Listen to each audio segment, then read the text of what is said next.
Kara's insistence on helping Remy's goal of gathering data on all sorts of advancement methods turned the mountain castle into the site of chaos for the next week. Every waking moment was spent either building muscles in dragon form, so that Rue could more convincingly play the part of a royal shadow dragon, or meditating, while the princess was forcefully imbued with above-rank mana. The idea was that her body would adapt faster with the flood of power, and she was working on her power matrix, which would accelerate the process. By the end of the week, she had managed to turn a single point into 3, and Prince Lucas sensed that she was actually beginning to understand one of the fundamental rules. Her mana was changing ever so slightly, but enough that it would not be something that he expected of anyone under totem rank. Even Karl was impressed. If he had to guess, Rue's potential was far higher than even his own. She grasped the concepts more quickly, she learned the things that he had needed to advance much earlier, and her growth rate was phenomenal.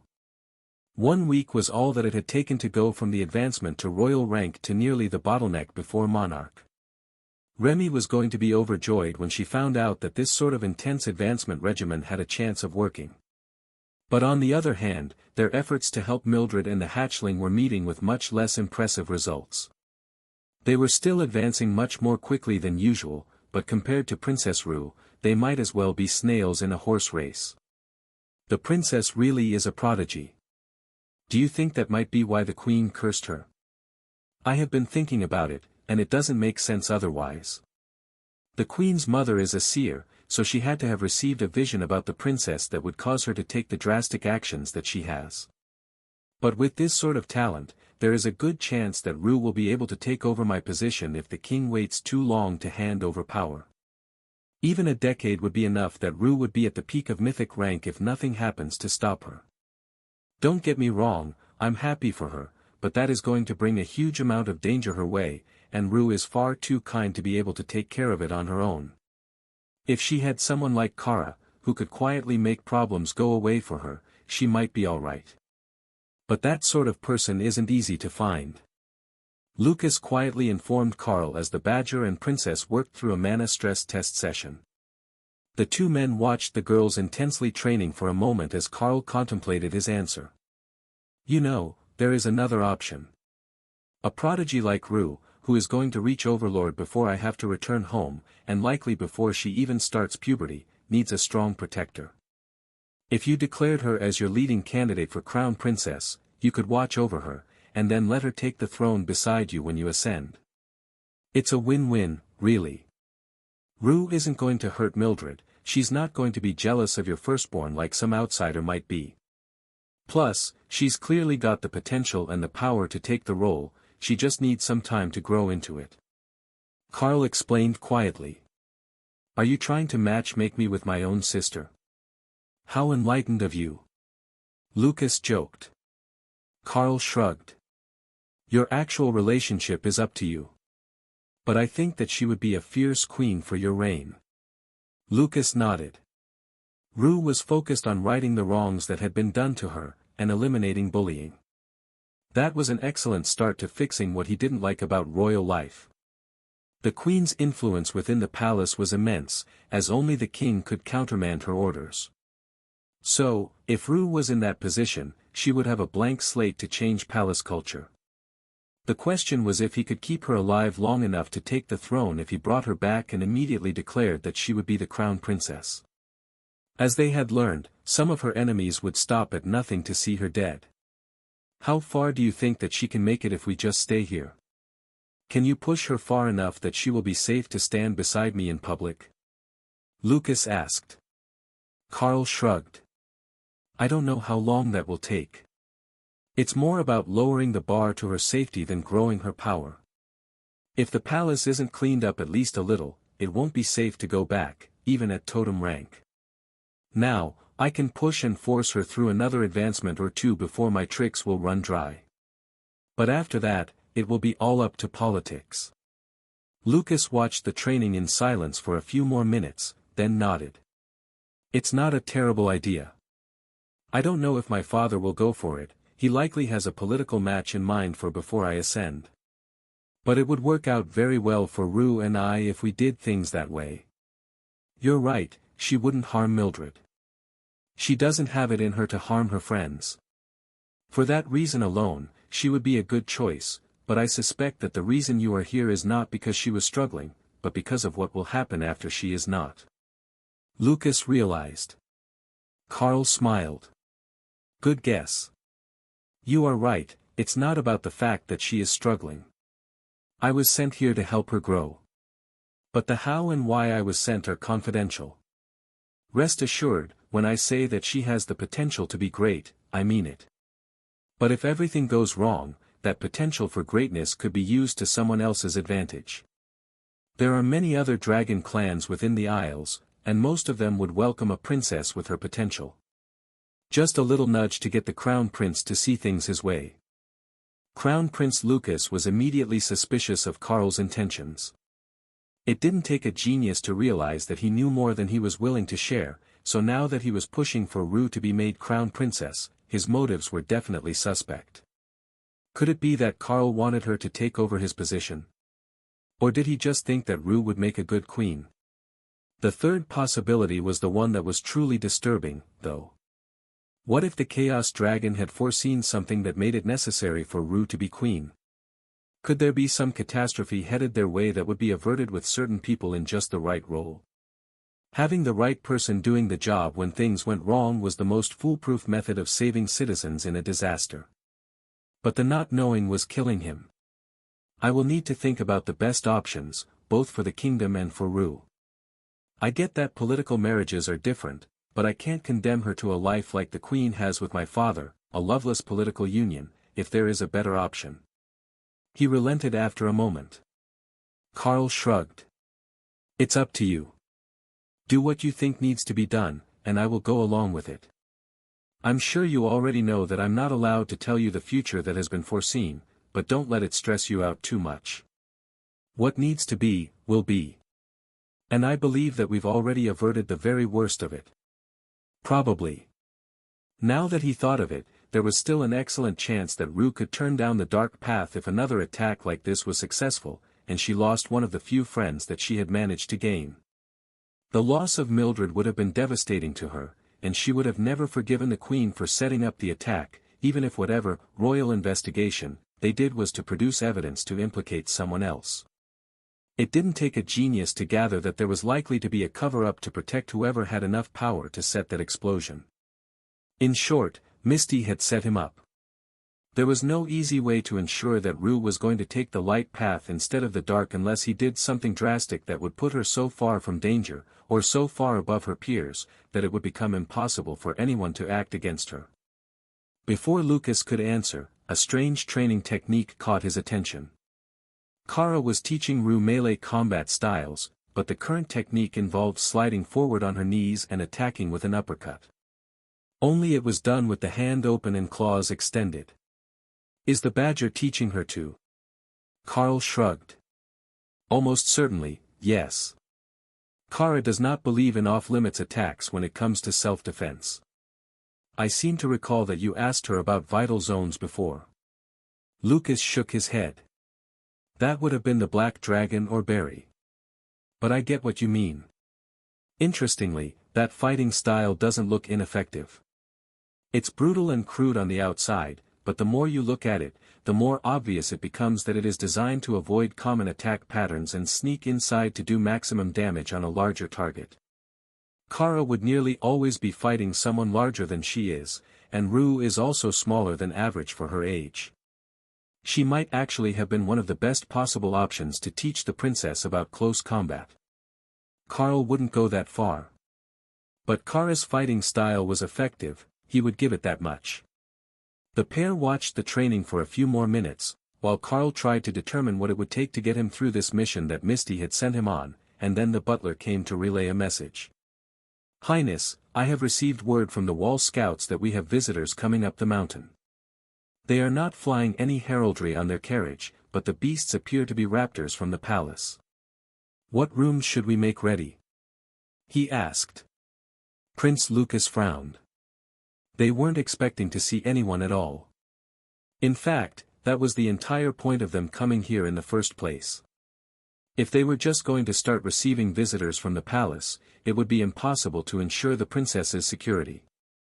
And then they would either have to push forward all their planning, or they would have to take more drastic measures, like going into complete isolation. That would be a pain for the Crown Prince, as he still had duties to complete while he was here, and the necessary outside communication could reveal any hiding spot that they might choose. As they aren't showing any royal emblems, prepare the noble guest rooms for them. I was not expecting guests, so they may have arrived uninvited to the royal retreat.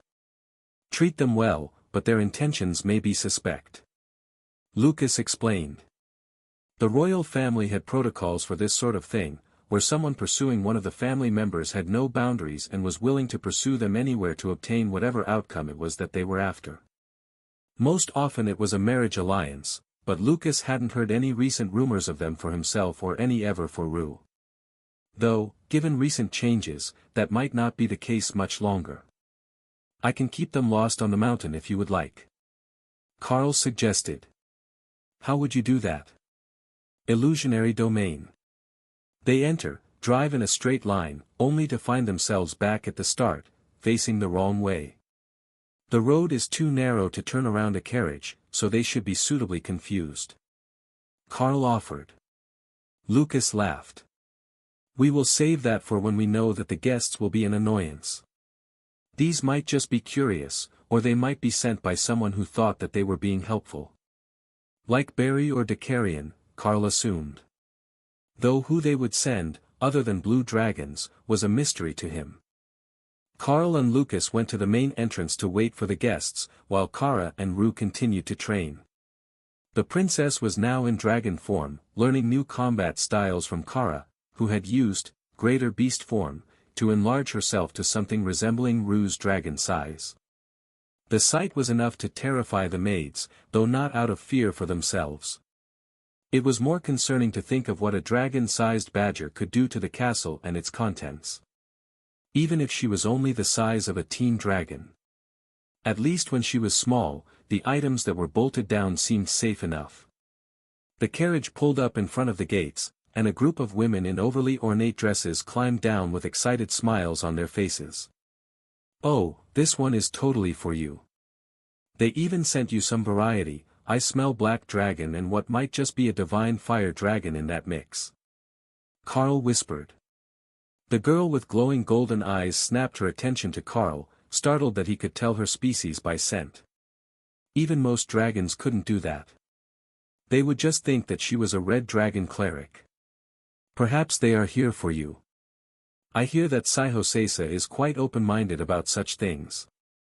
You might not be royal, but you are an avatar of the world dragon and a friend of the Supreme Lady.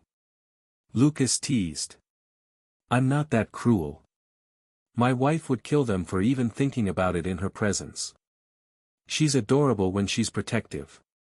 The thought of a divine fox acting offended and protective was actually an adorable thought, Prince Lucas decided. Though, he wouldn't want to risk his beloved's anger just to see it. So, if they were really consort candidates, it would be up to him to sort it all out. The girl that Carl had identified as a divine fire dragon cleared her throat. Your Highness, Lord Avatar, don't get the wrong idea. I am not a courtesan or a bedgirl. I was not sent here to entertain you in that fashion. She insisted. Well, that's a relief. But what were you sent here for? I am sure that you can see how a carriage full of lovely young dragons of marriageable age could be misconstrued as an attempt to woo the delicate sensibilities of our crown prince and steal his innocence. Carl asked. The girls covered their mouths to hide their laughter.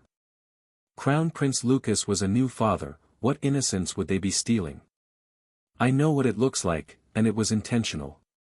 We are from the Royal Crafting Guilds, sent here to interrogate Lord Avatar Carl about the strange magical techniques that he has displayed since his arrival. Our elders have yet to properly identify the techniques used to build the new training room in the palace, and that was deemed unacceptable. Then, there is the matter of the rumored advancement potions that were given to Princess Rue to accelerate her growth, and the matter of you being able to teach skills that are not part of the skill tree without using a skill book. She explained. I'm a pretty good cook too. Don't forget that part. Carl agreed. The dragoness sighed. Is that attitude optional?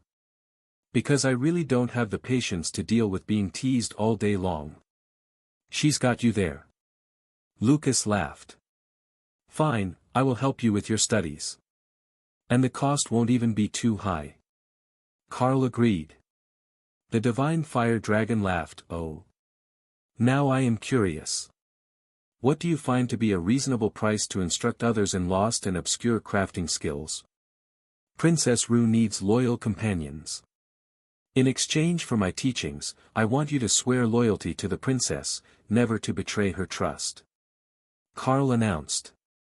Everyone, even the butler and Prince Lucas, stared at Carl in shock. While the price sounded reasonable, it would normally be an oath given to the master craftsman not to betray their secrets, not loyalty to the princess, who was not even a student of his. At least not in that sense. If that is the price, we will agree. There is no real harm in swearing not to betray the princess, but such an oath won't override our oath to protect the nation. Should she one day be a threat to the kingdom as a whole, we will not aid her. The others nodded, and Carl smiled. Wonderful. Come inside, please. We will get you all settled, and then we can start your training, and introduce Rue to her new best friends. Lucas sighed. Are you sure that you know what you're doing? They're all from top noble families, and not even all from Gthuzan. Carl smiled. Everyone needs loyal companions to make their life better. You have Nyx, and while these ladies might not have all of his impeccable fashion sense, they're still going to be important to Rue's future. The ladies laughed at the mention of the incubus. He was generally considered an oddball, but his skills were undeniable. What crafting guild sent you? I can help with inscription, runecrafting, alchemy, tailoring, and cooking. Carl explained. You weren't joking about being able to cook? One of the ladies asked. Not at all. I have access to the mystic cooking skill. The finest of magical food products for advanced constitutions and rapid growth require it. None of them had heard that before. But they did know of the skill. It was a requirement to work for the royal kitchens, as the king's closest family members were treated to it at most meals. Most of us came from the alchemists, but the others came from the obscure magic research department of the Dragon Church. The divine fire dragon explained. Oh. I would have expected more blue dragons. Carl noted. How would we have passed them off as marriage candidates to sneak them out of the palace? If you send more than one blue dragon somewhere, they're definitely going to study something. It's not a believable cover.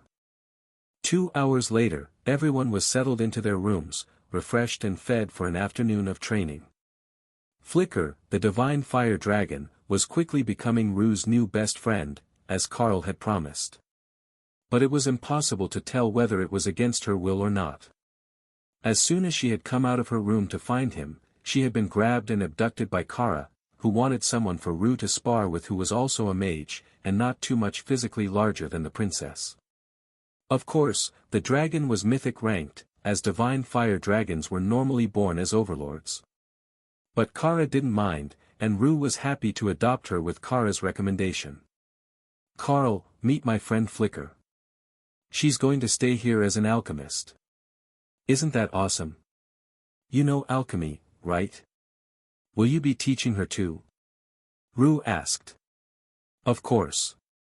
She's already got alchemy as a trade skill, so I will help her upgrade it and teach her some new recipes, so she can make even better potions to help everyone grow. Then, when you catch up to her level, you can both work on becoming immortals together. Carl agreed. The divine fire dragon stared at Carl in shock. She didn't expect that he would have such high expectations for the princess. But she had been away from the palace for a while, and she hadn't had time to get all caught up on the gossip before coming here, where she found the infamous, useless princess, to actually be incredibly skilled, and almost ready to advance again. But Flicker's species innately understood the fundamental rule of fire, so she was guaranteed to advance to immortality as she grew. The question was only if Rue had the comprehension abilities to allow her to keep up. Perhaps we can continue this sparring session after I have had some time to work with Lord Carl on my skills? Flicker asked. Kara shrugged. I don't have a problem with that. There are more dragons here to play with, and Rue needs to learn how to spar with all of them, not just our combat bunnies. Flicker's eyes sparkled with excitement as she was relieved from her duties, then turned serious as she faced Carl, who had promised her new skills. For a species that was bound to become immortal, rare skills were everything. If nothing went wrong, they had forever to practice them, so the chance to learn something rare or forgotten by most of society would give them an edge when they did reach immortality and had to move to the immortal realm to continue their growth. I was no secret to the divine fire dragons that while their potential was immense, they were still looked down on by many species for being born mortal. So, to distinguish themselves, they needed something that would put them above the hatchlings of species born in the immortal realm, where they were innately immortal ranked from birth. So, how does this teaching process work? Flicker asked as Carl walked toward her. It's simple really. I will ask the world dragon to help us out, pat your head, and you will get a system notice. Kara laughed quietly to herself as she realized that despite his promise, Carl fully intended to tease the young dragon. She might be mythic ranked, but she was far from being an adult, even if she was older than Rue. She reminded Kara of Lotus, doomed to be the shortest adult in the room. She didn't share the same carefree personality, though. Half of that makes sense, the other half is highly questionable. She replied. Just trust the process. Champion Carl offers knowledge, skill, runic alchemy, will be transferred to the diminutive dragoness Flicker. Flicker frowned as she read the system message. It definitely just made a short joke at her expense. And, the world dragon avatar was patting her head like a child. But she got the skill. She actually improved her alchemy to a whole new tier of capability with a single touch. She could feel the knowledge of a whole new language flowing into her mind, along with the basics of a new crafting skill that was based on her own alchemy. Are you sure it's wise to give those skills out here? Kara asked. It's fine. She's a divine fire dragon, and she doesn't live in the Dragon Isles in our time. She almost certainly left when she reached immortality, so it's not going to mess anything serious up in our own timeline. The skills were known in this resurgence, they were just really rare. Carl replied. Flicker was simply standing in the middle of the room, too lost in the new knowledge to do anything, so Kara went looking for a new volunteer to help them train Rue. They were all still in fancy dresses, playing their parts in case someone was watching and reporting their actions, but they could certainly hold a magical duel with the princess. It wasn't about power, it was about picking the right skills at the right time. Both of which were areas that Rue lacked in. She didn't have many skills, as she had just received her class, and her timing was far from perfect, so she ended up burning much more mana than necessary. But she was getting used to the bunnies and their rhythm, so Kara was determined to shake her up and remind the princess that she still had a long way to go before she could call herself a proficient mage. Why don't I collect a few more of the alchemists right now, and we can start on the advanced alchemy training, while Kara and Rue work with the others. That should give us a nice balance between physical and practical training time, without leaving anyone out of the fun. Carl suggested. Well, we have 4 alchemists and 3 researchers. So, it's a fairly even split. Assuming that you can handle that many students at a time. Flicker suggested. That's perfect. Kara, those 3 are yours for now. I will return these ones for training in the morning.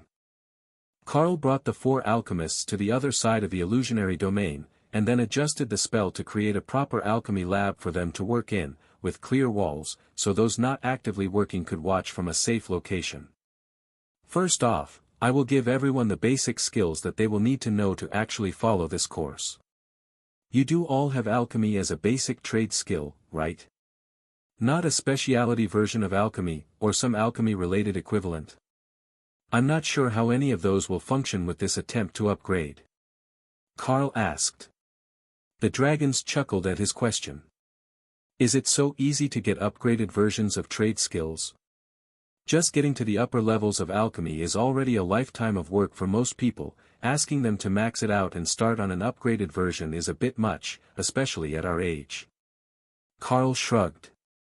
Fortunately, this doesn't require that you have maxed out your alchemy, only that it is of reasonable quality, and that you have the intelligence and class to go with it. Shamans are best, mages work well, but nature clerics and other plant-loving classes are also acceptable. Honestly, nature clerics are best sent to the cooking skill. It's more like home to them. The dragons nodded in understanding and Flicker rolled her eyes. Well, we didn't think to bring a green dragon with us. Asking them to do anything is usually a last resort if the task will take more than one day. One whole day is being optimistic. Carl agreed. Then he reached out and placed his hand on the two closest dragons to activate. Follow me, little one. The last one was left in confusion as the girls gasped and Flicker laughed, then Carl finished the process by ruffling her curly black hair. Oh, so it's like that. Physical contact is a condition of the spell. I have a few skills that are the same, physical contact range only. It makes sense if you're trying to create a skill that avoids the possibility of targeting errors. I wonder if this skill was originally something that a spellcrafter made before it was included in a skill tree. Or is it part of your skill tree at all? She asked. It is part of my skill tree. It's a peculiarity of the Beast Master chain of classes. They are highly attuned to magical beasts, so affection and bonding are a theme through many of the skills. Carl explained. And what is this one called, according to the system? She asked. Are you sure you want to know? All four dragons nodded their heads in unison. It's called, Follow Me, Little One. The notifications that you got are personalized by the system, though. I don't choose them, or get to see what it calls you. Carl replied. That makes sense. There is no way that you would know how much I love chocolate chips. The curly-haired girl laughed. I will put that on the list if we have anyone in the research group that is interested in cooking. But I am certain that someone in the kitchen here can accommodate a chocolate-obsessed sweet tooth.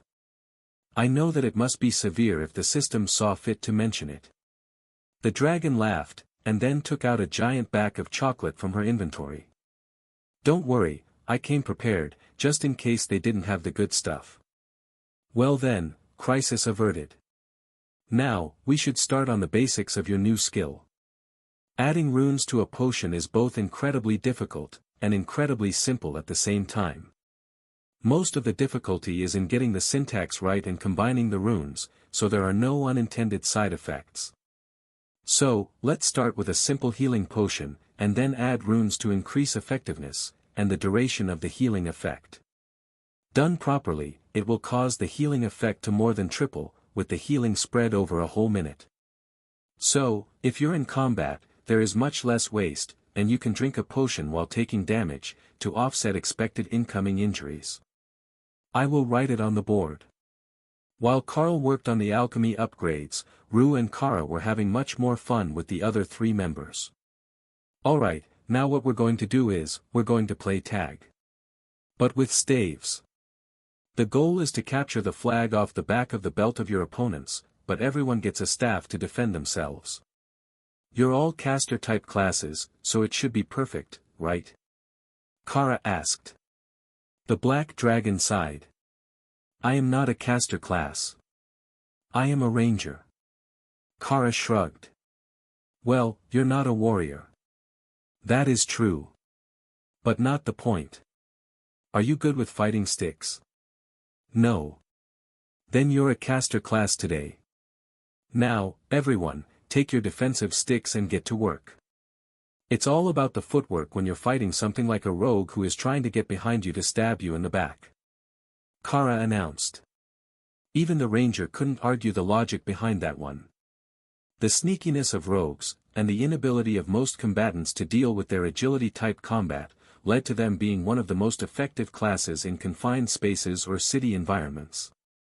Within castles, the rogue class was such a common source of assassination attempts, that even the assassin class often got called rogues.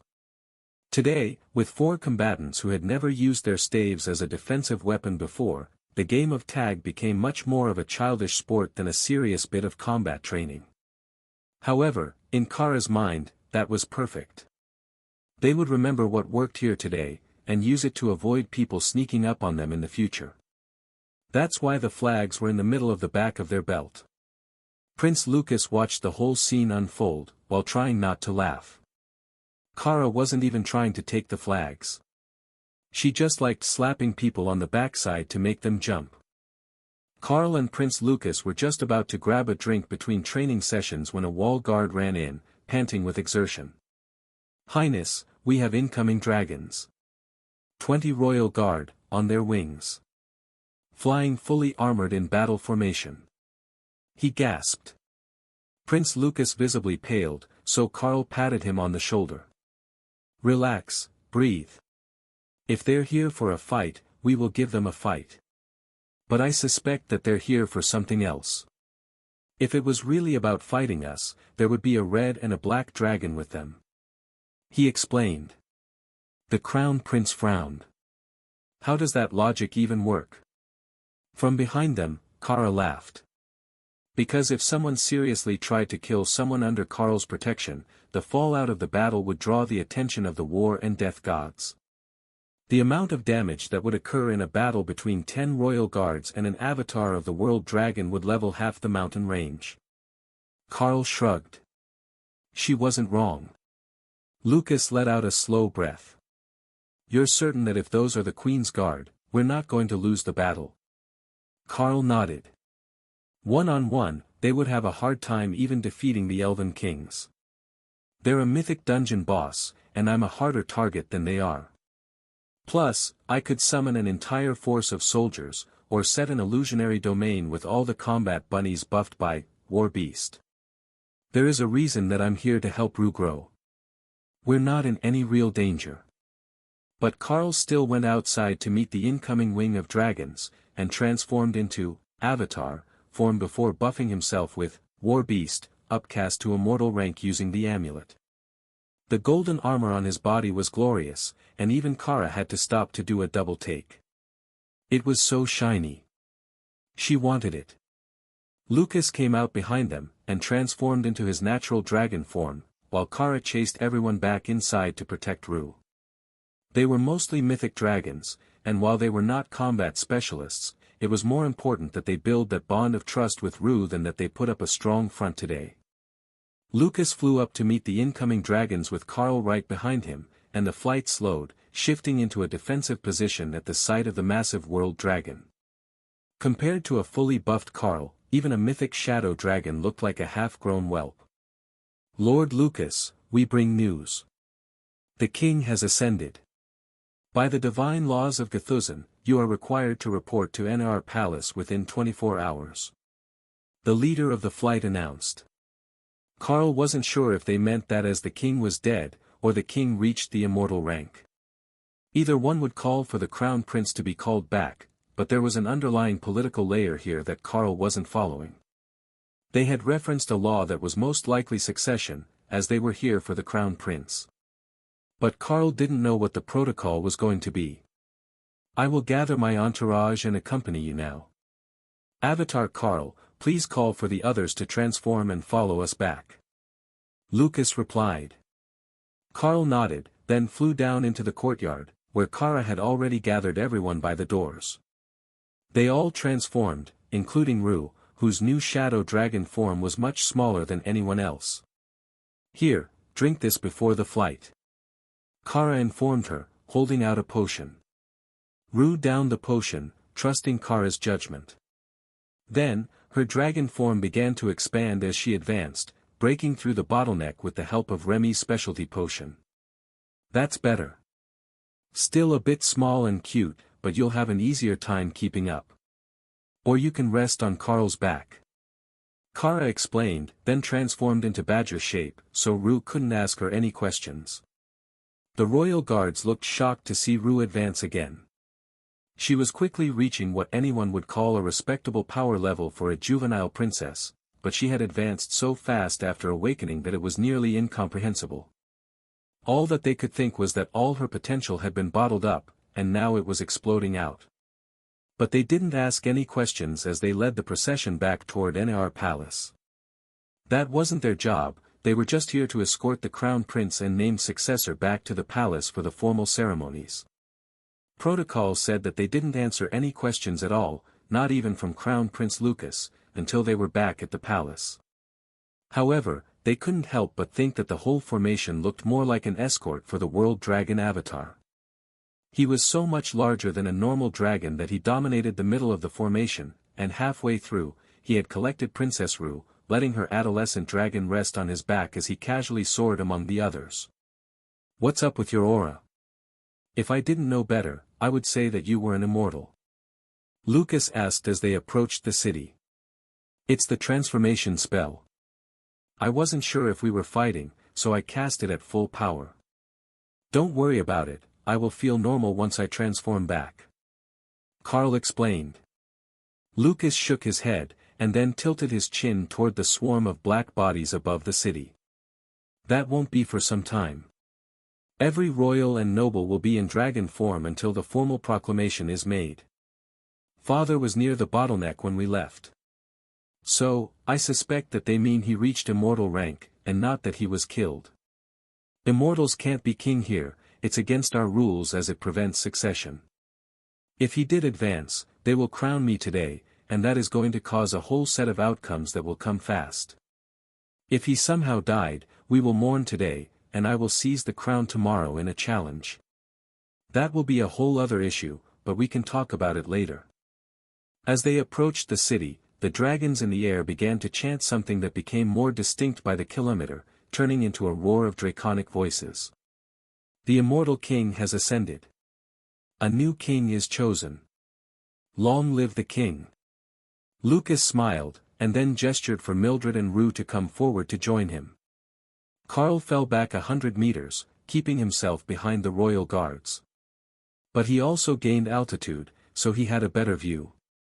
"The looks they're giving us say that we were supposed to be lower, and looking up," Kara noted. "Damn. I should have read a book on this or something." Carl sighed. Then, 3 more dragons flew up to join him. The carrion, representing the black dragon. A female red dragon who might be the orphanage matron, or the red avatar, and librarian Barry. "Avatar. Your timing is impeccable, as expected." The carrion's voice whispered in Carl's mind. Carl winked at him, and the black dragon smirked back. The look made every dragon looking in their direction nervous. The representatives of the Death God and the System Lord conspiring on any topic was bad news for everyone else involved. Lucas reached a spot he was happy with, and the 2 women hovered on either side of him as he prepared to speak. "I am humbled by your expressions of loyalty and admiration. Today, we celebrate the reign of my father, and the start of his immortal journey. Those who have served him loyally will be granted legacy positions under my rule, and those who have slighted him will be given the chance at a fresh start. That is my mercy as king. As tradition demands, if anyone should wish to challenge for the throne, or for the position of queen, they may challenge our designated champion. Carl, Avatar of the World Dragon, will be available for the next 7 days to receive challenges."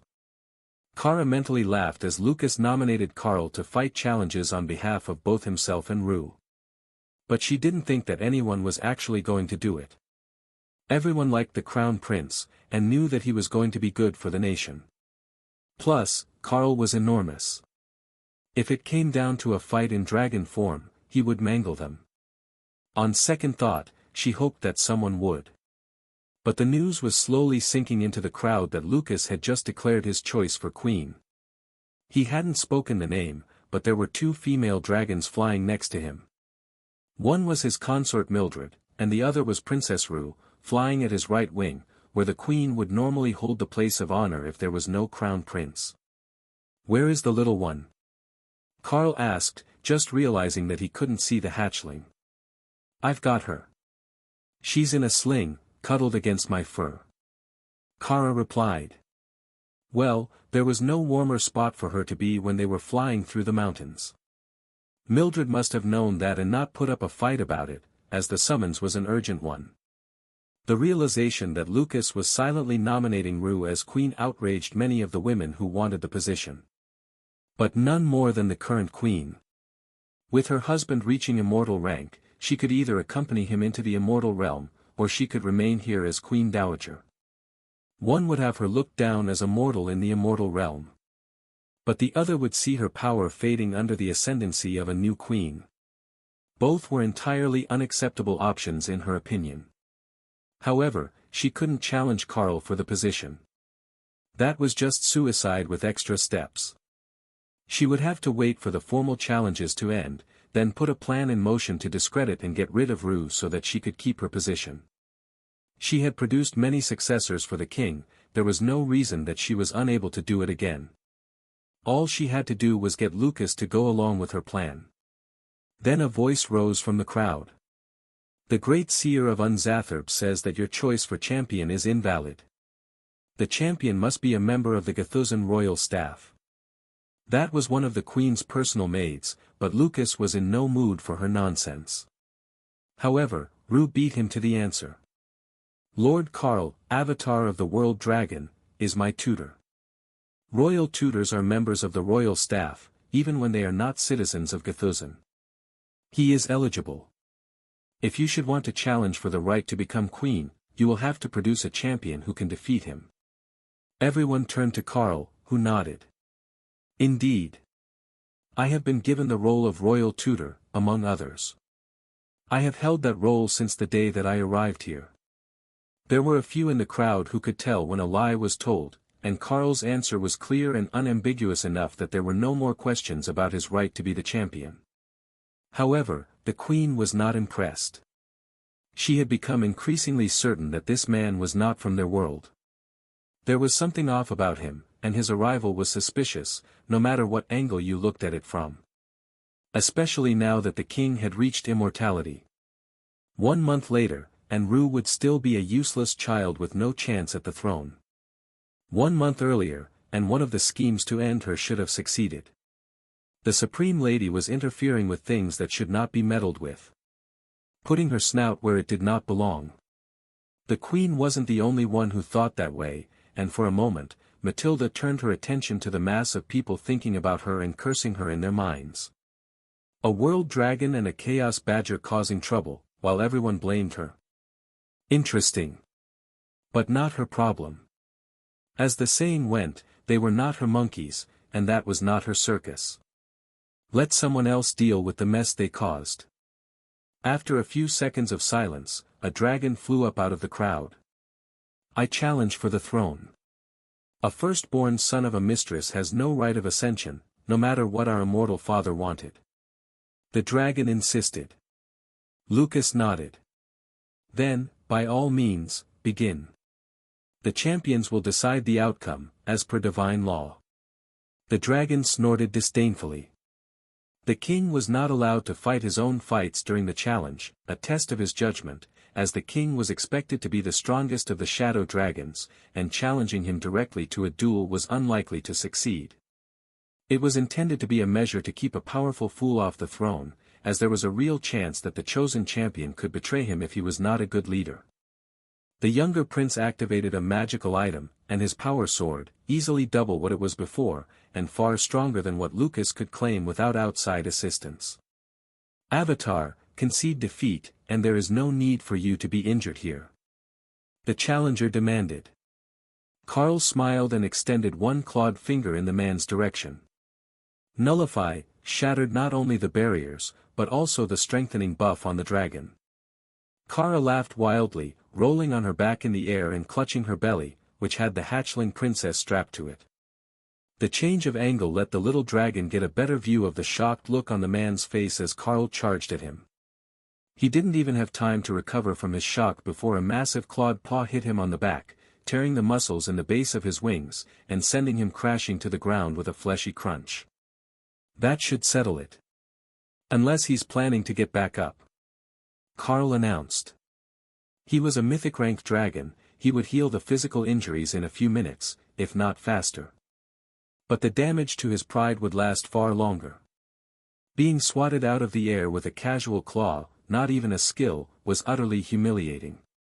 It wasn't something that should be able to happen to him, but his impact-rattled mind still couldn't comprehend why his protective spells had failed. The assembly of nobles and royals fell silent at the scene. Even if they had some intention of challenging, what were they supposed to do about that world dragon? The only one of them who might even stand a chance was Dicarion, and he was already flying in the back, openly supporting the king. But was a world dragon even vulnerable to the breath attack of a black dragon? The world dragons breathed life, a hard counter to the black dragon's cloud of death. It could very well end the same way as this challenge, with Karl relying on a massive physical advantage to simply knock his opponent out of the sky. If there are no more challengers, we will begin the celebration feast. Lucas declared. The dragons began to roar, their voices shaking the air. Long live the king! In one wave, the dragons retreated to the city, leaving only Karl and the avatars, plus Barry, still in the sky over the city. Well, that was fun. We should do this more often. For a second there, I could feel the goddess' attention on us. Just long enough for you to smack that moron out of the sky. I swear that almost triggered a civil war. But nobody was brave enough to follow his lead after he lost. The Queen's faction is going to collapse with a whimper, I fear. Hardly worthy of the attention of the Red Dragon. The War Priestess complained. I did consider making it look like a fair fight. But that might have just caused even greater chaos. Karl joked. Dicarion laughed, a rumbling noise that somehow echoed, despite there being nothing for it to echo off. I would put money on the fact that it would.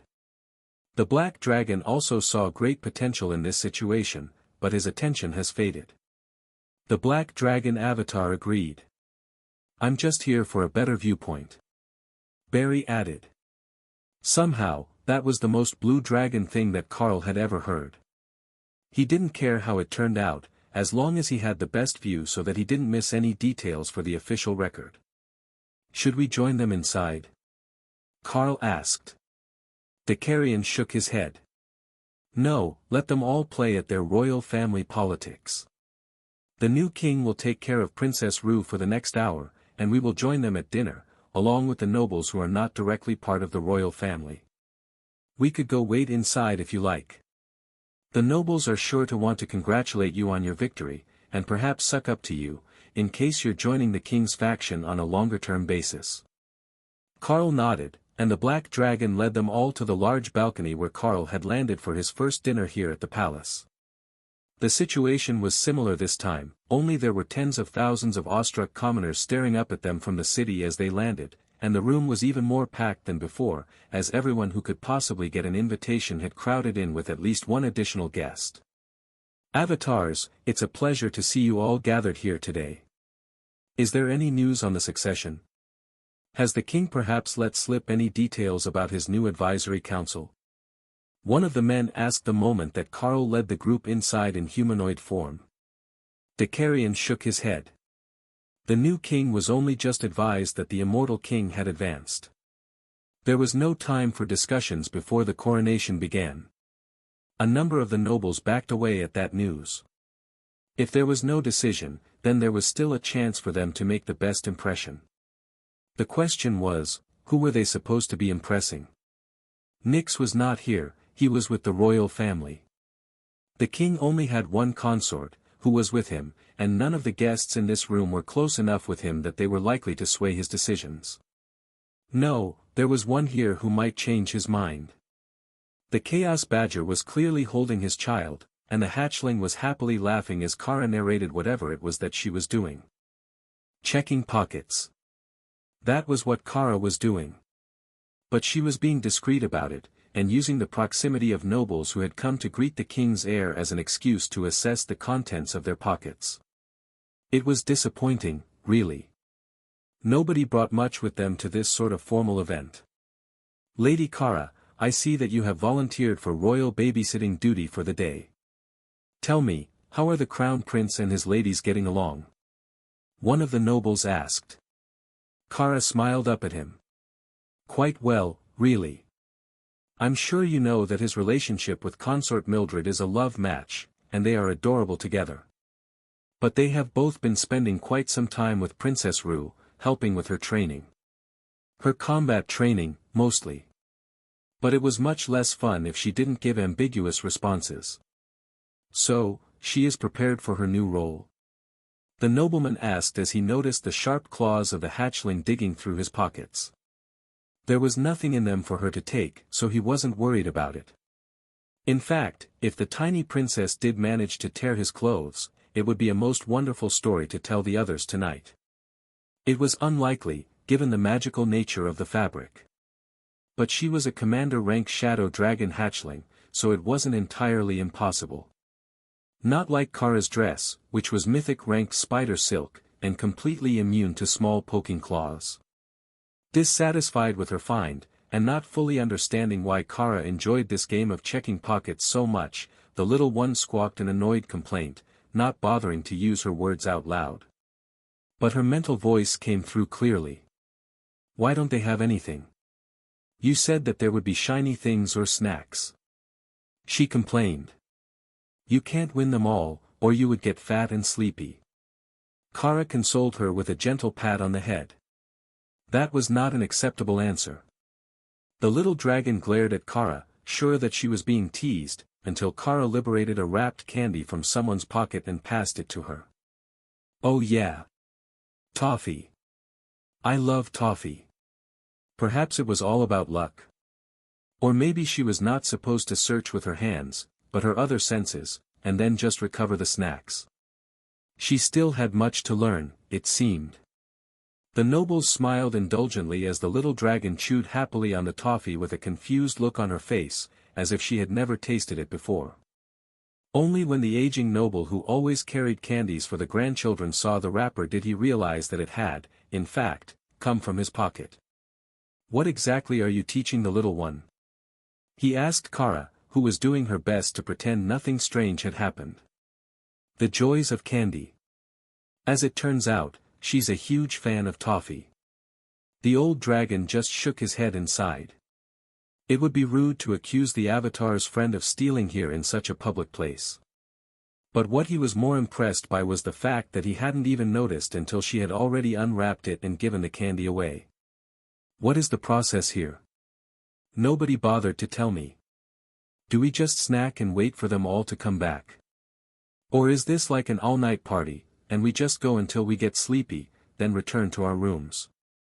Well, I suppose we need to find a new room, since someone blew ours up last time we were here, but you get the point. Kara asked. The nobles all winced at the reminder, as the rescue efforts had only just been completed and the worst of the rubble cleared. It would be months, or years, before the palace was completely rebuilt, but the circumstances had called the avatar of the world dragon and the young princess back to the castle already. While the dragons weren't superstitious, they also weren't stupid. Having them back was a bad omen. The investigation into who had set off the explosion wasn't even over, and the intended targets were back in the palace. Unless the new king did something drastic, like interrogating everyone who was in the building at the time of the explosion, there was no way that was safe, and that meant there was no way that anyone else in the palace knew if they were safe. You could just be doing your job, sitting in a meeting or running an errand when the next attack came. It might not be another bomb, but what if it was poisoned food, toxic gas, or something else that would kill everyone in an area, just to be certain that they got their target this time? Ironically, the return of Princess Rue had done what the attack on her had not. It had turned the public sentiment among the nobles in her favor. When she was just a forgotten princess in a remote wing of the palace with her tutor, the news about her was nothing more than interesting palace gossip. But now she was in the main royal wing, with the king and his closest advisors, and the threats on her life were threats on everyone with influence. Or everyone who hoped to have influence, as the factions within the court would rapidly shift with the crowning of a new king. Karl smiled as the nobles gossiped about the recent events, while he wondered if he should give Rue at least one more skill, just to ensure that the lived up to her potential and did eventually become an immortal. Or perhaps it was the next attack that Misty was waiting on, before she sent him and Kara back to their own time. It was impossible to guess what the time dragon was thinking, or what she would deem as mission complete. But as Rue was still young, Karl did hope that Misty wasn't going to leave him here until she was actually queen.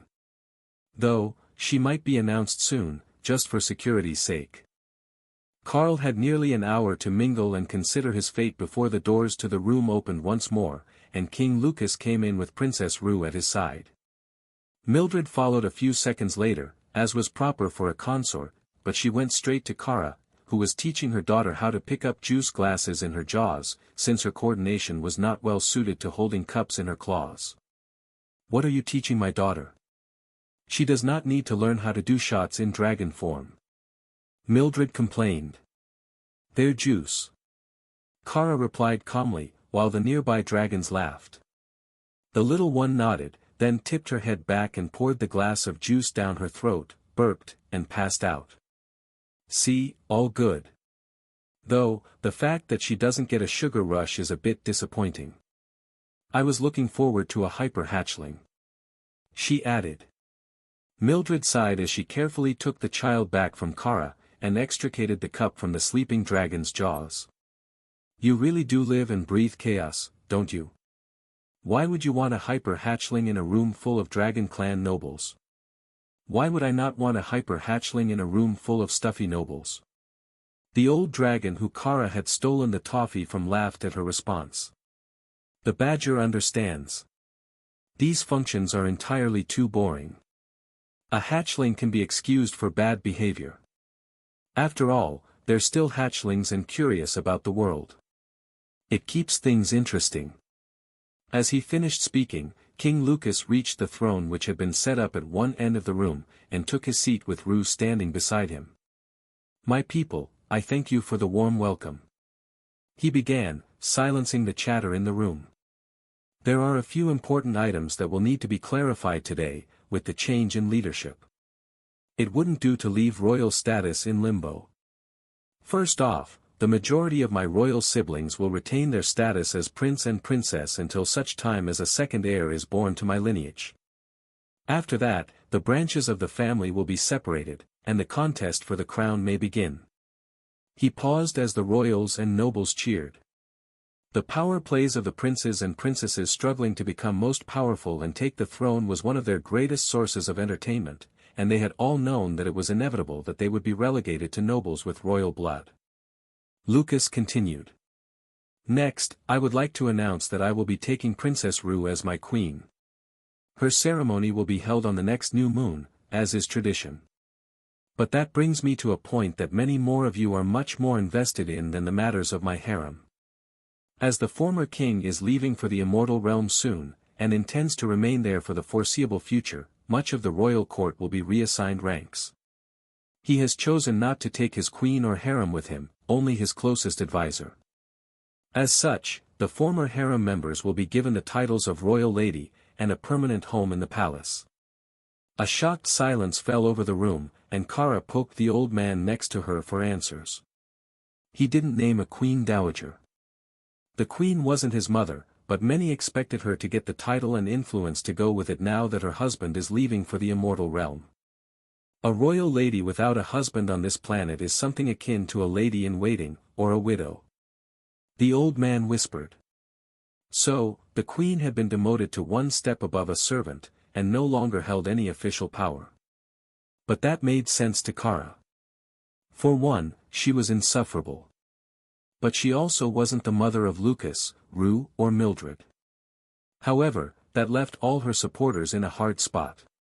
The king had advanced unexpectedly, and they had tied their political future to someone who no longer had any influence to pressure the king to assist them. At best, she might be able to make her way into the royal council, which would salvage her political power. But not to the extent that being queen dowager would have. "Isn't his mother alive?" Kara asked quietly. The old man nodded. "She is, but she doesn't like the political game. She was in the throne room with him earlier, but didn't come to stand with him. She's over by the wall there." Her eyes were red, but she didn't look sad. Kara thought that they might have been those weird almost happy tears, when you knew that you should be happy for someone, but also that you would be separated from them. The king wasn't taking her, his first love, to the immortal realm with him. She would remain here, which was likely for the best, as she had little to no chance of reaching immortality. But they had been lovers for centuries.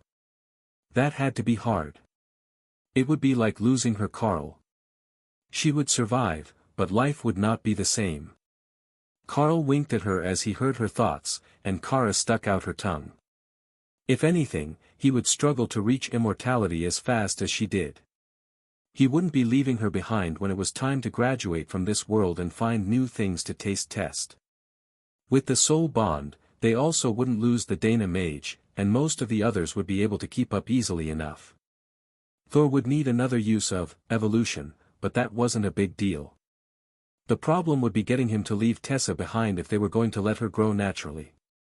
You couldn't force understanding of the fundamental rules, and Thor might opt to stay with her instead of going with them. A Sero pack leader wouldn't leave his pack behind. Carl tried not to laugh as Kara mentally calculated the odds that Thor had children by the time that they returned. There was no way to know what date it would be when Misty brought them back. King Lucas went on for a few minutes about nobles that Carl didn't care about, naming advisors and granting a few noble titles to his siblings, who would officially be taking over new roles under his reign. Then, he rose and moved to greet everyone, ending the formal part of the meeting. But also starting the fun part, in Kara's estimation. This was the perfect opportunity for anyone upset about Rue being named the next queen to strike and try to eliminate her. She was too surrounded by people to see the threats coming, and she wasn't yet the queen officially, so the punishment would be lighter than the 1,000 days of torture before death by beheading that was given for attempted regicide. Rue still had, eternal lightning, barrier over her, but there were plenty of people in the room that could shatter it if they tried hard enough. But Kara didn't expect a direct attack of that sort. More likely, they would try to tag her with some sort of fatal curse that would take effect slowly, or poison her. Poisoning a dragon wasn't easy, but it was a tried and true classic. She was slowly making her way through the rest of the royal family, who were mostly giving her insincere congratulations on being chosen, while openly doubting that she had the power or personality to be able to hold on to the position. There were many queens who didn't try to fight for political power in the past, but they were always the favorites of the king. Rue had some potential to wield power, but she was a child, a token placeholder that most assumed was only there so that nobody misunderstood the king's affection for Mildred. That would get Rue through the first few years, but once she started to grow up, she would have to seriously impress both the king and the court if she was going to have a peaceful life instead of having everyone around her try to force her out of her position. Envoy Carl, thank you for all your assistance getting to this point. Will you be able to stay a bit longer while I get settled? Rue asked when she finally made it to him. Of course. I will stay until I am satisfied that you're ready for what is to come. But don't sell yourself short, you'll grow into it wonderfully. Carl agreed. The "grow into it" made a number of the royals laugh. With his assistance, what wouldn't she grow into? First he had triggered her to get a class, then advanced 3 times in short order, and now she had flown into the palace as a royal shadow dragon, not a dragonkin who couldn't shift. If he assisted her any more than he already had, wouldn't it be pointless to even have a king? She would eclipse them all for a few glorious years, and then graduate to immortality. It just might go down as one of the strangest incidents in Gthuzan royal history. The presence of the World Dragon avatar really highlighted in the minds of the Shadow Dragons just why the World Dragon was called the god of the system. It seemed to come so naturally to the system god's avatar to simply force a chosen subject to grow. There was obviously some limit to it, as the avatar was still mythic ranked, despite being so large, and presumably older than he looked. But giving a young dragon decades of growth advantage was no small feat. Few understood that better than Dicarion, avatar of the god of death. It was his god who had declared that Carl may not have a baby dragon, and Dicarion was increasingly certain that the proclamation had not just been an idle rejection. Rue was satisfied with Carl's answer, and wanted to talk more, but was quickly pulled away by others, all eager to get to properly know her. But that was not what Carl was watching. Kara would make sure nobody seriously injured Rue. He was more interested in who was not here than who was present. For one, the queen was notably absent, a silent protest to her not being named Queen Dowager, no doubt. But a number of the queen's children, especially the younger princes, had departed the room immediately after the announcement. They hadn't been missed yet, as everyone was so busy, but it wouldn't escape the king's notice forever that some of his siblings were missing. Then, Carl spotted a familiar platinum blonde head of hair in the crowd, and went over to greet Misty. "Little dragon, it's a pleasure to see you again. Do we have business today?" he asked, making sure not to give anything away in public. "Not yet, but soon. I just dropped in for a bit of dinner, and then we can talk. There is a lot left on the list for you to take care of. This one was a bit longer than most, but I've got a full itinerary for you." Misty agreed. "A full itinerary? The others are going to be more than a little annoyed with us by the time that we get back." Carl joked. Misty giggled softly. "Yes, it will be quite the time. But from their end, it won't be more than a minute or two. I'm quite looking forward to getting to see the look on the Dana Mage's face when you return and the soul bond balances you two again. The wedding was superb, but this one should be pretty good too." Carl winked at her. "If I didn't know better, I would think that you were raised by Kara. You enjoy chaos entirely too much for someone whose innate element is anything else." Misty smirked.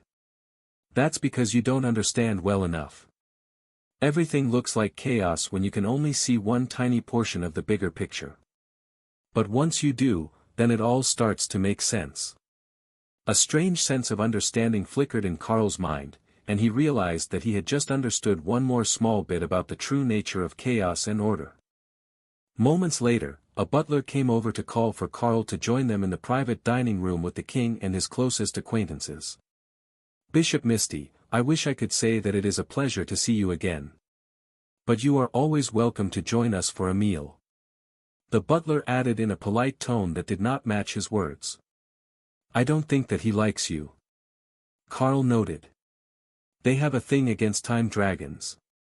You learn not to take it personally. But the food here is amazing, and they're good about not wasting food trying to poison me." Misty agreed. That would be the most pointless thing ever, Carl thought. How did you poison someone who could see the future and the past? The trio followed the butler and Mildred into the dining hall, which currently contained only a dozen people, all royals, and all mythic rank, except for Rue. The young princess looked confused when Misty walked in, as she wasn't expecting any new faces at this meeting, and the time dragon didn't look any older than she was. "We have a surprise guest," she asked. "Bishop Misty of the Dragon Church, Your Highness. Her appearance can be deceiving, but she is one of the most respected elders on the entire continent," the butler informed her. Misty nodded happily, then sniffed at the air, guessing what they were having for dinner. Not that she actually had to guess, she could just look a few minutes into the future to find out. That much was almost certain to happen, no matter what. The staff led them all to the table, where Carl was seated near the foot, along with Kara, Misty, and a few of the king's uncles, who were continuing their roles as advisors and ministers. There was no need to change them out, as they were loyal to his father from the start, and Lucas trusted them to continue doing their jobs properly, even with a new sovereign.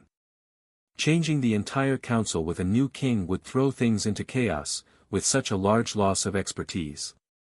But the people who were in the room were unlikely to be the reason that Misty had chosen to show up now, and not just pull Carl back, or let him leave through a portal when he thought he was done. No, there was something about to happen that was enough to get her to show up in person. While Carl was deeply concerned by Misty's purpose in arriving in this timeline, Misty was having a grand time watching everyone nervously wait for her to do something outlandish. She knew very well what her reputation was like, and she had deliberately shown up early, just for the entertainment factor. Her presence here wouldn't change anything major, the plots were already put in place. All that was left was to watch them play out, and then move on to their next mission. Dinner was just being served when a commotion started with the nobles partying out in the main ballroom. That was what Misty was waiting for, and she immediately split her senses into 1,000 nearby locations so that she could get every single bit of juicy palace gossip in real time. Down beneath them, in the royal wing's residential areas, there was a major meeting of the Queen, now the former Queen's, faction going. "Your Majesty, We are not going to simply stand for this, are we? That brat cannot be allowed to rule. Think of what she will do to our branch of the family if she is allowed to choose punishments. One of the younger princes was complaining. Just beat her and lock her in a closet. She's afraid of the dark, it's always worked before, one of the twins suggested, resorting to the bullying tactics that he had used all his life. You forget, she has a class now, and she is stronger than you are. Even if you tried to bully that brat now, she would likely beat you. Worse, she flew in on her own, transformed. That bastard from Sihosesa found a way to awaken her dormant dragon form. An older prince added. Silence. We will not let her ascend the throne. That will never happen. However, we need to be very careful about how we do this. If Lucas suspects that we are taking action, he will have the entire royal guard breathing down our necks. I have been quietly asking around today, and it appears that only our personal guards are still loyal to us. The rest have defected to the king's faction and are unwilling to work with us until at least after the first purge of partisans from the palace ranks. That could be years, and by then, the elf will be sitting on the throne. When we act, it has to be before her ceremony. We have until the new moon, so we can be meticulous. I have a plan made, and there is no way that she will survive this one. It took a lot of effort, but I've gathered everything that we need. Just follow the plan and it will be fine. The queen insisted. And the bomb in the library wing? Are we certain that it won't trace back to anyone from our faction? One of the princesses asked. 100%. The only ones who could have testified were vaporized by the blast. The queen smiled in satisfaction for half a second before the doors were kicked in. Ladies and gentlemen, remain calm. You are all being detained under suspicion of complicity in the attempted assassination of royal consort Mildred. Running will be taken as a sign of guilt. A booming voice declared. The commander of the royal guard stepped into the room with his elite troops behind him, and a grim look on his face. What proof do you have to make that accusation? The queen demanded. Both maids who were inside the room when the bomb was planted survived the blast. I am not at liberty to discuss the details, but I have seen the evidence taken from their minds. You made one crucial mistake, Your Majesty. You used a man you knew that you could trust. If you had used a stranger, a mercenary we couldn't identify, there might never have been enough evidence. But you didn't, and now we will need everyone present here to come in for questioning. He announced. The queen smiled. There was no way that they could prove that the bombing was actually paid by her, and not just committed by someone who had worked for her in the past. But she hadn't yet realized that this wasn't about the bombing. The memory extraction during their interrogation was going to tell the interrogators exactly what was said in that room, and the charge would quickly change to conspiracy to assassinate the queen candidate. Misty smiled as everything went exactly as planned, then looked ahead a few minutes to make sure that the personal guards really did turn on their assigned royals. They were supposed to be loyal to the country first, their assigned royal second. But you never knew if that remained true after years of service. All that it took was for one of them to crack, and that would be the end of their whole scheme. And someone always cracked. It was inevitable, and Misty lived for the drama of the moment when they realized that everything had gone wrong. But the truly glorious part, and the primary reason that she had come early today, was because Carl and Kara had been the absolute perfect choice to send to straighten out this timeline. They hadn't even realized that there was someone else here trying to keep things on a different course, and because they hadn't been looking for anyone else tampering with time, they hadn't even been noticed.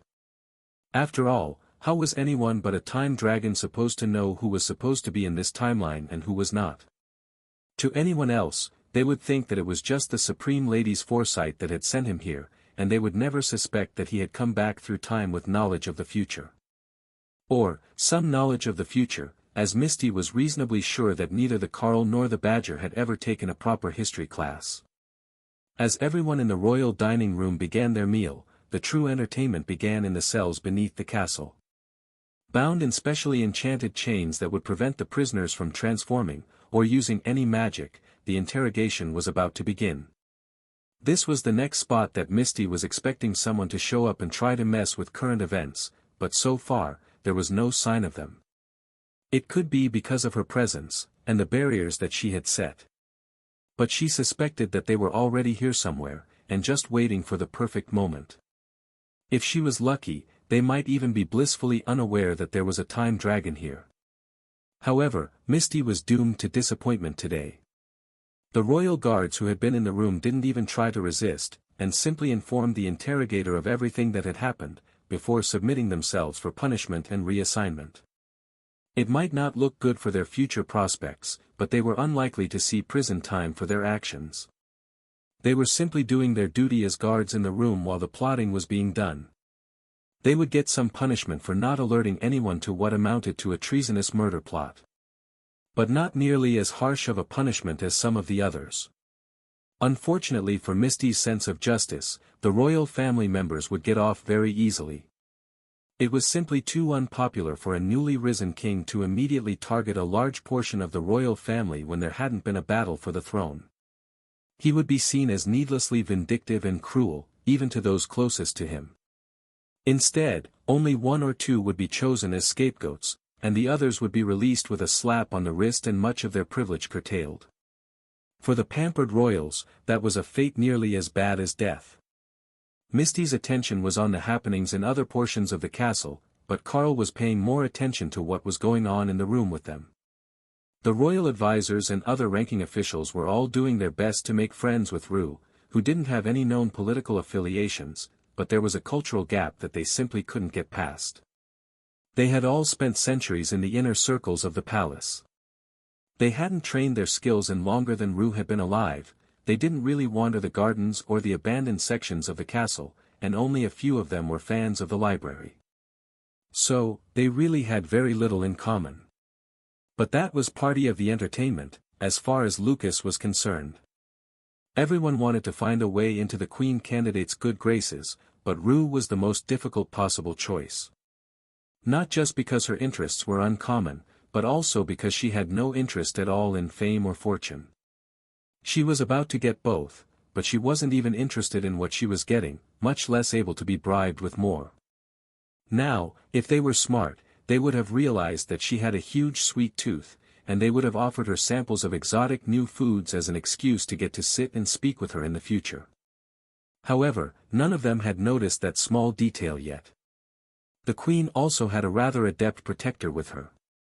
While most of her new friends were waiting along the wall with the other minor advisors and staff, Flicker, the divine fire dragon, was hovering near Rue and guiding the conversations in strange directions. She could see through all the simple plots that the ministers had come up with, and she was happy to confuse and taunt them until they gave up. Our work here is done. Once the meal is finished, say your goodbyes to Rue, and then we are off to our next mission. Misty whispered. Isn't that a bit sudden? Considering everything that is going on at the moment? Carl asked. The time dragon just shrugged. It will be fine. You're going to leave her a gift to remember you anyhow, and it will protect her. Great, now he had to come up with a good parting gift. I will need at least until morning for that. If I'm going to come up with something good, I need some time to do the runes. Carl countered. Fine, you can have until after breakfast. Then we really need to get going, or someone is going to notice. After dinner, Carl, Kara and Misty were led to a set of rooms in the royal wing of the palace, near the dining rooms. Everyone else was being kept busy, and Rue had been dragged away by the royal tailors, who had just realized that she only had a handful of appropriate dresses, and those had mostly come from Kara. That would never do, so the princess would be up most of the night being fitted for her new role. Which left Carl alone while Kara and Misty played Go on an oversized board. It was impossible to tell if the Chaos Badger was really good, or really bad at the game, but the Time Dragon looked incredibly frustrated with the way that the game was going. Carl thought for a moment about what Misty had said, when she mentioned him giving a gift to Rue before they left. She said that it would keep her safe as she grew. Carl knew of many ways that could be accomplished, from something as simple as giving her a mythic-ranked Eternal Lightning Barrier, to something that would boost her stats. But the most obvious one would be giving her a guardian-type statue. She had Flicker now, so she wasn't going to be alone, even if the rest of the group that had agreed to watch over her in exchange for the skills he had taught were to renege on their agreements. But it wouldn't hurt to give her a bodyguard spell statue. They could step into danger without fear, knowing that they could be summoned again. That was an incredible benefit to Rue's safety, and they would be completely incapable of betraying her. So, that is what he made for her. There were shadow element stones in Ray's space, but Carl decided not to use those. They were already arranged in precise patterns, part of her display. Instead, he went into one of the covered pits and collected a nice, glowing, earth elemental stone, of the mythic rank. Ray wouldn't miss that, she had buried it so that it didn't mess up the ambience of her home. She also had no use for it herself, there were plenty more that were already out on display, and both Thor and Tion had all they could need. It only took him a few minutes to do the runes on it, but a small stone was far from being a proper gift to remember his visit by. So, he used earth manipulation to create a ball of slightly translucent black mythic ranked stone around it, before slowly shaping the final product into a shadow dragon that looked as much like Rue's transformation as he could. But this one had a deep brown, almost black, glowing stone at the core, and Carl had deliberately carved hollows so that the eyes and claws glowed faintly in the dark. Rue might not notice it right away, but if she set it out in her room, she would see it at night. That might not be the wisest option, Carl realized. While it was on display, there was a chance that someone might steal it or destroy it to disable the effect. But he was having too much fun forming the stone to stop. He was a little short on sleep after working late into the night, but when Carl got up in the morning, Misty and Kara were still playing Go, and the palace staff was just beginning to prepare for breakfast. "If Princess Rue is awake, can you please arrange a meeting?" Carl asked one of the staff after he was showered and ready to face the day. "Of course, emissary. The princess has been eagerly awaiting your message. You didn't hear from me, but she woke up an hour before dawn, unable to go back to sleep until she gave you the good news." The maid replied. The maid left for a few minutes, then came back in with a visibly hyper Rue. "Carl! Look at the pretty dress they made." She giggled, giving a spin in her elaborately embroidered new outfit. "Oh, very nice. And I have a gift for you too, young queen of the shadow dragons." Carl handed her the statue as the girls put away their game board and came to watch. "Oh, this is beautiful. Does it glow?" "It feels like it should glow." Rue asked. "It does glow. But that's not the primary purpose." Carl laughed, then leaned in to whisper in her ear about how to activate the bodyguards. "Why does this feel like you're leaving?" Rue pouted, as she realized that their moods didn't match. "Sorry, little one. It's time that I run off and take care of other duties. I came to get you back on your feet, and now you are. You've advanced above the others your age, you're on a strong path to the mythic rank and maybe even immortality. Plus, you get to be queen, and nobody will ever be able to bully you again.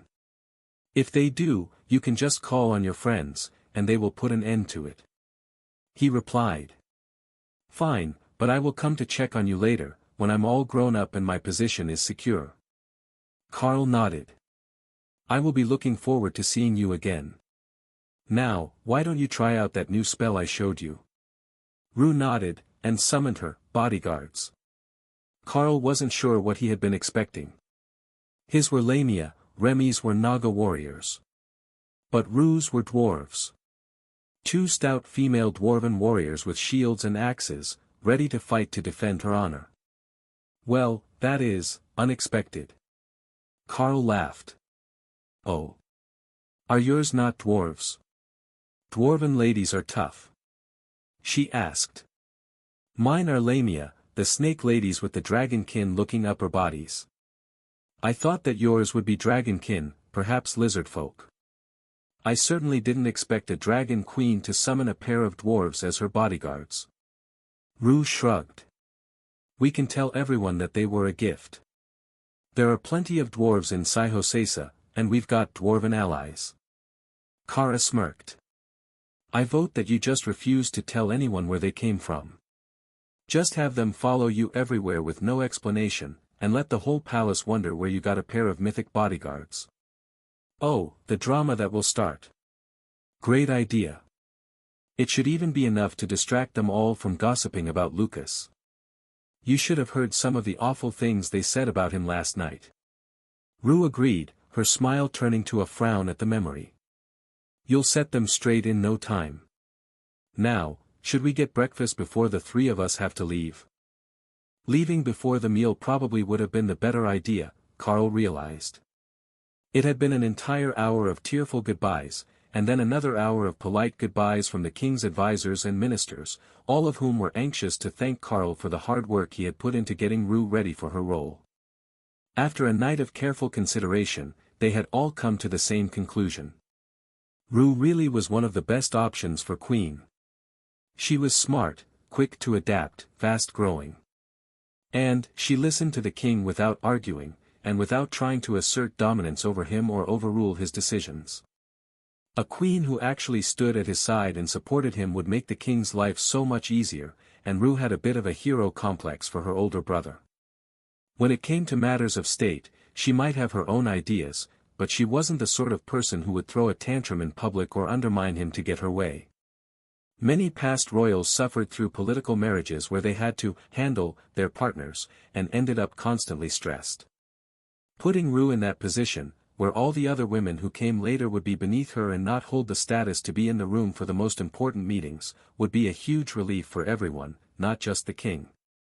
By now, they were all aware of the basics of what had happened with the Queen's faction last night.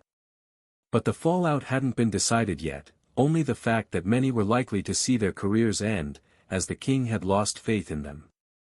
However, Carl would not be around to see what the final determination was.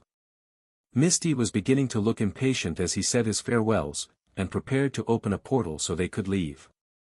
Wait, let me do it. If you do it, who knows where we will end up? Misty complained. Carl shrugged. He didn't have the power to move through time, and he was reasonably sure he could aim well enough to hit the right planet, even if things had changed. He did use landmarks as his targeting method, not buildings. Misty opened the portal into what looked like a young girl's bedroom, and ushered Carl through first, followed by Kara, before coming herself. If she didn't go last, who knew what might try to sneak through? Where is this? It doesn't smell like you. Kara noted as Misty closed the portal behind them. It's a spare room in the palace. Well, at the moment, anyhow. Now, we need to move along, but first you need directions. Kara, you're in your natural form for this one. Carl, you're going as yourself. I mean, as the cat demon version of you. You can do the new one if you like. Anyone who knows you will know that they're the same person. This mission will be a shorter one. All that you need to do is to go collect a set of system stones for safekeeping, and then we're on to the next mission. She explained. And why am I stealing system stones? Carl asked. For safekeeping, of course. If you don't take them, then the wrong people will find them and destroy them before they're needed again. Don't stress about it, we're going to put them right back when we're done. Carl laughed at her innocent expression. That explained why nobody could find the system stones that were supposed to be lost in an instance created by an ancient king. Because they were no longer there. So, someone had likely found the right spot, but the stones were no longer there, so they thought that it was the wrong spot and kept looking. Is there a reason that it's us? Kara asked. Of course. Who else could actually remove them? If Carl wasn't the avatar of the world dragon, he wouldn't be able to remove a functional set of system stones. The only way to move them when they're working is to ask the world dragon. So, they usually end up being a sitting target for those who want to destroy them. Carl nodded. And the world dragon doesn't bother about it because if you can't take care of your most precious belongings, you probably deserved it. Most of the world values the items, and should know that they're essential to their very survival. Now you're getting it. But by the time that you arrive, they will have forgotten where they are. You just need to get there before the giants do, remove the stones, and I will come pick you up. Carl sighed, and why do I feel like this will be a matter of hours ahead of the giants? Because the giants attacked when the instance was created, and that's a terrible time to relocate the stones. You'd be stuck inside for a century. So, we need to do it now. But the giants still remember where the instance should be, even if it doesn't appear in exactly the same spot as last time. Misty elaborated. Kara shrugged, dismissing all concerns. I like this plan. Messing with giants is fun. It really was. They took everything so seriously that it was impossible not to be amused by their overreactions every time that things didn't go their way. Even a single lost battle was a major national crisis in their minds. Is there anything else that we should know? Carl asked. Probably not. I'm not allowed to just tell you everything, for the same reason that I don't accompany you. Time dragons aren't the only ones that can move through time, and my presence alerts others. So, you will go alone, make the change, and then they have to guess what, if anything, happened that was important enough to gain my attention.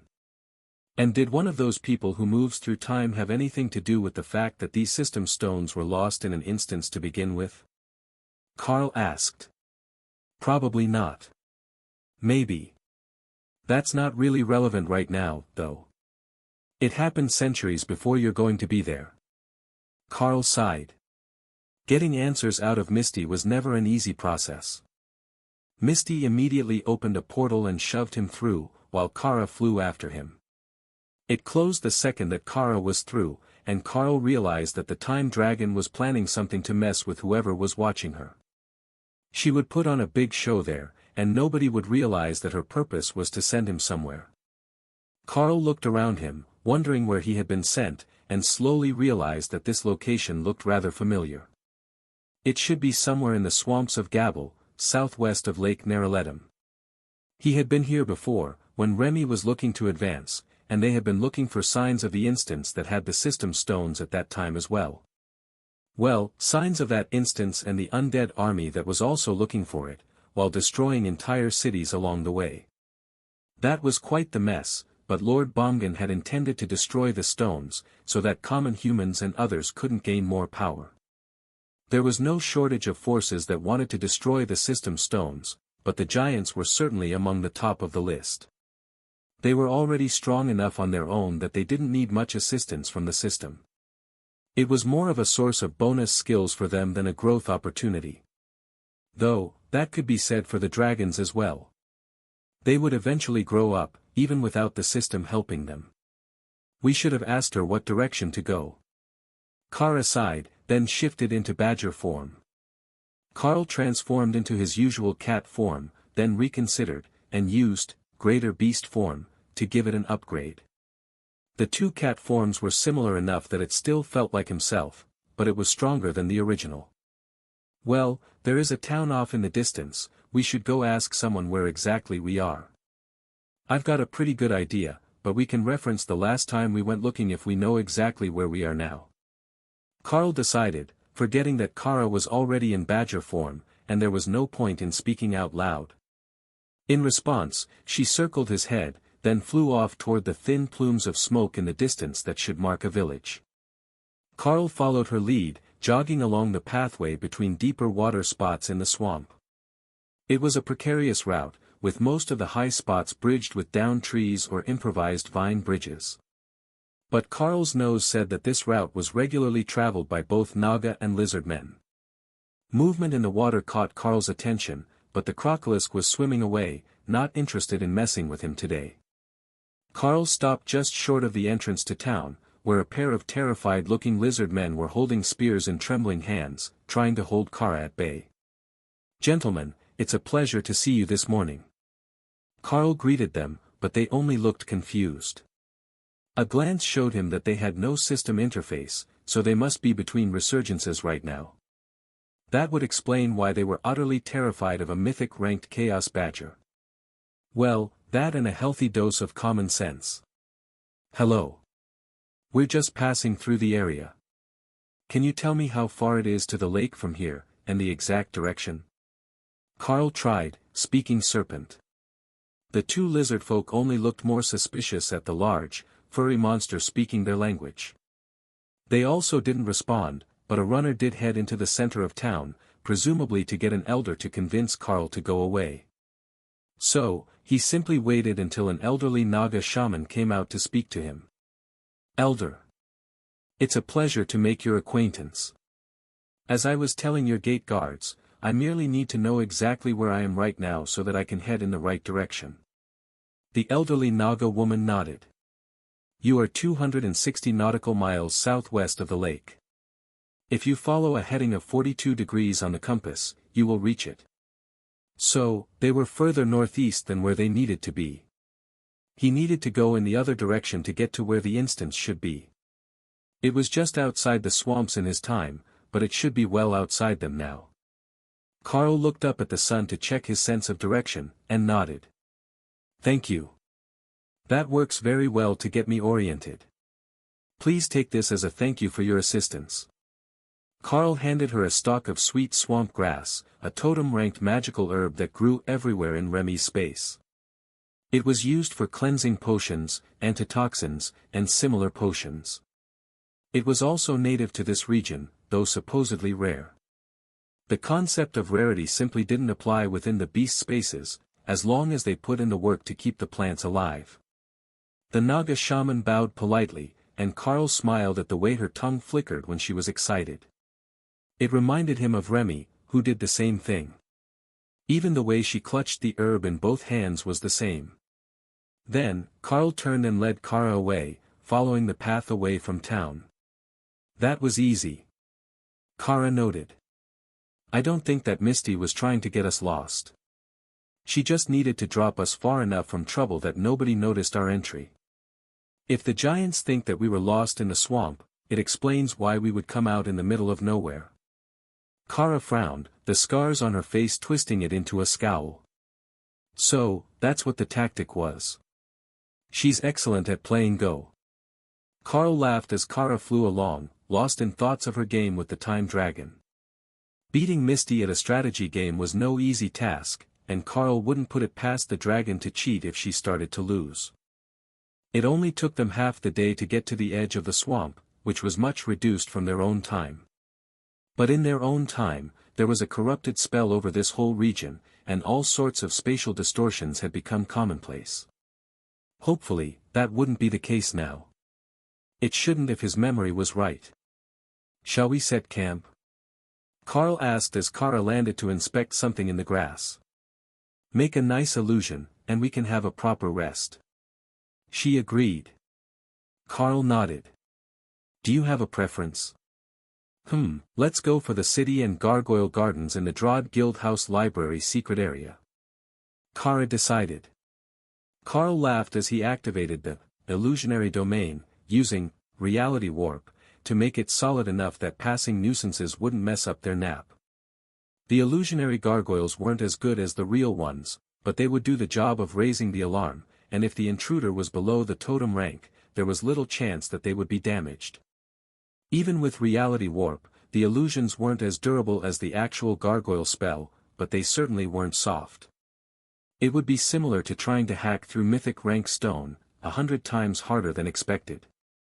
Anyone who passed by in the evening was sure to be confused by the sudden presence of a small ruined village full of strange-looking buildings, and then even more shocked when it all vanished in the morning. But what mattered to Carl was that there were comfortable beds in some of the houses, and that he could rest peacefully. Dawn came much too early, and Carl prepared to head out after a quick meal. We need to start bringing Lotus with us when we go places. Kara noted. You've got a point. A designated cook should definitely be on the list. I can make some of the basics now, thanks to Leo's affinity for nature magic. But it's still not the same as having a nature priestess with us. It did briefly occur to the pair that they were simply spoiled by an excellent group composition when they traveled. But they had put a lot of work into keeping their group, even if they had started to separate out a little as everyone advanced. You could only push so far and so fast, especially when you were reaching the higher levels. So, they couldn't just make everyone mythic right away, they lacked the necessary comprehension. While they didn't have an exact location, thanks to Misty's typical lack of information, Carl did have a good general idea of where the system stones should be. The old temple wasn't too far from here, and hopefully that was the set that they had been sent for. It was in an odd time distortion the last time that he came across it, and the stones had sealed themselves away. But at this point, it might still be perfectly fine and accessible. Hopefully. Wait. Remember the history? That was way before the last resurgence.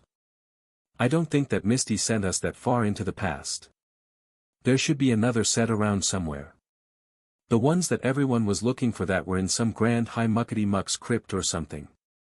Kara reminded him. Oh, that's a good point. We found what everyone was looking for, but not the place that they were looking for it in. So, there might be a second set of stones somewhere in this country. Good catch. Still, the temple seemed like the best place to start, so Carl headed there anyhow. At a jog, and in his enhanced form, the ground simply flew by underneath his feet, and it only took a few hours until he had to slow to check landmarks to be sure that he was in the right spot. Yes, there it was. The ruined village, and what must have been the temple. It was still visible, but it had long since collapsed, abandoned to the sands of time. Kara wandered around the ruined building, looking for any sign of a message that might have been left behind for them. The last person here had been a member of the Dark Light Host, the last way station attendant in this section of the continent, as her resurgence had come to an end. She had promised to hide the underground levels so that nobody would ever find what was hidden there, but with erosion and curious researchers, nothing remained hidden forever. It was either found or destroyed by the elements. She remembered the layout well enough, and Carl's memories of the place helped. So, it was with great annoyance that she found what should have been the entrance to the secondary basement, the one that was just storage and a sitting room, only to find that it was completely filled with rubble from the collapse of the temple. It had been left open as a decoy for robbers, but now that she wanted to explore it, everything was buried. The part that she was truly interested about was the idols. There used to be statues to all sorts of gods from many species here. But while there were portions of the altars left, there were no signs of the statues or other religious items. Had the cleric moved them to her inventory before she died? That would let them return to wherever the system put inactive inventories, and keep them from being desecrated. But she also might have left them, so that adherents of the gods could come to collect them. The war in the region would have eventually ended, and some of the locals might have wanted the keepsakes from the abandoned temple. It certainly didn't look like the place had been looted. There were no broken statue pieces anywhere, and the building hadn't been destroyed by force. It showed all the signs of having collapsed in on itself after the roof had crumbled and removed the lateral support. Though, given that it could have been thousands of years since the place was abandoned, it was still in remarkably good shape for a ruined temple. Carl saw a large group in the distance, headed toward their location, and finally noticed that there was a roadway running not far from the ruins. By his best guess, it was a tourist attraction of sorts for the locals, and the group was all dressed in simple monk robes, holding some sort of ritual flags. They weren't moving quickly, they were stopping to pray every few minutes. For Carl, that was a good sign. If this was still a holy place, they should know something about the region in general, and that would help Carl and Kara identify the location where the system stones would most likely be. Well, the other system stones as the ones that had been at this temple were apparently long gone. So, he waited as they approached, and then led Kara over to greet them a few hundred meters from the temple ruins. You shouldn't be inside the ruins. If you trample a sacred site, it will upset the gods, an old man among the group of pilgrims noted in a calm tone. Forgive me, but I am familiar with this place, and I was checking to ensure that there hadn't been any damage or theft since the last time that one of our people was here. Carl replied. One of your people? The old man asked. The Dark Light Host. We still check in on the old places from time to time. The man folded his hands in the spread wings gesture used by the Golden Dragon Nation, and bowed politely. Forgive me, I didn't recognize you without your ceremonial robes on.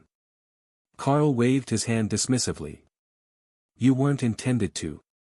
But there is another location I have been looking for, an ancient king's tomb which might contain a holy relic. It's not one of our places, but I was asked to find it and ensure that it hadn't been looted. The pilgrims gave him bemused smiles in return. The king's tomb? That's a legend of sorts. Everyone knows where his castle is, but his tomb isn't there. It's been extensively explored, and parts of it are still inhabited. They even had the dragons come with magic to search the ground for hidden caverns. Carl frowned. So, the burial site is hidden, and that is where the holy relics are likely to be. Which means there are likely barriers and traps. Do you know when it was set? Was it while the system was active? The old man nodded. Indeed. You have a keen knowledge of history, it seems. Though, that should be somewhat expected from a long-lived race such as yours. The burial site was indeed created during the years when the system was active, and it is believed to have survived the downturn in the key lines. The problem is that the location was deliberately hidden, and while there are rumors that he appointed guardians to watch over it, nobody knows if any are still alive. Carl silently celebrated the system's choice of appearance for him. The cat-demon exterior gave him not only respect from a variety of species, it also came with the assumption that he could be much older than he was, as nobody could tell their age with a glance, the way that you could with humans and most dragon kin. So, there is a chance that we might find someone who knows the answer, but logically, they wouldn't tell us just on the word of a stranger that I had good intentions. So, I would assume the best way to go about it is to simply search the regions where it is rumored to be. Carl replied, watching the man's face for unexpected reactions. His face didn't show any unusual reactions, but a few of the pilgrims looked more concerned than eager to gossip about rumors of holy relics. If they were scared he would actually find the place, that was the sort of reaction that he would expect. Would you like to stop for a meal? I will prepare something for your devout pilgrims. Do you have dietary restrictions? Carl asked. The old man smiled. We don't kill anything while we are on this trip. So, only plants that were not uprooted before the end of their life cycle. Carl nodded. Then, summoned food should be fine, right? I don't have the widest variety of options, but if we're talking about rice and beans, I can summon as much as we need. The pilgrims looked shocked at the news. You have the old holy magics? One asked. Not all of them. But I can summon supplies to keep the faithful fed. You see, I am a member of the Dark Light host, and I have a certain affinity for the world dragon, that won't leave just because the mana of the ley lines is harder to reach. They didn't truly understand what he was talking about, but assumed that he was one of the elder demons, the ones whose system was still partially activated, even this long into the Dark Ages. I hope that some of you are strong. The spell creates a rather significant amount of food. Carl joked as he activated it, creating a dozen 30-kilo bags of mixed dry rations. The pilgrims began to cry. Actually cry, at the sight of so much food. Is this because of the trip, or are times that hard here? He asked the silent old man. A bit of both. These pilgrims are traveling to the holy sites praying for a better harvest, and the health of their loved ones. If they can get one of the two, it's enough. But between you and me, most of them left so they wouldn't be a burden on their family during the lean times. He whispered, knowing that Carl would be able to hear him when nobody else did. Carl nodded. Perhaps I can help a little with that as well. Does your route take you near any of the suspected locations of the lost burial site? The old man nodded slowly. It does. In fact, it takes us past 5 of them, if you believe the rumors. This is one of the locations that it was said the great king visited frequently, so rumors are that he might be buried deep beneath the old temple. Carl shook his head. No, I was here when the temple was still intact enough to access the basement. There is no royal crypt down there. The man gave him a strange look. That was thousands of years ago. Just how long had Carl been checking in on the ancient holy sites of his people? Pots were brought out, and a small pouch of seasoning was found within a travel bag slung over a young man's shoulder. Karl noticed that the man only had one hand, the other arm ended above the elbow. So, he would struggle to do most farm work, and any other sort of manual labor. It would explain why an otherwise healthy-looking fellow was on pilgrimage with these old folk. Though, Karl did see a few gaunt young women with children, so he couldn't rule out that some were just starving or orphaned and hoping for the best. "Do you use a holy relic to create the food?" the one-armed man asked. Karl shook his head. "No, I know the spell. My species has an innate gift for magic, like most of you. But I'm at the mythic rank, so I'm not quite so limited in my options. Your leader is a cleric, is he not? Doesn't he have the gift?" The young man shook his head. "The old man isn't well. His magic is failing, and he can't cast anything without coughing up blood these days. But he agreed to guide our pilgrimage for as long as possible." That explained it. Priests of the Dragon Church could create food in the Golden Dragon Nation even before the elite program came about, and before the resurgence of his era started. So, they should be able to do it during this era as well. The food started to cook over a small fire, and Karl took a moment to use his affinity for the fundamental rule of mana manipulation to search the area. He could sense himself, and Kara. The old man was a weaker fluctuation, an awakened rank cleric. But other than the minor lingering holy aura on the stones of the temple, there was nothing else to be found here. No buried holy relics, no signs of the stones. But in the distance, Karl could feel a disturbance. It could be a dungeon entrance, perhaps an anomaly or instance of some sort. That seemed like a good spot to start, and if these pilgrims continued their path, it would take them right past it. "Are we going to take a slow walk with these people?" Kara asked as she waited for them to do something interesting. "I think so. One of them likely knows more than they're letting on, and I want to know something about the area before we get there. It will take less than a day to get to the location I can sense, even at their pace. But I will set up healing totems for the night, so that they're all fed and rested when it's time to go."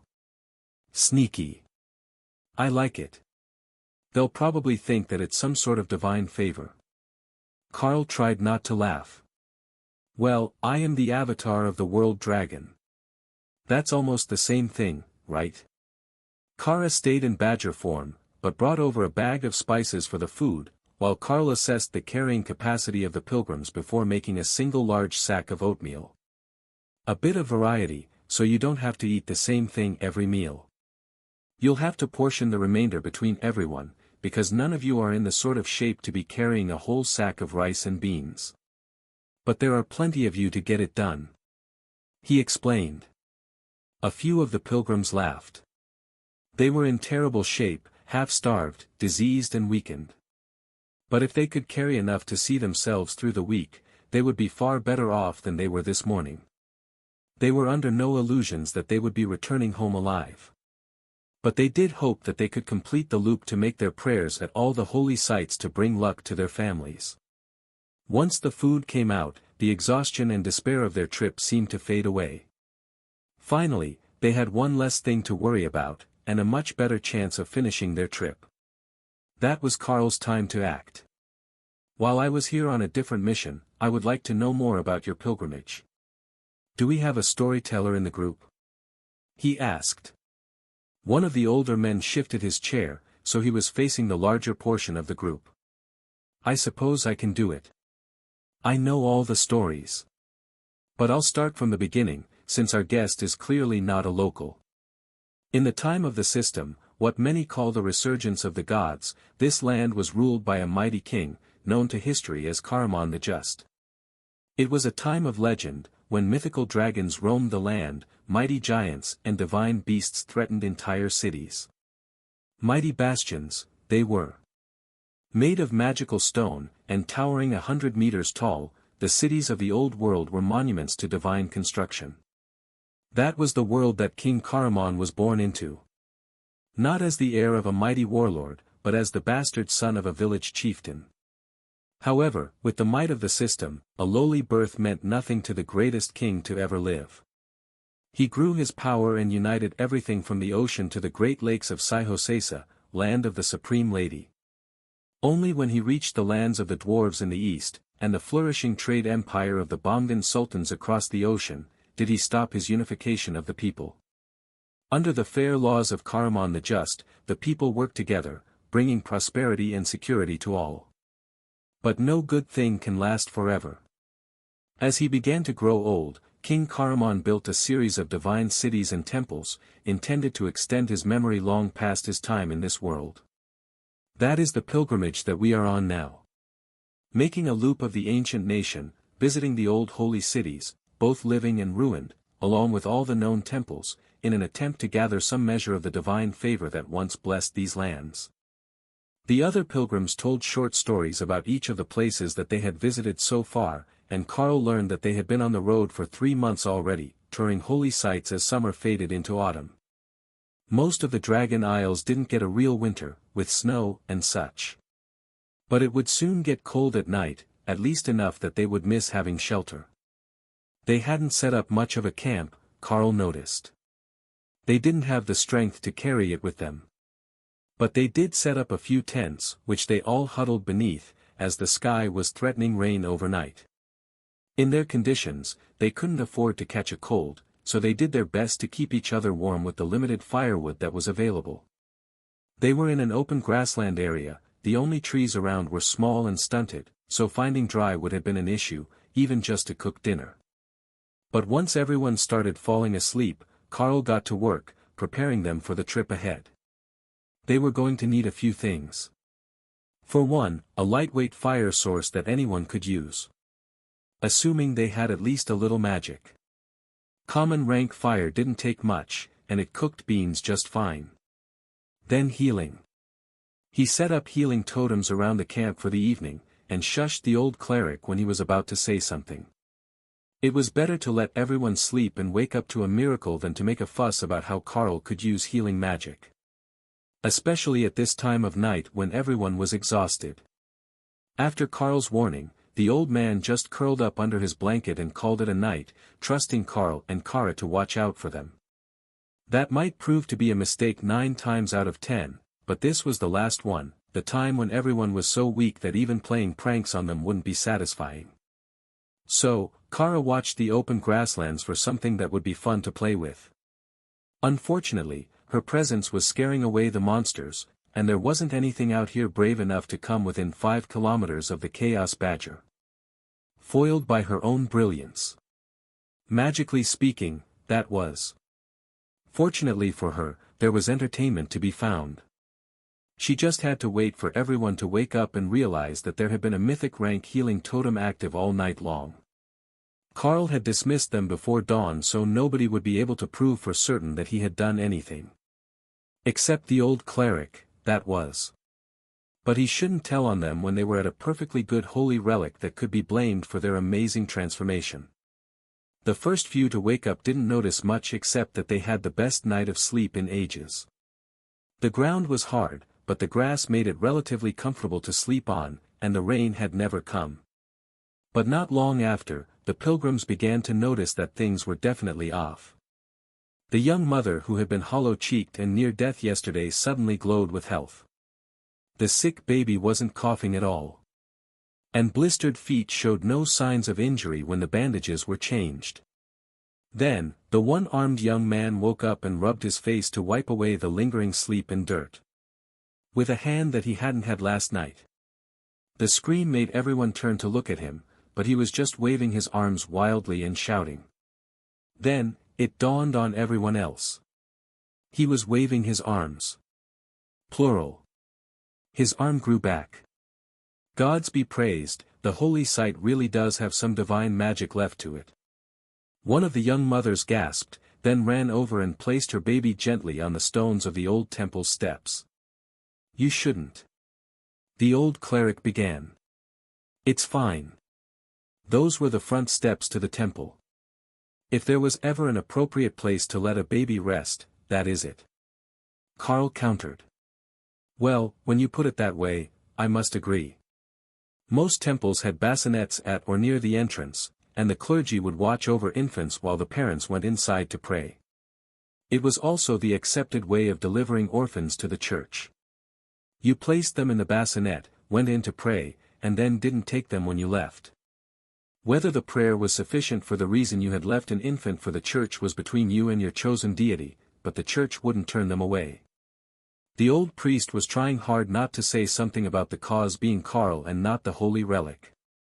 But as he had been here to check on it, perhaps they could say that it was divine providence. The holy relic bringing them someone who could cure their woes with a single night's rest. And Carl really had cured their woes. He had made them enough food to last for weeks, healed all their illnesses, old injuries, and even lost limbs. If he started handing out clothing and building them a house, the old man was going to start suspecting that the gods were trolling him. Why don't I make a cart, and then everyone can put their burdens on it, and take turns pulling? Carl suggested.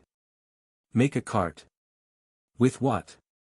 One of the men asked, looking at the grass around them. Magic, of course. I have that sort of power. Everyone turned to the cleric, their nominated leader, to see if that was appropriate, given their mission.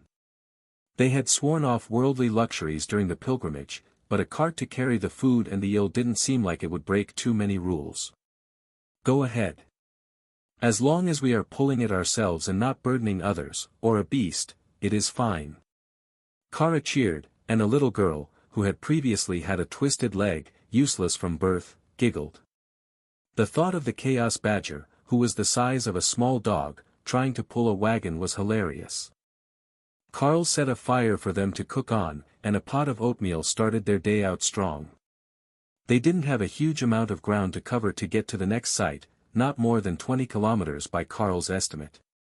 But with this group, that would take all day, not most of an hour.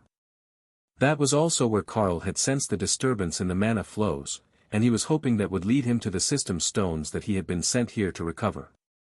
But first, he had to make them the cart. Not a fancy thing, as a human would be pulling it. But a flat cart with an open back to easily move goods in and out of. An ox cart would be the common name for it, but Carl hadn't seen an ox on this entire continent that wouldn't smash this group into pulp. Perhaps at this time, there might be weaker beasts, but as he remembered it, most of the land was lost to monsters, or taken over by dragons in between the resurgences, as they were the only ones with the power to control it. The weakest of dragon kin and other humanoid species had nearly been annihilated. Carl made the lightweight wagon with earth manipulation, stronger than steel, but light enough that 2 common humans could lift it entirely off the ground. That way, if they got it stuck in the mud later, they could unload it and get it to higher ground. The pilgrims happily loaded their supplies, the food and the tents, onto the wagon, which still looked mostly empty. Carl did consider giving them more food, but if he remained for a few days after they found the location, then he would have a chance when the first batch began to run low. They would inevitably start to thin the ration into a soup, and then to something closer to a broth. That was a basic of food shortages. But if he loaded the wagon, they wouldn't panic for some time. Not until after he was gone. Elder, you should ride. This long journey hasn't been easy on you. One of the men suggested to the cleric. The old man just shook his head. I haven't felt this good in years. I will walk for today, and if I need to ride later, I will reconsider. Pulling everyone's supplies is already a burden, and you've only had 2 decent meals in months. Both of which were in the last 12 hours. But that went without saying. The man nodded, and took a spot at one of the arms for the wagon. A bit of cloth looped around his wrist bound it to the wagon, so he didn't have to rely on grip strength, and another man did the same on the other side. That got the wagon moving easily as they walked under the morning sun, and the others took turns walking alongside the wagon, pushing from the rails or the back. Kara, go ahead and scout the destination for us. If it's promising, I want to know before nightfall. Carl instructed. Got it. Give me 10 minutes and I'll be up there. It smells promising. Kind of like violence and magic. That was not a smell that he could easily identify, but Carl didn't question her judgment. Kara flying into the distance startled the pilgrims, but Carl simply shrugged and smiled at them.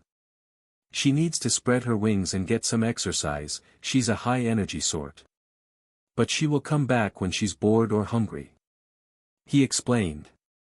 The pilgrims didn't know a thing about chaos badger biology, or even just what species Kara actually was. But they also had no reason to question Carl's word, and most of them had grown up around domestic animals, cats and dogs. They often got hyper and needed to burn off excess energy, so it made sense.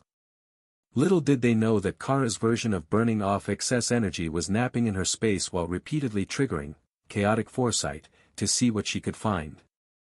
They just continued along the path, stopping periodically to pray. Oh, I found a spicy portal. I think it might be a good one, but it's not a dungeon. Trial instance maybe. Might be the place we're looking for.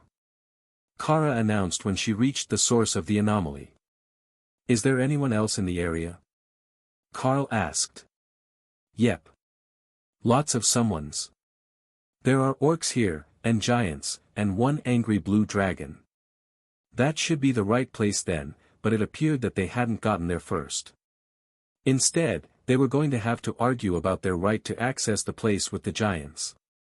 If they had only run into orcs, it would be fine. They could be negotiated with. All you had to do was make it a challenge, and they would immediately agree that whoever could do it best was the one who deserved it. Such reasonable people. The real issue was that these pilgrims were not going to believe him that it wasn't safe to go there until they had seen it with their own eyes. The mental word of a chaos badger 20 kilometers away was not going to cut it. They continued to walk, and Carl waited for updates from Kara. I think that the giants and orcs are going to fight over the right to access the whatever this is. It's still locked, they can't get in. But they think it's opening soon. Carl sighed. Alright, I'm on my way. My friends, I will run ahead for a bit. The badger has detected some trouble, but I will try to clear the way to the holy site for you. But before I go, in case I get delayed and don't catch up with you again, take this. Carl announced. Then, he loaded the wagon with bags of beans and rice, oatmeal, and one of dried fruits, which was about the extent of his create food spell's abilities. He needed to work on that. Before the pilgrims could respond, Carl was off at a run. He had given them enough food to eat full meals for at least a month, and with the wagon, they wouldn't have any trouble pulling it along on their journey. That put his mind at ease, knowing that they could turn away from this fight, skip the holy site and move on to the next one, even if he didn't get back to them. When the location came in sight, Kara was flying overhead, throwing stones at the giants and instigating a fight, while the leaders of the two forces postured and argued with each other. Sneak past them. This is going to take a while, and the trial should be open enough for us to enter. Kara informed him. What she was doing was distracting the giants, who were facing the trial instance portal, preventing them from noticing that it had changed. Once they did, the fight would be started, and the chance that anyone would sneak into the instance would be over. That would just make it harder for them to do the job that they were sent to do, and they didn't even know if this was the right spot yet. If it wasn't the king's burial site, they would just be wasting time in a trial. Carl decided to increase his odds of stealth. He activated both, Night Haunter, for the mostly invisible incorporeal body, and then, Invisibility, for an added layer of protection, before setting an illusionary domain over the whole area, so he could more easily hide himself if things started to get spicy. The giants weren't particularly bright, so using the spell to hide the entrance might make them think that it closed if he timed it right. But that time was not now. They were paying too much attention to everything, and some of them had obviously noticed the magic building around them, though they hadn't determined the cause yet. If the portal vanished now, they would attack everything in the area, looking for intruders and the hidden portal. Carl did his best to hide his aura, hoping that nothing would notice he was headed for the portal, as both sides suspected that the other was the cause of the magic they could feel. The orcs were individually weaker without the system, but the hill giants weren't that much stronger, and the orcs had better weapons, finely crafted out of magical beast bones, so they would cut through higher rank bodies with relative ease. It was a self-perpetuating cycle. The orcs would struggle against magical beasts and giants on their own. But they had taken one down and made weapons. That allowed them to take more down, make more weapons, and now they could face off with physically superior creatures using their wits and combat skills. It was a culture that brought them safely through the entire downturn, and one that they held sacred even during the system resurgence. Silently, Carl snuck past the two groups, and entered the anomaly portal to see what was inside. Though, it didn't take an intensive search to tell him that this was the right place. For one, the space felt like a tiny world, not a system trial. For two, he could sense the system's activity here. The rich miasma of energy that felt like his own skill activations. But the interior of the space was not a burial ground in any way that Carl recognized it. There was no altar nor crypt. There was no monument to the great King Karaman. Instead, there was a simple stone summer house next to a babbling brook, splashing over rocks as it circled the space. Carl smiled as he realized the setup actually made the tiny stream something like a moat around a castle, if you could count a 3-bedroom stone house as a castle. Perhaps the king's body was inside. Carl made his way across the grass, and then stopped when he felt power under his feet. The system stones were here. They had just been buried inside the garden, covered by walkways and hedges, so that they wouldn't be easily found by anyone who happened to walk in. Now, the question was how Carl was going to remove them. If he started to destroy the space, it would collapse. Then, he would be kicked out, and the stones would be in the open, free for anyone to grab. That would just make things more complicated, and it would almost guarantee that at least one part of the stone array would be destroyed. Instead, Carl began to examine them, as he had done once before, with the stones at the temple. That examination revealed something remarkable. These stones were not divine. They were likely made by an immortal, crafted as a replica of the real system stones. His affinity for the fundamental rule of mana manipulation began to grow as he examined the stones, and how they were linked to the power deep within the planet. It was a wonderful trick of magic to link them so deeply, but Carl realized that was the only way to make them functional. The system was an integral part of their world, you couldn't separate off a bit of it to make system stones without making an entire system to go with them. Reading the runes was only the surface level of the issue. The real difficulty came when you needed to understand how the system stones were linked to the planet, so that the powers left by the world dragon could be activated and a class granted to the one who used them. But with that revelation came another, far more profound revelation. He didn't need the system stones to activate the system at all. As long as the person had the affinity, he could simply draw upon the dormant power of the planet to cause an activation any time he wanted. He could even pull up the class change menu for himself. And he did. There wasn't a better option available to him, Beast Master Champion was the only available option on his tier. But he could see all the options that he had turned down in the past, and that was something new. It gave him a clear view of where they would have led, and insight into whether he had chosen the right path. Carl thought that he had. Most of the others led away from the path of the Beast Master, and none of them led to an avatar-level ability. At least not in their core skills. Are you done messing around in there? The orcs aren't going to be able to keep things under control for long. I will finish here soon. I have found the stones, but I don't have a way to move them without breaking the instance. If I do that, then all hell is going to break loose. Carl warned. Alright, I will buy time. You've got about 10. Kara agreed. Carl stared at the stones, then realized he didn't need to destroy the garden to remove them. All he had to do was use earth manipulation to replace them and lift the real ones out of the soil. Then, there would be a perfectly intact garden, with the stones underneath but without the link to the planet that would allow them to function. If he did it right they would even have the runes, so whoever came digging here would believe that they had gotten it right. 4, 3, 2, Kara narrated. Damn it. She had meant seconds, not minutes. An explosion came through the entrance, nearly knocking him off his feet as Carl rushed to swap the stones. It might not be perfect, given his lack of time, but he had memorized the runes last time, and now he understood how they actually worked. However, when he tried to put them in a space, he found that was simply impossible. Both the stones and his beast spaces were linked to the planet's power, and neither could be separated. Instead, he put them in a bag, and leapt out the exit, aiming into the sky, on the faint hope that he would be above the next attack. The orcs had spread into combat teams, fighting the much stronger giants 10-on-1. Not successfully, Carl noted. But they were trying.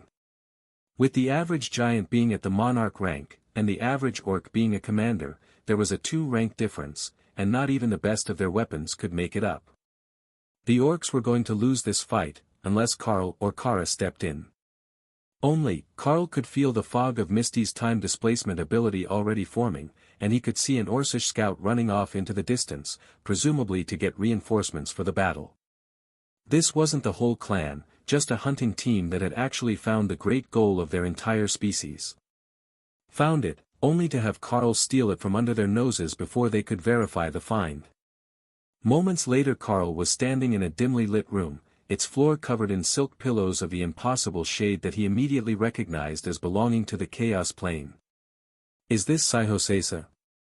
he asked Misty, who was standing at his side, while Kara rolled on the pillows. "Right on the first guess.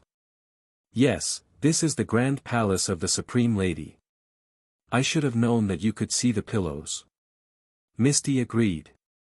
Carl nodded.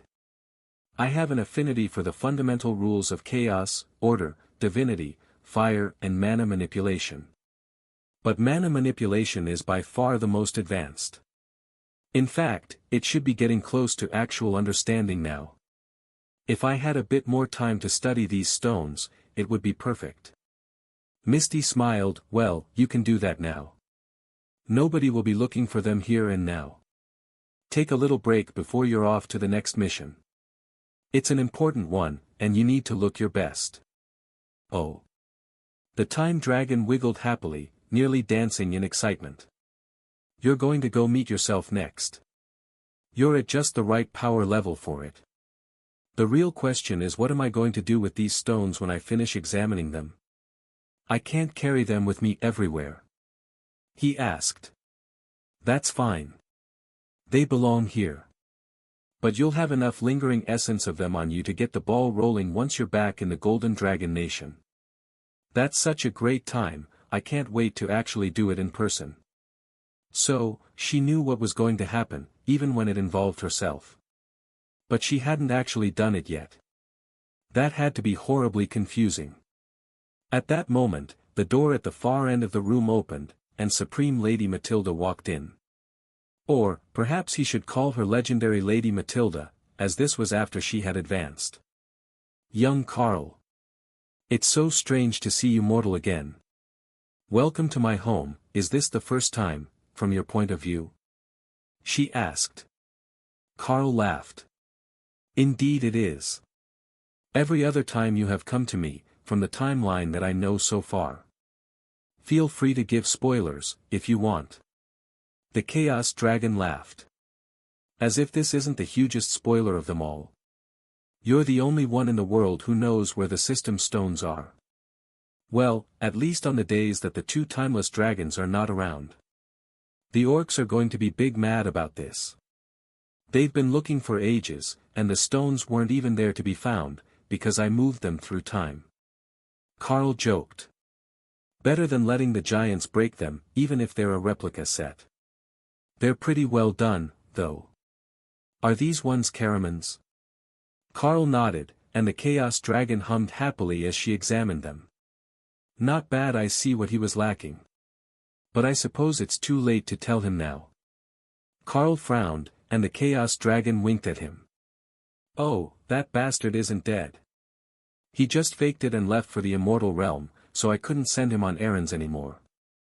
Everyone thought that he was stuck at the peak of Mythic, but he ascended nearly a century before he left." Carl shook his head in dismay.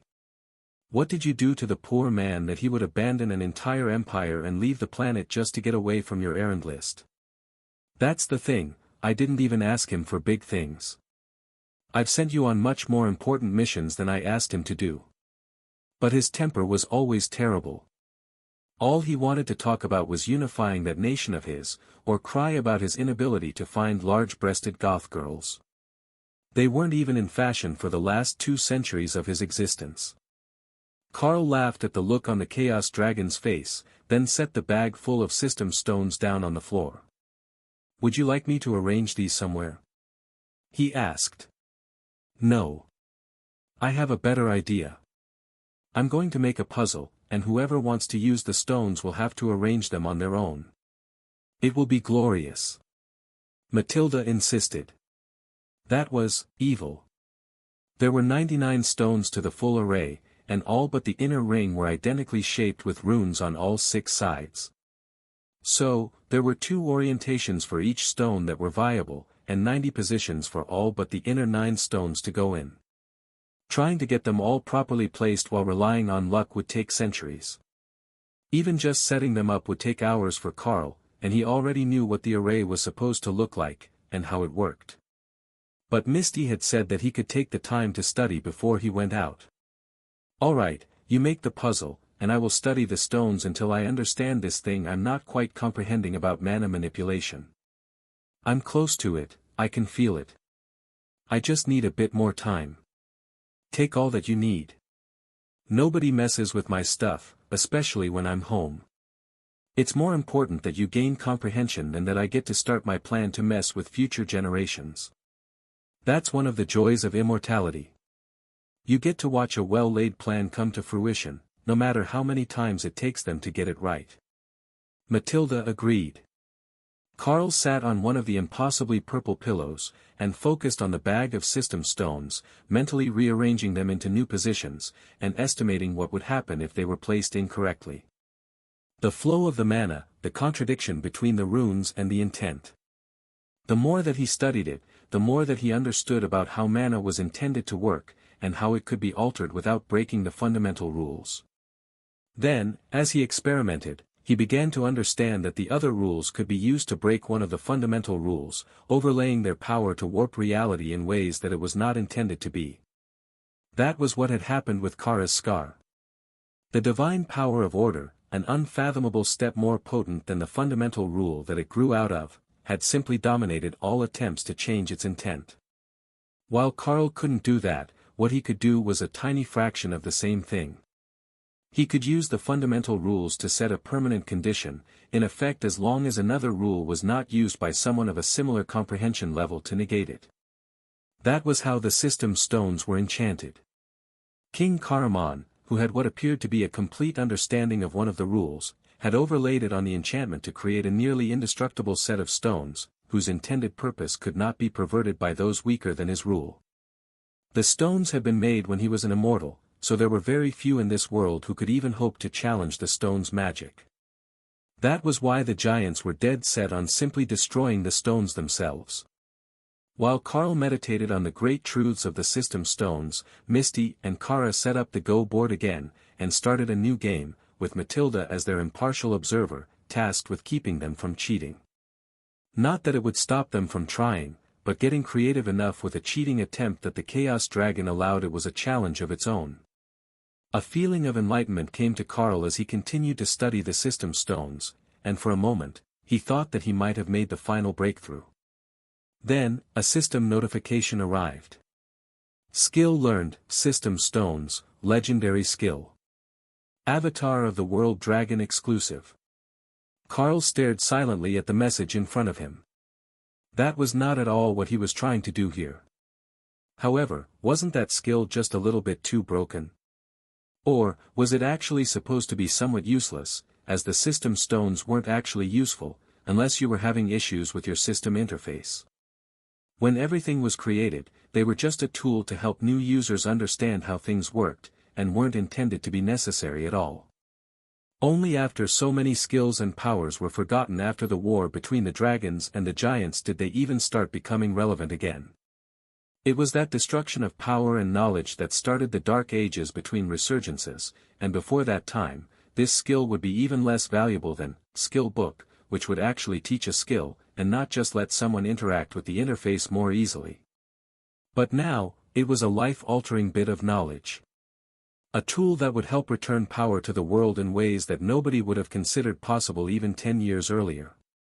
If Carl was correct, then the baby dragons who were going to hatch in the tiny world would be able to use these stones he could make to awaken classes of their choice, and not at random. They would love that. The god of death was going to strangle him when the avatars found out. No, Dicarion was left behind in another resurgence. He wasn't around in Carl's own time, so it should be fine. Carl breathed a sigh of relief, then remembered that Naksha was waiting with the others, and her uncle was, in fact, an avatar of the Black Dragon. But more than that, Carl had an inheritance from the Black Dragon to pass down to her. It had transferred to him when Nakt advanced with no family around, but it had been sitting mostly dormant in Carl's body until now. He really should do something about that now that he had the understanding of mana manipulation to actually transfer the inheritance from himself to someone else. He had gained an improved physique from it, so it wasn't totally lost. But the vast majority of it would not activate for anyone but a black dragon. The magic was still in his body, waiting, and Carl could feel it. That was something he decided not to let his thoughts linger on today. Feeling the mana flows in your own body was a bit creepy, like focusing too much on your own breathing until it stopped feeling automatic. Carl turned his attention back to the stones, and to the study of mana manipulation, ignoring the fact that he had gained a most wonderful new spell. The intricacies of mana were something that he could easily get lost in, but his attention was brought back to the real world, assuming that was where they were, at the moment that Misty cheered in joy, celebrating her victory. She had finally won the game in a decisive enough way that even Kara couldn't claim it was a draw or a Pyrrhic victory. "Look, he's back with us. Did you learn the thing?" The Chaos Badger asked. Comprehension, fundamental rule of mana manipulation, 95%. Carl smiled. "I believe that I did. I'm so close to complete comprehension that it's bound to come to me soon. I just need something that I'm not finding in these stones, and I will be there. Perhaps just a bit more time to study." Misty nodded. "That is good enough.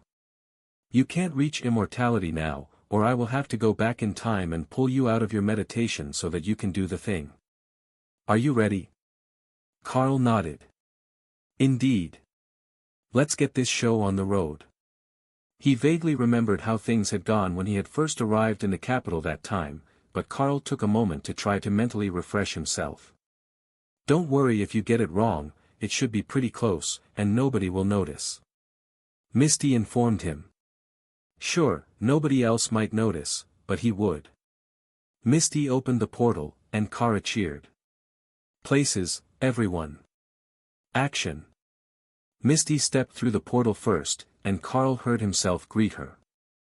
Right, he was still in the wrong form.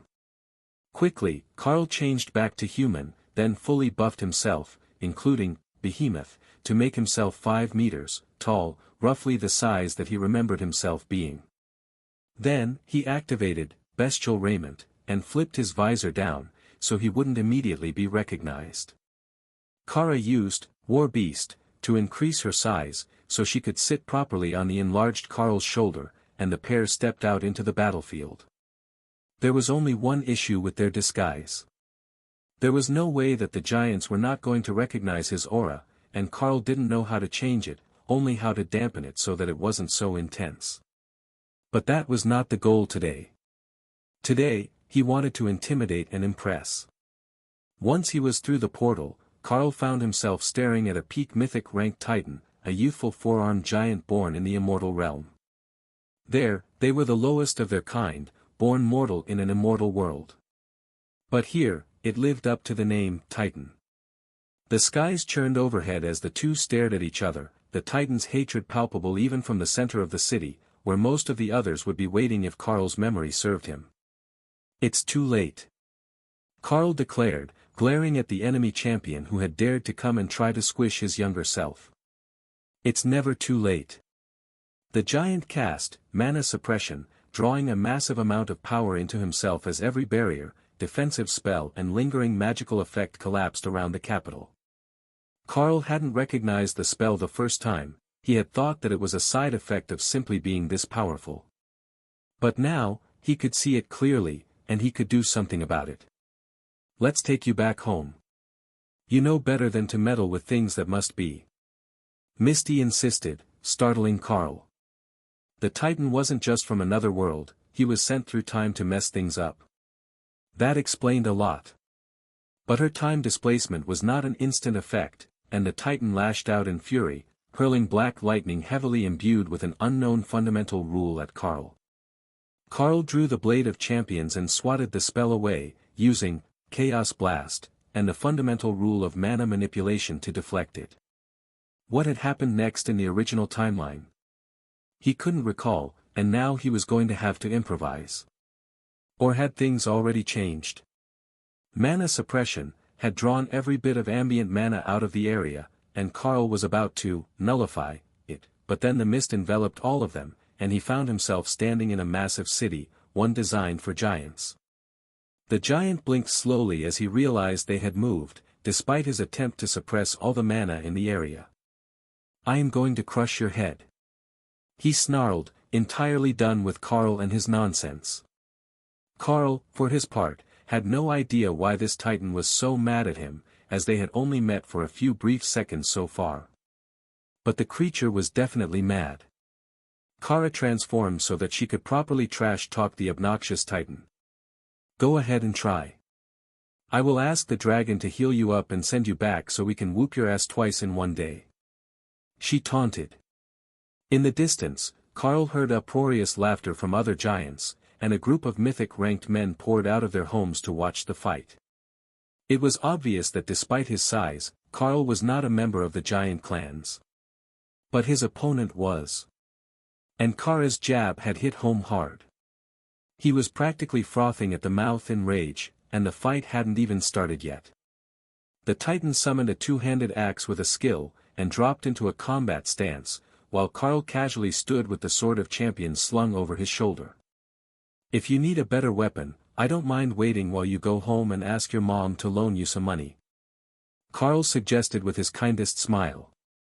That was it, the Titan couldn't take any more of this insufferable man's mockery. The giants rushed to make a large circle around them, marking the boundary of the fight, while Kara and Misty were pushed back behind the wall of bodies. The giants just assumed that they were small children, unworthy of a front-row seat to the battle. Nobody stopped long enough to notice that neither of them belonged here at all. The Titan made the first move, an overhand chop that shattered the stone where Carl had been standing until a split second earlier. The skill continued until the ring of spectators, where it was stopped by a barrier ability, protecting the majority of the city from the fallout of two peak mythic combatants. Carl charged forward, forcing the Titan to parry with all four hands on the axe. The giant slid backward with the brute force of Carl's hit, but his defensive spells were unharmed. Carl hadn't used anything more than brute force to test the strength of his opponent, and found that despite the size advantage, his buffs gave him a distinct edge in physical prowess. That was bad news for the giant, as Carl added, Chaos Blast, an innately immortal ranked skill, to his next series of attacks. The fundamental rule of chaos destabilized the area around the Sword of Champions, causing barriers to fail on contact, and the giant to retreat at a run after his weapon was dispelled. The others were openly mocking him now, running from an enemy who didn't even reach his shoulders. They might not be any more convinced that they could win this fight than the Titan was, but they weren't going to let him simply run away from a fight. One of the larger Titans in the crowd tossed a large sword into the ring, and Carl flicked it up with his toe, tossing it into the hands of his opponent. We can't have you claiming it was an unfair fight. I hope you learn to use a sword better than you use an axe. Die. I will rip your head off and spit in the throat hole. The Titan roared. Oh, he's that kinky. Kara giggled, making the other giants laugh even harder. Carl was beginning to understand why this man hated him. If he hadn't come from before this event, but after, there was going to be some lingering resentment. The Titan roared and pounded his blade into Carl's defenses, causing the air to shake as Chaos Blast absorbed the impact. It was probably not the right spell to be using on a sword in combat. But Carl thought that it was actually rather appropriate, given the circumstances. It was flamboyant, dramatic, and heavily imbued with a fundamental rule that wasn't mana manipulation. That would give away his exact progression, so it was better to use chaos on his attacks, and let the giants think that they still had plenty of time before Karl would be close to becoming an immortal rank threat. If they realized just how close he had gotten, they would surely inform someone above them, and start to send more forces after him. Is that all that chaos can do? The giant huffed as he parried another set of Karl's attacks. Oh, you haven't seen the true nature of chaos. Karl joked. Magic punch, he shouted in Dwarven, and the giant shifted to a guarding position as Karl's fist raised. Then, he kicked the giant in the groin. Foul. Combat foul. Let him up. The giants in the ring booed, while trying not to laugh. There were few giants in the known universe who didn't speak the language of their eternal nemesis. That was a kick. The Titan wheezed. That's what makes it magical. I learned it from a children's cartoon. Karl agreed. Karl let his opponent shake off the pain, and then get back into a combat stance before continuing.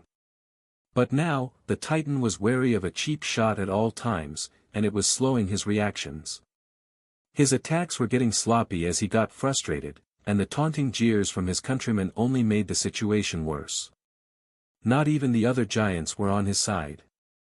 A missed parry left a deep cut down his left flank, pouring blood on the stone of the arena, and then Karl hit him with an earthquake, nearly shaking him off his feet before a solid strike with the flat of the blade of champion sent him flying into the crowd. They put him back on his feet within the ring, and began stomping their feet. First blood is drawn. Second blood ends the challenge. A booming voice declared from the back of the crowd.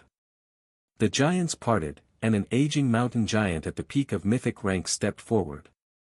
He stopped at the front row as Karl and the Titan circled each other, and Kara whispered dirty tactics into Karl's mind. Two rapid swings clashed with neither side coming out ahead, but Karl had no intentions of playing nice. Elemental's Wrath, and Dark Flame, turned his whole appearance into that of a massive black fire elemental, and his strength doubled as the blade of champions crashed into the Titan's defenses, driving him to his knees, and carving a deep furrow into his shoulder. Karl stepped back as the giant's arm went limp, and the elder in the crowd raised his voice. Second blood. 2 rounds to 0, this challenge has been decided. Karl let the spell fade, but kept most of his buffs active to remain 5 meters tall and somewhat respectable by giant-size standards. The elder looked down at Misty, who had crept between the feet of the spectators to rejoin the front row, while Kara transformed back into a badger for the same reason. You, temporal dragon.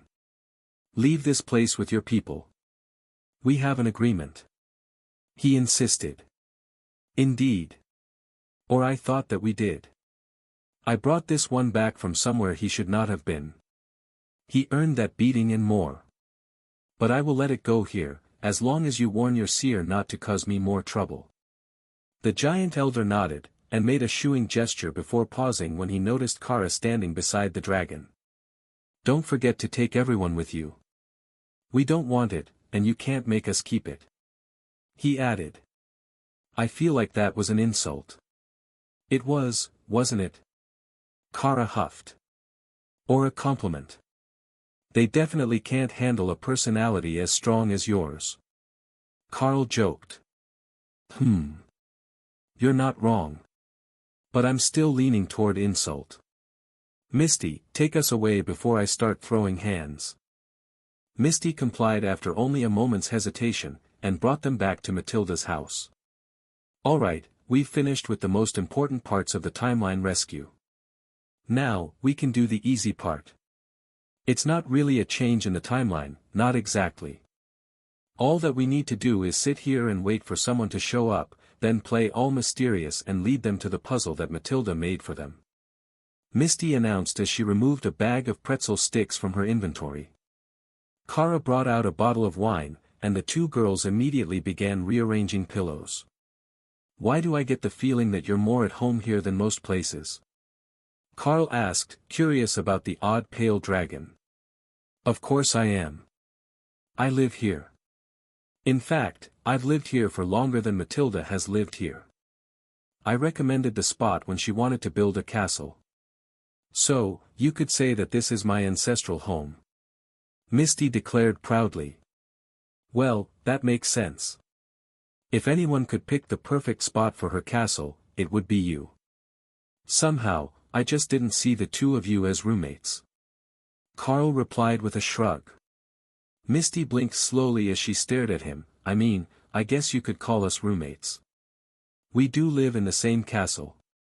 But she lives way over there, and I live here. So we're more like neighbors. It's not even the same building. Kara considered her options, then added a plate of cheese and sliced meat to their snack assortment, which Misty countered with a fruit platter. You know, I used to be a guild member, but then the immortals complained. They said that it would introduce bias, whatever that means. So, they made me stop being one. But they didn't say that I had to move or anything, so I'm just here whenever I don't have to do things. She explained. I get the feeling that means you're not actually here much. Carl noted. That depends how you look at it, but yes. I am gone for the majority of my lived hours. Still, I spend quite a bit of time here. It's all relative. Carl nodded. When you are gone for weeks or months taking care of an issue, then you return to the same day, you could say that you spend very little of your time home, but still be home every day. Do you think that we're going to get a good show when they come for the puzzle? I got the feeling that they were just going to get frustrated. He asked. Oh, trust me, it's going to be great. Sit and have a snack first, we've got time to relax.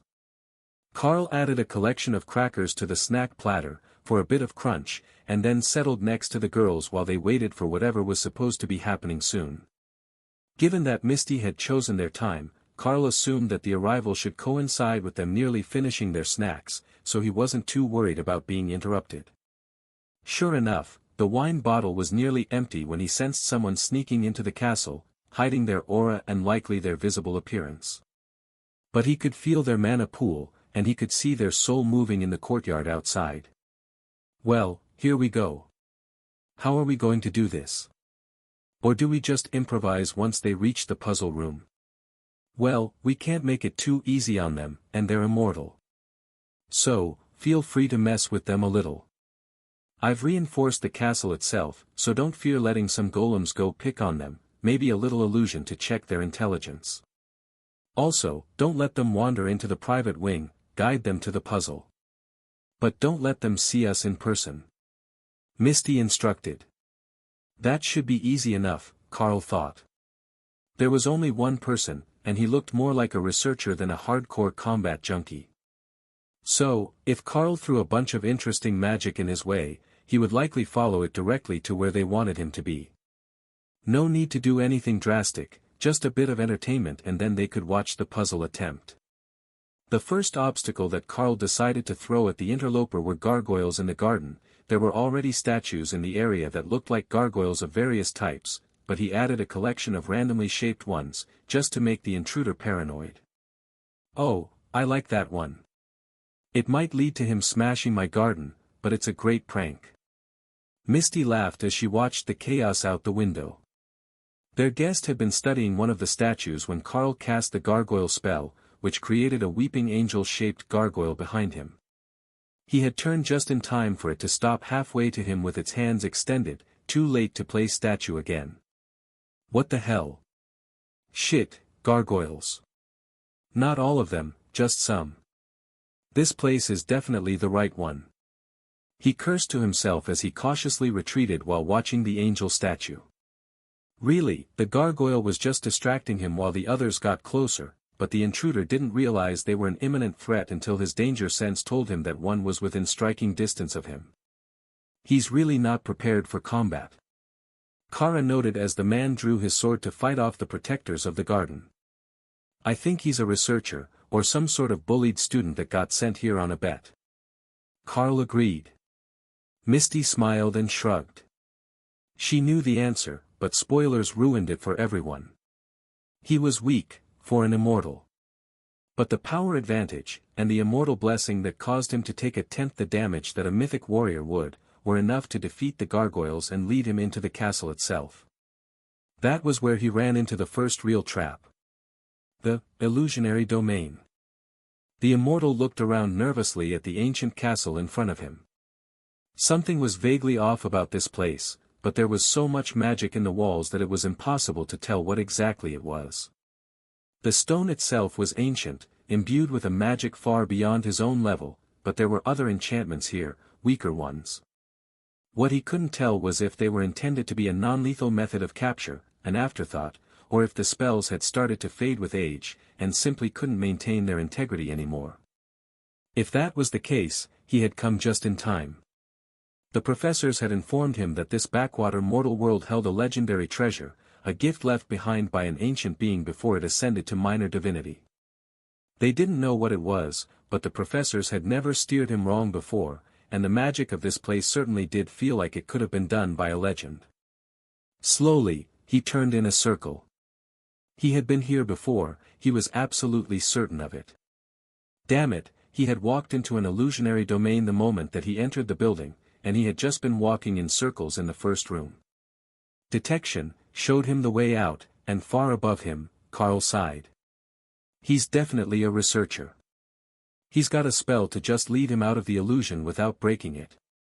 I was sure that we were going to get some entertainment as he rummaged through the illusion for the key. Misty smiled down at the scene, replayed in a bowl of still water.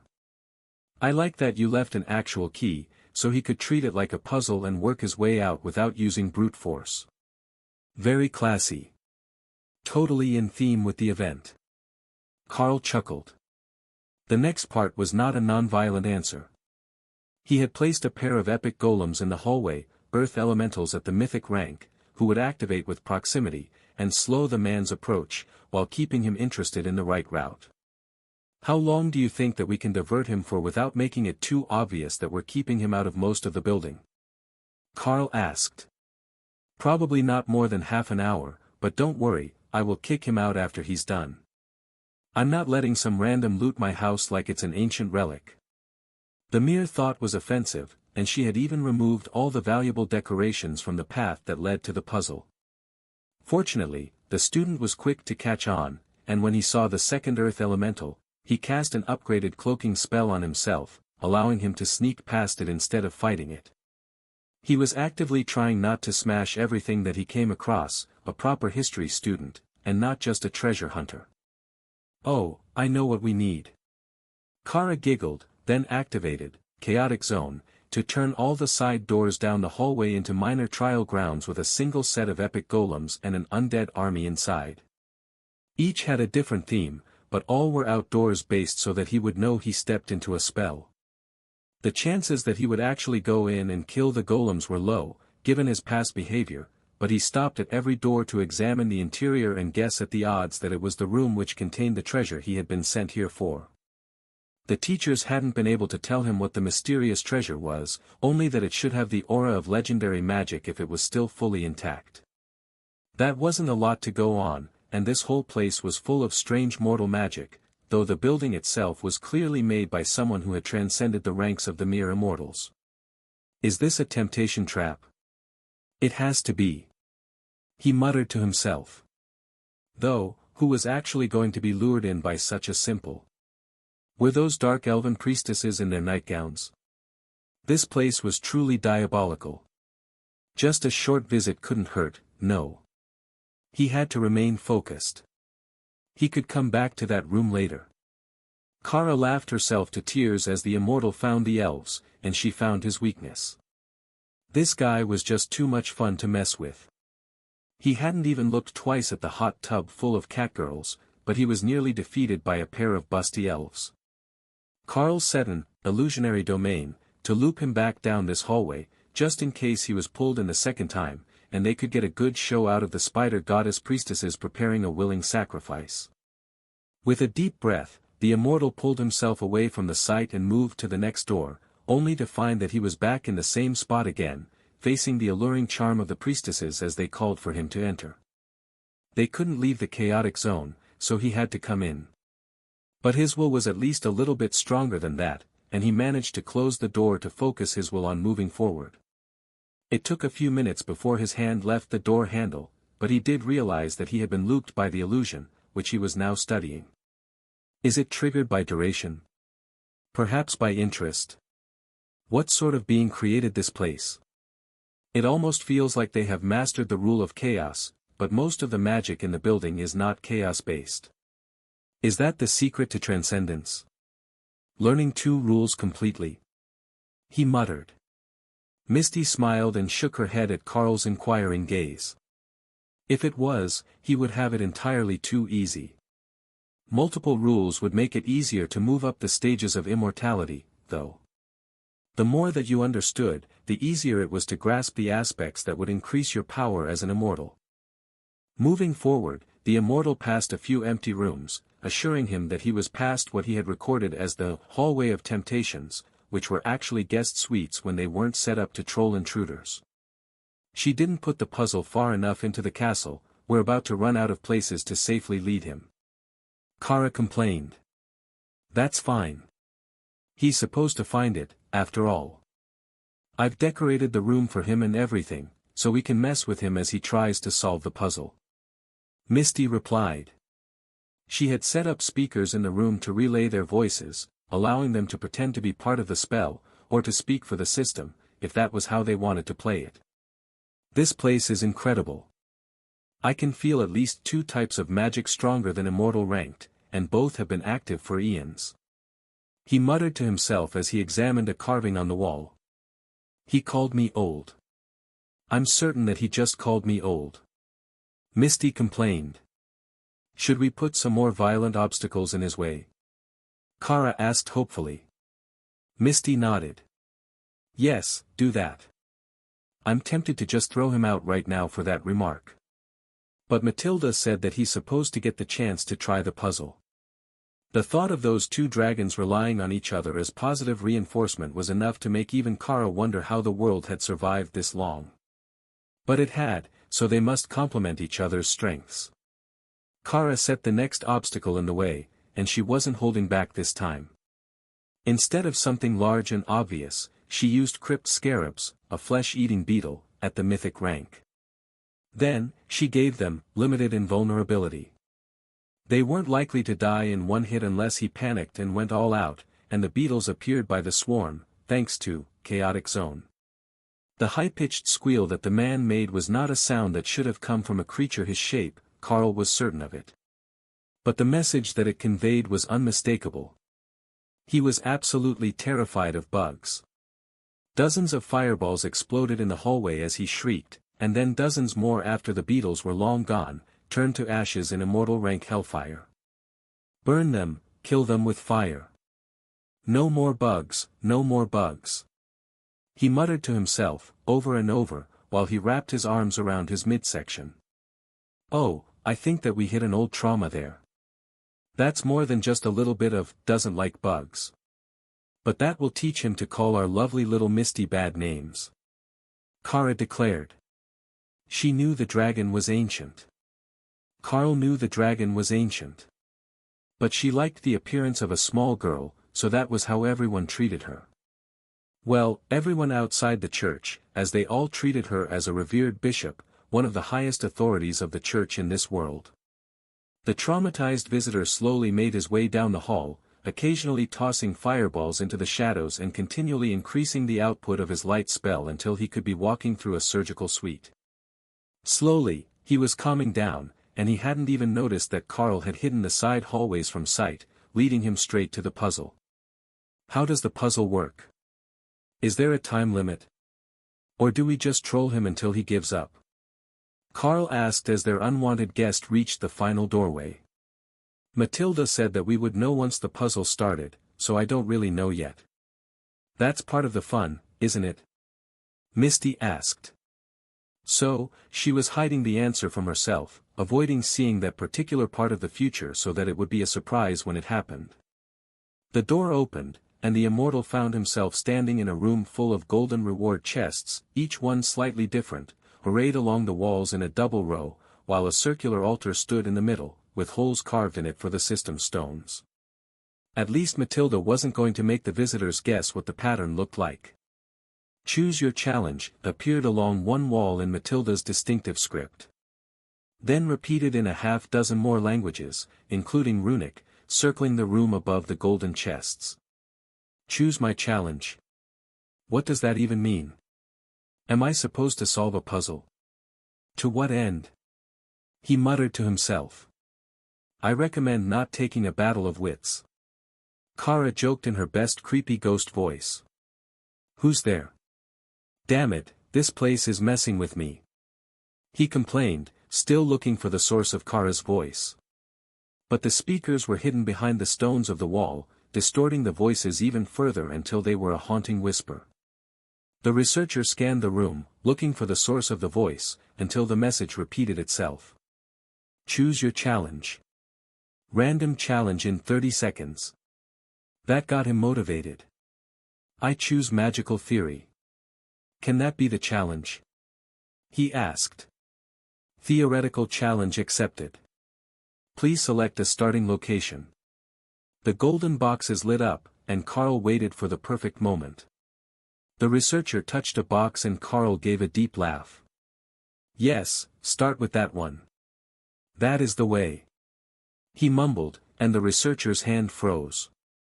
Kara laughed hysterically as the man began to panic, wondering if the voice was messing with him, or if it was intending to help him. But Carl wasn't saying anything else, so he was left to his own devices. This is so much better than just watching them try to solve the puzzle. But remember, we can't help the challenger, or directly hinder them. We're just here to make them doubt themselves and to have a little laugh. Misty reminded them. Of course. We won't go too far. He made it through the obstacle course alive, so he won't crack under pressure if we just give him random laughter. Carl agreed. The temporal dragon nodded, and took a bite of cake, moaning happily as she chewed. A sound that Kara broadcast into the trial room. Wait, is there someone else here? Hello? Can you hear me? He asked. Then he paused, looking confused.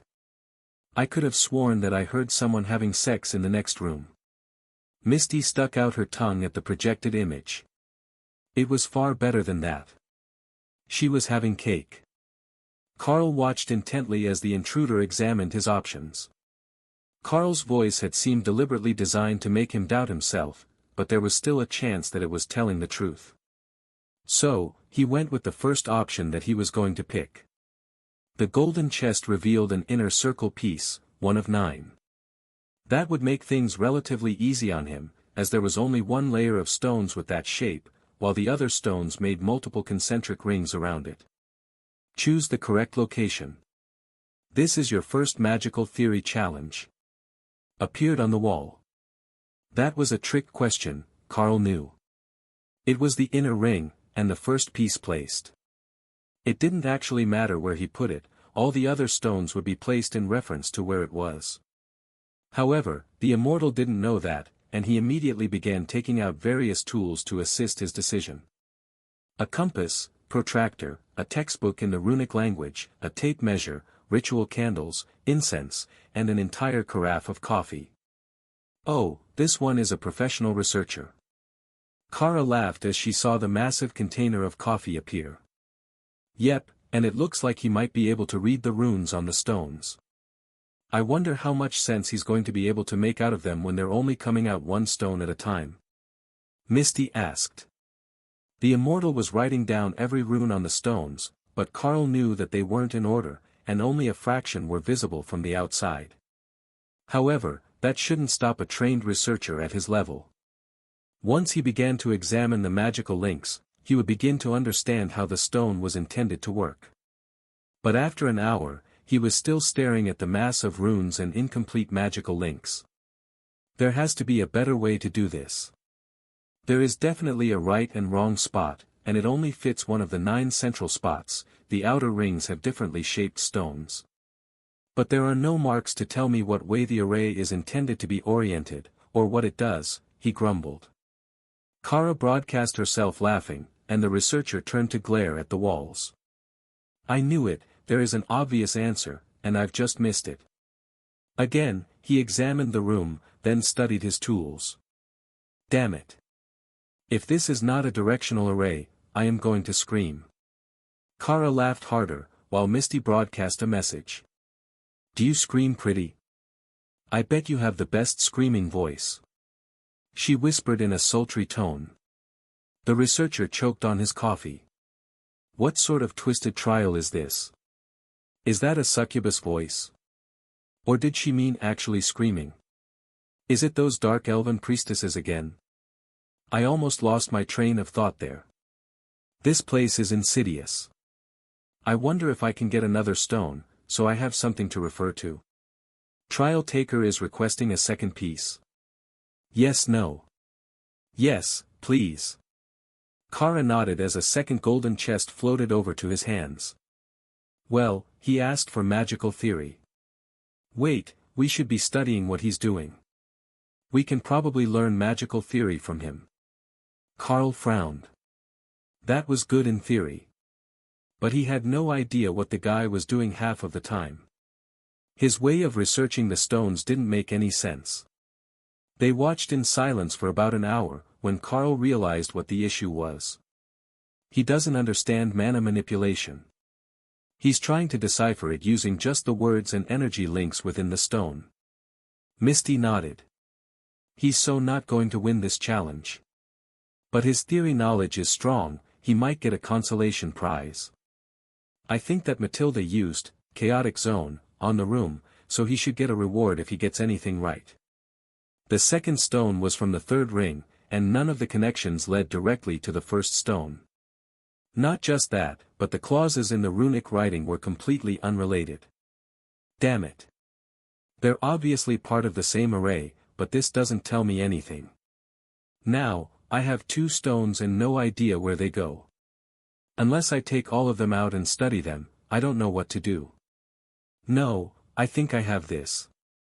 The links all lead to other stones, and there is no reference to directionality. So, if I place the first one, and ask for another, I might be able to use a triangulation process to locate it properly. With shaking hands, he set the inner circle stone in place, and the spot on the array lit up. Alright, that's a relief. Now that the first one is set, I just need to find the right spot for the next one. Let's see, it doesn't have any links to the initial stone, so we can rule out any of the spots that do. He mumbled as he worked. But there were still too many spots left, and he couldn't completely eliminate the chances that he would pick the wrong one.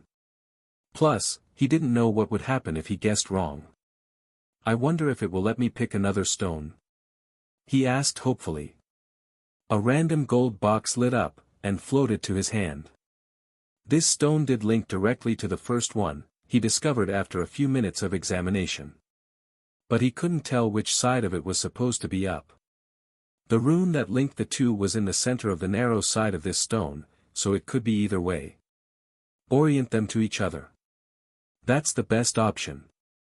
The end cap runes on both face the same way if I set it like this and there. The second spot lit up as he set the stone in it, but then disaster struck. He had forgotten that he was holding a stone in his other hand, and unthinkingly used it for support to stand back up. The location where the third stone touched the ground lit up red, and a new string of text appeared on the wall. Incorrect placement. Magical theory trial failed.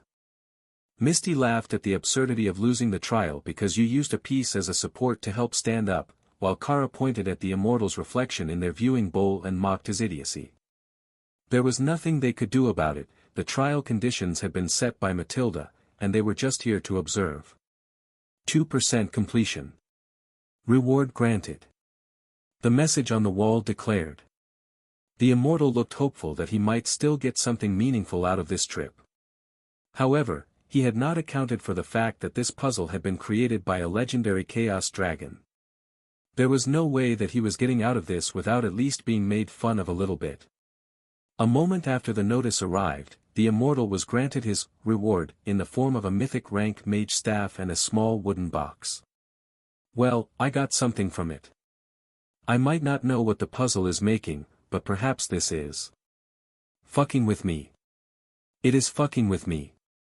Kara laughed hysterically, letting her voice echo through the puzzle room as the immortal realized that he got a staff of levitation and a fancy box of tissues.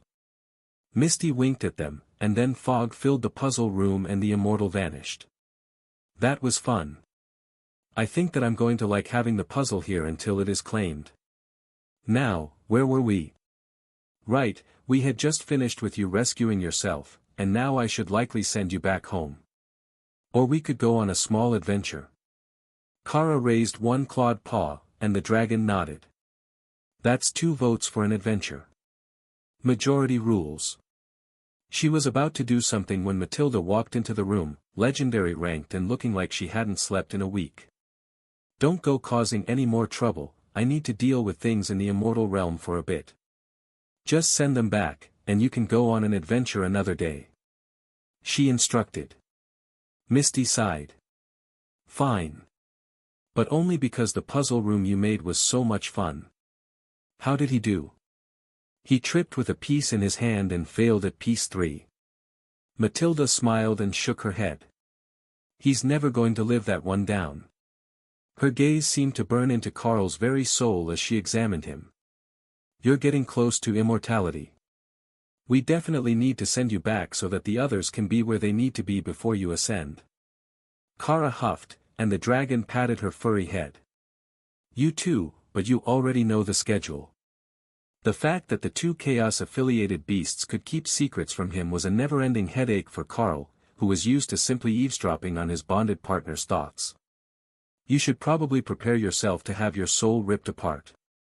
Oh, and eat something, this is going to require energy. Misty warned. Carl wasn't sure what she meant, but he did what she suggested anyhow, and grabbed a snack while mentally preparing for pain. The shift through time was no worse than usual, perhaps even more smooth than he remembered it being. But the moment that he arrived, that peaceful state changed. With his extra understanding and the gains he had obtained, he had gotten out of balance with Dana, and the soul bond was forcibly equalizing them. It used the energy that he had stored, both mental and magical, to complete the process, so that Dana was brought up to his level. But it was not a gentle or measured process. The bond wanted to instantly fix the imbalance that he had caused during weeks away from her. However, Dana wasn't the only one affected. Carl had built up a huge amount of energy in the beast spaces with everyone gone, and the change hit them like a truck, startling Leo so much that he retreated into his shell, instinctively hiding on the island in his space. Misty had brought them to the Drod Guild house, and the arrival of Carl with an overload of power was enough to shake half the city out of its exhausted stupor. They had returned to only minutes after they had left, and the city had been destroyed by an immortal realm invasion only days earlier, by their perception. Having someone with immense power appear unexpectedly was enough to cause panic attacks before they realized that it was Carl, and that he lived there. You might want to put your aura away, you're freaking out the locals. Tessa reminded him in a dry tone. Sorry, I've been letting it out for a while, and I forgot. With his aura dampened, it wasn't nearly as unnerving for everyone else in the area, and the city of Drod began to relax a little. The only ones who didn't immediately try to go back to sleep or back to work were the members of the Darklight host, who rushed out to welcome the branch leader back. Matron Blackclaw, the orphanage leader in the workshop caverns of the Drod Guild house, came out smiling. Lord Carl, welcome back. We were expecting you to be gone longer than a few minutes. She laughed. Time is relative when you've got a temporal dragon on your side. Carl agreed, then realized that Misty had vanished again. He couldn't find her with soul sight, so she might have left for another time and place. Or she might be able to actually hide from him. There was a lot that he didn't understand about the powers of that dragon. Did you gain what you were hoping for? The red dragon asked. I did. I am incredibly close to full comprehension of a fundamental rule now. Once I get there, it's only a matter of time before I reach true immortality. Tessa and the others stared at him in envy, while Carl patted Kara on the head to distract her from checking everyone's pockets. The contents would be the same as when they left, anyhow. New spells? Dana asked hopefully. Some incredibly good ones, yes. Where are the healing tree and the bear? Everyone should hear this at once. The answer was in the workshop cavern, commissioning equipment from the artisans. Good, you're all here, so I will grant you all 2 spells if you can use them. The first is, Greater Beast Form, which is a direct upgrade of the Beast Form that you already have. Champion Carl offers knowledge. Dana smiled as the spell took effect, and she shifted into a kitsune form that almost looked like her regular fox form, but with longer tufts on the ears, and claws on her fingers that radiated holy energy. The real change was to Tessa. Greater Beast Form turned her into a juvenile red dragon, instead of a fully scaled dragonkin, the way that Beast Form did. Carl nodded in satisfaction, then stared at Lotus, trying to determine what changed. She was still just over 2 meters long, barely larger than Button, and appeared to be the same green dragon whelp that she always was. Ophelia, on the other hand, was an even larger than usual demonic warbear. Her class progression had given her multiple buffs to her transformation size, and even without buffs, the berserker was a 4-meter ball of muscle and fur. Carl winked at Naksha, who was left out of this transformation round, as the spell didn't work on a full-blooded dragon. Don't worry, the next one is good for everyone. Before anyone could get distracted, Carl activated, Follow me, little one, again. Champion Carl offers knowledge. Warbeast didn't increase Dana's size, but her fur glowed with pure white energy, and Tion immediately jumped into her arms. Oh, this is good. She's so warm now. Pure healing energy. The stone fur divine fox cheered. Ophelia's warbeast form was a bipedal warbear in metal plate armor. Lotus got a crown of flowers on her dragon's head, while Naksha and Tessa both got battle plate for their dragon forms, which expanded as they were upgraded to an epic-grade physique. Thor returned to his space to activate the spell, and his behemoth form doubled in size as it gained shining silver plate armor. His size was absolutely ridiculous if he didn't try to reduce it. He was now 20 meters tall, and at least 3 times that long, depending on whether you counted his tail or not. Then, his form began to shift as he evolved and a new layer of armored scales formed under the metallic armor. Oh, Brother Thor has joined us at mythic rank. Good work, big brother. Leo congratulated him. Thank you. I thought that I would be stuck again, but that spell was just what I needed. The false island giant turtle tried the skill, and his shell gained a layer of metallic plating that didn't feel like it weighed anything. He also got plates on his limbs, tail and head. An extra armored turtle was a most excellent skill in his estimation. He might not really specialize in combat, at least not at his age, but he would be nearly impossible to damage in this form. Remy examined her new form, which was much like her old form, but with better armor, then checked on Ray, whose transformation was more like Kara's. Just slightly larger than she had been, with upgraded chitin in place of the super durable hide that Kara got. Now we're all epic. Well, we were epic to begin with, but now it's official. Ray celebrated. You have no idea how much I missed your confidence while we were out exploring with Misty. Carl laughed at Ray's self-assessment. We need to do a lot of catching up. I know that you have good stories to tell, you touched stuff in my space. Ray agreed. Definitely. I did try not to take anything important, but some of it had to be good stuff for a dragon princess. You would have liked her. They picked on her when she was slow to grow, and when I asked, she declared that her mission in life was to get bloody vengeance on everyone who had ever wronged her. Ray sighed dreamily. She sounds lovely. Kara nodded eagerly. She really is. I wonder if she's still alive somewhere. She had the potential to make it to immortality, but I haven't heard of her being anywhere on this planet anymore. She would have been Queen of Gethuzan, a very long time ago. Ray scoured her memory of all the worthy targets she had researched. There was no immortal in Gethuzan that she could recall. So, she was either killed, or she left for the immortal realm. That was a shame. Dana poked Carl in the side, pulling his attention away from the beast's reunion. Now that you've given us all epic transformation spells, I suppose it's time that we help the others advance, isn't it? Did you find anything that would help them reach mythic rank? Remy's been working on a potion, but she didn't find anything. Carl nodded. Not a potion, but the overload technique that you use to reach overlord should work on them to help them advance. There's still a fair way from the bottleneck, though. Trying to pull them all up a rank so soon after advancing is not easy. I mean, relatively soon.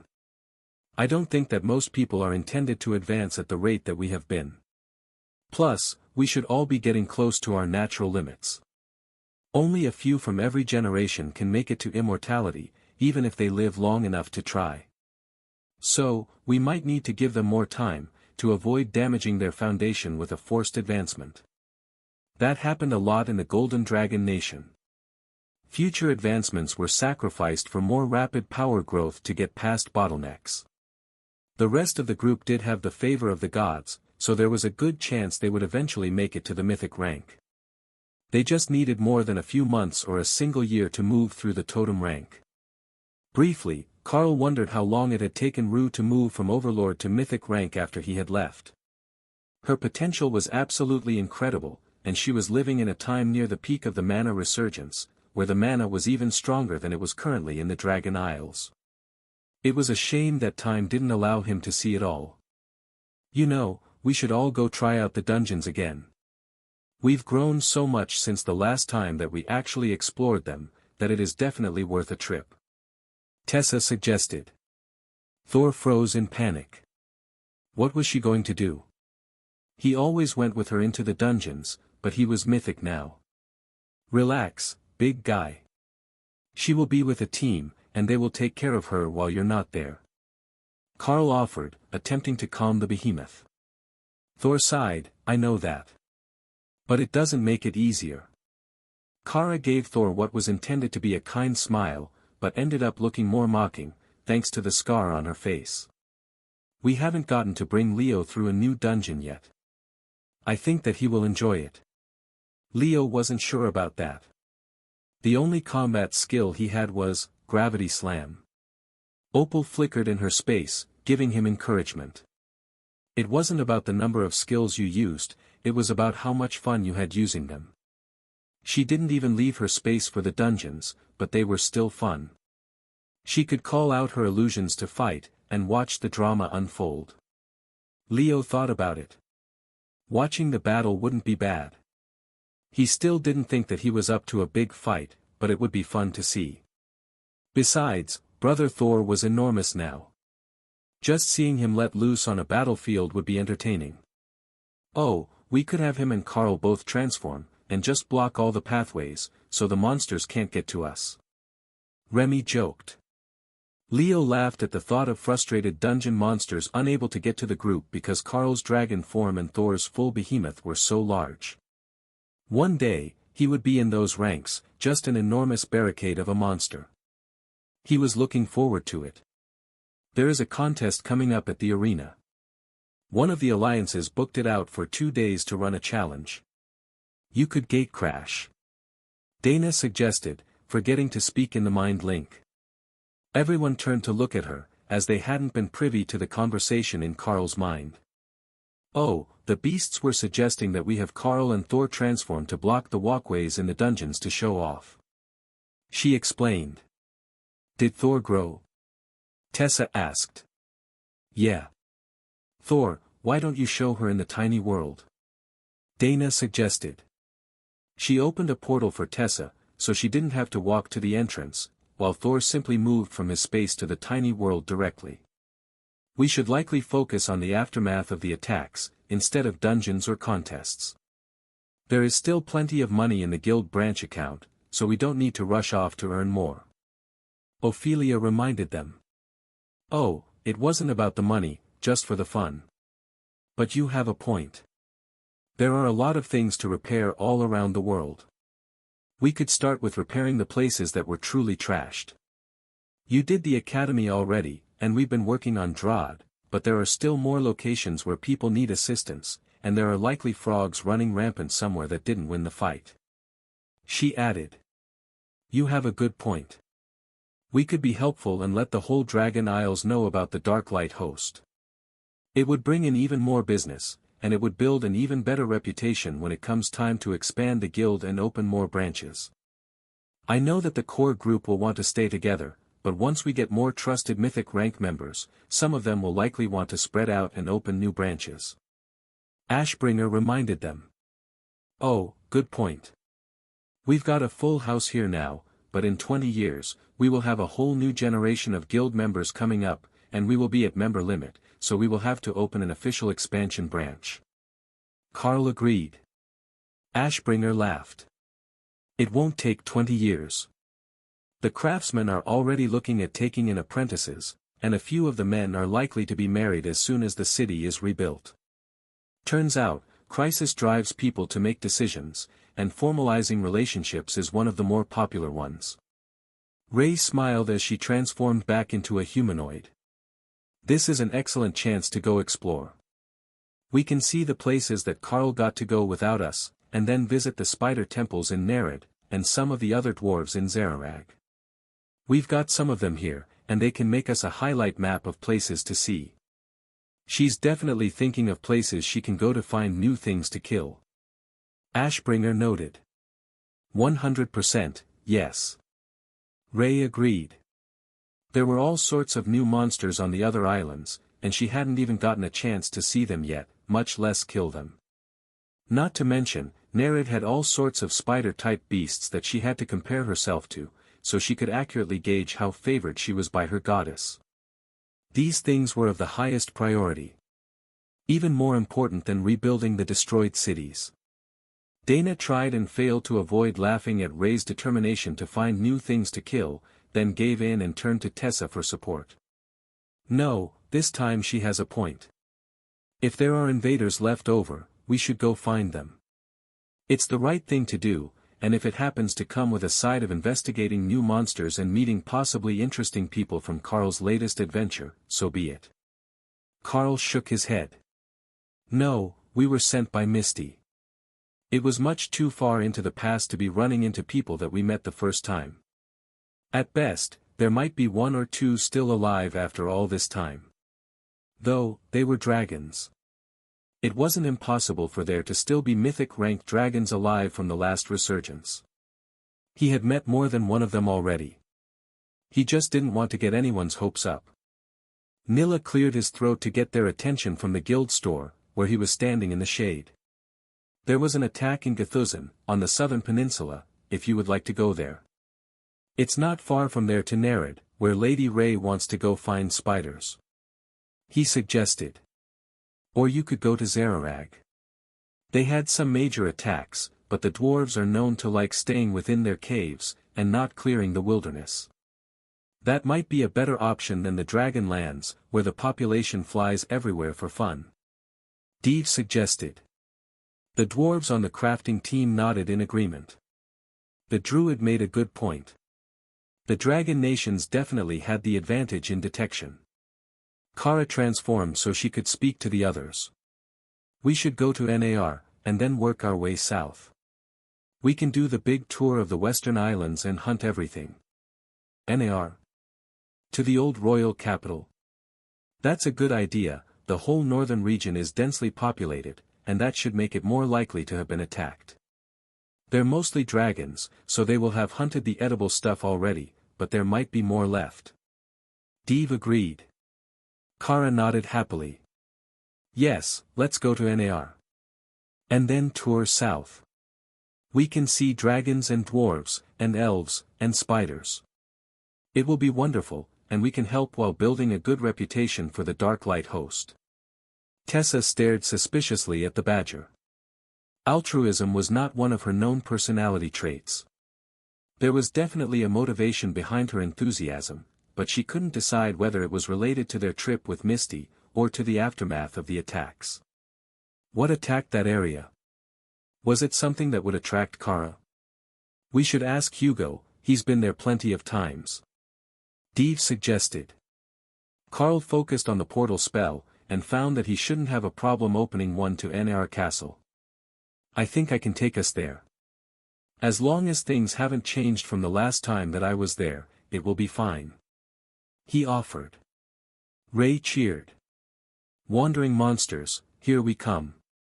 Naksha's eyes lit up with the power of the death god, which Carl took as a good sign, so he opened the portal, and stuck his head through to make sure he was in the right spot. It was still the entrance to the royal palace, just as he remembered it, though there were many renovations done, and the palace looked much different. Halt, who goes there? A guard demanded as Carl stepped through. Wait, should I transform into something different? What is the policy on that? Whatever. Greetings, I am Carl, Drod branch leader of the Dark Light host, and avatar of the World Dragon. Behind him, Kara laughed as she came through, then shrunk herself with, unobtrusive behemoth, to sit on his shoulder. The guard stared at Carl, trying to determine if his words were true, so Carl let the title show. There was no title for avatar, but he could easily prove that he was a guild leader. State your business. The guard insisted. I have come to assist with the aftermath of the attacks from the immortal realm. I will be bringing guild mates to fill out the team, and we will be moving across the Western Islands. The guard nodded. We are not doing new visitor approvals, only previously vetted guests are allowed inside. Carl nodded. Understandable. It has been some time since we were here, but we might still be in the castle logs. Behind him, Dana was obviously confused, but she remained silent. It wasn't just the Dark Light host that was with them, though. Nilla and Deeve had both come along for the trip, and Deeve had brought Lars, the White Dragon cleric from his guild. Most would take that as a statement of solidarity between alliance members, but Deeve was more concerned with what was going to happen here when the Dark Light host arrived, and he needed to pick up a few more Mythic Raid team members for his guild. If they happened to pick up some more group members, this was a prime opportunity to recruit for the alliance. More guards came out from the palace, and they brought out a familiar book with them. The palace log was an artifact-quality magical item that recorded everyone who visited the palace, and presumably it hadn't been changed, as the palace was still occupied. I am Palace Steward Lucifer. Please place your hand on the book to verify your status as guests. The man holding the relic announced. Carl frowned as he extended his hand. Are you perhaps named after your father? The steward frowned back at him, unsure where that question had come from. The name is a title granted to the palace steward, chosen to honor an ancient immortal steward of the palace. Oh, that explains a lot. Carl placed his hand on the book as the steward tried to interpret what he had meant. For a moment, there was no response, not a confirmation nor a denial. Then, the book flipped open, and an entry became visible. Emissary of Saihosesa, avatar of the World Dragon, Carl. Accompanied by one Chaos Badger, for the purpose of training Princess Rue. Departed on good terms without incident. Ah, there it is. I knew that the book would remember me. But the steward only looked more confused. Log, confirm the date of his last visit. He demanded. The words faded from the palace log, and then a new set of text replaced it, confirming the dates he had entered and exited the palace. Carl noted with interest that the day he had gone for a flight to make a dramatic entrance was logged with a departure and re-entry, and that it noted he had flown in as a dragon, while the others said he entered on foot or by portal. Now the guards and the steward were all staring at him. Sir, I don't believe that this log can be considered valid. More than one king has reigned since your last visit, it is impossible to claim that you are security vetted. The palace steward noted in a gentle tone. Well, that is fine then. We can skip the palace tour. But tell me, is there a particular spot where we might find monsters to hunt? Leftovers from the invasion are preferable. The more species, the better. The guards looked at the rest of the group, and Deeve bowed politely. I have been here much more recently than Carl has. I was here days before the invasion on business. However, I'm happy to follow them on their mission. The guard nodded. I remember you, Guildmaster Deeve. But security is security, and that entry for branch leader Carl is really too odd. We don't have a Princess Rue in this generation, and we didn't in the one before it either. But that name is familiar. Like I should remember it, but not because I use it regularly. Kara's satisfaction flooded the mental link, and Dana immediately knew that this had something to do with what they had been doing with Misty. If the dragons had forgotten, then it was millennia ago, but obviously something important enough that they still learned about it. With Kara and Carl left unattended, that could mean anything. The palace steward put the palace log away, and took out a single sheet of paper. This is the map we are distributing with all of the known attacks on the northwestern island. You can refer to that if you wish to hunt monsters, and there is an index on the back as to what type they were, and the initial battle outcome. He explained. Oh, that is exactly what we needed. Thank you. The steward acknowledged him with a nod, and then walked back inside the palace, leaving only the 2 guards at the gate. Where is the best place to start? Ray asked eagerly, while Carl examined the map. We can start just east of here. Under 100 kilometers east, there was a crab army attack. Carl suggested. We did crabs once. Is there another? 200 kilometers south and we can clean up after a frog attack that started in the wilderness.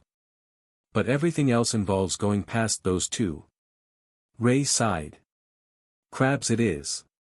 We've done more than enough frogs, and the crabs are actually useful once we finish with them. Carl opened the tiny world entrance. Hop in and I will fly over. Are you that much faster than everyone else? Naksha asked. Well, you can fly along if you want. I suppose that Tessa could too, but her dragon form is fairly small. I'm just ridiculously large in dragon form, so I fly fast. Dana whistled, and Hawk landed near her so she could mount.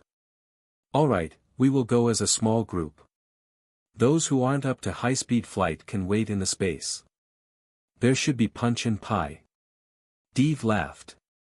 There surely would be snacks with all the shaman-class refugees and nature priestesses that were in that space. If we're going to fight more mythic crabs, some of us should likely stay in the space. Ophelia noted. It'll be fine. I'll give you a barrier, and you can do crowd control or civilian rescue. The note says that this one is still an ongoing threat, so there might be locals in trouble. Those who couldn't fly moved through the portal, and Carl transformed to lead the way to the battle. And that was when the guards finally realized where they had heard the name Princess Rue before. Queen Rue, immortal queen of destruction, the iron-hearted ruler who purged half the nobility after they united in rebellion and made an attempt on the king's life. She had been guided through her growth by an avatar of the world dragon, sent as a gesture of goodwill by the chaos dragon of Saihosesa. And here was Carl, representing the Dark Light host and name-dropping the most feared person in their nation's history. But before they could say anything, Carl and his group were already too far away. That was probably for the best. If anyone within the royal family knew that Carl was that avatar of the world dragon, there would definitely be issues. And not just because everyone wanted to know if the legend of Queen Rue advancing 4 times in 1 month was true. They were tempted to try to chase him down to find out for themselves. What could it hurt? If he really could do it, like the legend said that the world dragon's avatar could, then it would be a huge benefit to their offspring. Send a wing to Githunbu. There is an avatar of the world dragon going there to hunt leftover crabs with a team. We believe that he might have the secret to instant advancement. The gate guard instructed his subordinates. But Captain, isn't that already known? I heard that the Dark Light host has a potion that can make children advance with 1 sip. The lieutenant replied. Then go find a way to get it. And get on his good side. That was all that it took to spread the word that the alchemists of the Dark Light host were in the country, which meant that the dragons didn't have to go to the Drod Guild house and wait in the queue for a new round of production.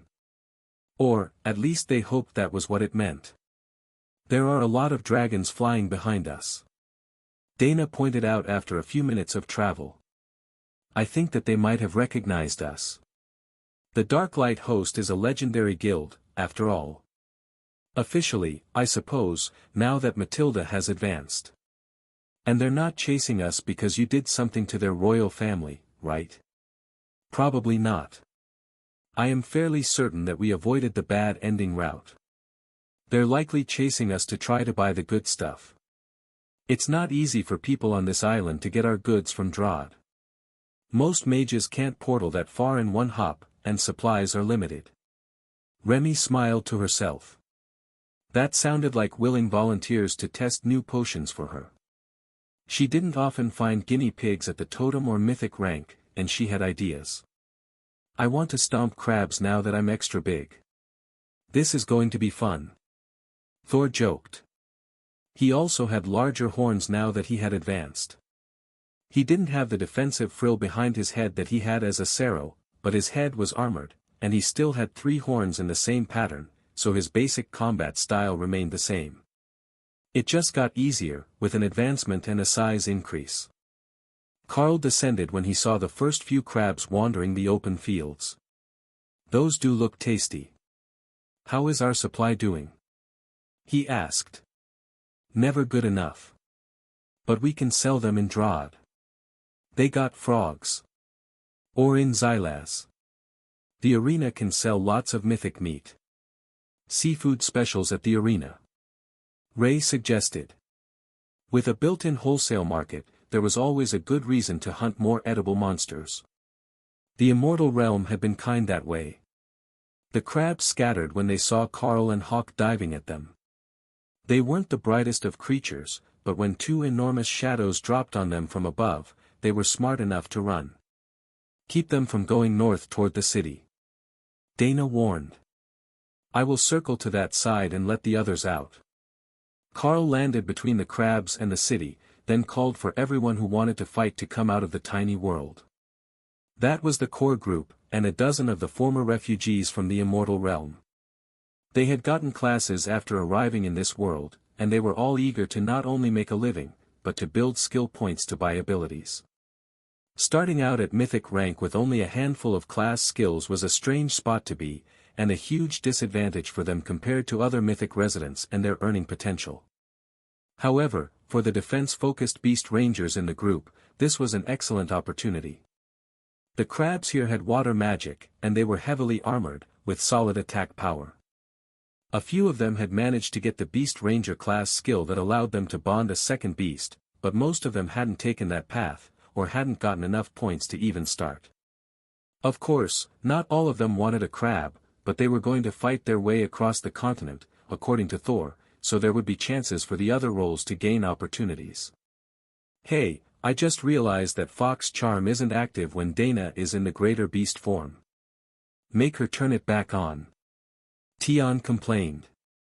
Is that the biggest concern you have right now? She replied. Yes.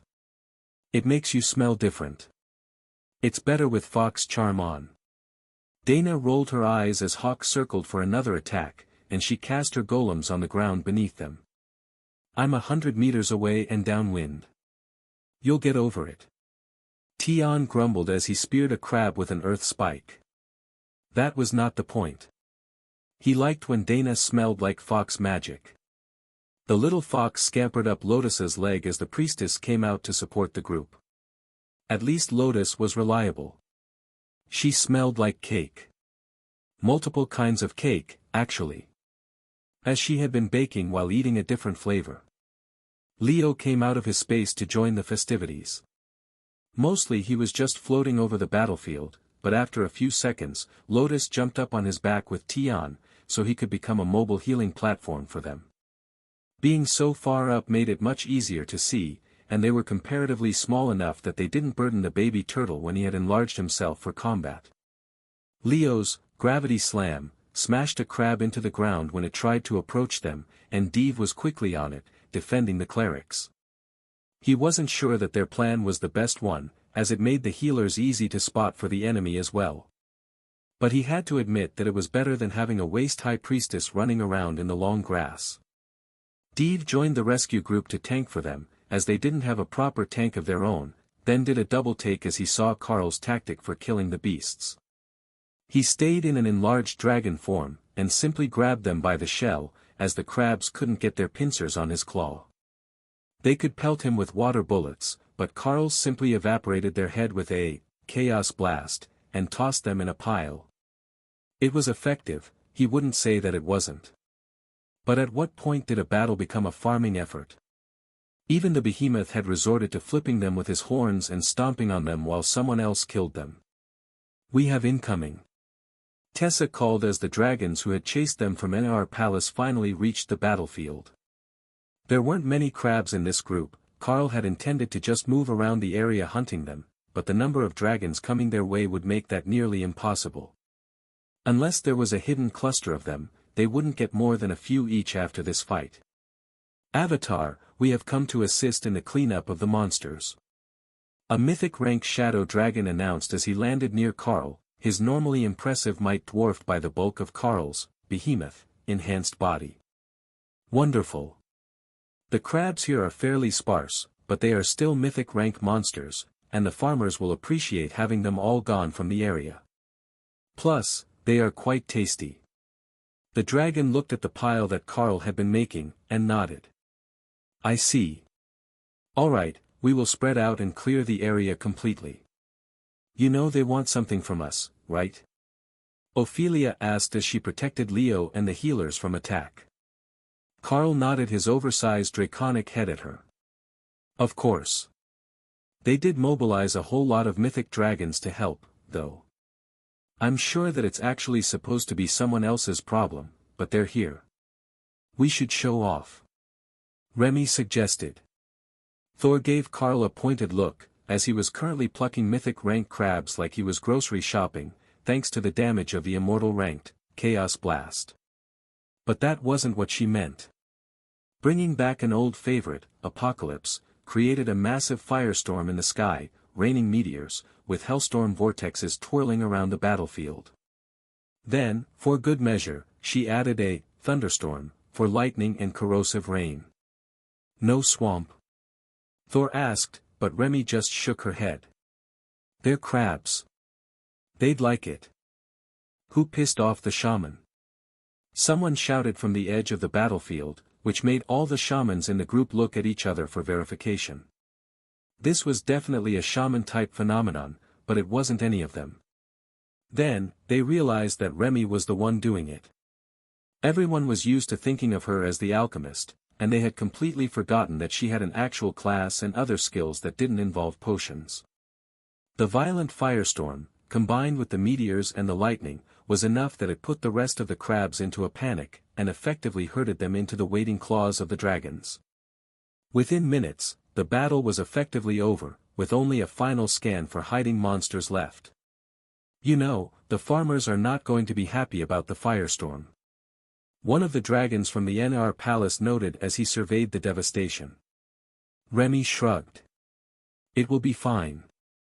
The crops were destroyed anyhow, and a bunch of mythic rank crabs did a fine job of running them all off before we got here.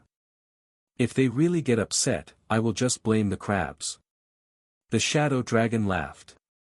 "You're an interesting one, you know that. I am Prince Nathan of Gethuzan. Might I know your name?" "I am Remy, of the Darklight Host. Shaman Queen Extraordinaire, and the guild's leading runic alchemist." The dragon prince laughed.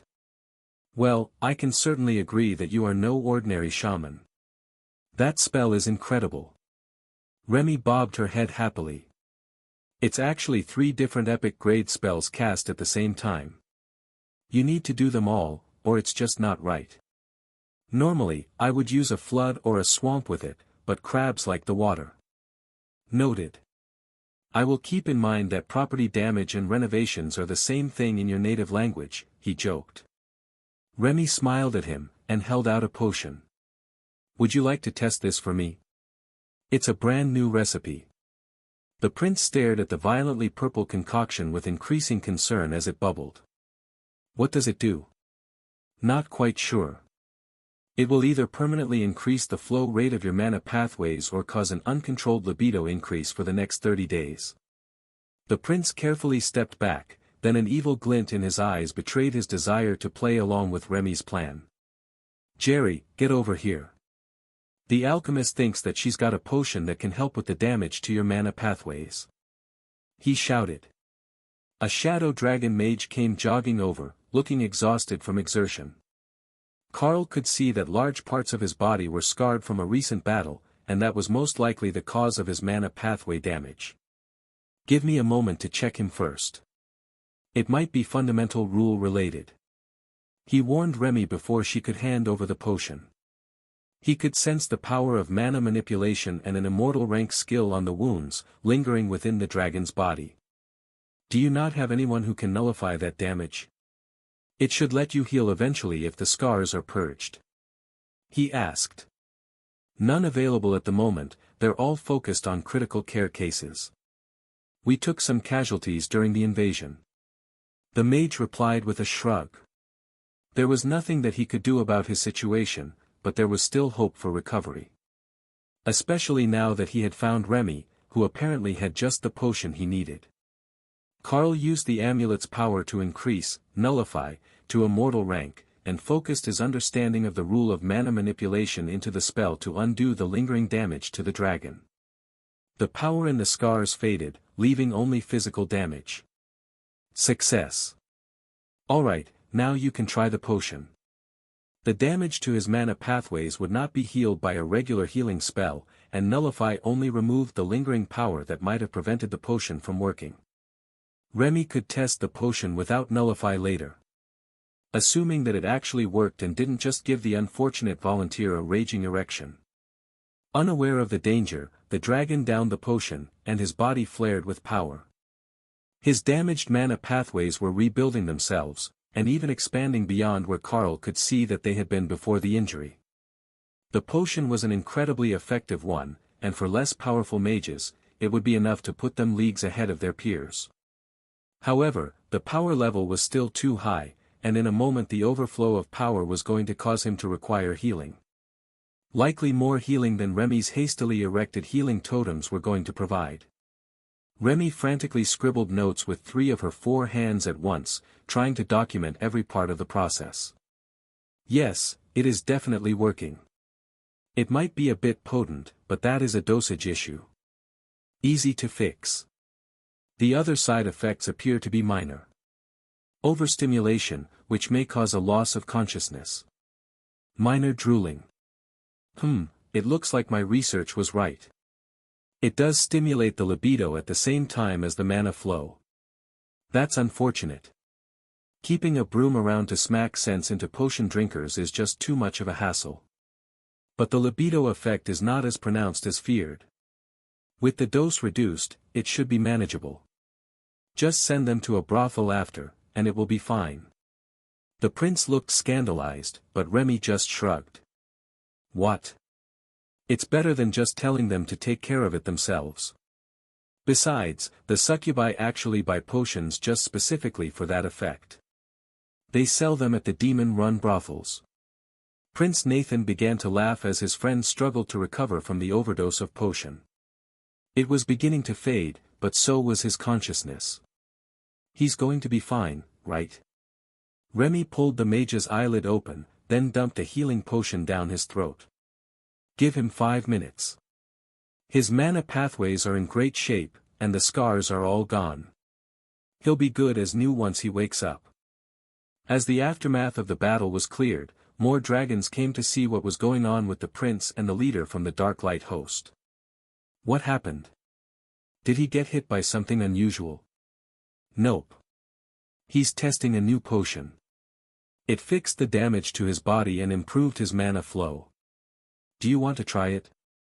Remy asked. The dragon stared at the man on the ground for a few seconds.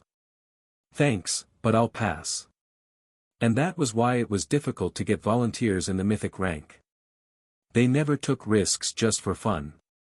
Slowly, the dragon came back to the land of the living, and blinked slowly at the crowd examining him. Nobody thought to put me somewhere comfortable. Remy shrugged. It could mess with the data. Sometimes touching people under a potion effect causes the mana to leak.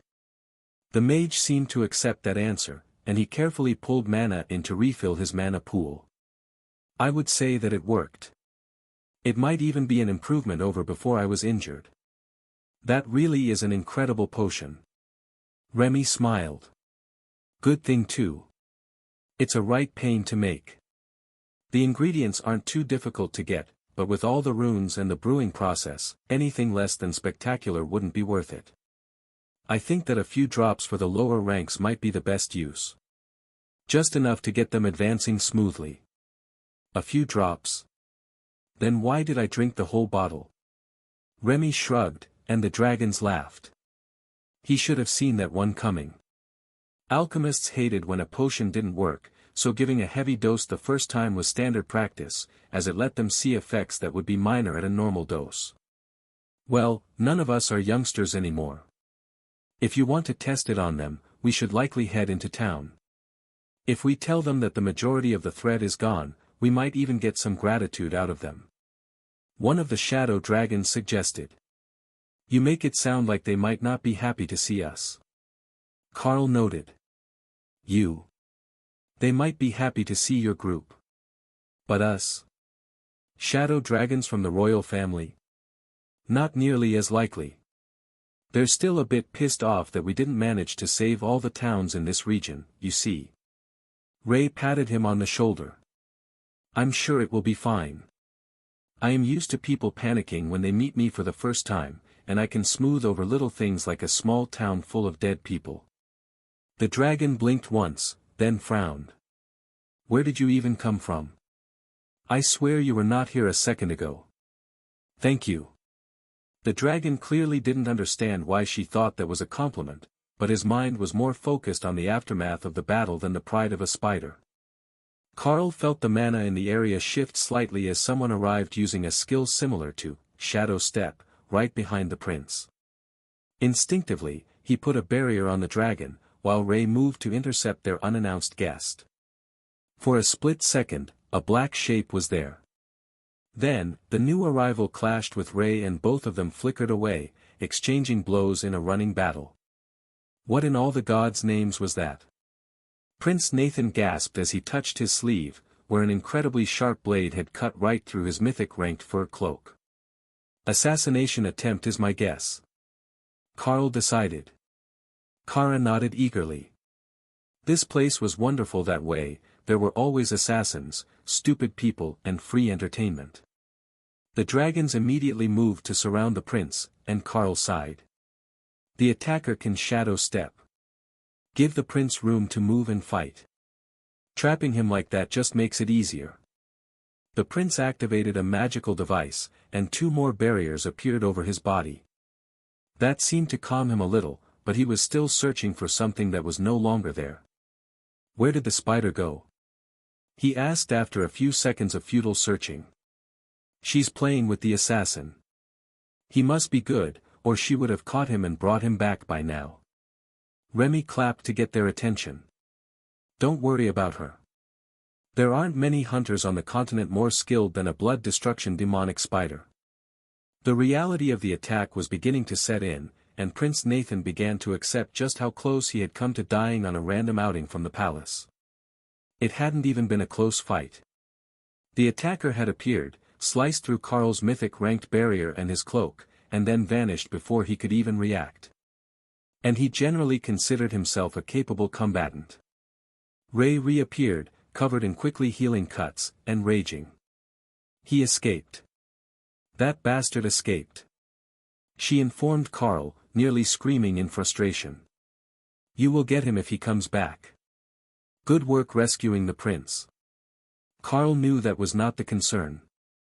Someone had managed to do that much damage to her, despite her wealth of skills, incorporeal fighting form, and limited invulnerability. Then they escaped justice. Dangerous didn't even begin to describe that situation. And they had their whole group out in the open. Did you manage to identify the threat? Carl asked gently through the mental link. Yeah. Shadow Dragon, immortal rank equipment, peak mythic power level. Well, that certainly wasn't random. Someone had gone to the very best of the best to kill the prince, and they had used one of their own. At least that meant that the other group members weren't likely to be a primary target. That didn't mean that they were actually safe, but it did mean that whoever wanted the prince dead was unlikely to come for them first. Well, perhaps Ray and Carl. But out of everyone, they were the most likely to be able to take care of themselves. If the enemy could assassinate the two of them, everyone else was pretty much screwed anyhow. After nearly an hour on high alert, everyone began to relax, convinced that the attacker wouldn't be back so soon. Their attack had failed, and there was a chance that they had used an item with a longer cooldown, or a single-use artifact, to ensure their success. If they had, it was even more impressive that Ray had rescued the prince. But the fact that it had been so close had the man rattled. "What is your position in line to the throne?" Carl asked, curious why this dragon was so popular. Prince Nathan shook his head. "I'm from the third branch of the royal family, so I would be about 130th to the throne. More likely it is something related to my work. I am the warden of the NR Royal Prison, and I sit on the Judicial Council. There aren't many prisoners there, as it's reserved for imprisoned nobles. But those who end up there are all powerful. So, it could be one of the noble families who has recently been in trouble." Opal summoned an avatar for herself, so she could interact properly. "Oh, the plot thickens. Have there been a lot of nobles in trouble lately? Juicy scandals? Marriage arrangements that were secretly a trap by the families?" The prince sighed. "You know there have been. There always are. But why are we talking about palace drama now?" Opal's avatar shrugged. "It's better than letting you panic. Plus, I want to know. I am an illusionist, and I like to put on drama shows reenacting important moments in history. This just might count. Someone actually escaped from Lady Ray. That's not a thing that happens. You say that like she's an elite assassin of some sort." One of the dragons noted. "She's a mythic rank blood destruction demonic spider, with the Night Haunter skill, limited invulnerability, and a full damage buff skill set. When she wants things dead, they should die. That's just how it works." Opal's representative, who looked much like Lyric the elf today, explained. "Oh. A blessed of the spider goddess. Now I understand." The dragon agreed. A few seconds later, a portal opened, and a whole unit of palace guards rushed out. "Highness, we got your message. The chief magistrate has assigned us to protect you." The team leader explained. "Is there any other news of trouble?" the prince asked. "No, Highness. Only your report so far. It appears to be personal, not an attempt on the judiciary. At least it's not another nationwide incident. All right, I won't be returning to the palace for now. Instead, I will travel with this group. If the ones targeting me don't know where I have gone, there is a much smaller chance I will be attacked again." Carl noticed that Naksha's magic was reacting again, so someone was definitely going to try to kill that prince again. Possibly, the same someone. There was no way Ray would let the prince leave now. Opal's avatar had an excited expression that was making all the guards nervous for a reason that they couldn't quite place. But her words were quite reasonable. "You must have all the insider info, right? What are the best places for us to hunt mythic monsters? Overpopulated, excess from the invasion, they're all good, as long as they are totem rank or higher." She asked. "Any other requirements?" the prince asked curiously. He recognized the illusion for what it was, but he couldn't tell who was using it to interact.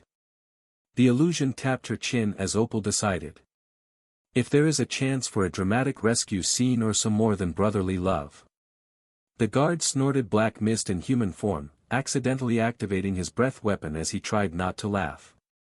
"Is there something wrong with the illusionary girl?" the prince whispered to Dana. "That is debatable. She's a huge fan of erotic dramas, though." Dana whispered back. They really did need to find a way for Opal to interact more with the outside world. But the issue was that she was a butterfly made of crystal. It really wasn't realistic to ask her to interact in any way except with illusions. In a fortified manor house in the city of Nakemb, a lone dragon lay in a pool of mythic healing potion, while a dozen servants and healers tried to staunch his bleeding.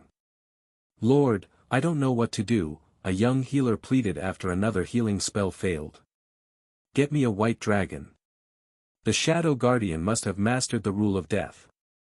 See how the flesh is rotting instead of regenerating. The bleeding is from a skill that was used, but that rotting can't be anything but a fundamental rule. We need someone stronger, and it has to be the Temple Elder, or another mythic white dragon.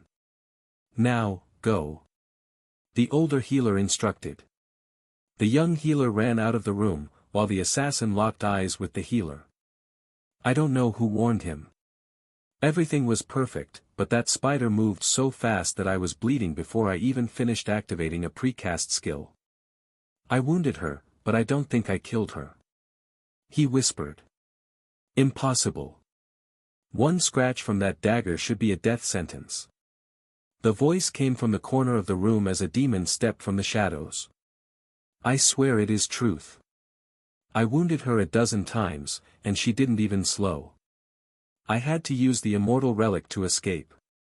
She could have been in the group the prince went to assist, but what are the odds? Assassins like that don't just wander the wilderness. Who? The demon asked. Lady Ray Bloodbath of the Darklight host. The demon hummed to himself.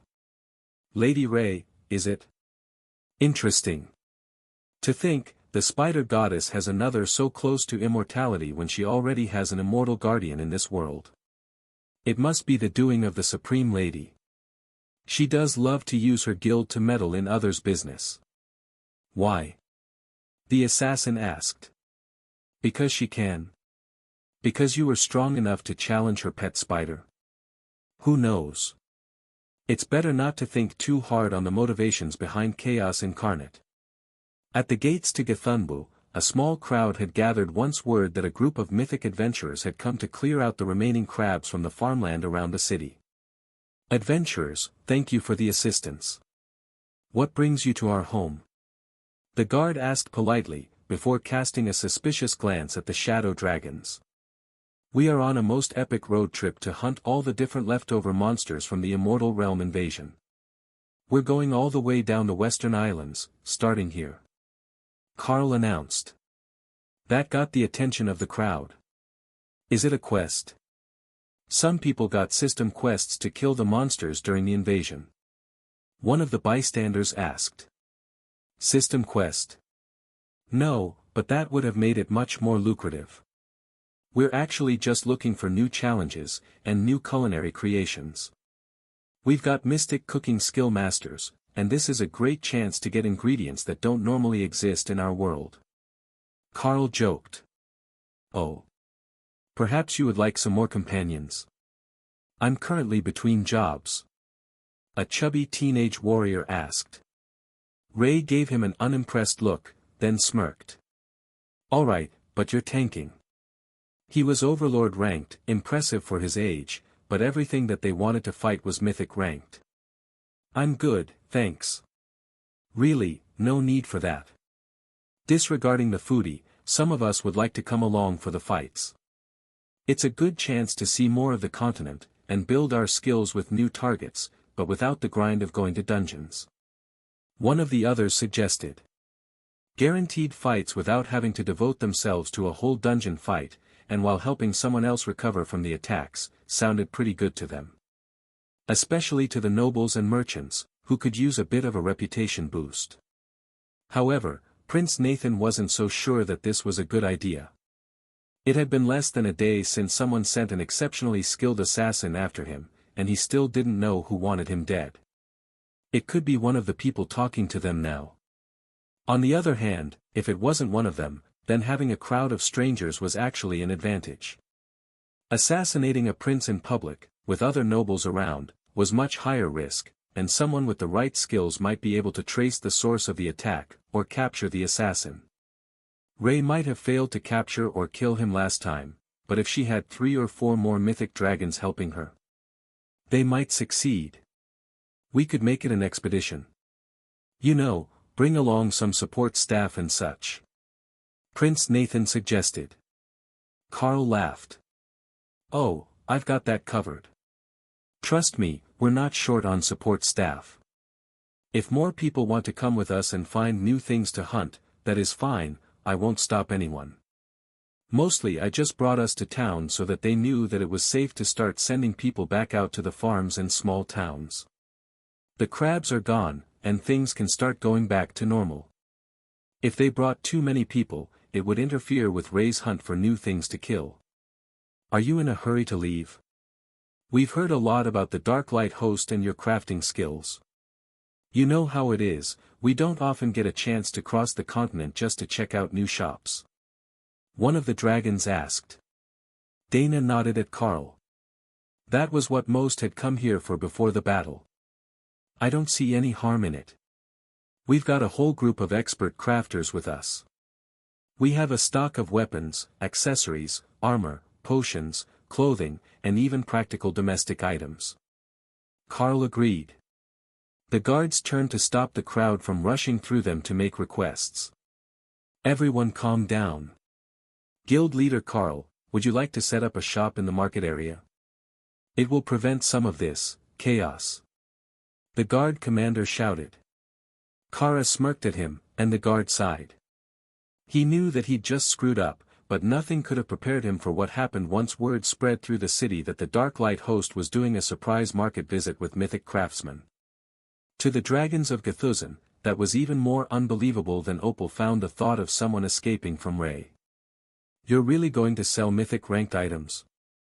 One of the dragons asked, unable to believe his luck. Weapons and armor in limited quantities only. We have an agreement with the immortal regent not to sell so much that we mess up the market or cause him headaches. Carl agreed. The guards laughed. Even 1 or 2 epic-grade mythic rank weapons was enough to cause an uproar within the city. This wasn't Xylaz, where there were hundreds or thousands of mythic guild members gathered for dungeons. They were strong, but there were only a dozen myths in the entire city of 250,000. More of them had come from the royal capital with Carl and his people than actually lived here. However, it didn't appear that the Dark Light Host minded at all, and Remy was sorting through bags, and many of the potions she took out to check were Overlord or Totem ranked. So, they weren't just trying to get even more obscenely wealthy. Still, it took a force of 20 city guards, plus the prince's palace guard force to get them through the crowd and into the market, which was usually all but deserted, as it was the middle of the week. That changed quickly.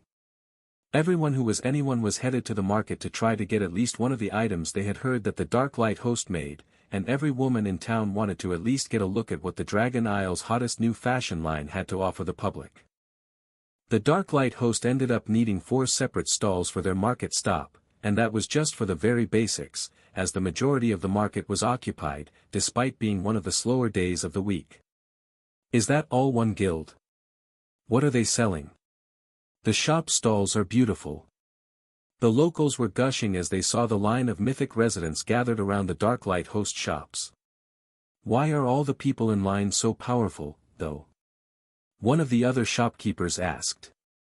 I think it's because the guild can sell mythic items. They're going to clear out the good stuff before we get to the front of the line. One of the other shopkeepers whispered. The 2 men sighed in resignation, accepting that they weren't going to get the good stuff. But Dana was there to console them. We put limits on per-person purchases, so that more than one customer actually gets decent items. As long as they don't buy one of everything, there should still be good stuff available. Plus, they're going to go for the mythic items first. If you're not looking to spend that level of money, I wouldn't worry about it. They'll buy up the most expensive stuff, and leave the rest for whoever wants it. She explained. The shopkeepers looked suspicious, but the stalls were nearly set up now, and they were ready to start the actual shopping. Damn it, this isn't a vendor, this is a national treasury. They heard one of the shadow dragons nearest to the stalls complain. He was standing near Carl's booth, where a number of epic-grade weapons and accessories had been placed out. Friends, you will find that the Dark Light Host has incredibly reasonable pricing for our items. Quantity is limited for weapons and offensive mythic-grade items, strictly first come, first served. No reservations, no rain checks. Carl announced. Dana smiled, and the merchant she was speaking with laughed. If I didn't know better, I would think that he was a snake oil hawker. He's got a talent for it, for sure. The questionable sales pitch didn't bother the shoppers. All that mattered was what they had found on the displays, under the barrier that Carl had set. Look at those stats. Perfectly optimized.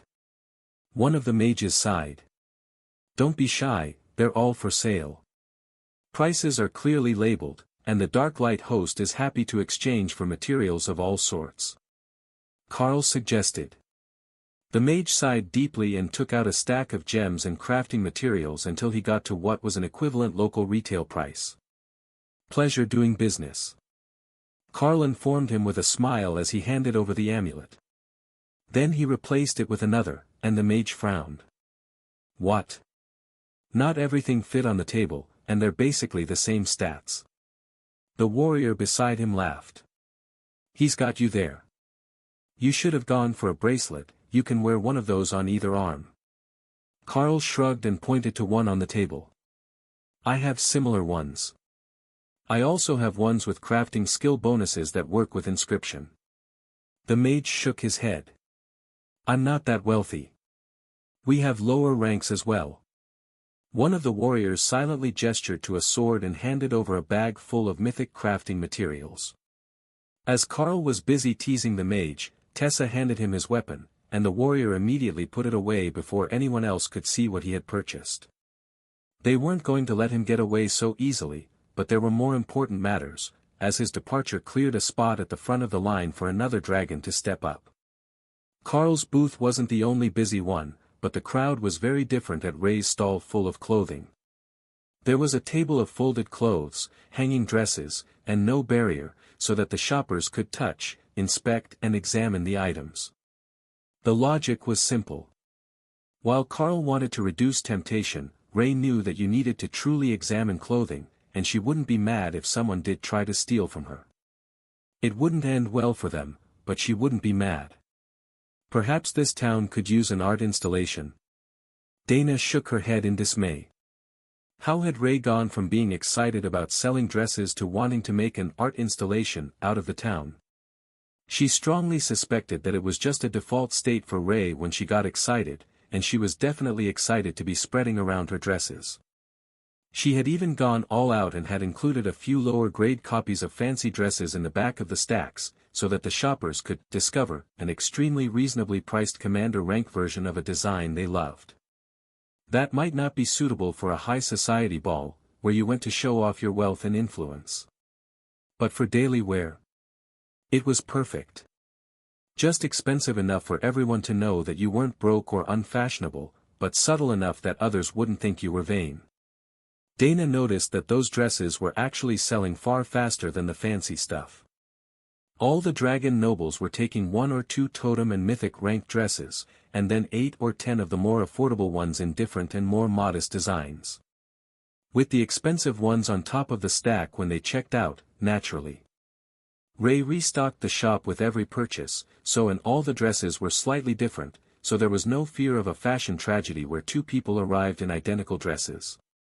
Though, some were quite similar, so some coordination might be needed if an event had a color code. Remy, on the other hand, was selling very little. Her entire line was just alchemists having knowledge-induced nerdgasms. They were excitedly chatting about the many items she had put out, and that had brought the actual sales to a grinding halt. Only a single line off to the side, where Thor had decided to help out, was selling anything, and that was mostly healing potions, hair growth lotion, and Remy's lower-grade advancement potions. Carl laughed at Remy's chaotic attempt to get anything done while she was distracted by her fellow alchemists. The people in line for equipment all accepted that this was not something that they could do, so they simply joined the line that led to the section with gear for their class type.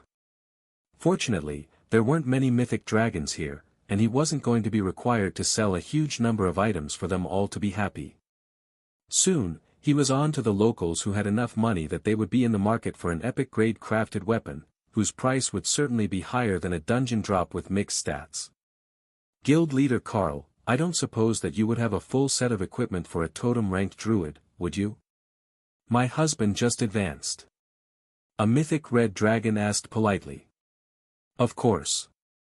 What is his preference?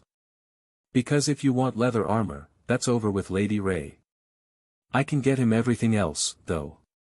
The dragon smiled and turned to Ray, who was calculating the tab for an elderly shadow dragon woman with a huge pile of children's dresses. Ray nodded. I have good things for dragon druids. In green and brown. The dragon requested. Ray moved a set of armor out of her space onto the counter in front of Carl, and the dragon smiled. Oh, that is lovely, he will love it. There are leather options. I thought it was just a dress shop. One of the rogues realized. We sell nearly anything you could need for combat.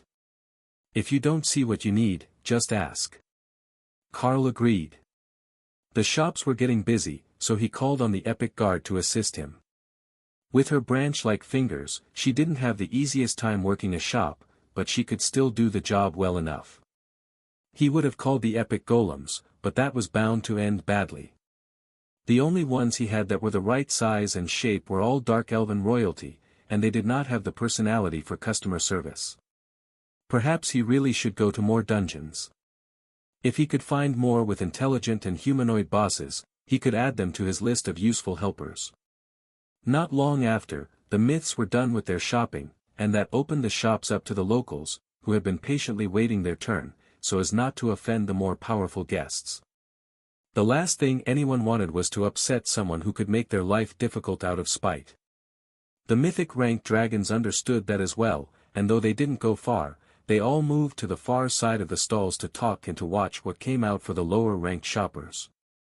Some of the items might be interesting to their younger generation family members, and if they found something fascinating, they could make the trip to Drod to place a custom order. Carl was the Drod branch leader of the Dark Light host, so there should be more craftsmen there. Even if they needed him specifically for what they wanted, his branch members would be the ones who organized the schedule. Not that many of them would be asking for mythic rank custom items. No, it would be the items for the rest of their families that they were more interested in, as those were the ones who needed the growth, who needed the gear to face the challenges ahead. For the mythic-ranked elders of their families, understanding the fundamental rules of reality was the most important part of their advancement, and most of them knew that they would never make it to immortality. They simply lacked the potential. Not that it mattered. They had thousands of years to live as dragons, and even the other species would live 1,000 years or more at mythic rank. So, claiming a full family of totem and mythic-ranked members was much more impressive than an immortal ancestor, who had most likely left the Dragon Isles to pursue a future in the immortal realms. At first, it looked like they would be disappointed, as the items were mostly just weaker versions of what they already had. But after a few minutes, Carl started putting out life skill items, and then the epic guard placed out a whole bucket full of commander-ranked domestic chore rings. Those were a massive hit in Drod, and now that they were past the ultra-wealthy members, who were more interested in what they could do to advance their heirs, the Dark Light host had switched their focus to items that would help the moderately wealthy families more. If you could afford one made, buying them a ring like this would vastly improve your own quality of life, as they could do so much more with the time that they had. Interesting. So, they make items like that as well. I also see some statues for simple tasks and common buffs. You know, we could make a lot of friends giving those out as gifts. One of the dragons whispered to the woman beside him. She nodded. I will arrange for someone with a strong portal spell to bring us across the continent. There is an event the day after tomorrow, and few will have anything like it by then. Neither had noticed that Lotus was standing beside them, they were looking right over her head. But when the cleric poked them to get their attention, she was smiling up at them. If you go to the Drod Guild House, ask them for healing totem statues. They sell them in every rank up to Overlord, and they make a lovely gift for anyone. She suggested. They were also expensive, as they were such a prized item, and could only be made by certain members. Which meant more money for the guild house. This trip was a brilliant idea. Not only their core group, but everyone else was about to get a whole new customer base. Hopefully they could keep up with demand, given the number of items they sold at the Xylaz arena. Once the crowd had died down, Carl started to make plans for the evening. Prince Nathan had already faced one assassination attempt today, so it would be best to put him in the tiny world for the evening, but some of them would want to stay out and explore the town for the night, and then leave in the morning. Is there a proper inn nearby? I'm thinking that we should stay for the night, and head out to find the next group of monsters in the morning. Carl suggested once the majority of the shoppers in the crowd had dispersed. No need for that. Come stay with my family. My grandson is the mayor, and I'm certain that he will be overjoyed to have the Dark Light host and their friends for the evening. One of the shadow dragons insisted. Carl did notice that he didn't mention the prince, but then he also noticed that he could not see the prince. Ray. Is he safe? He made the mistake of mentioning Pi, and Lotus had Thor take him into the tiny world. So that's how she kept getting in and out at will. Because Thor was linked to Carl, he could come and go from the tiny world even when the entry was closed. So, he could bring people with him to the space. Which meant that it didn't matter if the entry was sealed, as long as the space itself was traveling with Carl and not left behind somewhere across the continent, he could simply enter it at will. Take the royal guards to him so they don't panic. I will bring the rest to the mayor's, and we will party for the evening, then find more monsters tomorrow. Consider it done. Carl patted the elder on the shoulder. I'm sure that he will be overjoyed to have such vivacious guests for the evening. The dragon laughed. Yes, just so. At least your friends show up sober. Not like those brats he met at the academy. They walked as he talked, and Carl wrapped an arm around Dana's shoulder so she wasn't pulled away by the others. Give us 10 minutes to finish taking down the shops, and we'll be ready to go. They've bought up nearly everything that we brought already. Indeed, the shops were looking pretty sparse, which was normal for a market stall at the end of the day, but they had only been open a few hours, not all day. Your guild did well. Are you able to restock for your next stop? The elder asked. We are. I'm still within range of the Sihosesa branch house, so I can access the guild bank and get goods moved to me for resale. Once we get further down the continent, I will just use a portal. I have some skill with them, and I can move about the Dragon Isles fairly easily. A few of the mages huffed in annoyance at that. Is there some trick to it? One asked. Carl shook his head. Mostly it's just familiarity with the destination and a lot of mana. But I do have a skill that reduces the mana cost increase with distance, so it's not a big deal, even if I'm going from Draw to Xylaz, where we have an alliance house and arena facility. Oh, I heard about that.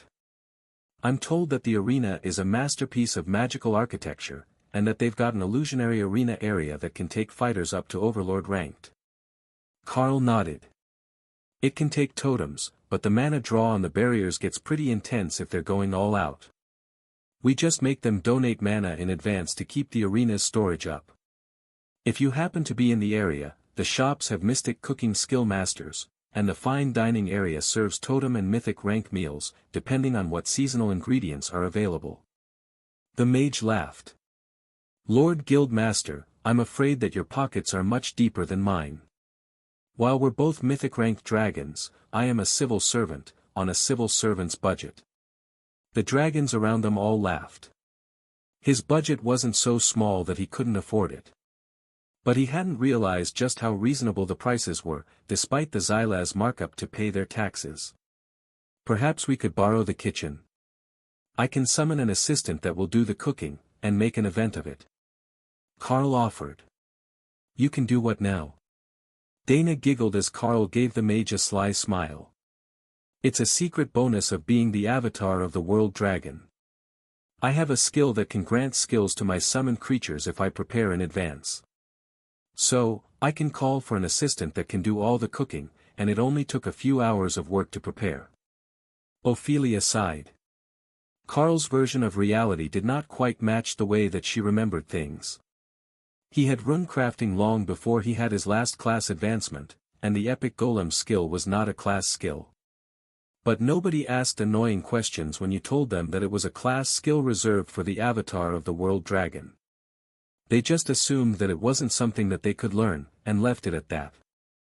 So, Party at the mayor's house? One of the warriors asked hopefully. Seems like it. And if you're coming along with us on our hunting expedition, we will depart from there tomorrow morning. Who is volunteering the mayor's house for a party? A deep voice asked as a totem-ranked dragon marched up to them. Oh, there he is. Bobby, meet Carl, branch leader of the Darklight host. He has the most wonderful stuff. The elder dragon announced. Gramps, you can't just tell people that there is a party at my place, it's a government building. Nonsense. Don't forget, I lived there for 200 years. This is a foreign dignitary visit, of course there will be a party. Carl looked down at the last few items on the table with disappointment. They weren't suitable for a gift for the mayor. But he had more in storage. A small welcoming gift from the Darklight host. He handed the mayor a verite ring with a persuasion bonus on it, an item made by the ladies of the guild as a gag when they were annoyed with the dwarves not wanting to do anything fun. The mayor stared at it for a few seconds. This is runecrafting. How does a crafted item even get a bonus to persuasion type skills? That's why we make them. I'm glad you like it. The mayor relented as he slid the ring on his hand. He would have to ask about that later, when there weren't so many ears around. Alright, how many of you are there? My group will mostly retreat to a separate space, but a few from the guild will need rooms, and then we've gathered another 20 or so mythic dragons who intend to stay the night. You have a separate space that can hold people? The elder asked. Carl nodded. Indeed. It makes life much easier, and it's where we grow most of the crops for Remy's alchemy experiments. The old dragon smiled. Oh, I see what you mean now. Tiny world, or something similar, yes. I should have known that you would have at least one artifact grade skill. Carl nodded. That is exactly the skill. However, that's not the only artifact grade skill that I have, just the most practical. Artifact grade combat skills feel extremely lacking in comparison. You have artifact grade combat skills? Isn't that just a bit ridiculous? Dana laughed. Oh, it totally is. It turns anyone who uses it into a dungeon boss at their rank. Seriously? Dana nodded. I told you that it was ridiculous. You should see what happens when you use it on a chaos badger. The dragon shuddered at the thought. I'd rather not, thanks. One of the dragons shook his head in dismay. If that was the dungeon boss, who would go back? Not even the system should be that cruel. Though, I have heard that there is one that has an ancient fire dragon as the boss, though it's a lower rank dungeon. Dana smiled, and the dragon looked confused. At the same rank, ancient fire dragons were terrifying. There was no way for him to know that Epic Golem could record the boss for later summoning. She could have dragons. Perhaps we can see it later. I've never seen what a dragon in a dungeon is like. Most dungeon monsters are insane thanks to the dungeons themselves, so it could be interesting. Even the dark elves change drastically when they are not in the dungeon. Oh, you've been to Bara. I can't say that the dark elves are significantly more pleasant to deal with outside the dungeon, but they are more sane and reasonable. The dragon insisted. Nerid, on the southwestern island, has a lot of them, doesn't it? Dana asked. Far too many of them. If the rest of the country wasn't filled with spiders and bugs, the dark elves would likely have a worse reputation than they already do. The man next to him laughed. You know how silly it sounds to hear that a 30-meter-long dragon is scared of bugs, right? I'm not scared of them, they're just bugs. He replied with a shudder. Dana patted him on the shoulder. Don't worry, I get your aversion to all things crawling and buzzing. See? Someone understands. If you're planning to head to the mayor's, we should likely go before he locks us all out, and we have to rent a hotel room. The elder suggested, raising his voice and causing the mayor himself to turn to glare at him. You make it sound like I would lock my own family out of the house. He retorted. The old man gave him a raised eyebrow, unimpressed look, and the mayor shrugged. There really was a good chance that he would do it if it was only one troublesome old man. But with Carl and the Dark Light host here, he really couldn't. They had brought so many dragons from the capital to help with the leftover monsters, and he owed them at least a small party for that. With the limited numbers that he had, it would have taken ages to sort it all out on his own. With everything packed up, and most of the Dark Light host now in the tiny world, leaving only Carl, Dana and Ray outside to deal with the dragons, it was time to move, much to the relief of the mayor. "Do any of you have dietary restrictions?" he asked, slipping into professional mode. "None known, though I cannot speak for the dragons."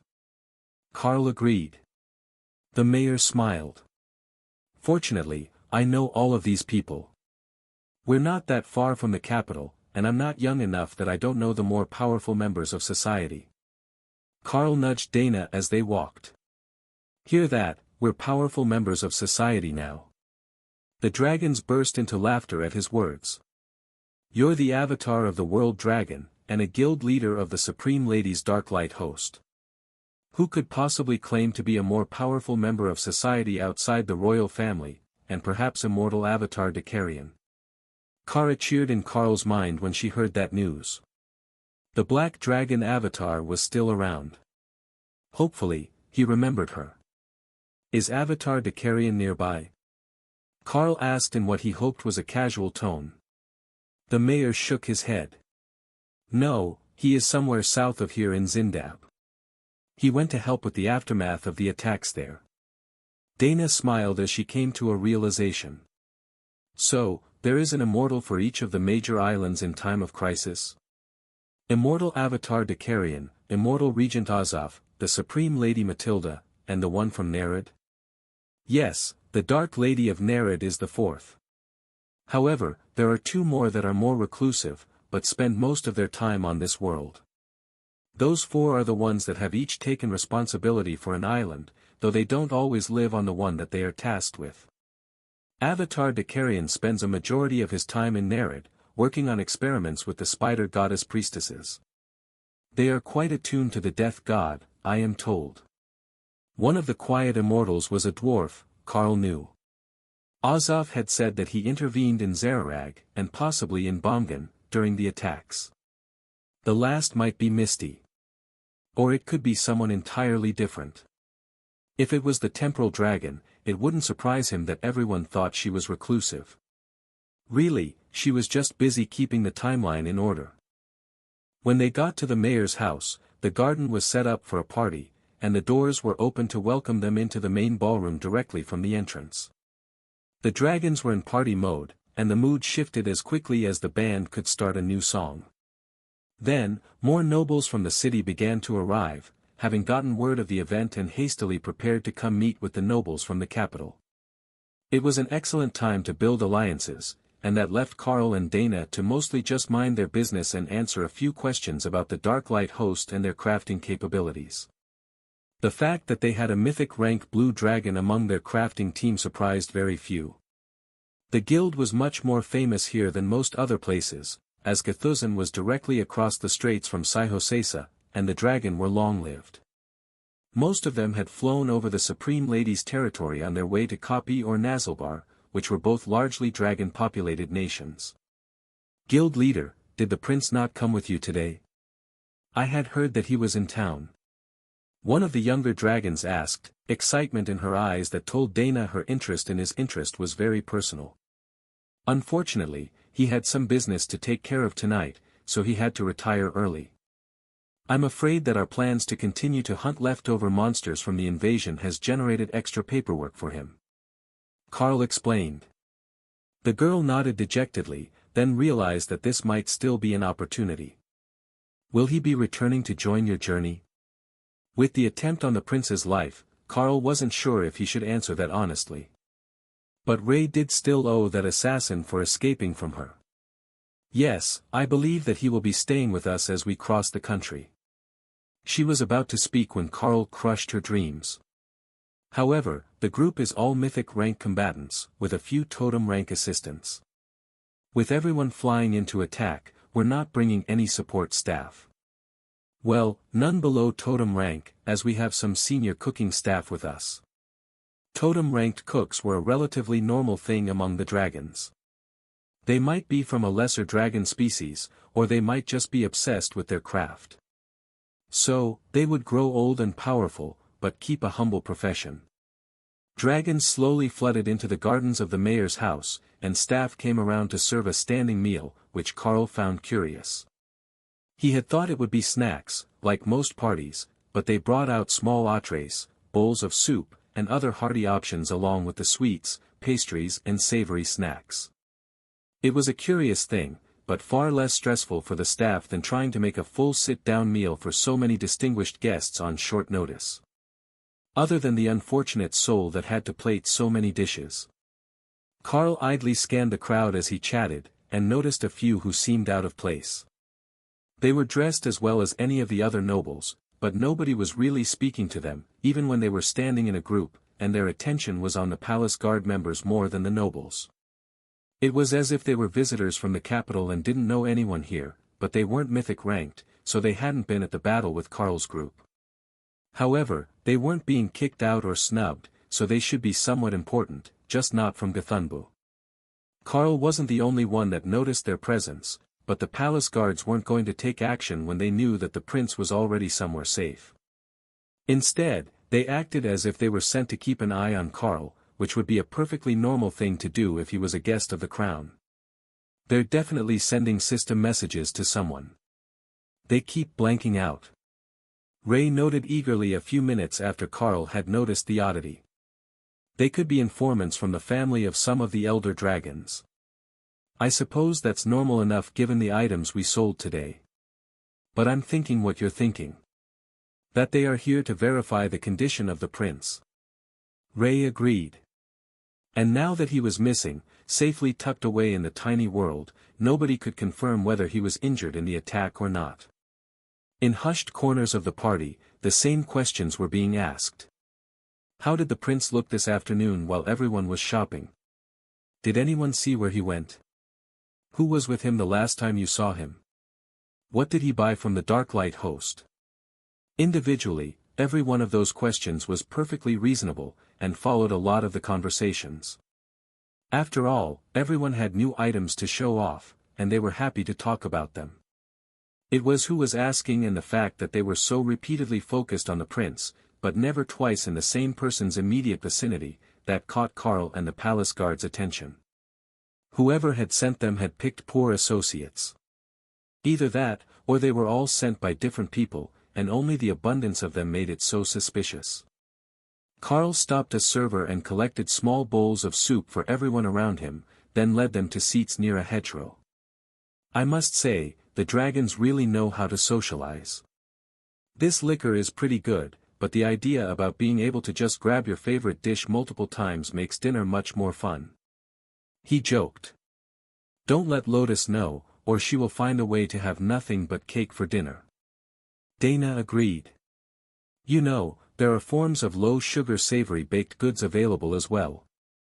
We keep them for the younger dragons, mostly. You know how it is, they just got out of school, and they're on their own for the first time, so they haven't realized that nobody is looking out for their health yet.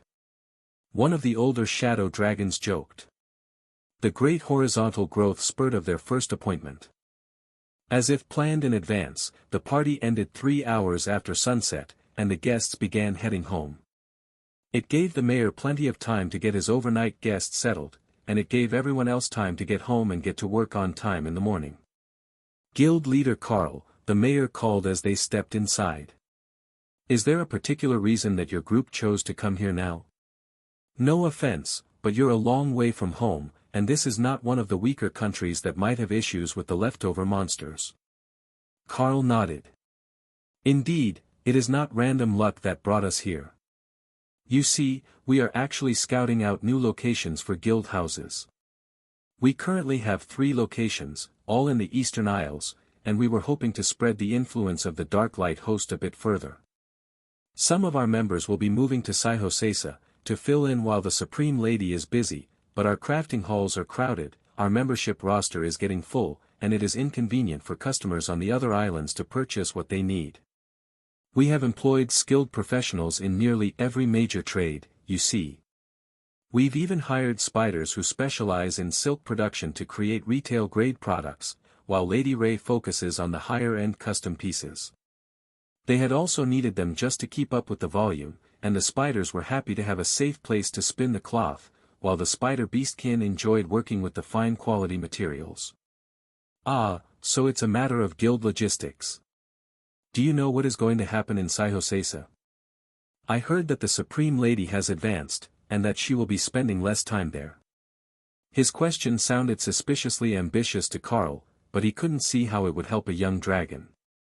Perhaps he was asking for an elder. I believe that she intended to have one of her immortal friends come back and watch things in her absence so that there wasn't a power vacuum with her gone. Karl offered. He had no idea what she planned, but her branch was very small. He should talk to her about that. The dragons all stopped to stare at him. Call on an immortal friend? Is she still in contact with immortals who have left the world? Karl nodded. Indeed. I know that she keeps in regular contact with at least a few. But that's largely for practical reasons, as at her power level, she can only interact with the mortal world so much before she starts to destabilize it. The older dragons nodded. They knew how things were, and that the power of a supreme-ranked being was never meant to be more than an anchor for the world. She was already at the level where she could reshape the world to her will if she wanted.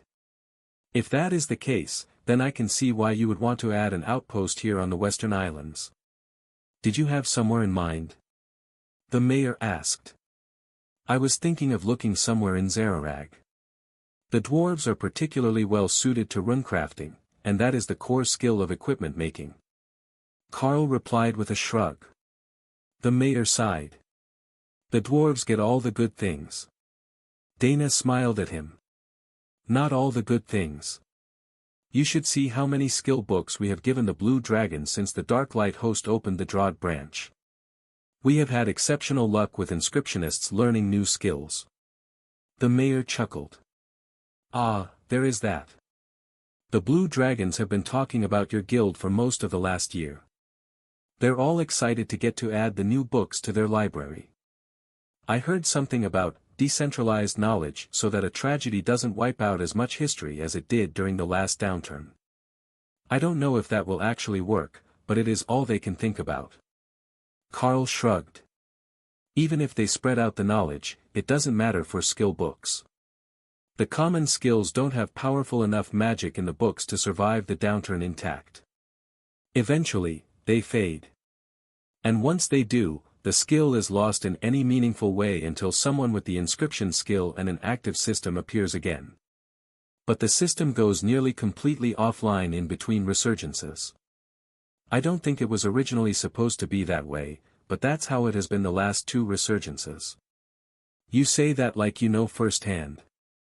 More of an academic form of knowledge. I'm not nearly old enough to have been around for both of the downturns. Karl countered. The dragons accepted that. If he was friends with the Supreme Lady, he could be privy to all sorts of knowledge that others would not even think to ask about. The staff will see everyone to their rooms, and rouse you for breakfast in the morning, so you can get a good start on your hunting mission. The mayor announced, ready to retire for the evening.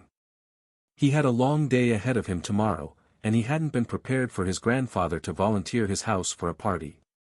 Especially when the old man didn't even live in the city. Still, it was a blessing to have the last of the monsters dealt with, so his citizens could return to their homes. Sir, would you prefer a private room, or is one of the ladies with you? The maid asked politely as the mayor left. The Dana mage is my wife. We will share a room, but I believe all the others present are going to require individual rooms. The members of his team who might share were already in the tiny world. Ray smiled at the maid.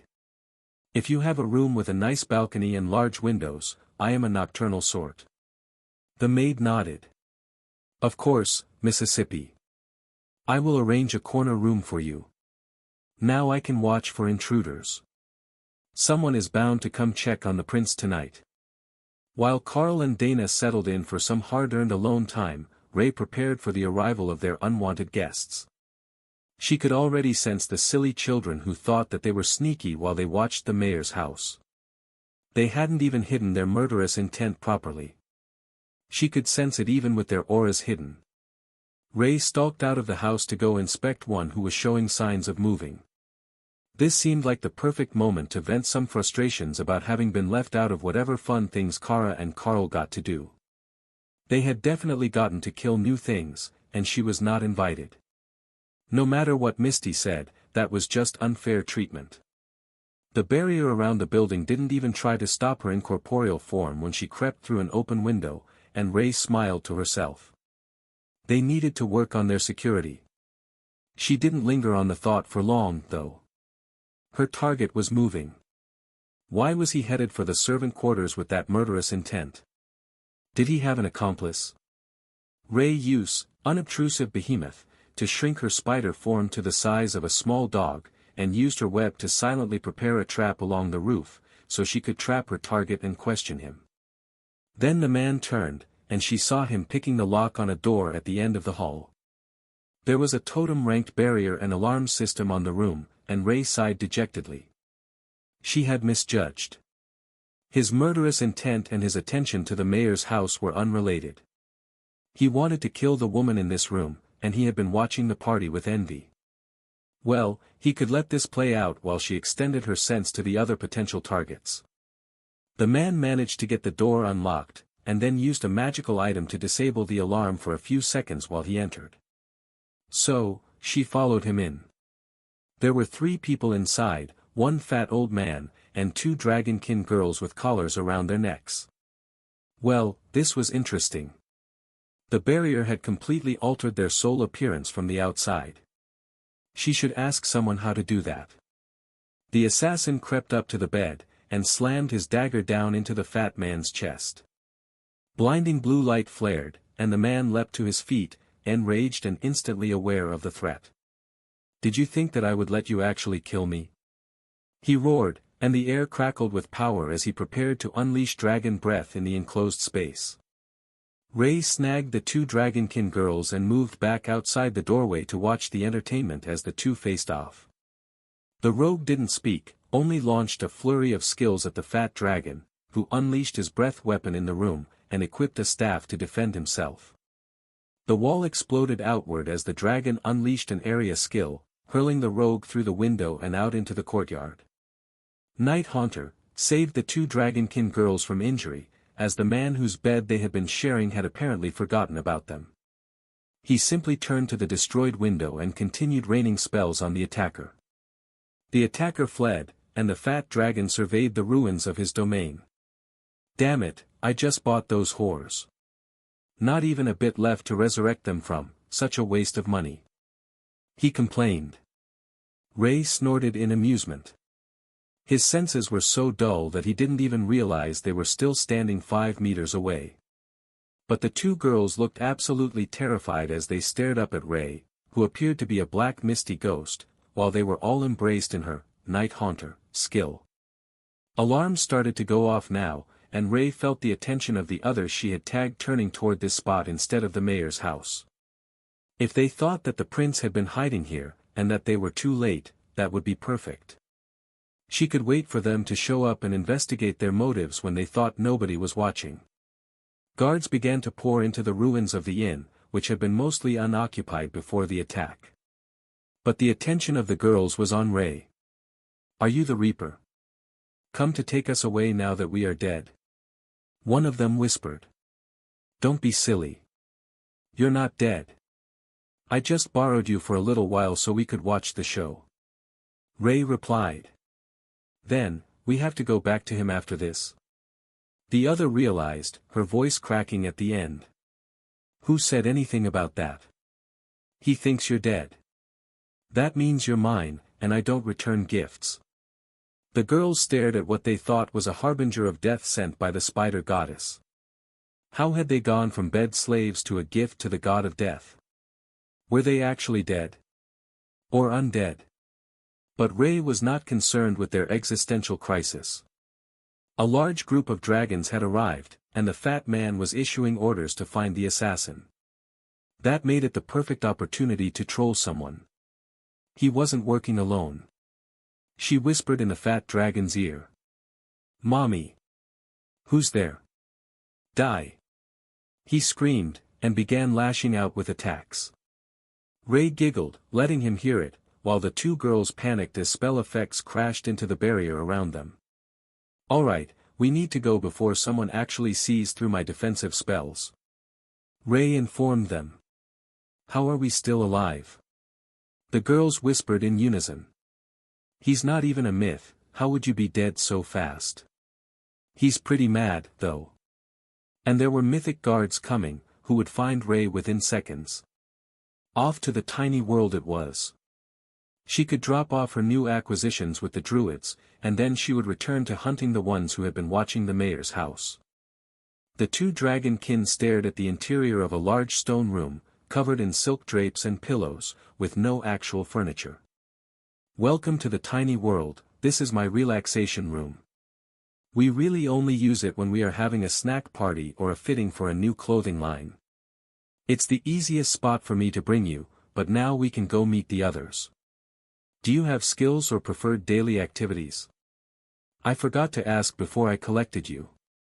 The two girls stared at the spider, still not completely sure that they weren't dead.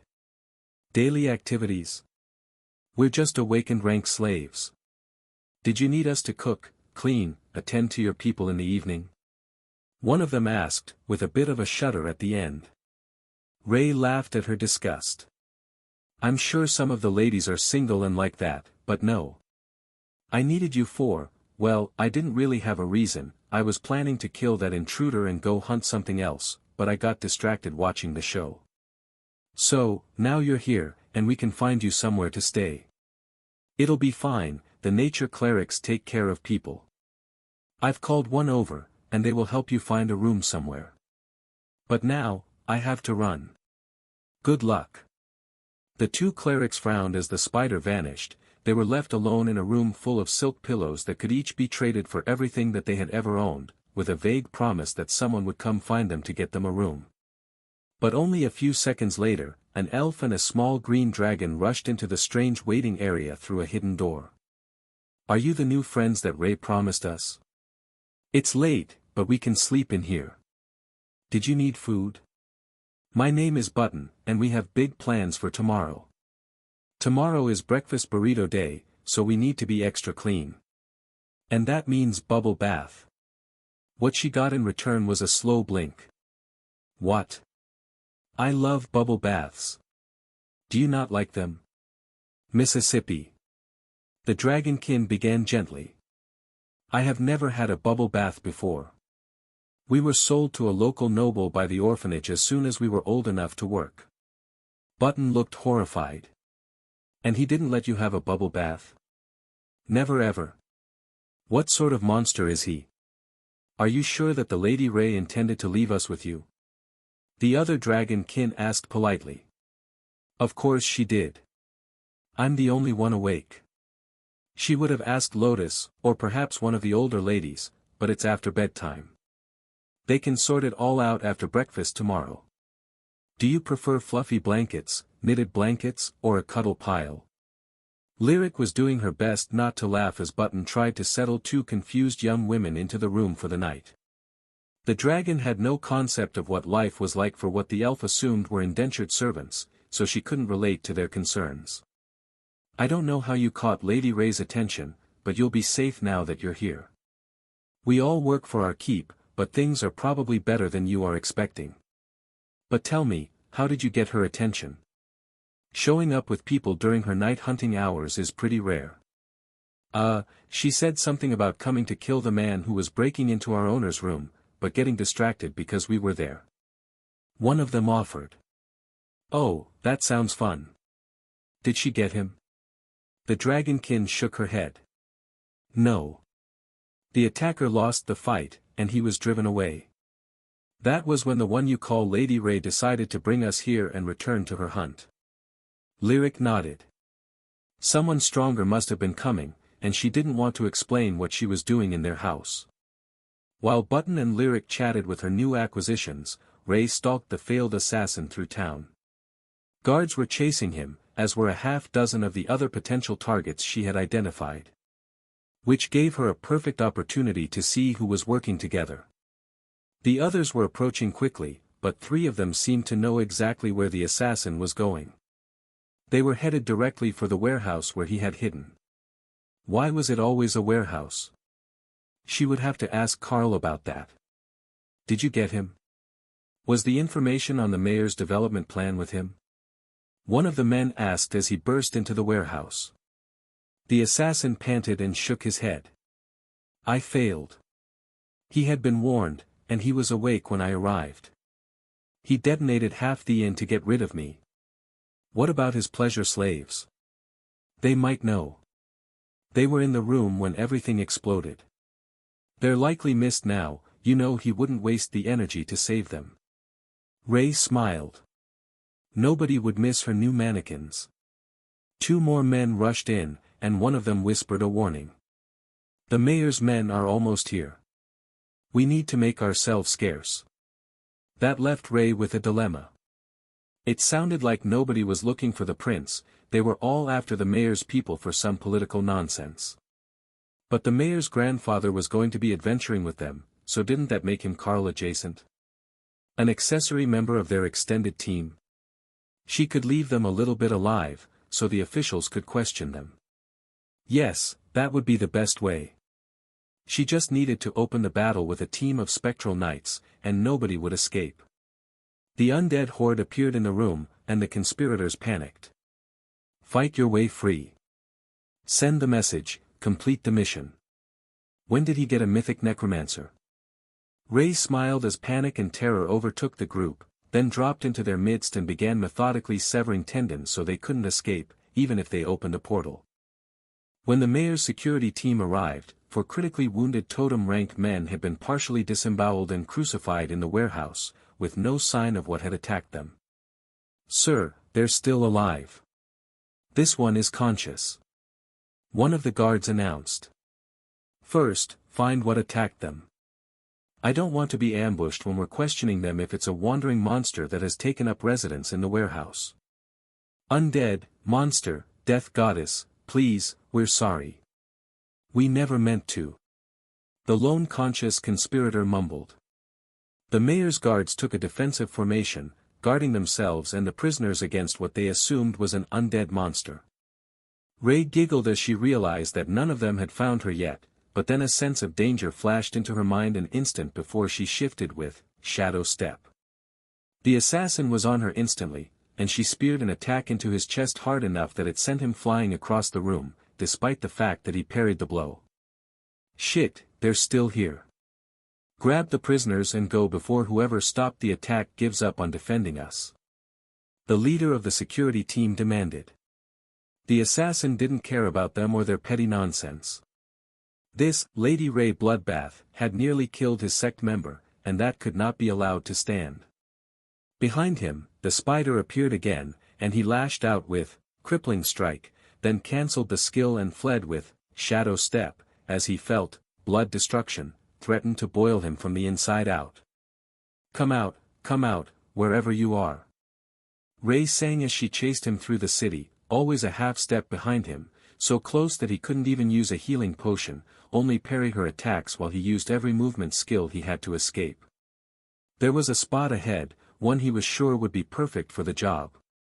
A swamp with a special mist that dispelled all spectral and illusionary skills. That would make it easier to see the spider, so he could fight her with all his senses. He landed in the water, every sense on high alert, only to find there was no sign of the spider. Then, a small black and white furry creature meandered through the water, casually strolling his way. It was clearly mythic rank, but his brain couldn't understand why it was here. Kara transformed into her teen girl persona, and gave him a crooked smile. Her scarred face made it look sinister and happy at the same time, like he had wandered into the den of a predator who was more curious than anything. Your timing is impeccable. Sister Ray told me that you would come here, so I've set up a playground for you. She explained. Nope, fuck that. The assassin thought, then fled. Only, he couldn't. Chaotic Zone, had locked down his ability to use movement skills, and he had landed in a trial instance, inadvertently trapping himself in what he thought was the safe mist of the swamp. Ray walked over in humanoid form, a pleased smile on her face. "You're pretty good. Not as good as your friend, but I am intensely interested in what he did that actually harmed me to that degree," she explained. The assassin didn't respond, silently planning his escape. The spider had an assistant, another magical beast that he had never seen before. He assumed that Kara's chaotic zone was a spatial ability, locking down his ability to teleport. So, all he could do was disable the scarred girl and then try to cripple the spider woman. "I know what you're thinking. But you can't harm me. You can try, but you can't do it. Sister Ray wants to play with you, so you're going to play." Ray nodded and gestured to his dagger. "If you need time to poison your weapons or something, go ahead. I want to know everything." She was so incredibly close to finishing her understanding, she couldn't pass up the chance when she had run into a fellow expert. An unknown skill made the man's dagger glow green as he launched an attack, using Shadow Step, at much closer range. This time it didn't try to take him out of the swamp, and his attack lashed out at Ray's back as he reappeared, only to find that she was no longer there. Pain seared through his skull as he was grabbed by the hair and tossed into the air. Ray examined the dagger she had obtained. Nothing special. It would not harm her in the same way as the other one. Had the other assassin used a special weapon, and not a skill? That was disappointing.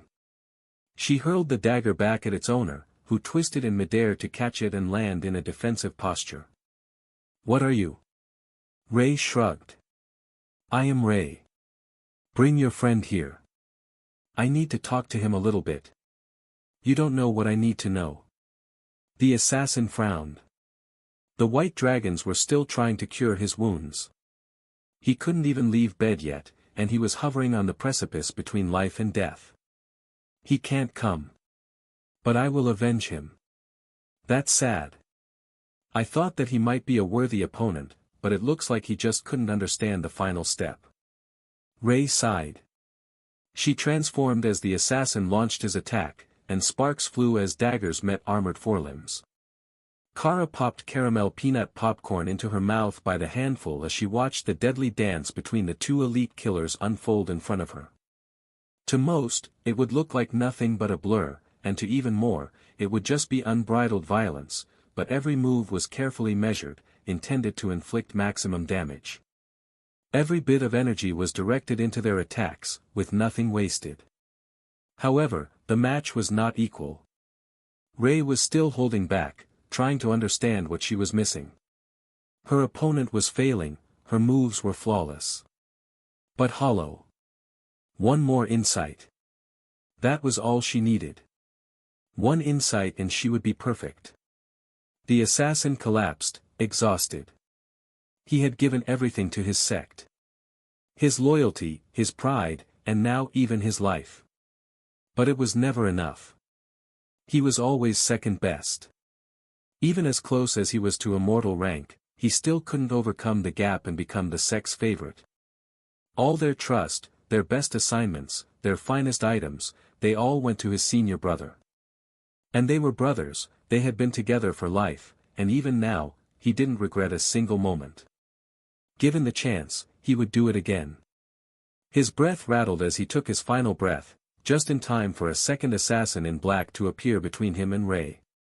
The man was obviously limping, and holding a short sword defensively as he kneeled next to the crippled combatant. "Stay with me, I will get you out of here. You can't die, you hear me?" he pleaded. Ray knew this one, he was the first assassin who had clashed with her. But he was weakened, crippled by her attacks in a way that he would never truly recover from. She had shattered his soul, his body, and his mind. No level of healing would ever put him back together the same as he was before. His thoughts, his emotions spilled over, projected by the mind lock skill used on a broken mind. Everything that he thought, everything he felt, it was all pouring into Ray's mind in real time. And that was the final revelation that she needed. That was the missing part of her understanding of the fundamental rule of pain. The true agony of losing what you loved. He knew that he was a useless man now. His spot in life was lost, and at best he could teach children in the future. But it didn't matter. Watching his only friend die for him was more than he could take. Satisfied that she had what she came for, Ray tossed them a pair of mythic rank healing potions of Remy's creation. Thank you for your assistance. Good night. Kara smiled as she opened a portal and took them both away, leaving the assassins to recover in the chaotic zone for the next half hour until it collapsed. Once they were gone, the crippled assassin fed his rapidly fading friend the potion, and watched in wonder as his shattered and dissipated soul began to reform in his body, seconds away from being a resurrection and not a healing spell. The failed attacker gasped as terror and agony seared his veins. There was no doubt in his mind that he had just been used as bait so that the spider could learn something, but what it was that she was learning was beyond his comprehension. What he did know was that someone needed to know that the spider goddess was about to gain another immortal follower. He didn't care if it would hurt his pride, if he had to admit in public that he had failed his mission. What mattered was that such a horror couldn't be allowed to roam the world in silence and anonymity. Others had to be prepared. Drink the potion she left for you. If she wanted us dead, she would have killed us before she left. You know what this means, right? The recovering assassin asked, his voice hollow. I know. The Grandmaster has to be told. I don't know what is going to happen after, but I'm afraid that it won't be anything good. Their existential crisis didn't concern Ray. She was already in her space, napping, while Kara took over the night watch to ensure that nobody tried to attack the group. The attention on the mayor's house hadn't been for them, but for local politics. Fortunately, they had found people looking for the prince earlier, and that meant there could very well be an attack once they started to travel in the morning. Wouldn't that be nice? Yes, Ray was looking forward to that opportunity, even in her dreams.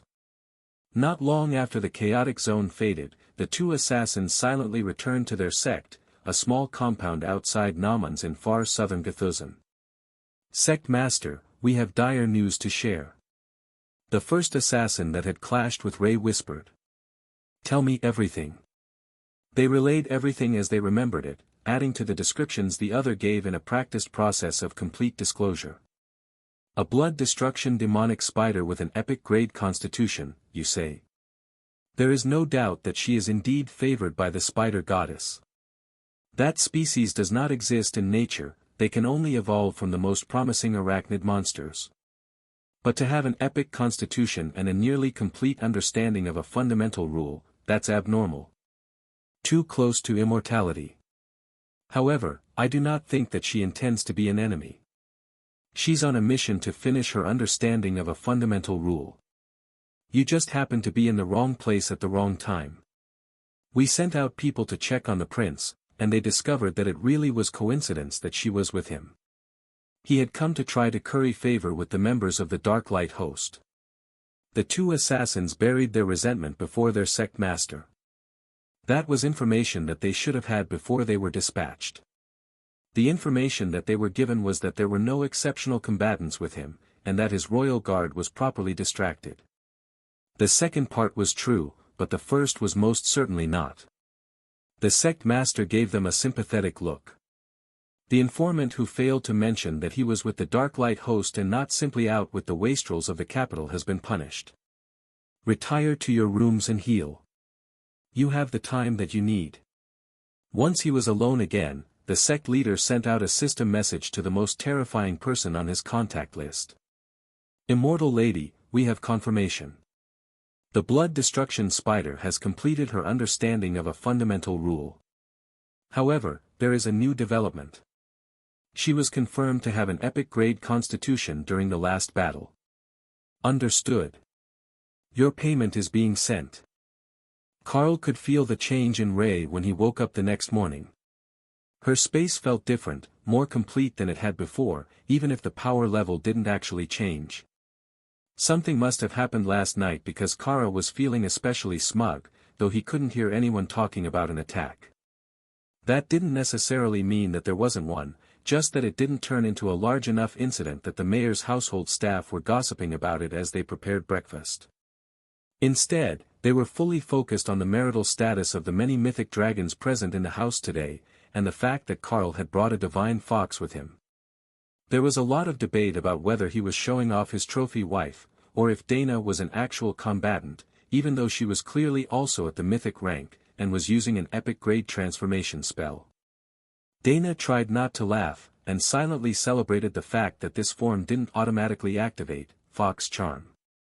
That spell was a menace, no matter how much Tion enjoyed leveraging his adorable nature.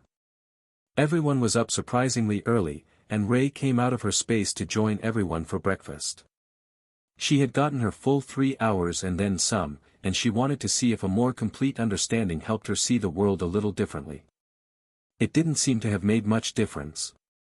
Unfortunate, but the breakfast spread was more than worth getting out of bed. Even Kara had transformed to sit at the table for the meal.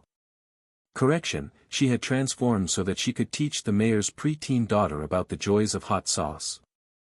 Her mother was a fire dragon, and in the badger's experience, spicy things did not bother fire element creatures.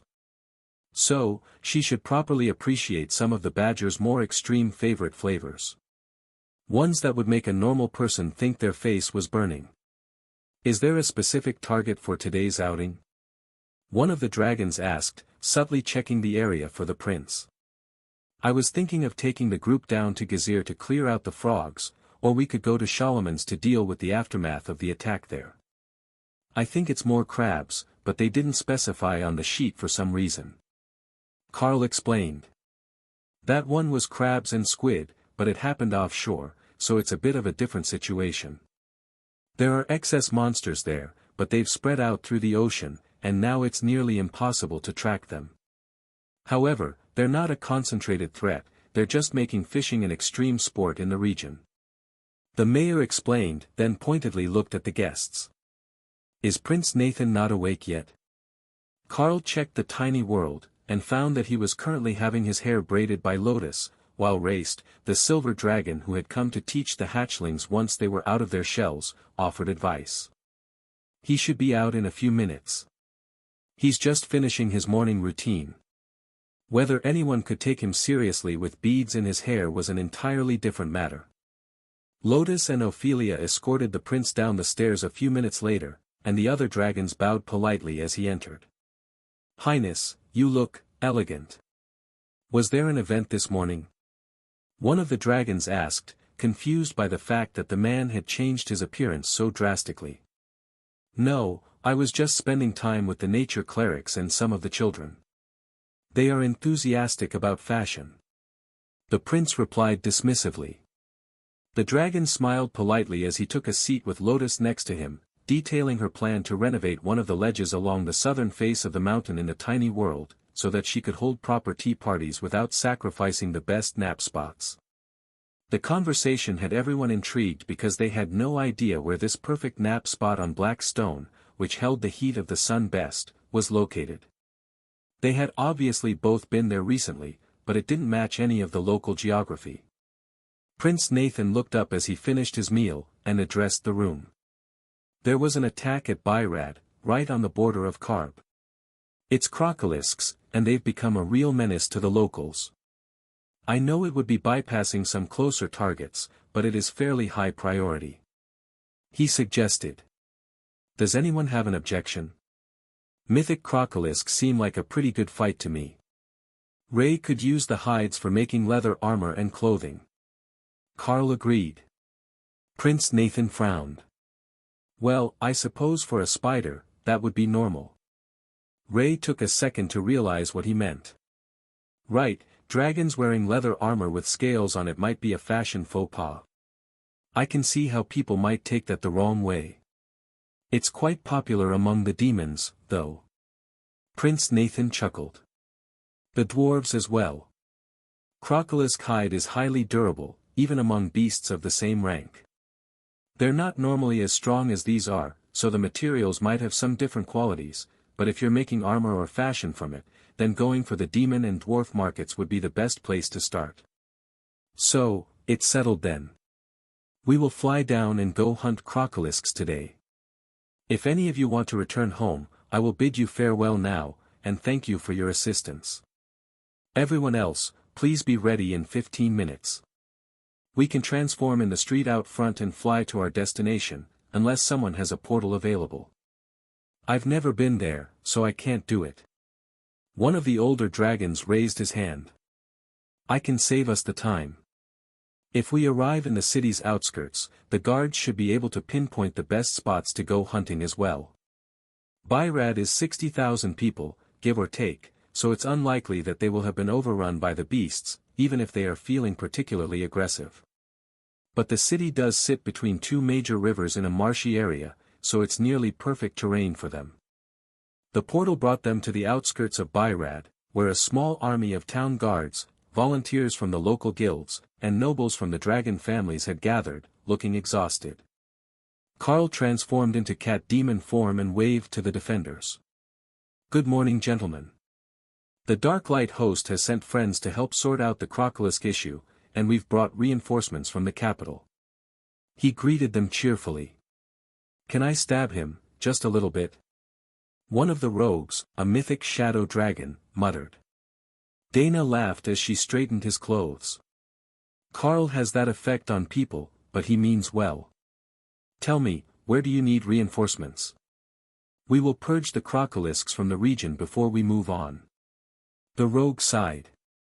Do you know how hard we've had it here? 10,000 of those damned monsters loose in the wilderness, and we've got what? 100 myths. Every time the sun goes down, they swarm the city walls, and if too many of us leave during the day, they do it twice a day. Dana frowned. That sounds like they still have a leader. Crocolisks on their own would rather bury themselves in the mud during the day and just hunt when they got hungry. They're not a high-energy type of monster. Tell that to them. There isn't anything living within 100 kilometers of here that isn't a crocolisk, or inedible to a crocolisk. We can't even go fishing. For one, there's nothing left to catch, and stepping out alone only attracts more of them. Carl smiled, and Dana smacked him on the back of the head. Baiting the crocolisks is not appropriate behavior. The locals waited for her to explain, as the comment made no sense to them, but Dana just glared at Carl and nudged him to speak for himself. What I was thinking was that we could bring along a few of the local defenders to help us find the crocolisks. Perhaps someone around Overlord rank? Carl began. And hide your auras so that the monsters think that there is a free snack in the area and rush out to eat the bait person. Evil doesn't even begin to cover that tactic. Carl raised his hands in surrender. I didn't mean that we would actually let anything eat them. We have more than enough skill to avoid that. But having someone who was much lower rank would help lure the monsters out. It's not like I could wander around with my aura unleashed and still have anything to fight. Surely, it's not that bad. They group up and attack when any of us go out alone. One of the exhausted guards scoffed. Ray gave Carl a mental nudge, as she had spotted a crocolisk watching them from the swamp, only a kilometer away. Carl stopped restraining his aura, and turned to glare at the reptilian beast, which promptly turned tail and ran away. Before it could cause injuries within the city, Carl pulled his aura back and shrugged. See, it's a class thing, my angry aura scares all the monsters away. That aura, what did you do to get a killing aura like that? The guardsman muttered. Are you sure that you want the answer? Good point. I probably don't want to know the answer to that. But if you're willing to help with the invasive species issues, we're glad to have you here. We've got incident maps of all the places we've found them hiding, but the crocolisks are an earth and water element creature, so in the swamps they can be nearly impossible to find. They sneak up on us underground, and by the time that we've scrambled defenders, they're already right up against the city walls. That was definitely not normal behavior for the species. Territorial aggression, sure. But going out of their way to find and attack a city? Definitely not. Soul energy in the swamp caught Carl's attention, and it was growing quickly as more attackers came together. Well, it looks like we don't need to go looking for them. They've come looking for us. I think that it's safe to say that they've got an intelligent leader, if they're attacking so soon after sensing my aura. Many species would take it as a threat. Carl explained. What direction? Prince Nathan asked. He considered himself to have pretty keen senses, but he didn't detect anything at all. Over there. Not much further out than the one that I scared away. It must have been the scout for the group. Now we've got a full-fledged attack coming, and just enough time to make a wager. The prince replied with a curious look. It's Lady Ray's favorite game. We call it, Who is the Better Killer? The rules are quite simple. You get 1 point for a kill below your rank, 2 for a kill at your own level, and 10 for an above-rank kill. Carl explained. The prince laughed. You say that like it's so easy to take out an immortal rank threat, even if it is a non-sentient beast. Dana laughed, a musical sound that set everyone at ease. He managed to get an immortal rank octopus monster killed during the first wave of attacks. A sentient beast. But we don't compare normal people to the Carl. The absolute power of his class is completely unfair. In fact, it's so unfair that we count some of his skills separately. Ray smirked at that description. Did she count as one of Carl's skills? In a way, she did. Her bond to him was the reason that she was here, so you could call her power part of Carl's power, through the beast space skill. Can we start killing them yet? She asked, impatient to get started. I will call for the others, and then we can get started. We can't have a proper battle until we have the healing tree in place. Lotus laughed from the middle of the crowd. Bring me my trusty steed, good sir. There is fuckery to spread. Leo came out of his space to let Lotus mount, while Ophelia and Tessa came out of the tiny world with Naksha to join the defense team, in case anything broke through. Then Thor showed up in behemoth form, absolutely enormous at mythic rank, and shaking the ground with every step on the soft ground. What the hell is that? Behemoth. An impenetrable bulwark behemoth to be specific. He's gotten a few good opportunities, and he's reached mythic rank. But you should see how impressive his bulwark spell is at this point. Carl joked. Thor nodded as he brought up a bulwark barrier 100 meters wide, blocking the whole side of the battlefield from the advancing beasts. Damn. That's a defensive barrier. If I had known that there were mythic rank behemoths around, would have tried to recruit one before now.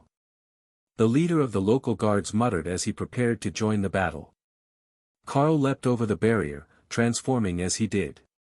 The body of a world dragon was much better suited to fighting the 20-meter-long crocolisks, and as long as he wasn't flying they should keep coming for him. The other dragons laughed as they transformed and flew after him. Carl was splashing through the swamp, drawing as much attention as possible.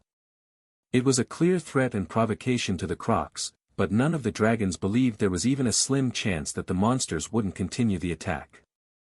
It didn't matter to them how powerful Carl felt. They were still at the same rank. Even if he was rated as a dungeon boss, according to the system, you could take out a boss with a 10-person group, and there was strength in numbers for beasts as well. The first of the crocolisks roared as it charged Carl, only 4, brutal pugilist, shatter, sharpness, and crushing blows, to all activate at the same time as Carl smashed its head with a massive paw.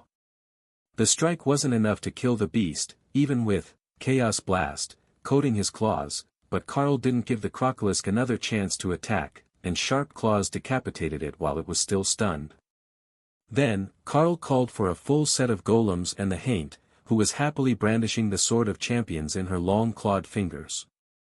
Flickering around the battlefield, she stabbed deep into the skulls of the crocolisks and rode them like a rodeo bull as she siphoned off their life essence to grow her own power, and feed Carl's advancement. Not even Ray could find fault with a strategy so brilliantly entertaining. The spider was hunting the leader of the crocolisks, killing anything that she came across on the way, but so far, there was no sign of the real threat. Carl twisted to avoid having his tail bitten, and tried to ignore the feeling of small feet on his back as Opal transformed into a butterfly-winged humanoid to join the battle directly.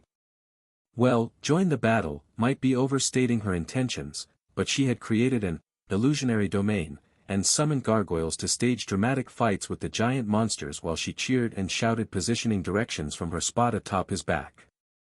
Carl caught a tail swat that was aimed at the enthusiastic butterfly and tossed the croc over his head as it twisted and tried to bite at her. It must have realized that the extra gargoyles and the change to the swamp were her doing, and it was determined to turn her into a snack. Force slam, hit the crocolisk in the face before it could get to Opal, and the butterfly gave it a dismissive wave of her hand. She had no time for its theatrics, it was getting in the way of her show. She's a more dramatic, less emo version of young Ray. Thor joked as Opal planned out the moves to the next encounter in advance. You have no sense of theatrics. Don't I do a wonderful job of making the tales of Thor the Mighty? You have a point. Carry on. Remy, with her bodyguards, had set up just behind Thor's bulwark, and she was forming a storm over the swamp, not fire, as the people who lived off the land were watching, but a thunderstorm. With a small side of meteors. If anything got close, they could hit it with lightning, but they had sent nearly everyone forward, and the town guards looked like they might pass out at any moment, even with Lotus doing her healing tree impression by the gates. They had switched positions, and now Lotus was on the ground, with Leo floating above her head, while the locals stared at the strange turtle and tried to determine just what species it was. That false island giant turtle wasn't native to the Dragon Isles, after all. Should we send teams to help them? I feel bad standing here while they fight close enough for us to see. But the mayor hasn't ordered us to deploy, and they're outside the engagement range.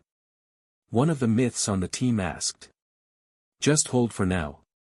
If they look like they're getting tired or struggling, we will go out. But did I just see that dragon beat a crocolisk with another crocolisk? Leo laughed at the incredulous tone in the man's voice. Indeed, Carl had used a dying crocolisk as a club. However, Sister Opal was the one that was making things fun to watch. She was marshalling troops like a theater director, guiding everyone's summoned constructs into a deadly clash with the beasts in the most dramatic possible fashion. She had given up on using Carl as a platform, and she was flying over the battlefield, warping reality into her own private show. The effects of reality warp and illusionary domain together were too much for the simple minds of the crocolisks to fathom, and the entire battle was firmly under her control. Everything except one factor. They still hadn't managed to find the creature that was coordinating the attacks, despite Ray's most diligent investigations. As everyone was learning, Opal was incredibly powerful when she put her mind to something. While she was burning through a truly stupendous amount of mana to keep up her show, the tides of gargoyles and golems that she was willing to unleash on the enemy had turned the battlefield into a charnel house. As fast as they could charge into combat, the crocolisks were falling before the might of Opal's illusionary armies. The dragons could only stare in shock at the gossamer winged child hovering in the sky, glowing with pure power as hundreds died to a simple wave of her hand. But that wasn't the terrifying part. No, the true terror was how unconcerned she was. It wasn't a struggle, there was no emotional attachment, no anger at being attacked. They died simply because Opal wanted a show, and what Opal wanted, she received.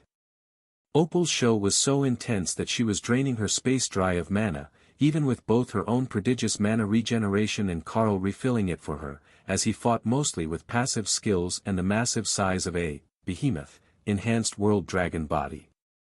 Their power shone like a beacon in the sky, and Carl felt the instant that an ancient awareness was drawn from its slumber.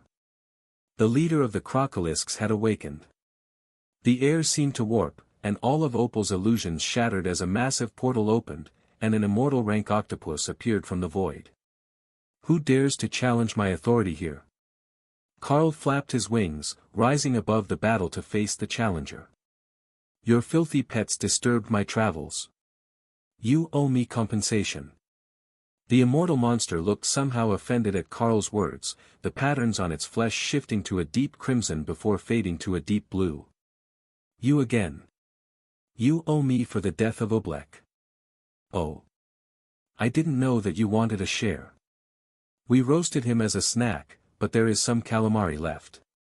The dragon simply stared at Carl, astounded by his audacity. What level of insanity did you have to reach before you told an immortal rank monster that you turned his friend into calamari?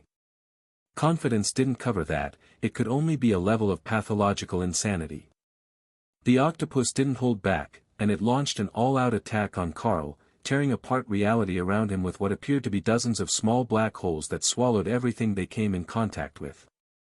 Power burst from Carl, and the black holes faded as, mana suppression, under the effects of a nearly perfect understanding of mana manipulation, stole the power to keep them active. Then, Ray joined the battle, her forelegs tearing into the octopus while it was distracted by Carl. Before the beast could react, she was already gone, and it was left bleeding. The damage wasn't high, not with the immortal blessing reducing the damage it took from her. But the wounds weren't healing. Chaos Blast was Carl's only immortal rank skill, but for this battle, it would be enough, he thought.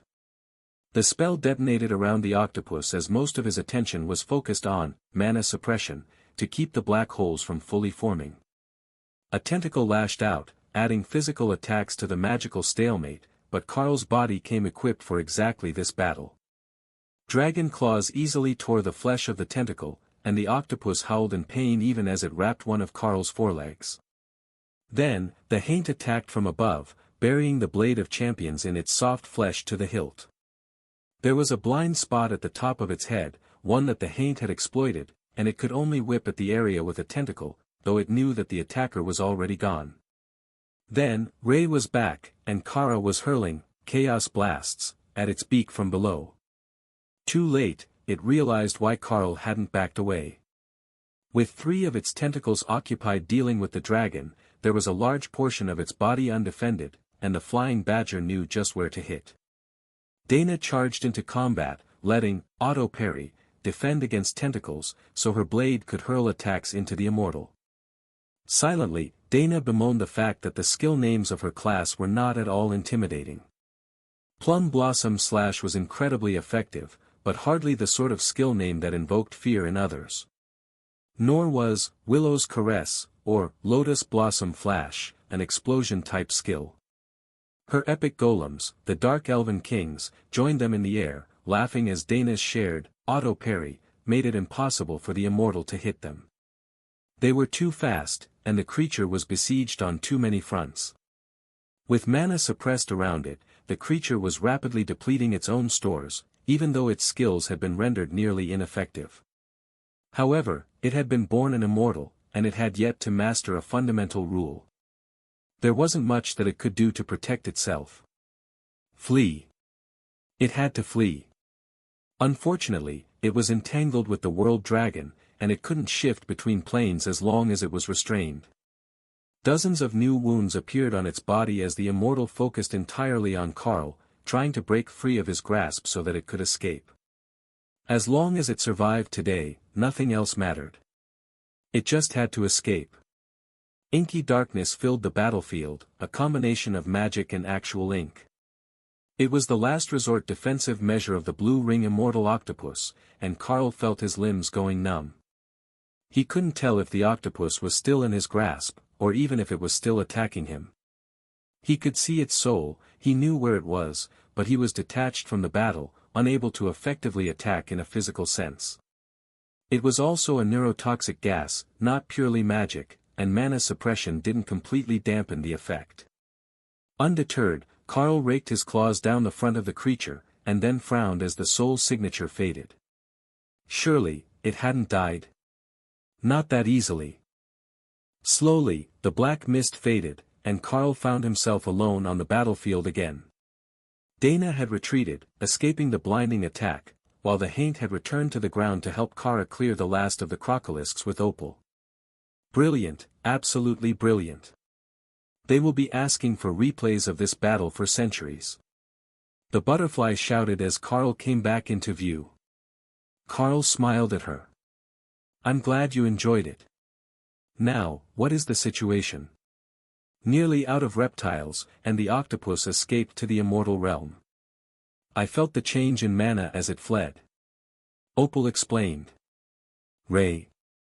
I'm here, I couldn't trap it when it tried to leave. Its power just cut through my spells. That hadn't been Carl's concern. He was more worried that she had found a way to follow it into another realm. That would have been problematic. Though, he might be able to go there and get her back, now that he had been exposed to the immortal realm, and had the Planeswalker class skill that allowed him to portal between adjacent realms that he was familiar with. Technically, he hadn't purchased it yet. But it was there, and he had the points if he needed them. Carl took a moment to scan through his class skills, reminding himself that he really should start spending some of the skill points he had accumulated. There were 5 left that he could put points into, one of which appeared to be a virtually limitless point sink.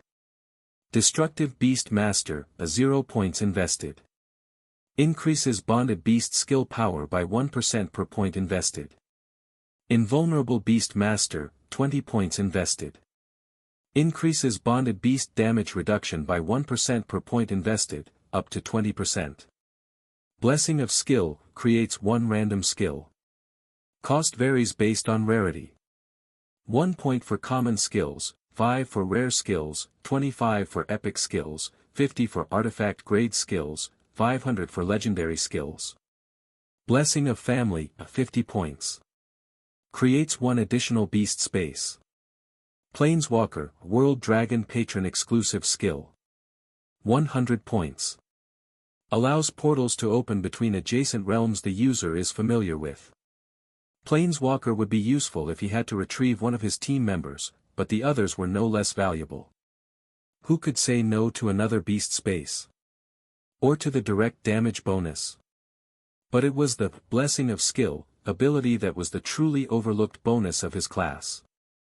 He had been putting it off, as he had thought he might need the skill points in an emergency, but at this point, he had accumulated far more than he could possibly need for a mere emergency. Are you thinking what I'm thinking? Ray asked. That we skip everything else and get a legendary skill? Kara asked hopefully. We don't have 500 points. Thor noted helpfully. The answer is obviously to get 100 rare skills before you get a legendary skill. Leo suggested. Kara laughed. That would be chaos in its own right. Especially if they started teaching them all to the blue dragons. 100 random skills would keep them busy for a lifetime. It's too bad that we can't theme them. If we could pick a skill that the system thought would be good for a specific person, it would be so much more fun to see what it gave us. Kara added. Ray's mental thought derailed them all. Shouldn't we see if we can just add 500 points to damage first? 500% more damage would be way more fun than a bunch of random skills. It didn't specifically list a cap, so it might not stop at 20% like the damage reduction skill did. 5 times as stabby would basically negate the advantage that higher ranks had over her, and everything at or under her rank would just pop like a balloon when she poked it. The others weren't as enthusiastic about the idea. Sure, it would be a huge buff when they were fighting, but they weren't always fighting, and the right skill could make all the other times more fun too. The clear winner in Tion's mind was that they needed 1600 points, so they could just do all the things at once. He didn't really care which option won, as they were all viable options. But if everyone was happy, that was surely best.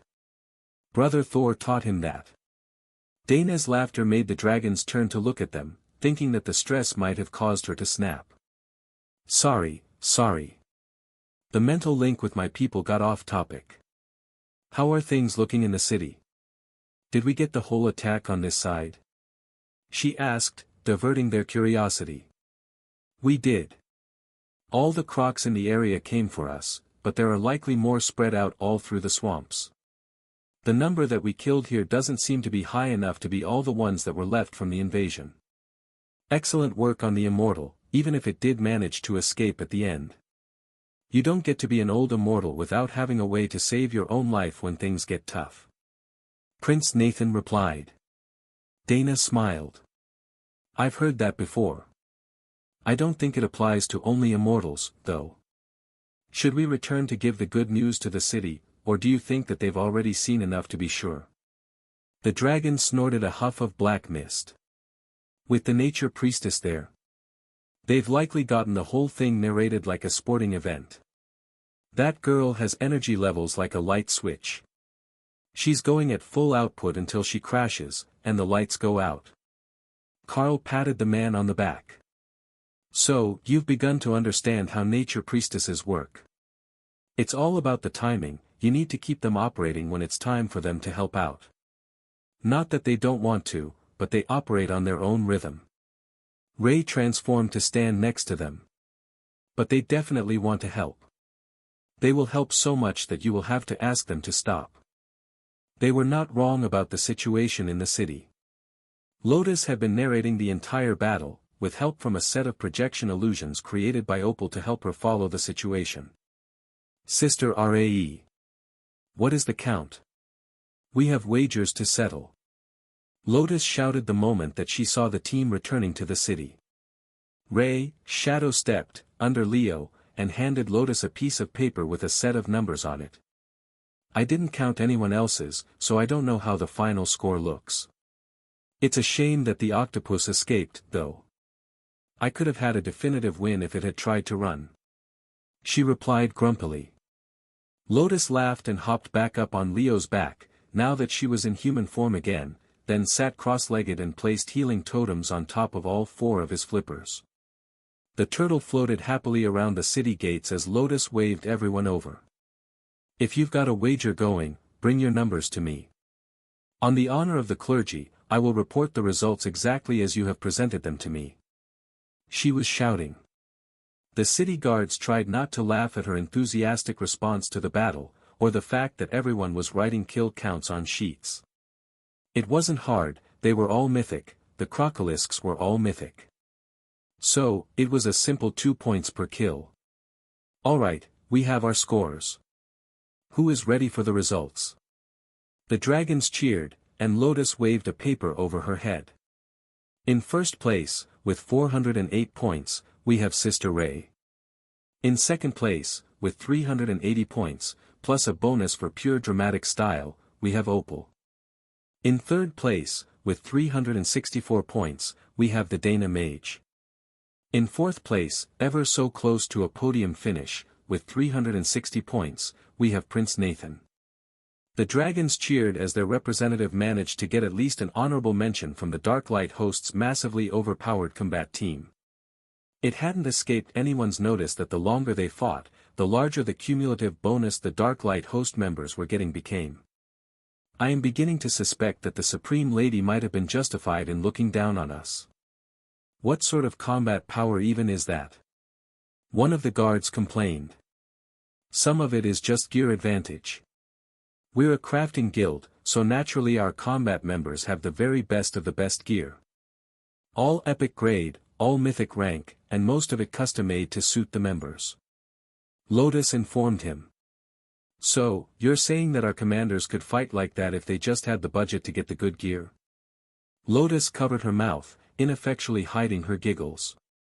I wouldn't go that far.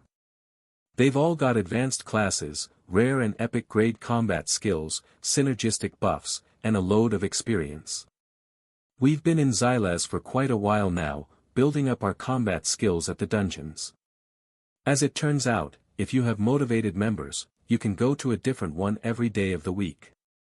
Lotus joked. Mostly, she got invited every day because she was a healer, and there were never enough healers. Though, she was only chosen first if it was a large team raid.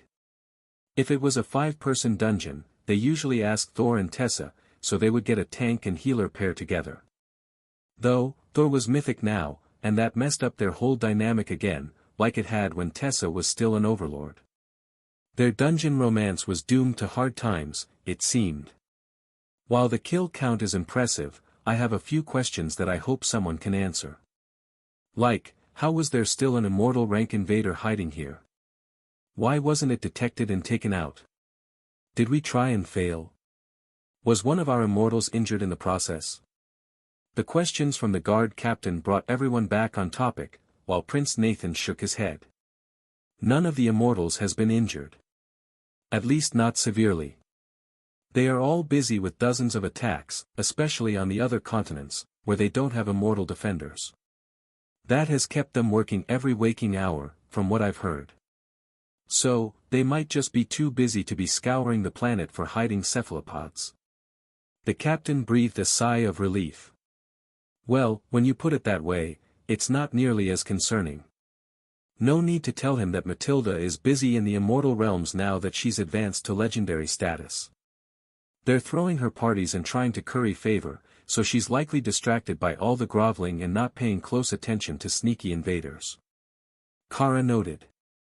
Fortunately, that means there is a chance that we get peak-grade ingredients for our kitchens. If we can catch another of those octopus monsters, we can definitely eat well for the foreseeable future. Carl added, hoping to calm the guards. Another? You killed one already? The captain asked. As you saw, we don't have any trouble defeating them in a fight. The problem is keeping them from escaping. They've all had incredibly well-prepared escape plans, and they are not to be underestimated as far as intelligence goes. The fact that they don't speak doesn't mean that they lack the brain power. Got it. We didn't know that there was one at this attack. We had thought that it was entirely the crocolisks, until your arrival chased that creature out of hiding. Who knows how much damage it could have done if you hadn't teamed up on it. Don't underestimate yourselves. Desperation drives men to extreme lengths, and I'm certain that the guard detachment would have found a way to deal with it, even if you didn't have specialists on hand. You held out this long against the real threat, and you're in the perfect terrain for them, too. Some of the arrivals have been horribly suited to their environment, but these are right at home. I would say that you've had it as hard or harder than any of the other sights we've seen. Prince Nathan smiled grimly. Certainly harder than the sights that got frogs in the mountains. Not that they had it easy, but the cold weather and terrain didn't let the beasts fight as well as they would have hoped. The city guards were beginning to relax now that they knew the boss of the monsters, as well as most of the threat, had been eliminated.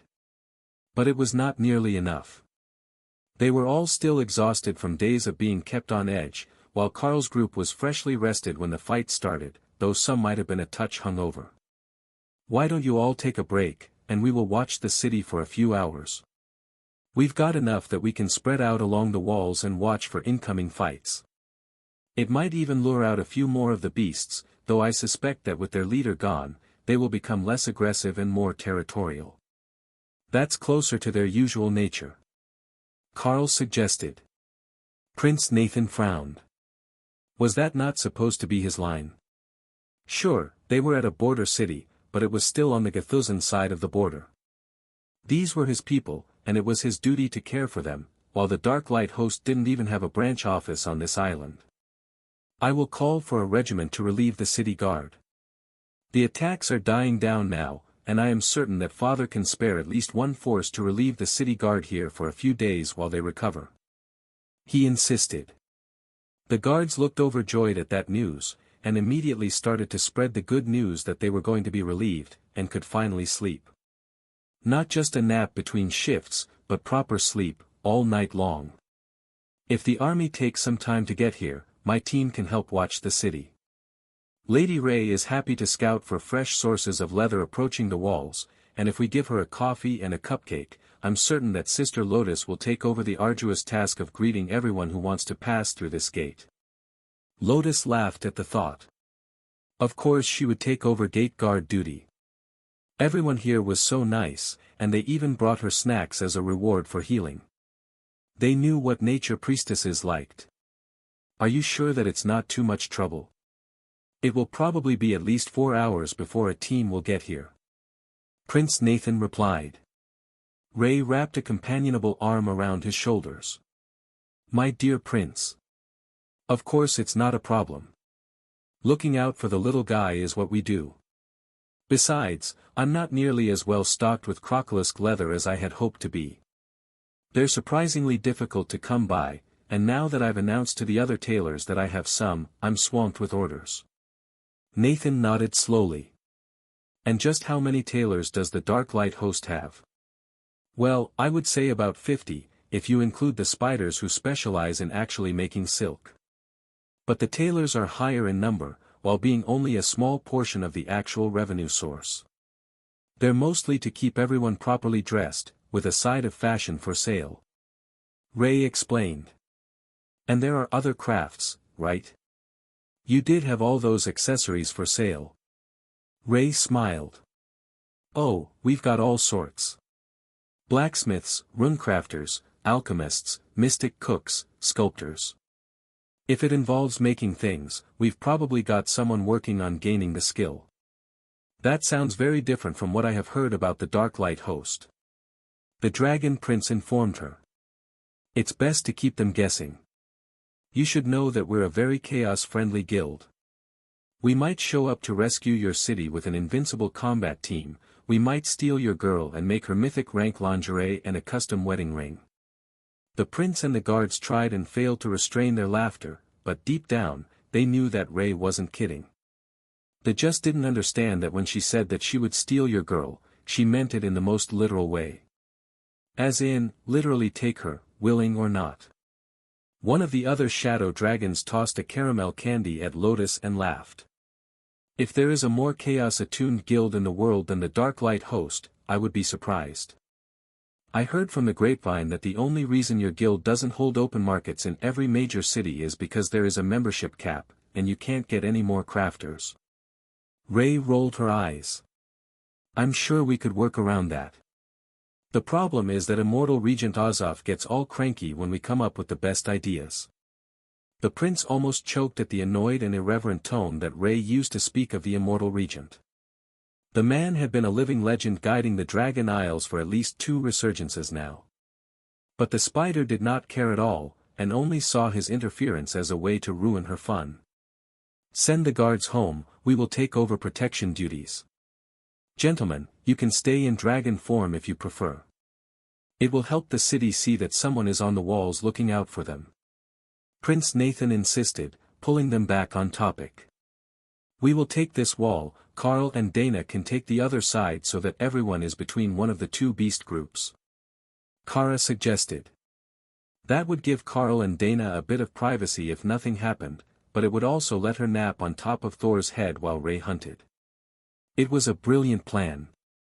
We've both got golems available, so we can watch a wall with just the 2 of us. With the beasts on this side, they should be pretty good as well, so everyone can just spread out wherever you find a comfortable perch. Carl added. You heard the man. Relieve the guards and settle in for afternoon watch.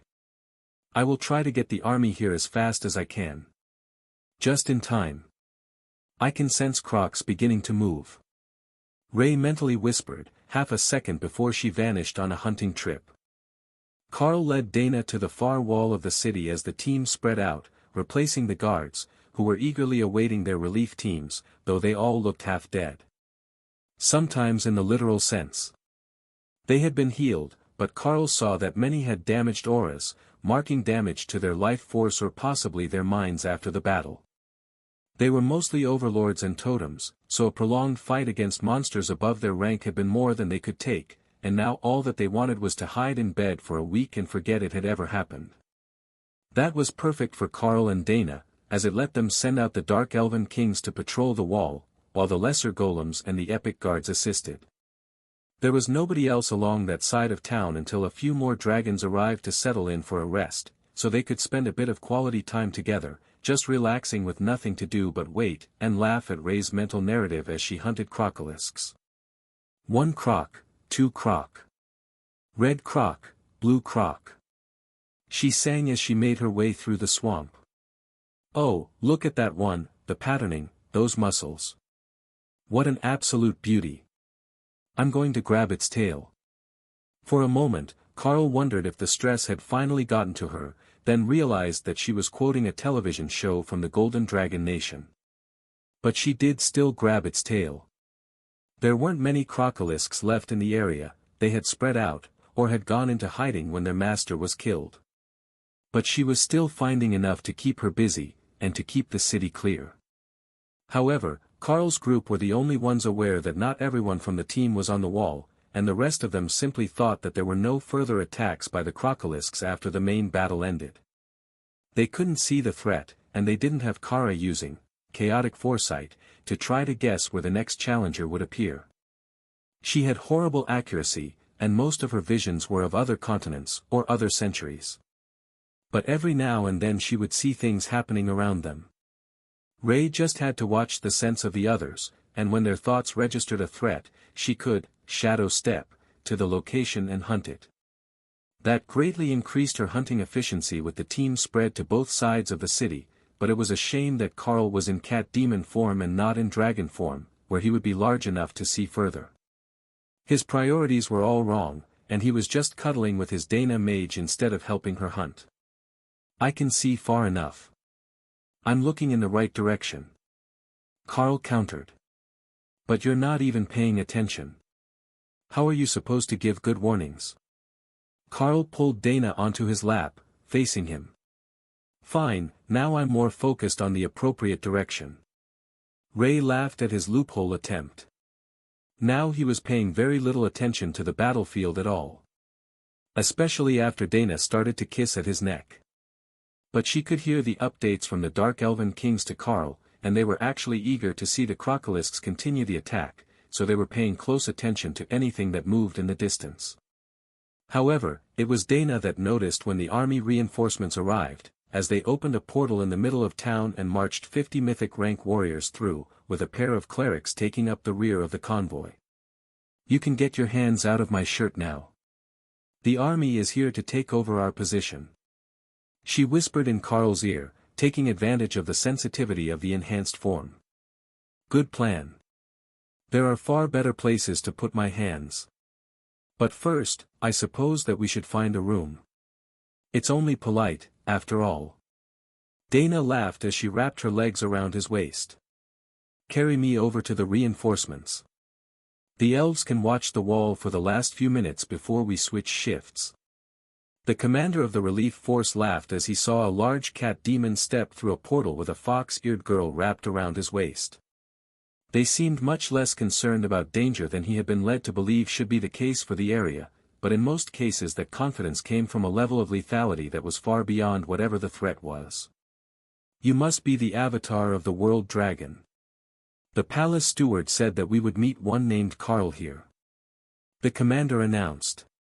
That's me. And this is my Dana mage. If I put her down, she will get distracted and run away to help people. Dana laughed as Carl squeezed her backside, and the dragon chuckled softly. It's a hard life. Newlyweds, I take it. It's been a few months now, but yes. But down to business. Our team and the dragons who have been hunting survivors of the invasion with us have taken positions along the wall, as the local city guard are exhausted from the siege. We drove off an immortal ranked threat earlier, but did not manage to kill it. I don't know if it will be back. The Crocolisk numbers are much lower than they were, but we haven't found them all, and they are almost certain to continue attacking anything that leaves the city. Other than that, the situation is much less dire than it was a few hours ago. Prince Nathan called your unit to assist the city guards, as they're going to need more than one shift to be back up to operational capacity. Carl elaborated. So that is the situation. How are their losses? Carl shrugged. You would have to ask the nature priestess, I forgot to ask. They haven't suffered any since we arrived, but we've only been here a few hours now, and the latest attack didn't reach the city walls. Letting the commander deal with Lotus instead was a brilliant move, Carl decided. The nature priestess was asleep on top of Leo, who was sunning his shell as he floated above the walls. But the moment that the commander cleared his throat to get her attention, and Leo wobbled to wake her up, Lotus was right on top of the battle report. Her retelling involved dramatic hand gestures, props, and even a musical interlude. The commander of the relief force was so stunned by the nature priestess's way of describing the battle that it took him half a minute to process it and come up with a suitable response. Are you perhaps trying to progress onto a bard class path? He finally asked. Bard? Oh, no. That's not for me. I just like story time. It really was an incredible battle to observe. I didn't have much to do in my position as healer once the local guards were all patched up, so I just waited and watched. Now, if you're going to take over the positions on the walls, there are snacks calling my name, and I need my trusty turtle to help me access them. Leo laughed as he moved Lotus back to the tiny world. There had to be an easier way than having the beasts move her in and out, but Lotus couldn't teleport, so unless they opened a full-sized access at her location, he couldn't think of one. Where did she go? The commander asked, realizing that he hadn't gotten to ask any real questions. Into a separate space. You can ask Carl. Dana suggested. The commander nodded. Avatar, sorry to bother you. Do you have an estimate on the remaining monster count, or any other information on future attack patterns? The attackers spread over the entire swamp. I don't have the original attack size data, or a proper count of casualties since, but given what we removed in this battle, I suspect that the remaining number is less than 100, spread over the whole swamp. The longer we give it, the more likely they are to cluster and spread into territories, like any other mythic beast. They only remain hyper-aggressive as long as there is a greater being controlling them, and their controller has left the mortal realms entirely. Returning won't be easy with our immortals watching for intrusions, so the chances are that he won't try at all. And not just because he's likely terrified of being eaten. The commander gave his subordinates a relieved smile. That made this deployment sound much better. If they just needed to hold the city while the locals recovered, and didn't need to fend off a full-scale attack, it was close to a vacation compared to what they had expected. Ray returned, having found as many crocolisks as were going to be easily hunted, and Carl knew that it was nearly time to call their mission here finished. If you want to take over the guard duties, please send everyone else back to the front gate. We need to decide if we're spending the night here, or if we are going to move on to another city. He added. Of course. Though, I have heard that you are from the crafting branch of the Dark Light host. Did your guild perhaps still have merchandise for sale? The commander asked hopefully. Carl patted him on the shoulder. Naturally. I should have thought of that. We can set up a small stall in the market somewhere. The number of items might be a bit low with all the recent events, but we've got some good stuff left.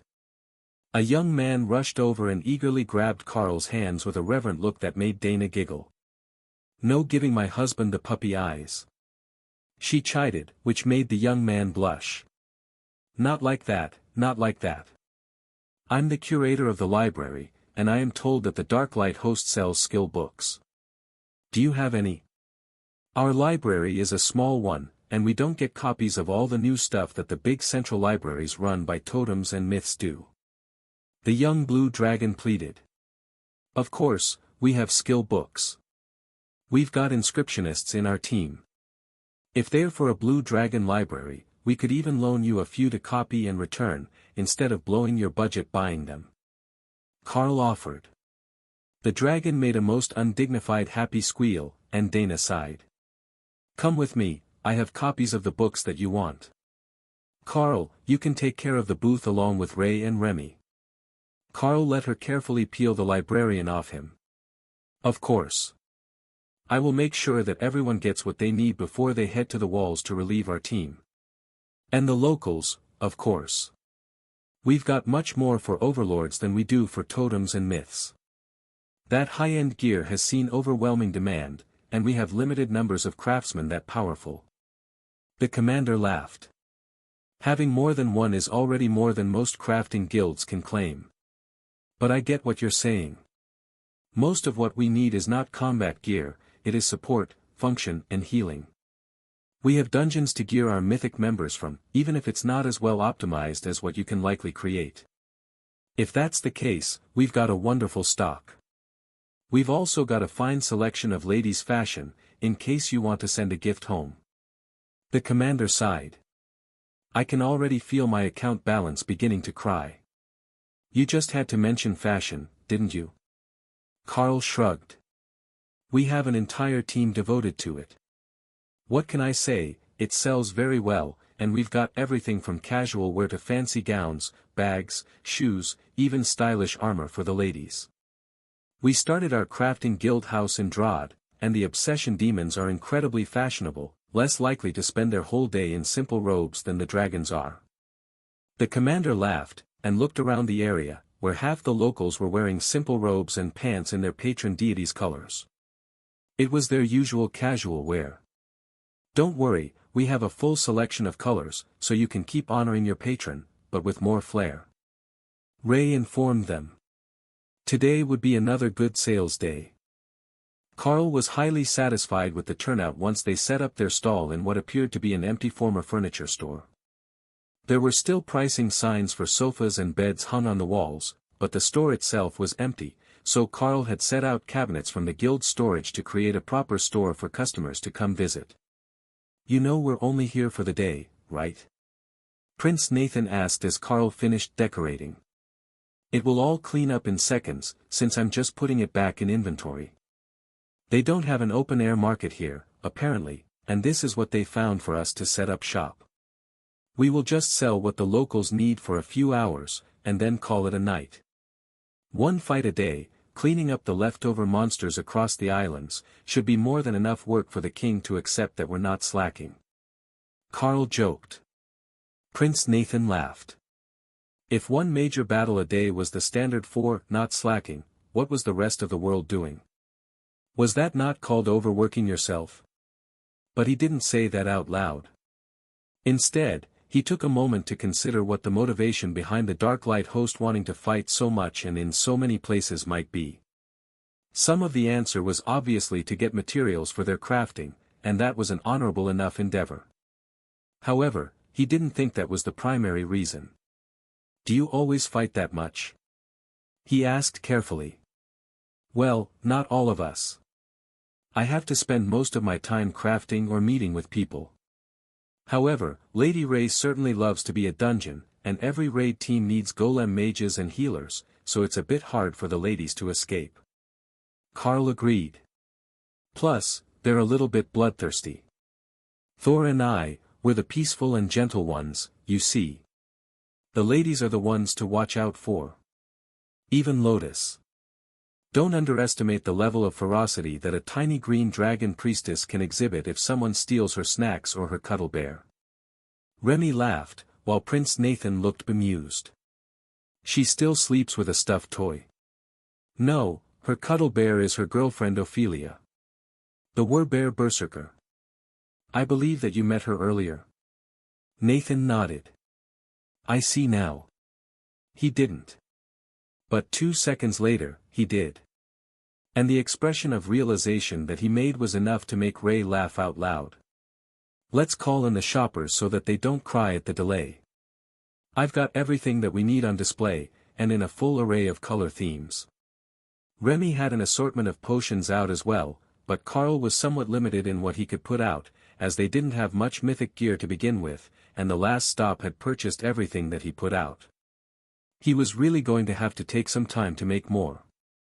Fortunately, there were totem and overlord ranked weapons in abundance, and those were always the second best in sales, next to accessories. Shoppers flooded into the store when one of the dragons of the local guard unlocked the door, giving Carl just enough time to start his sales pitch. No fighting or cutting in line, or you will be refused service. Please form one line along the left, but feel free to pass by stands that don't have what you need. From your left to right, we have alchemical goods, runecrafted equipment and fashion, which includes leather armor. He had to include that, since people didn't realize it was an option last time. The crowd surged forward, and the concept of lines basically vanished as they crowded every side of the tables, but there were barriers over the potions and runecrafted goods, so that nobody accidentally injured themselves. Guild leader, what is this green stone? The label says it's a fertility charm, but it appears to be monarch ranked. One of the locals asked. That's right. It's a monarch ranked fertility charm. We sell many of them to matchmakers and midwives. The activation has 2 functions. One helps encourage successful procreation, the other grants a healing buff and divine blessing for childbirth. They are not inexpensive, but they work. The man looked skeptical, but an old woman reached out to inspect it. Carl picked it up, moving it through the barrier so she could properly inspect it. Made by a monarch-ranked druid, and a lower-level sculptor. I don't know these runes, but it's definitely druidic healing magic in this nature stone. Just how effective is this stone? She asked. Would you like to have children? We can make that happen. Carl asked. The old lady laughed. That sounds about right for a mythic rank fertility charm, but I get your point. If there is a chance, this should nearly guarantee it. How is the birthing side of the charm? It should create a druidic healing spell at monarch rank for as long as it's active. So, with the help of a midwife, it should keep most births safe. I will take it. She handed Carl a sack of coins, and then another old woman in robes that were more patches and repairs than original cloth also handed him a sack of elemental stones. I need one of those as strong as you've got. For reasons. She whispered, her voice betraying her, as it was much younger than the elderly appearance that she was using. Carl looked in the bag, and handed her a totem-ranked fertility charm. The young woman cackled with joy, and Carl felt a hint of divine magic on her, as if he had done something that pleased her god. Only, he could tell that she was not a nature-related cleric at all. She began forcing her way through the crowd when the midwife recovered from her joyful inspection of her purchase and grabbed her by the robes. Oh no, you don't. I'm not letting a servant of the laughing god run off with a fertility charm. The old lady wheezed, but the young woman just laughed as she let her disguise fade and the robe pull off her shoulders. That left her topless in the store while she ran out, then opened a portal to vanish from sight. Kara will be mad she missed that. Ray joked. I'm watching. This is going to be awesome. Are you not going to do something about that? The sea elves of the Laughing Gods cult are a menace to society, and certainly not allowed to shop at any respectable store. Prince Nathan muttered. Carl shrugged. The Dark Light host has no such rule. If she thinks that it will be funny for someone to get very, very pregnant, she's probably not wrong. It's druidic magic, it won't give them more children than nature encourages. What's the worst that could happen? Hundreds of horrible options went through the prince's mind. But dragons had naturally low reproductive rates, so even if she did cause a scandal, it would still mean more eggs. The real issue would be if she used it on another species. The elves also had low birth rates, so she could be using it on her shipmates. Or she could be using it on the dwarves living to the south of the border, or even a random monster species. Remy patted him on the shoulder while he began to panic, and pulled him behind her stall so he was out of the way of the shoppers. Relax. 90% odds are on her using it to reveal someone's infidelity. The other 10% are on her using it on a succubus to see if they really can exorcise themselves to death. The prince stared in shock at the young Naga queen. What sort of logic was that? A middle-aged dwarf at the potion counter laughed. I'm with the Naga. That woman is going to use it to embarrass someone in public. Her cult is escorting goods back and forth between here and Karb. They show up in the city all the time, but they're mostly harmless. However, they love to gossip, and the juicier the gossip the better. You should see them with my mother at the tavern. A few of the dragons gave him disgusted looks for the admission that he willingly served the clergy of the god of practical jokes and pranks. But the dwarf wasn't wrong. They all gossiped like bored old ladies. Carl smiled at the tavern keeper. Did you know that there are worlds where the laughing god controls the system? The man shuddered. That's a terrifying thought. The world dragon system gives us enough grief. Can you imagine what sort of quests you would get from a system controlled by the laughing god? Nathan was about to add something, then he noticed that everyone in the room was listening intently for the gossip. Perhaps the laughing god's clergy weren't quite as eccentric as they seemed. I can't say that I have any experience with that, but I met an immortal from the Dark Light host who gave me many insights into how the pantheon operates on other mortal worlds. Carl added. Oh. Now that is interesting. So, when you advance, you might have friends who can help you settle in. That would be a wonderful thing. One of the local nobles noted. Carl hadn't thought of that. He could go to the Dark Light host on an immortal world after he advanced. That would let him continue to grow, but it would also give him a support system that would help him settle in and adapt to whatever the rules were in the immortal planes. Well, I've got some time before that. The journey to immortality isn't a short one, and I'm hardly old enough to be called a proper adult. If the dragons had known that he was born a human, they would have laughed themselves silly at his assertion, but they all thought that he was either a greater demon, or a world dragon, as he had been introduced as avatar of the world dragon. Either of those would explain reaching mythic rank in early adulthood. While they made jokes, Carl accepted payment for a few more items, ones that nobody saw the need to haggle over. They weren't cheap, but they were the sort of thing that wasn't usually available anywhere else, so if they upset Carl, and he decided not to sell to them, there wouldn't likely be another chance to obtain them. That made the shoppers much more reasonable, and the same was true at Remy's stand. Only on Ray's side, where the ladies wanted bulk discounts for large clothing purchases, were things getting chaotic. As always, the clothing was their highest volume sales item, and it didn't matter that much of it was lower grade items, but Ray's standard. It was stylish, and made of high enough quality materials for them to show it off without fear of accidentally damaging it. If they weren't attacked by a monster or a skill, there was little chance that even a commander-rank silk dress would be damaged during casual wear. At worst, it might be stained, but seldom ripped or frayed. You could just open a chain of clothing shops all over the Dragon Isles and make a fortune every month. I can't believe how popular her fashion line is. Prince Nathan whispered to Remy as he watched the people shop. This is nothing. She's not bringing out the really good stuff today because it's out of the budget of the shoppers. If she had epic grade mythic rank dresses with actual bonuses on them, can you imagine the bidding war? Remy's voice was low, but there were still a few alchemy shoppers nearby that heard her words. Indeed, it was a good thing that the Spider Woman was not offering such goods for sale today.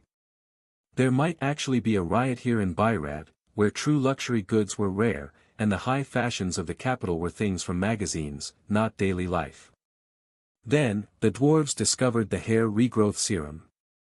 No longer was the clothing side the only side in chaos, it was more of the ladies' side of the chaos, while Carl's rune-crafted accessories were the island of calm in between two seas of insane customers only restrained from physical combat by his rules against fighting in the store. The chaos continued in the store until well after dark, when the last of the shoppers returned to their homes, in advance of the city's imposed curfew. It had been placed to keep everyone safe from the crocolisk attacks, in case something made it past the guards, and it hadn't been lifted yet. It would most likely stay in effect for a few more days, but Prince Nathan realized that it posed an issue for Carl and the others. Are you going to sleep here in the warehouse? Or is everyone moving to your hidden space? He asked. Carl shrugged. I don't see a reason we can't all go to the tiny world. I will just leave someone on watch in case there is an attack, and we're needed. It wouldn't do for us to be out of contact when we're actually in the city during an attack. The chances that they would be needed were low, but never zero.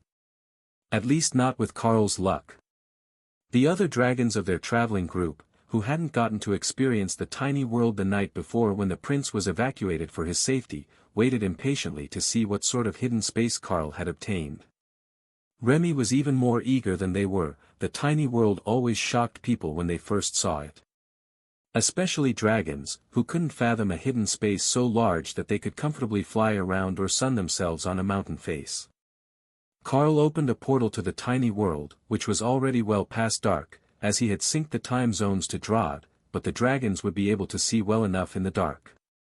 Please, make yourself comfortable, there is plenty of room in the house, or you can sleep in dragon form on a ledge. It won't rain tonight. Carl informed them. Why would it rain inside a? What is this place? Pretty cool, right? This is my tiny world. It's got nearly everything that you could need for a good rest. I only ask that you don't harass the residents, this is their home, and you are guests, despite the rank advantage. Why do I sense dragon eggs? One of the clerics asked. We have a small orphanage here. They're preparing for the hatching of some orphaned eggs from another continent. Their parents were lost in combat, so they remain in my care. Carl explained. Naksha tried not to laugh at Carl's version of events. But she did wonder if the death god's insistence that he should not be allowed to have a baby dragon was because there was one in this clutch that was destined to follow him. It made sense to her, as the god of death wasn't a god of carnage or genocide, but ensured that there was a sufficient death toll to maintain the balance of the known worlds. And if the death toll got a little bit higher than sustainable, that's what the nature gods were for, right? The dragons looked around the dark space, then decided it was too late to go exploring, so they simply moved to the house and picked an empty bedroom on the second floor, which was set up the same as the Drod Guild house, with small dorm-style rooms and a common shower. This is nice. All the amenities, workspace for the crafters, and I can smell both lakes and mountain air. How long did it take to make this? One of the shadow dragons asked. Since I was an overlord, I suppose. I've been slowly upgrading it over time, and now it's reaching the limits of what I can do at mythic rank, but there are still a few tweaks that I can make. My understanding of the fundamental rules has improved since I last altered the space, so it could be a bit more complete, you see. The dragon shrugged. It's already more complete than my understanding, so I couldn't tell. Is there a reason that all the beds have mythic rank silk sheets on them? Someone asked from the other side of the room. We asked Lady Ray if we could put flannel sheets on, and the request was denied. Lotus joked from the top of the stairs. Ray shrugged. It should have been obvious. For one, there is no winter here. Why would you need flannel sheets? For two, just no. Prince Nathan winked at Lotus. You heard the spider. Silk sheets are non-optional, no matter how much static your cuddlebear's fur generates. Ray shook her head. Ye of little faith. Simply removing the static response to fur is far too easy. I am well beyond such simple nuisances. As if speaking of her had summoned her, Ophelia appeared behind Lotus and picked the cleric up around the middle to take her back to bed before she could get all worked up and fully awake again. That's our cue. Everyone find somewhere comfortable to sleep, I have a pair of guards on duty for the evening. Prince Nathan did a quick head count. Who did you send out? Kara, the Chaos Badger, and Tian, the Stone-Fur Divine Fox. They'll watch the warehouse for the evening, and nothing will get by them. Plus, they're happy to help, and they will call for us as soon as there is trouble. Well, Tian would. Kara would wait 5 minutes, just to let the suspense build. Maybe 10. Unfortunately for Carl, he wasn't going to get to go straight to bed, there were items to be made before their next stop, if they were going to keep trying to build up the reputation of the Darklight host, and possibly build enough goodwill that they could start another branch. Simply moving some of their crafters and purchasing a house would satisfy the system requirements, but that was unbecoming of the guild. They needed customers, and an impressive enough reputation, that the other branches didn't have to come clean up problems for them. A few mythic crafters would be a good start, but a few mythic crafters and a reputation for supporting the people in their new home would be much better. The first project that Carl had for the evening was to make a new set of jewelry at the mythic rank. Those were the biggest sellers, unless he was going to make a new batch of custom weapons. Mostly because the random stat bonuses were simply too random, and there were so many that it was nearly impossible to get just the ones that you wanted. Carl knew where to start, though. There were only 3 basic archetypes for gear that he really needed to stock to keep 8 out of 10 members happy. 4, and he would have almost all of them. If he stocked strength, attack damage and attack speed together on items, the warriors would eat it up. The same with the mana regeneration, casting speed and spell damage for mages. Then the mana cost reduction, mana regeneration and healing effect bonus for the clerics, and you had the majority of mythic gear covered. The final one was the least requested, but the most important. Tank gear. Damage reduction, more damage reduction, and regeneration. Or, he could swap some of the damage reduction for extra strength to add to their skill damage, which also helped many warrior-class defensive skills. The rare few left over were the rogues, agility warriors, and some of the specialty casters. Rogue classes were rare among the dragons, Carl had noticed. He wasn't sure if it was a species affinity thing, or cultural, but there were far more among the demons and humans than there were here in Gethuzan. The warriors got their equipment first, as there were so many more of them than anyone else, and Carl gave silent thanks that he had learned to use birth manipulation to carve stone.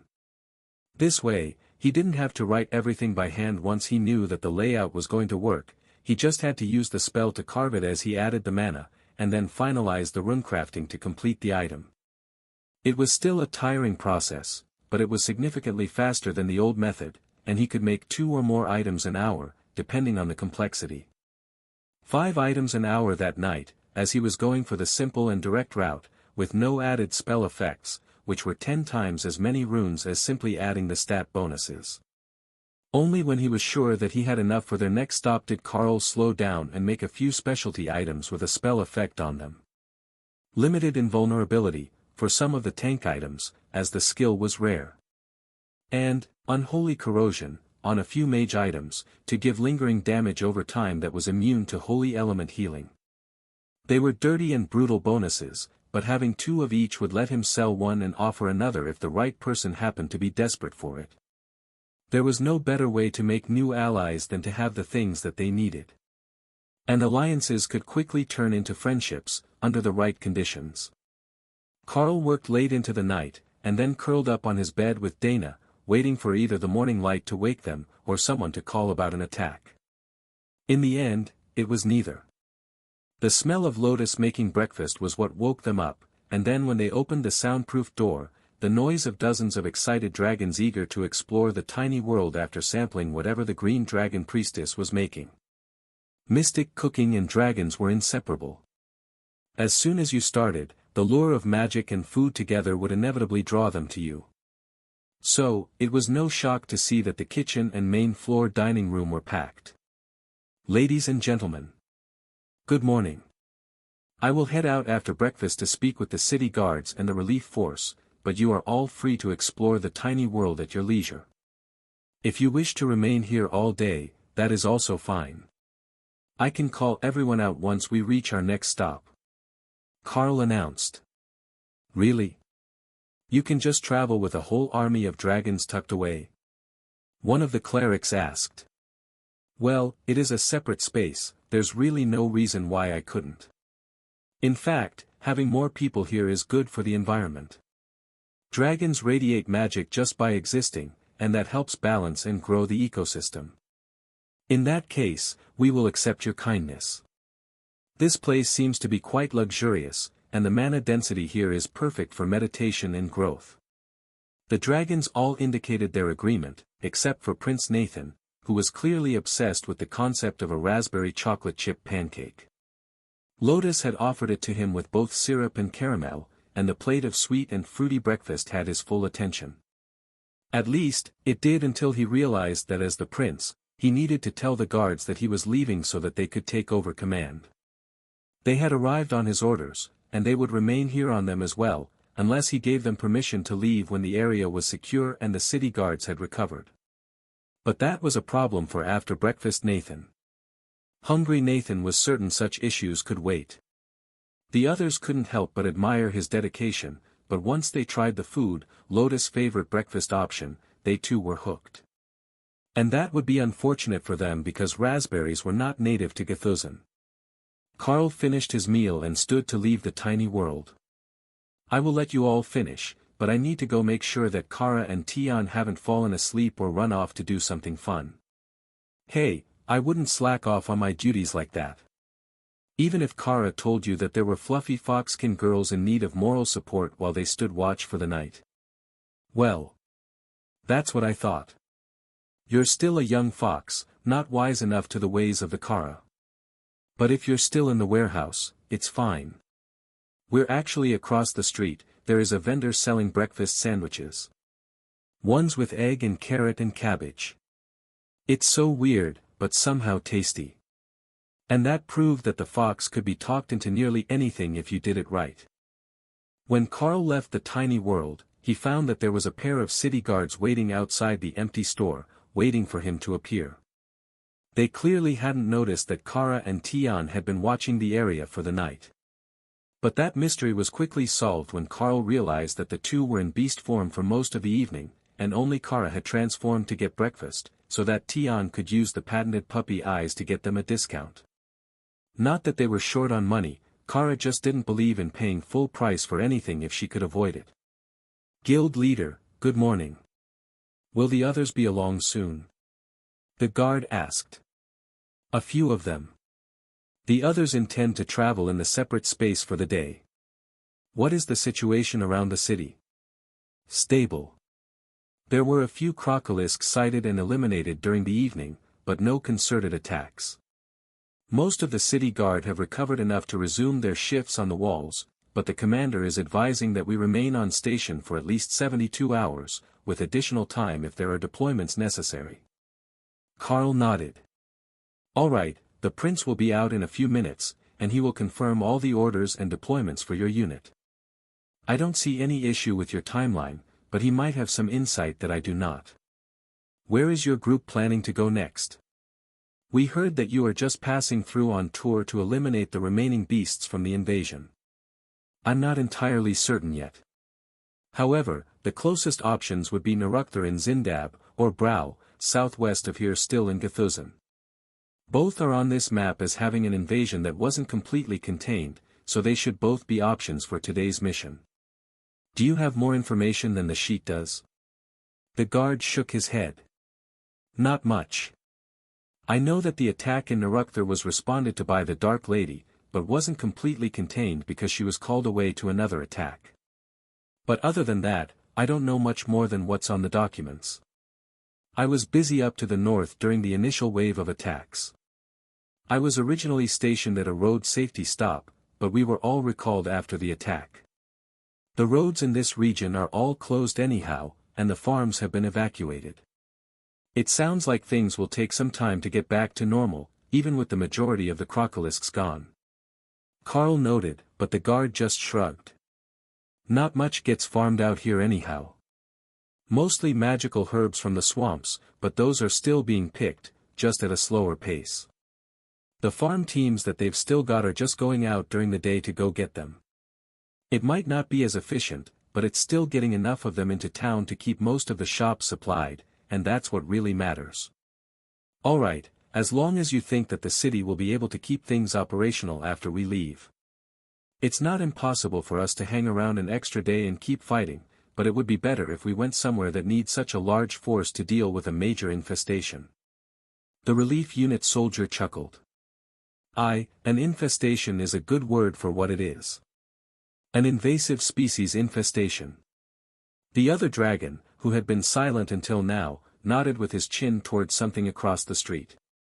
The guards are going for seconds at the sandwich stall. He muttered. You know, they can understand us just fine. If you had needed anything, they would have transformed so they could talk to you. The man nodded. I figured it was easier to just wait. It's been a long couple of weeks, and I'm not up to trying to negotiate with a badger. Understandable.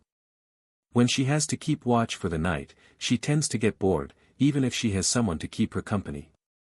Besides, Tian is shy, so he doesn't say much. The soldiers definitely did not believe that. Those two beasts had been in some sort of animated conversation for most of the night, though they were communicating silently with each other. If that was what shy looked like, they weren't sure that they could handle outgoing. Or perhaps the description simply didn't apply to his interactions with the badger, as they appeared to be raised together. The guards weren't aware of the exact nature of Carl's skills, only that he was the one that the beasts answered to. Prince Nathan exited the space with Ray, who already had an annoyed look on her face that said she had been informed of possible delays in her acquisition of additional corpses. There were few offenses more serious than that in her mind, but Byrad wasn't in the best shape, and they could still use the help getting rid of the remaining crocolisks. Your Highness. If you approve it, we are recommending 3 days on station before we move on. Starting after our men have rested, we will go on missions to clear the area, and that should be sufficient to bring the monster population back under control. Ray smiled. Perhaps they were going to get to do something fun today after all. Prince Nathan took out his copy of the deployment map, and stared at the options. Alright, I suggest that we head for Brow. They had a rather unique issue this time. They got an invasion of hippos, which isn't shocking given that almost all the invaders were aquatic to some extent. But they didn't attack at all. They simply refused to leave, and they're eating everything. Ray snorted with laughter. Did you try asking them? Unfortunately, we do not have anyone available who speaks Hippo. But the gist of the answer was no. Hopefully hippos were tasty. Your Highness, would you like to fly directly to Brow with me? We can let the others rest a bit longer, and descend when we see the herd. Carl suggested. Unfortunately, I have been requested to attend a luncheon with the nature priestess and a whelpling named Button. I really do need to speak to that girl's parents. Who names a dragon Button? Kara laughed, while Ray just shrugged. She's a forest dragon, they're all hippies. Still, it's like naming your child Flower, or Petal. Or Opal. Kara joked. The butterfly's exasperation was clear through the link. Opal is the perfect name. Look at my wings, what do they look like? Tian nodded. She has a point. Her wings look like opals, but transparent.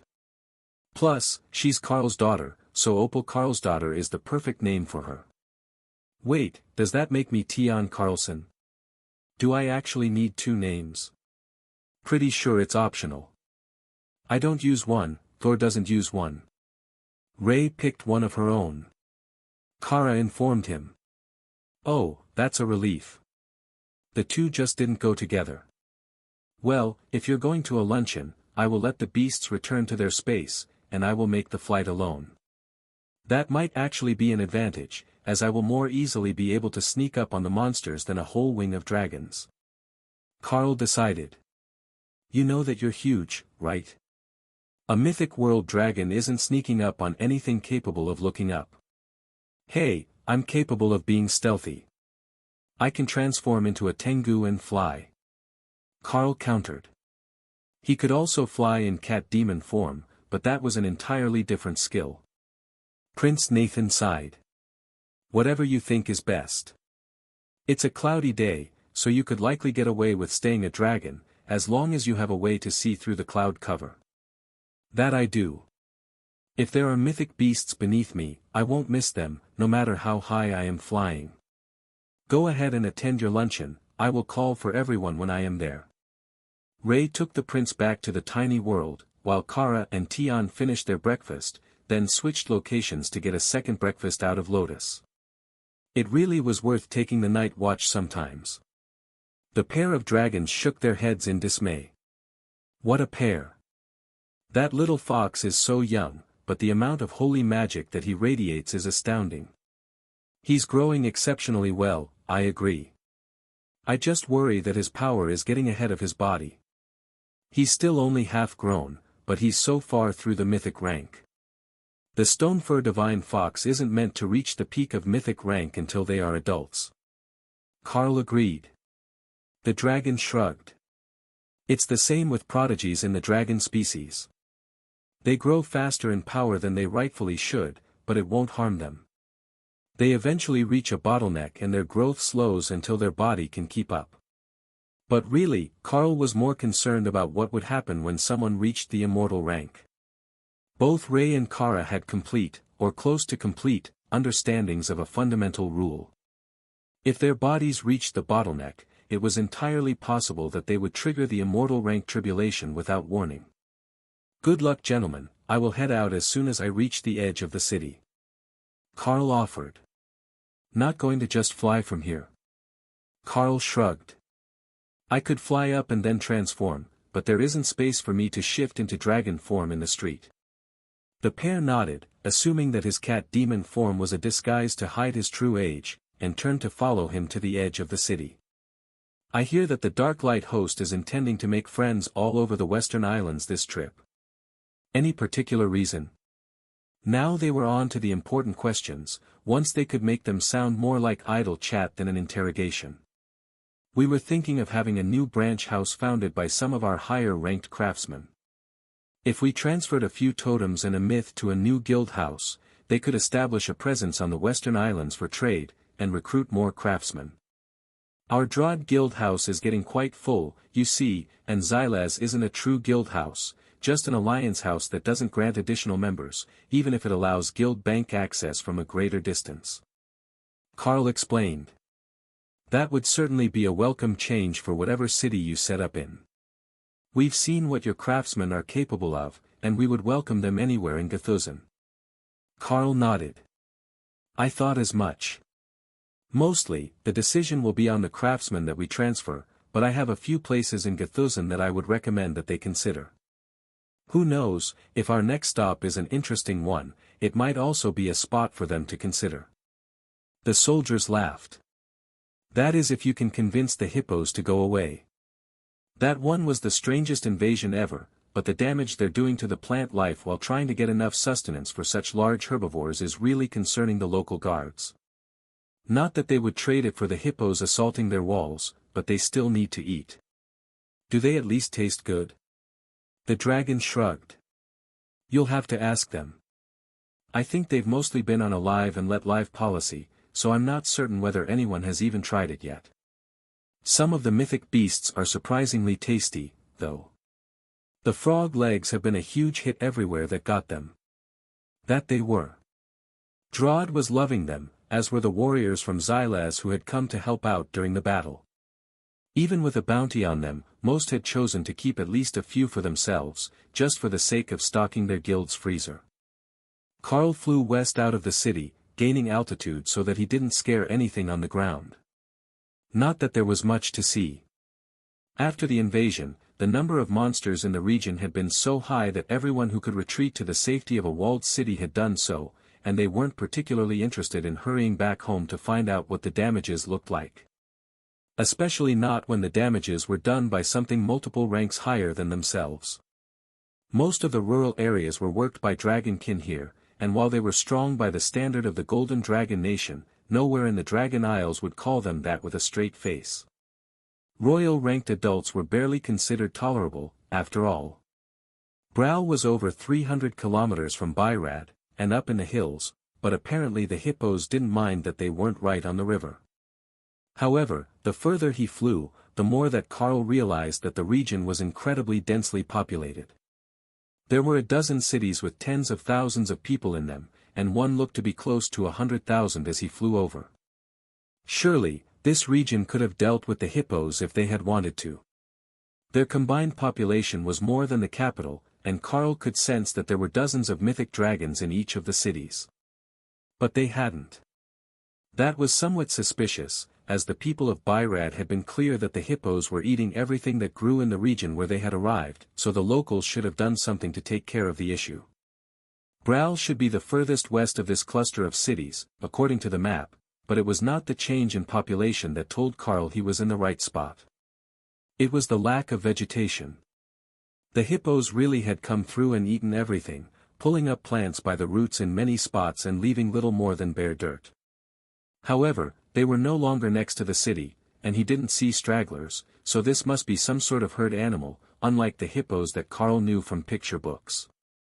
Those were portrayed as solitary creatures. Carl continued to fly high over the region, looking for the source of the damage, but only continued to see more stripped fields, barren former grasslands, and rocky hills.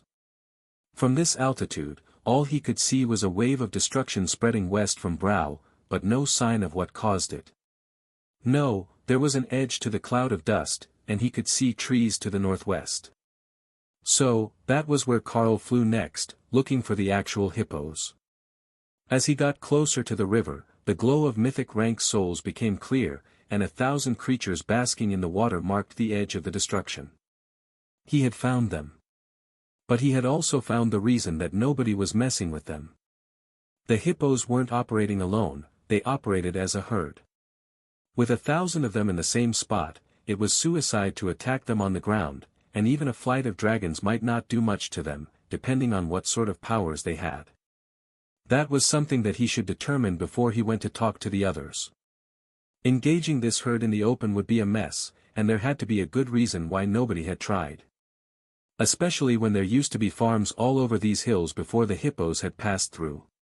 Starting with the simple things, Carl cast Meteor, and let the flaming ball of metal crash into the herd from above, while remaining safely above the cloud cover himself, well away from where the spell had originated. The meteor hurtled toward them, but when it got 100 meters from the hippos, a shimmering blue barrier formed over the herd.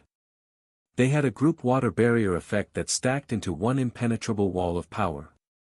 That was why nobody was hunting them. Unless you could overpower 1,000 mythic beasts at a time, you couldn't get through their barriers to cause any damage at all. They might have to just class this as a natural disaster.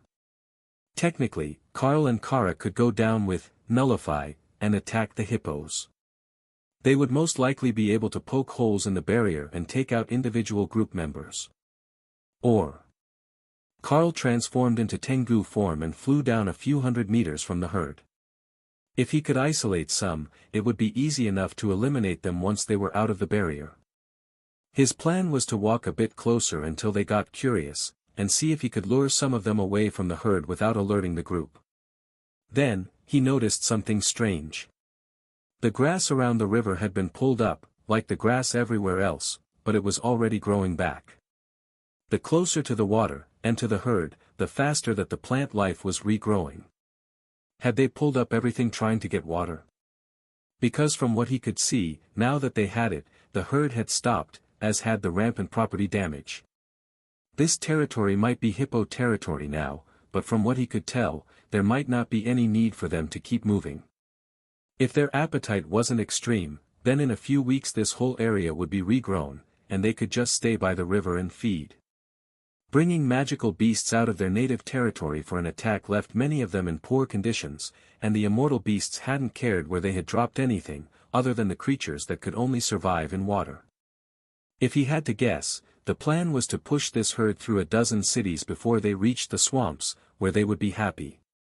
That would actually be a better spot for them, though the residents of Byrad would not be happy if he added a whole herd of hippos to their crocolisk problem. Carl watched as the hippos returned to their days, splashing in the water, napping in the mud, or idly snacking on the plants around the river. At this rate, they weren't a threat to anything that Carl could see. The question was if they would become a massive threat the moment that someone got near them. If they happened to get near a population center, they could be real trouble with that defensive skill. A small hippo was coming Carl's way, and this was the perfect moment to test his theories. Both about their personality, and whether it was possible to lure some away without alerting the herd. But when it got close, the creature gave him what Carl was certain was a goofy grin as it broke into a wobbly hopping run to come rub against his legs and sniff him for snacks. "It's a fat baby Thor."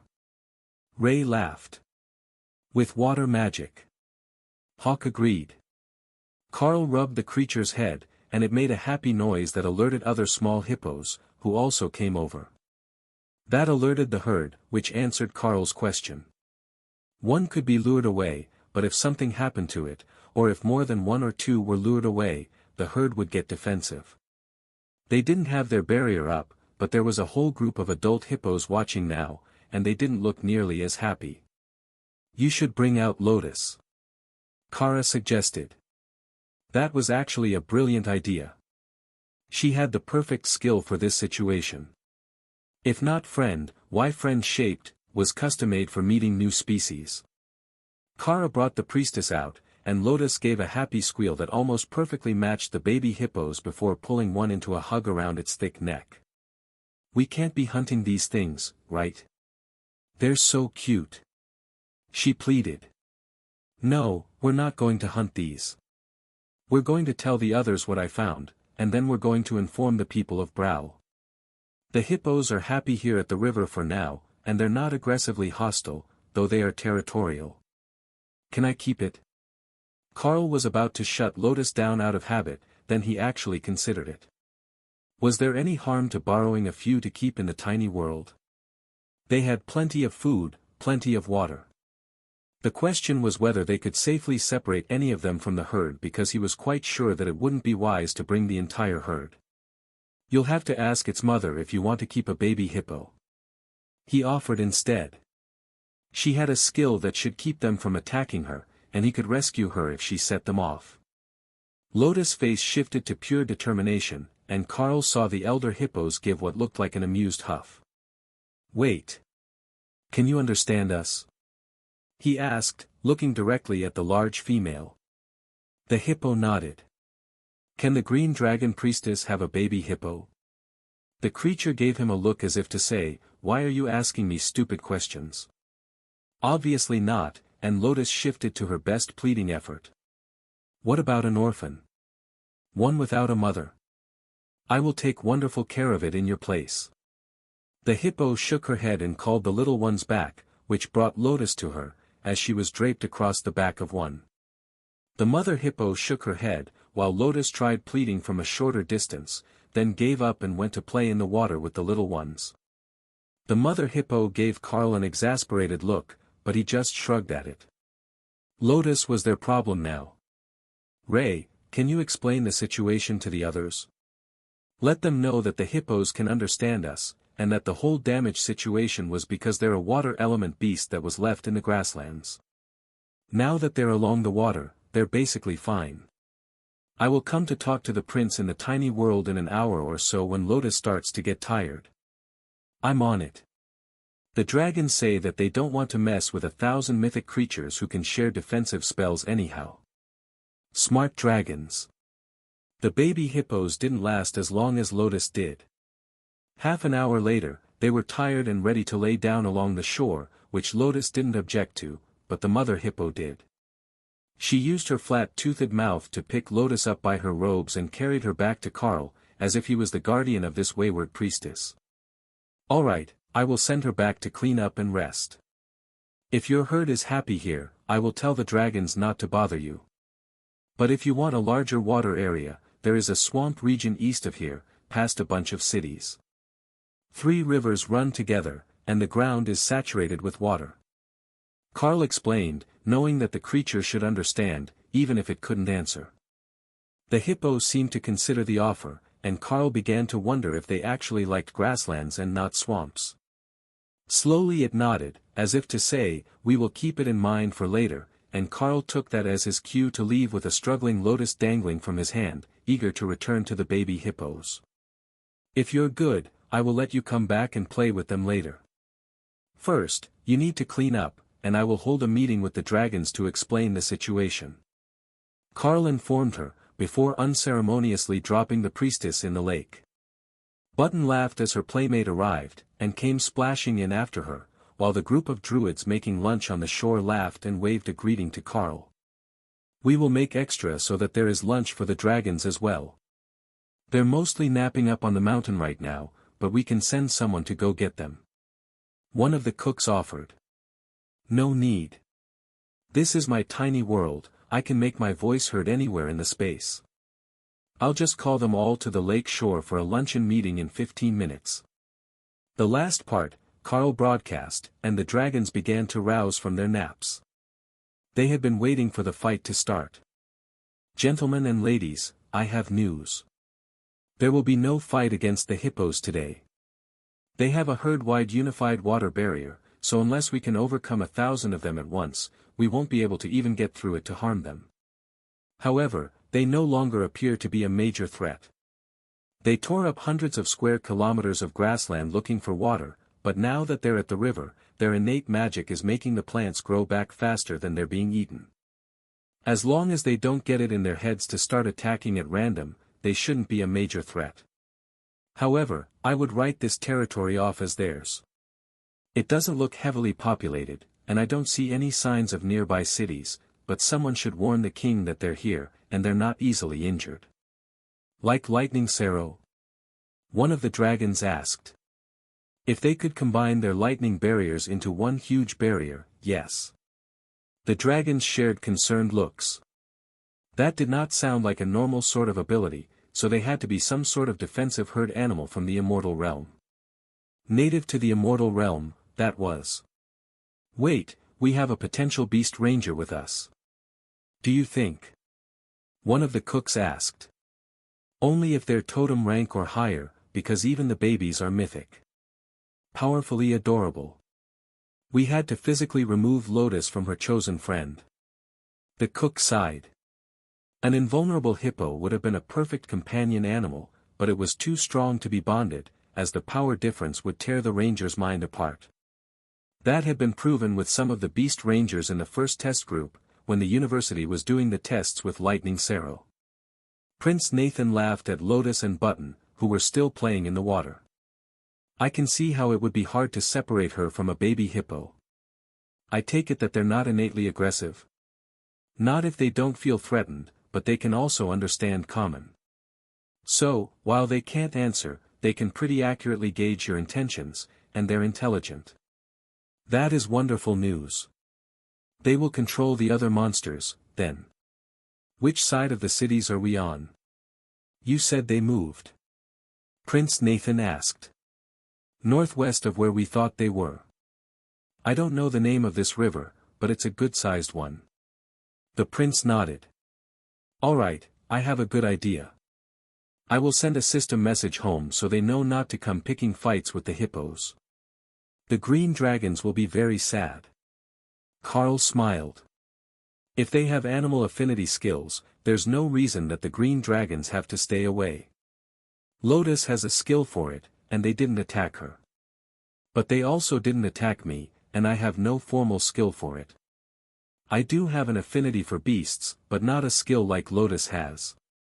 Alright, I have notified the king that the situation is under control. I have also warned him about potential downfalls of breaking the balance, or about letting too many green dragons come to see them all at the same time. See, I knew that you would figure it out. The question is, what do we do now? The situation here isn't something that brute force can handle, and I suspect that the immortals might have just dumped them on us, hoping that they caused more chaos than they did. If they had turned towards the cities on their way to damper climates, they just might have caused mass casualties, but for now, they've caused a year or two of ruined crops. The dragons silently considered the options, and decided that it really was the best possible outcome. The hippos were powerful, but they weren't much of a menace if they were just going to take over a river valley. If they spread, someone could find a way to deal with them later. Definitely not an urgent issue. We could go to Gathai's. They've got a minor river monster issue, and crocolisks, and a huge market, if you're looking to befriend the locals for the Darklight host. It's right on the border of Karb and Zindab, southeast of here, about 300 kilometers. We could take a day or two to go fishing and clean up some of the croc infestation, perhaps restock your items.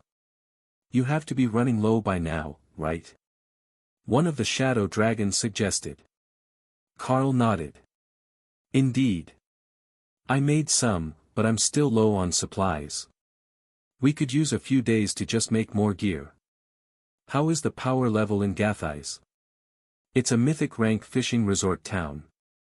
They have 2 aquatic dungeons that you need a boat to enter. Fortunately, the entrance is on the river, so it's fairly obvious you'll need one.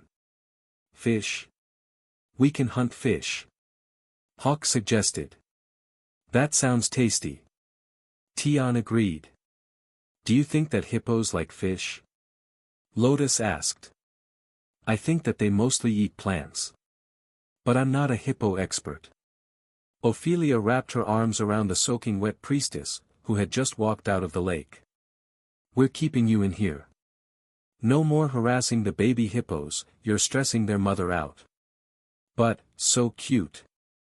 Carl realized that there was an actual reason that the green dragon didn't let her priestesses move into the ranger-type classes, despite there being actual class options he had seen that blended cleric and ranger-type skills. Bonding to one beast meant that you didn't get to cuddle all the others. That would just never do for a green dragon cleric. Ray agreed. The first day that she had met Lotus, the little priestess wanted to go play in the woods, a suicidally enthusiastic idea if she had been a regular bloodbath spider. It was moderately surprising that there were any of them left alive, actually. Why don't we rest here first? Nothing is going to bother us in the tiny world when we're right next to the hippos, and I can do my crafting. That gives everyone time to relax in the sun, go swimming, check on the eggs, or whatever it was that you wanted to do with your spare time. Carl suggested. Prince Nathan shrugged. You're not going to get any arguments from me about that. The mountain that you made is perfect for naps, and there are actually enough spots that I'm not stealing someone's favorite. Carl chuckled as he remembered that there was already a large group of dragons here, who had come to watch over the eggs, which were due to start hatching any day now. Everything was in place for them, and the teachers had even dragged Button into proper classes. After being properly horrified by the fact that the little forest dragon couldn't read, of course. Button didn't see the issue. They had tried to explain it multiple times, but they kept writing the reasons on the board, and as she couldn't read them, they really didn't make much of an impression. In fact, life seemed better without reading, if problems only existed when you could read them. Librarian Ike looked up from his books in the tiny world's library. Someone was thinking about his lessons, he could sense it. But it wasn't time for one, so he didn't have to go hunt for the forest dragon just yet. Carl took out a stack of equipment to work on as he ate, while Dana brought out a low desk so she could write skill books as she relaxed on the beach next to the water. It would make them all sorts of friends to be able to sell a few rare skills, even more than just selling gear. They were getting close to where they wanted to be, where dragon-controlled territories gave way to dwarven ones. So, a city on the border between a dragon-controlled nation and a dwarven one might be perfect for their purposes, as it would let them more easily recruit from both species to get all the craftsmen that a Darklight Host guild house would need. Most of the dragons from northern Gathuzan didn't have trade skills. There was no need for nobles of their lineage to take up something as mundane as a day job, so they had never bothered. However, seeing the mythic pair from the Darklight Host at work, they were tempted to start. Just the profit that could come from such a rare skill would be worth it, and then there was the recognition that would put them above their peers. With the system fully active again, it wouldn't be long before the battle for family leadership got much more intense, instead of going to the only strong heir in the younger generation. That sort of upheaval would completely change the culture. You know, I can talk while I work. You all look like you have questions that don't have to do with my runecrafting. Carl suggested. You were in Gathuzan during the last resurgence, right? How were things then? There was a war just after the end of the resurgence, and we lost the majority of the elders from the older generation. Prince Nathan asked. It was actually early in the last resurgence. I went to Gathuzan as a tutor, assigned to help a young princess who was late to awaken her class. The logic was that she just needed a little nudge to get her on the right path in life, you see. Things were good, stable. The shadow dragons were a bit snobby, given that they were the top of the food chain, more so than they are now. That far into the resurgence, the nobility were entirely shadow dragons, and the others were either guests, commoners, or clerics of their gods. Carl began. The dragon sat down on the sand around him, and Button settled in his lap, ignoring the fact that Carl was still trying to work. He moved the little dragon to his left so he could continue carving with his right, and waited for a follow-up question. So, it's true that the Shadow Dragon clan used to be all-powerful in Gathuzan?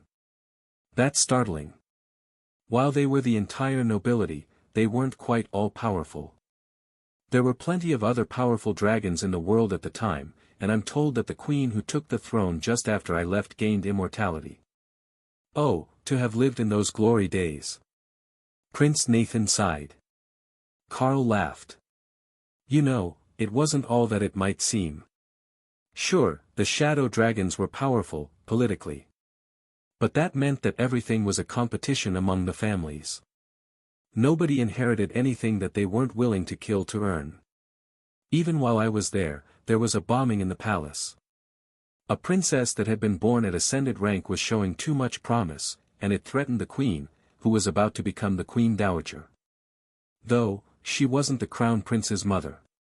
He was born of a concubine that was killed in the palace ranking struggles. But he was the most powerful of his generation by quite a bit, so he was crown prince anyhow. The rumor was that he favored that little half-sister, and was going to give her a position in his administration. The shadow dragons blinked. And that was enough for a queen to attempt to assassinate a royal princess. The old days were much more bloodthirsty than the records indicate. Carl nodded. You're not wrong about that. What princess was it? Perhaps there are legends that survived the ages. Nathan asked. Princess Rue. Later the immortal Queen Rue. The Queen of Destruction. Prince Nathan realized. You were sent to train the Queen of Destruction, and presumably help her reach immortality. But that doesn't make sense. If you could teach her to become an immortal, you should be one yourself. Dana laughed, and shook her head, the tufts on her fluffy fox ears wobbling. Time is a relative concept. As an avatar of the world dragon he has been living a non-linear existence. From his point of view, those are recent events. For the rest of the world, they were millennia ago. Ah, temporal magic. That explains a lot. Including why our royal regulations expressly prohibit temporal dragons from the palace. Carl was surprised that they didn't prohibit him and Misty by name. They'd probably earned it. Carl was engrossed in making new items at the mythic rank, both powerful combat items and utility items with mana storage and domestic buffs, when he began to notice that something was changing in both his own mana and the tiny world. The energy was beginning to shift, and he could feel it spreading. For a while, he continued to work, making items as he basked in the power of the new energy. Then, he realized what it was. He had left the entrance partially open to balance the tiny world with the outside world, but they were next to an entire herd of immortal realm hippos. The beasts were saturated with immortal energy, which was different from the mana of the mortal realms, and not just the space, but Carl's body were beginning to adapt to creating and maintaining it. In a way, that was a great thing. The energy density of the immortal realms dwarfed anything that the mortal realms could claim, and it was because of this change in the way their mana formed. But it also wasn't conducive to remaining immortal. Now that his body had started to produce immortal energy, he was going to be dragged into tribulation, and probably not with much warning or ability to delay it. And he wasn't the only one that noticed. Obviously, the first to notice was Dana, as the soul bond was pulling her up to the same level and adapting her body to immortal realm mana without any active input on her part. In fact, it was against her will, as she was trying to write skill books, which took precision mana control. However, there wasn't anything that she could do to stop the progression either, and the tiny world seemed to be enthusiastically eager to incorporate the immortal realm's energy. It had done this before, as she recalled. But the amount was minimal. This time, Carl hadn't noticed the issue until long after it started, and he had left a secondary entrance open next to the hippos for hours. At this point, they might as well just continue and finish rebalancing the energy. If nothing else, it would be good for the progression of the beasts. Kara was practically basking in the power. Whether that was because she was a chaos badger, a species that wasn't native to the mortal worlds at all, or whether it was just because she was Kara, Carl didn't know. But it was definitely beneficial to her. She also wasn't particularly concerned about triggering the immortal tribulation. She was a chaos badger. What was the worst that could happen? It singed her fur and she had to disintegrate it to teach it some respect. She could do that. Dana had to work hard not to laugh out loud at Kara's certainty that you could teach Tribulation lightning respect. If anyone could do it, it was Kara. Tribulation lightning can't be as bad as they're making it out to be. It's just lightning. Ooh, scary. I mean, what's an immortal rank lightning hit worth? 2 seconds of regeneration? Ray asked. Dana rolled her eyes. No wonder Carl had 0 survival instincts. Whatever he had once possessed had long since been suppressed by the sisters. Tribulation isn't that scary, is it? I mean, everyone goes through it, and then they get their grown-up fox body, and they get married and kids. Tion asked. Leo rolled in lazy circles above the waters of his space. Is that how your mom described the process? I think she missed a step. You need to find a good mate before the married part. That's a lot of swimming if they're not nearby. That could be an issue, Tion thought. He got tired fast if he had to swim. His fur got waterlogged, and it was a lot of effort. But the false island giant turtle and the stonefur divine fox were both species that naturally made it to the immortal realm. If nothing went wrong, they would simply advance without any real issues as a rite of adolescence. Even Thor mentally shrugged. It will probably hurt, but I'm pretty big. So, it was only Dana concerned about the side effects of the Tribulation lightning, if you didn't count Carl being concerned that advancing to immortality would cause a commotion and mess up their plans. They had people to meet, a new branch to establish, and he was still planning to.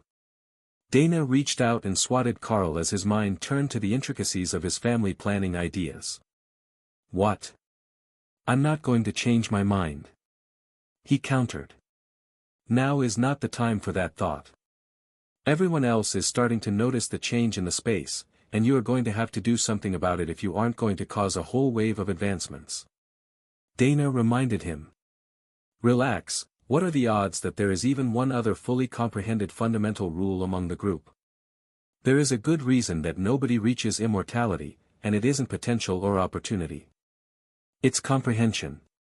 You can't force it, and as far as I know, you can't even really teach it, without writing your memories directly into someone else's head. Was that a possibility? Opal saw potential in the process. If she could just implant illusions directly into someone's head, it would be a brilliant way to show them an alternate reality. Though, that was more of a hallucination than an illusion. A deviation from her path. Perhaps simply putting the illusion directly in front of their eyes so that it was all they could see, and they couldn't look away. That could be funny. Something simple, like a system notification box with a select option to close, would lead to hilarious outcomes. That was brilliant, Opal decided. Brilliant but absolutely evil, Kara agreed. Now she was becoming eager to learn to use illusions, just so she could troll people with fake reward messages. There were so many ways to implement chaos, but she was only physically capable of so few of them. Prince Nathan also quickly noticed the change in the mana of the tiny world. Carl. Is there a reason for the mana change? He asked. I left the door open next to the hippo herd, and they're leaking mana from the immortal realm. That one's my bad. The tiny world spell is highly attuned to it, so it's beginning to integrate with the space. The shadow dragon paused as he considered that answer. It made sense, this skill was an incredibly powerful one. But attuning the tiny world to the immortal realm would make it a peerless training ground for anyone who was in the peak levels of Mythic, with faster growth, and an extremely high chance of reaching the peak. Not even the Mythic ranked dungeons had that advantage, and they came with great risks, as well as monetary instead of growth rewards. After a certain point, money really did cease to matter as much. Then, something else caused his mind to freeze. You're raising eggs in here. Dragon eggs, which will naturally absorb the power of the world around them. If they're in an environment like this, with massively increased mana, both in density and quality, what sort of incubation are they going to have? Carl shrugged. Well, they started out on a continent with the system locked, and mana suppressed, so they had a slow growth in the early stages. This might just be enough to get them back on track. Or, we might end up with some royal rank hatchlings, and that could be highly entertaining. How would that be entertaining? Well, they're all orphans, right? So we can find them good homes. Perhaps with noble families whose glory has faded. Or to side branches of great families. They could all use an heir that was born at royal rank, right? Carl joked. That's awful. The amount of damage that could do to the political structure among the noble families, oh, that was the point. Never mind. The dragons who were living in the tiny world all laughed at the expression on the prince's face. You get used to it. We're all coming to terms with the fact that we're going to be the weakest members of the group much sooner than planned. Librarian Ike, the blue dragon assigned to the tiny world, joked. None of them were the strongest of their batch, that was how they had ended up on an assignment to an isolated separate space, even if it was operated by Carl, avatar of the world dragon, who the gods were immensely curious about. And through that, their clerics were also immensely interested in.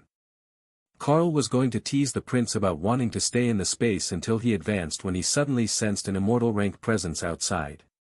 Perhaps today wouldn't be boring after all.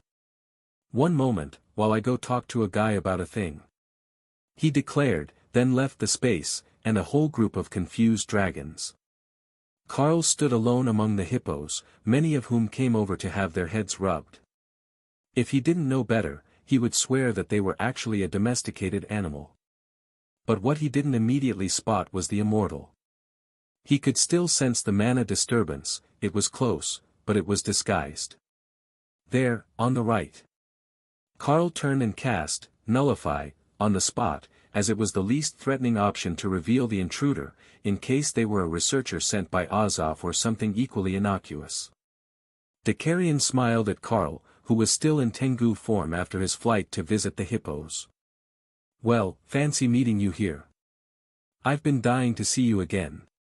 You're a bit further south than the last time I saw you, I almost missed your arrival. The avatar of the death god declared. You have been waiting a very long time to use that line, haven't you? Dakarian laughed. I actually saw you not long ago in Xylas, but you didn't notice my presence, as I was with old Azov. You're no spring chicken yourself. Not anymore. Congratulations on reaching immortality. Dakarian's laugh startled the hippos, who gave him annoyed glares. Thanks. I don't think I've gotten congratulations on my advancement for 20,000 years. I reached immortality before Rue did, not even a decade after you left Gathuzan for the first time. Or was that most recent time? I was talking with Bishop Misty, and she tried to explain, but you know how she is. The avatar grumbled. Yeah, her version of the timeline is a bit hard to follow, and that's when she's not including possible alternates in her descriptions. What brings you here today? I sense the immortal realm mana growing, more than the presence of these lovable balls of hunger and hatred could explain. I didn't realize that it was you until you came out of your separate space. And that's why you hid. So I would have to search for you. I've gotten quite good at hiding my presence. There is a legend in the immortal realms that death walks unseen. The pinnacle of skill for an avatar of the death god is to reap those who should be reaped without anyone else ever knowing that you were there. So, I spent a few thousand years mastering the skill before I came back here when the previous avatar passed away unexpectedly. Carl frowned. Is the myth of the Kaptumia continent not an avatar? He's been there since the last resurgence. Dakarian shook his head. He's actually a mage, not a cleric. So, while he is highly favored, he's not the avatar. Carl nodded as if that made sense. He wasn't a cleric either. You know, we should likely move you to somewhere that's a bit less environmentally sensitive before the tribulation hits. Is your soul-bonded partner ready to advance as well? Carl shrugged. We were about to get to that part of the conversation when you showed up. Did you want to come visit? Dakarian dismissed that notion with a wave. I can't leave while Matilda is gone. It would upset the balance. If Dakarian couldn't leave, Carl could just bring Dana out to meet him. Dana, meet Dakarian, the immortal avatar of the Black Dragon. Dakarian, this is my Dana mage. He's been left alone with the badger too long, hasn't he? Dakarian asked, smiling at Dana. It started with the hawk. Well, now he's a dark flame phoenix, but he was once a wind-speed hawk. Dana replied, not disagreeing. Talking with bird species is always a challenge. Even the sentient ones tend to be a bunch of bird brains. I am so glad that we don't have large populations of harpies on my island. Was there a reason I was dragged out the second I finished a skill book? It's still on the table. Dana asked. Carl grabbed the book and handed it to her, then gestured to Dakarian. I wanted you to meet my friend. Plus, he has some concerns about tribulation, and I didn't know if you'd reached full comprehension of a fundamental rule yet. Dana rolled her eyes. What made you think that I was slower to comprehend the fundamental rules than you were? Dakarian laughed. Oh, I like this one. She keeps you humble. What rule did you master? I am reasonably sure that Carl went for chaos, so are you order, to bring him balance. Carl never finished chaos, but Kara did. Carl mastered mana manipulation, while I have finished the fundamental rule of mana manipulation, and I am working on completing the rule of conjuration. Dakarian looked impressed. And here I thought that Carl was the prodigy. He is. But he's not the smart one. Carl just shrugged. It might hurt to hear it, but she wasn't wrong. When it came to studying, she was always the genius of the academy. He preferred to crowdsource his decisions, in case someone had a better idea than he came up with. Of course, we have better ideas. Your ideas are boring. Ray insisted. Too much survives them. Dana smiled, and Dakarian gave her a curious frown. With the soul bond, I can hear the beasts talking in Carl's mind, and Ray was just criticizing his ideas for having too low of a casualty rate. Dakarian winked at her. I've met both bloodbath spiders and blood destruction demonic spiders before. They only approve of one death toll, and that is, yes. Even if she's been tamed a little by outside opinions, I don't see that changing. Even the death god has to ask them to calm down now and then, so they don't run out of prey. Ray's thoughts were horrified at the notion. No more prey. That was like condemning yourself to a living hell. Perhaps the death god wasn't all bad, even if his whole, sustainable population, policy was annoying. Back to the important part. I can feel the tribulation building, and the fact that you've both got divine magic residue on you is practically making you lightning rods. Why don't we go to the Tribulation Mountains now, and we can wait for you to be forced to advance. If you've got a project to work on, you can do it there. If I'm wrong and the tribulation isn't coming, then you can come back to do whatever you were doing here. What were you doing here? Making trade goods to soften up the region in preparation for opening another branch of the Dark Light host. Dakarian took a small bottle from his inventory and silently took a swig. Yeah, that's the usual response among those who know. Carl joked. Why do you even need more locations? Is the Dark Light host not wealthy enough? For coverage, of course. There is no bank access on most of the Western Islands, and we're running out of guild slots for new craftsmen. Well, there are empty ones in Matilda's branch, but we can't just throw people into her branch. She's quite particular. Dakarian nodded. And this is the best region for it. Right where the dragons meet the dwarves, so you can recruit them both. Then, I would imagine you'd want one in the southwest, so you'd have complete coverage. The Dark Lady of Nerid probably wouldn't object, as long as you had the spider ask. Is she a spider? Dana asked. Dakarian shook his head. No, a spider priestess of the Dark Elves. Though, don't let that description mislead you. She's more of an assassin than a healer. Obviously. Ray thought. Dana nodded in agreement. That makes sense. Where is the Tribulation Mountain? Carl asked, curious where they were going.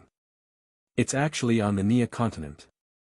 An uninhabited region in the far north, normally covered in ice and snow all year round. That sounds like an appropriate place. I have heard that the advancement causes quite a disturbance. Carl replied, hoping for some elaboration. Indeed. The stronger the supplicant, the stronger the backlash from the immortal realm. You see, the very nature of the mortal plane rejects immortals, and you can't advance without at least a small connection to the immortal. Dana's scowl stopped the dragon. If we need a connection, why don't we ask an immortal realm resident to give us shelter for a bit while we advance there? Would that not be easier? Easier for you, yes. Easier for everyone around you? No. Not even a little bit. You see, there is still tribulation in the immortal realm, but everyone can sense it. So when an immortal child is born, or when a mortal ascends, everyone in that world, and most of the pocket dimensions nearby, can tell.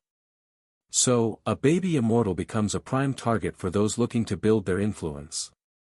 And you are basically the same thing, as you're so young and just reaching immortality.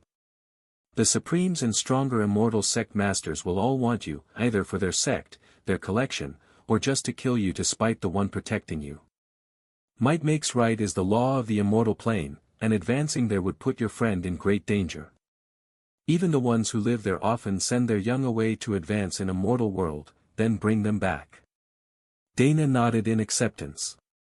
She hadn't realized that an advancement would have such far-reaching consequences.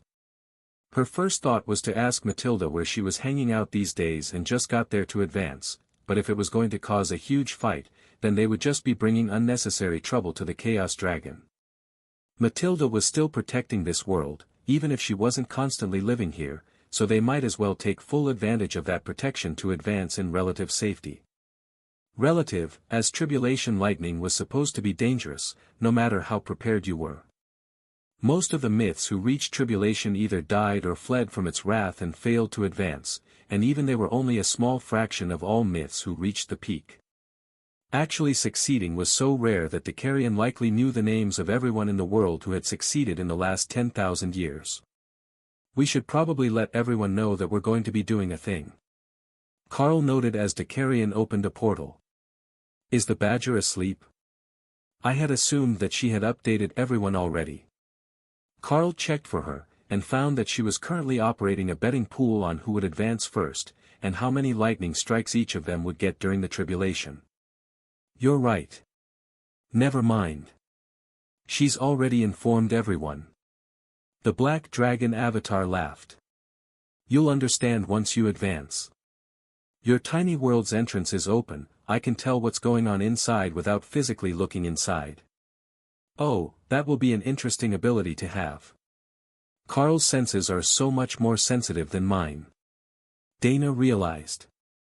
I'm sure his senses will still be ridiculously overpowered when he advances, given that he can see souls, and in a larger spectrum of light than most species. I can see by echolocation as well. Carl added helpfully. See what I mean? Trying to blind him is nearly impossible. But with so many ways to perceive the world, it also opens opportunities for deception. Those with the best senses are the least likely to question what their senses tell them. Dicarion informed them smugly. Oh, that must be one of your abilities. After all, hiding from every sense is too much to ask. But masking yourself and letting the target question their own sense is much easier. Ray made a mental note of that. If that was the best way to hide, then paranoia wasn't a bug, it was a feature of a successful hunter. Until it's used against you, to make you crazy with fake input. Opal reminded her. Right, there was a balance there somewhere. Becoming the perfect immortal hunter wasn't going to be as easy as she had hoped. There were still far too many tricks to learn, using skills that weren't possible even at the mythic rank. Carl followed Dicarion and Dana through the portal, and then shook out the wings of his Tengu form as icy wind blasted through them. Man, how are we supposed to get any work done here? It's like 40 degrees below freezing with 100-kilometer-an-hour winds. He complained. I didn't think of that part. Well, I suppose it doesn't matter much either way. There is a lot of lingering immortal power here, and the presence of the two of you is already starting to cause a storm. We will have to separate you onto separate peaks, so that you don't resonate and mess up each other's advancements. Carl, if you would pick one, I know that you can use a portal, even here. Carl saw what Dicarion meant when he tried. There was so much immortal power here, and the mana was so unstable from past tribulations, that just trying to open a portal to somewhere in his line of sight was a challenge. So, he opened it well above the next mountain peak and flew back to the ground. But as the storm began to gather, he realized that 30 kilometers was not going to be far enough from Dana to stay out of the influence of her tribulation storm. The clouds were gathering over her head, spreading in a swirling circle, as if there was going to be a tornado, but the lightning in the sky was a rich purple, not any sort of natural shade. Dicarion was also backing away now, so that his immortal presence didn't interfere. Outside interference could help to some extent, mitigating the damage done by the tribulation lightning, but the Avatar knew that while you could pass the tribulation that way, it would cripple the growth of the immortal after that point. For many eons, it had been the standard for helping children advance. Letting them suffer direct tribulation lightning was seen as cruel and inhumane. However, the number of years taken to advance one sub-rank within the immortal realm began to steadily increase with each generation, but they were so far apart that most wrote it off to poor bookkeeping or previous generations bragging about their geniuses. Only after hundreds of thousands of years did they finally have a researcher graph the trend and realize that either the immortal realms were weakening to the point of collapse, or something had gone wrong with their training methods. The researcher had been a blue dragon, and when Decarion went on a tour of the immortal worlds to stabilize his advancement, he had come across the library where the records had been collected. They had dragged him in for nearly 5 years, analyzing his advancement and growth rate, compared to the normal rates in the immortal realm, so they could test the recovery of potential after generations of it being burnt. It had been an informative time, and a firm confirmation that all blue dragons were the same. No matter where you put them, they just studied different topics.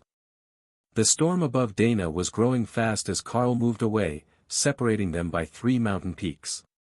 But the tribulation wasn't the only thing that he could sense. They had visitors.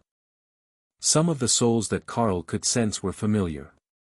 Immortal Azov was one, and he didn't look like he was about to attack anyone, so there was some hope that the others weren't hostile. Or perhaps things only got truly dangerous after the tribulation was finished. As a preventative measure, Carl sealed the tiny world.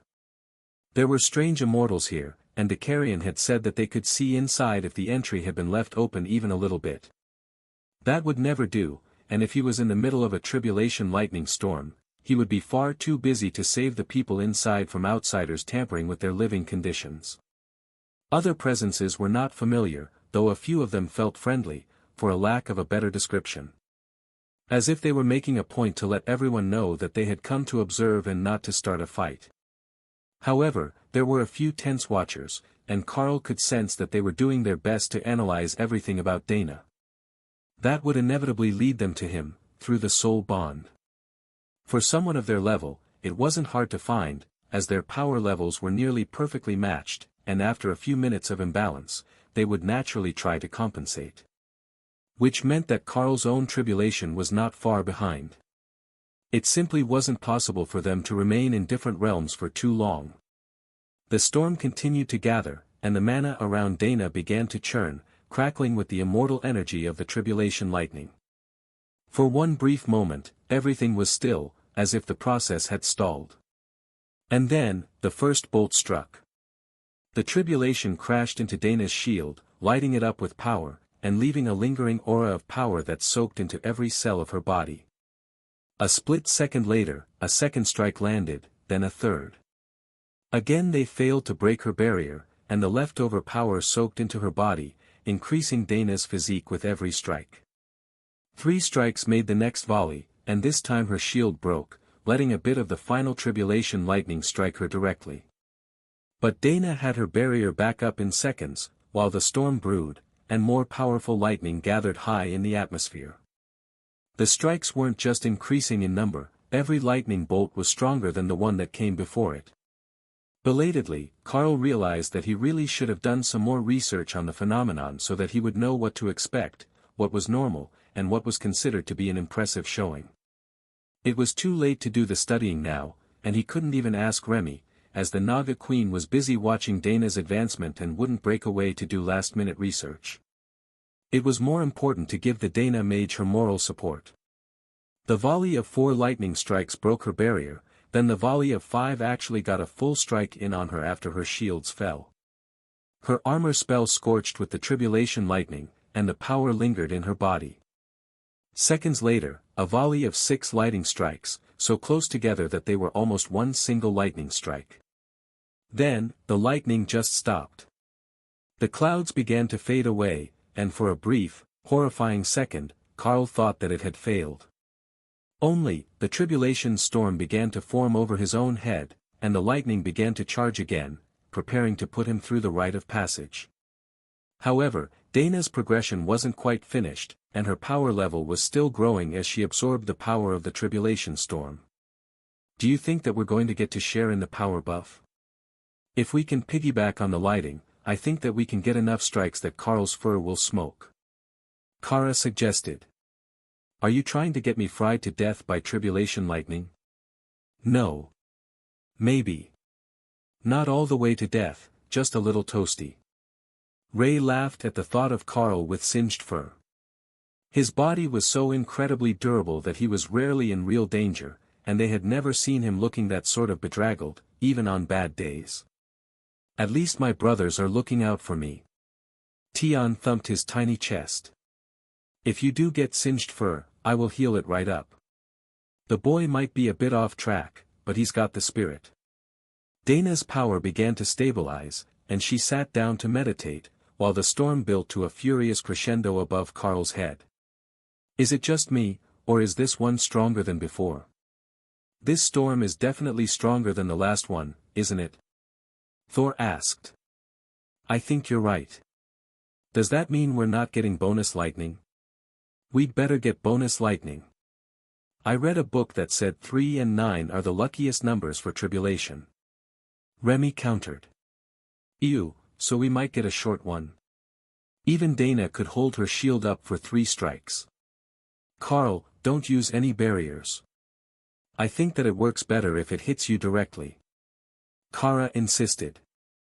Ooh, if 3 and 9 are best, wouldn't 999 lightning strikes actually be best? That's 3 nines. Opal offered. That sounds like it would take too long. Are we in a rush? If the Karl is immortal, that means we've got literally forever, right? Even if we sit here under the lightning for a year, it's fine. Remy noted. Kara considered it. A year of burnt fur might be too much. The smell would be overwhelming, no matter how much fun it was to watch the first time. Or maybe the deal breaker was that it had to get through your defenses. If that was the case, then letting it hit them would be a bad idea. They could mess up their whole chance on a weak single lightning strike. Keep it up for the first 2. The stronger it gets, the better. Karl laughed. Remy, read the book fast. See what the overview on the first pages says, and then tell me what you found. They still had a couple seconds, as the lightning storm was continually building, and they hadn't reached that momentary pause that would mark the release of the first lightning strike. He had been paying attention to Dana's advancement, but what Karl hadn't anticipated was that there would be exalted guests to watch his own. The other immortals were present, which was no shock, but Karl could sense the arrival of someone who had divine energy in their body, a demigod rank or higher being. Someone who really shouldn't be in this world at all. Oh, maybe it's the cat. I owe him a punch in the face. Kara noted. Probably not a good idea while you're still mortal. Not a good idea when you're immortal either, but it's not going to stop her. Have some faith. I will get my vengeance. The first strike of lightning ended their banter, and very nearly ended the mountain, as the massive lightning bolt crashed down onto the eternal lightning barrier. The tribulation that had hit Dana's barriers was nothing compared to the fury that was being unleashed on Karl's defenses, and Kara silently cheered for it. If it was strong enough, it was definitely going to get through eventually, and then she would get to see what Karl looked like with singed fur. It would be a good reminder for him, the way that the scar on her face reminded her that not everything that looked like it would taste good was good to taste. The entire mountain shook with the fury of the tribulation lightning, and large cracks formed in the stone under Karl as his defenses failed to contain the power that he had deflected. But he had a solution for that. Hurriedly, he carved runes into a small lightning element stone of the mythic rank, to focus and absorb power. If he was right, that should stop the lightning from dispersing into the area and shattering the mountain around him, as well as granting him a bit more of the energy that would normally be wasted. It could clearly work without any of these sorts of assistance items. It had worked for Dana, and her body was filling with immortal realm energy right now. But with them, he might have a better baseline starting point. Karl brought out the stone and activated it as the second wave of lightning charged. The immortals in the distance were watching intently, but it was impossible to tell from this distance whether they approved of his technique or not. The immortal realm should have all sorts of information and standard practices for the advancement, as many species were born mortal, even there. But none of that knowledge was shared. The next 2 tribulation lightning bolts struck in rapid succession, and a bit more of the knowledge of the nature of immortality flooded into Karl's mind with the lightning's power. Perhaps that was the secret.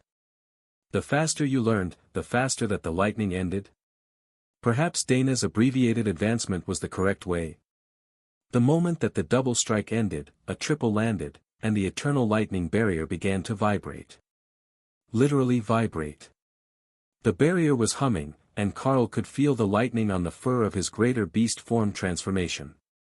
That defensive ability wasn't going to last long, even with the bestial raiment, armor active, but he had options. War Beast gave him a transformation that had built-in armor, and it was an artifact-grade skill. It was still only an epic-grade constitution, which wasn't an improvement on Karl's base form, but the stats were so much higher that it should be worth it. There was only one problem with that skill, at least in the mind of Kara. It was a gigantic world dragon, and thus had no fur.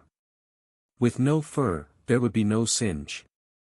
However, there could be scorched scales, and that wasn't all bad either.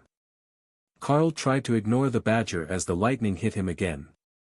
For lightning strikes slammed into the barrier, and the air around Karl began to literally glow as he transformed into war beast form.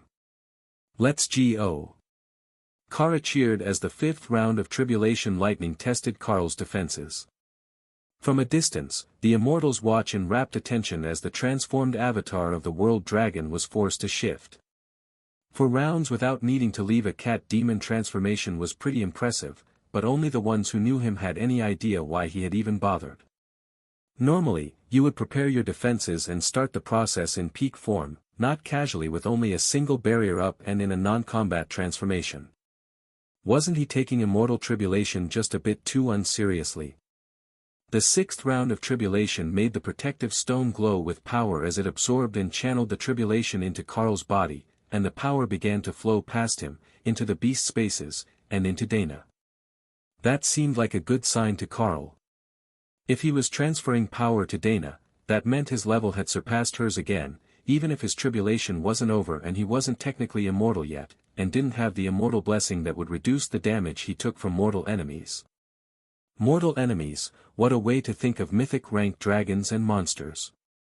But that's what they were now, a level below him, and unlikely to be able to cause him enough damage that he would have to do more than casually regenerate. The ground beneath him began to shake again on the 7th round of Tribulation, and Karl activated, Walk on Air, to move himself away from the mountain, to prevent the damage from spreading. Standing on air was effortless as an immortal, the mana of the world held him aloft with a thought, but the amount of power in the storm was not abating, it was continuing to grow, as if he had personally offended it. We're totally going to get to see a scorched dragon. Kara laughed. Do you think that the system watches and ranks Tribulation? We might get a prize or something. Tion asked. I want a prize. How do you get best Tribulation, though? You pass or you die. That's pretty much it unless someone interferes and rescues you. Ray added. If there is a way, Karl will do it. Loot God, smile on us. Grant us the shiny Tribulation prize. Lightning, lightning, lightning. Kara, behave. No praying to the laughing god to have me scorched. With Karl in the sky above the mountain now, instead of standing directly on top of it as most did, the damage had been largely mitigated. However, the ferocity of the storm had not. The 8th round of Tribulation did not come immediately after the 7th, instead it was building, gaining power as if it had estimated what Karl could take and was willing to adjust to ensure that he did not escape without damage.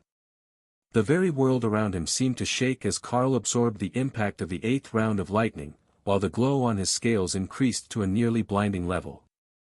Remy, now satisfied that she had read everything that there was to read about the process of advancement to immortal, a vague passage that took only 2 paragraphs, cheered for the lightning. The book says that more is better. Just keep it going and don't let it stop. Though, it might also just stop on its own. The book didn't say. That couldn't be accidental, Karl knew. Someone knew the answer about why the Tribulation worked the way that it did, or at least what were the signs of a powerful advancement. But they had withheld that information, even from the few books that did mention the process. Golden flickers of light filled the sky, and static electricity crackled as the storm surged, and wind began to pick up around Carl at gale force. That was different. There was a storm around Dana, but primarily it was just the lightning. The fact that it was beginning to turn into a real natural disaster, beyond the mountain range that had been damaged by the lightning, was more than a little concerning.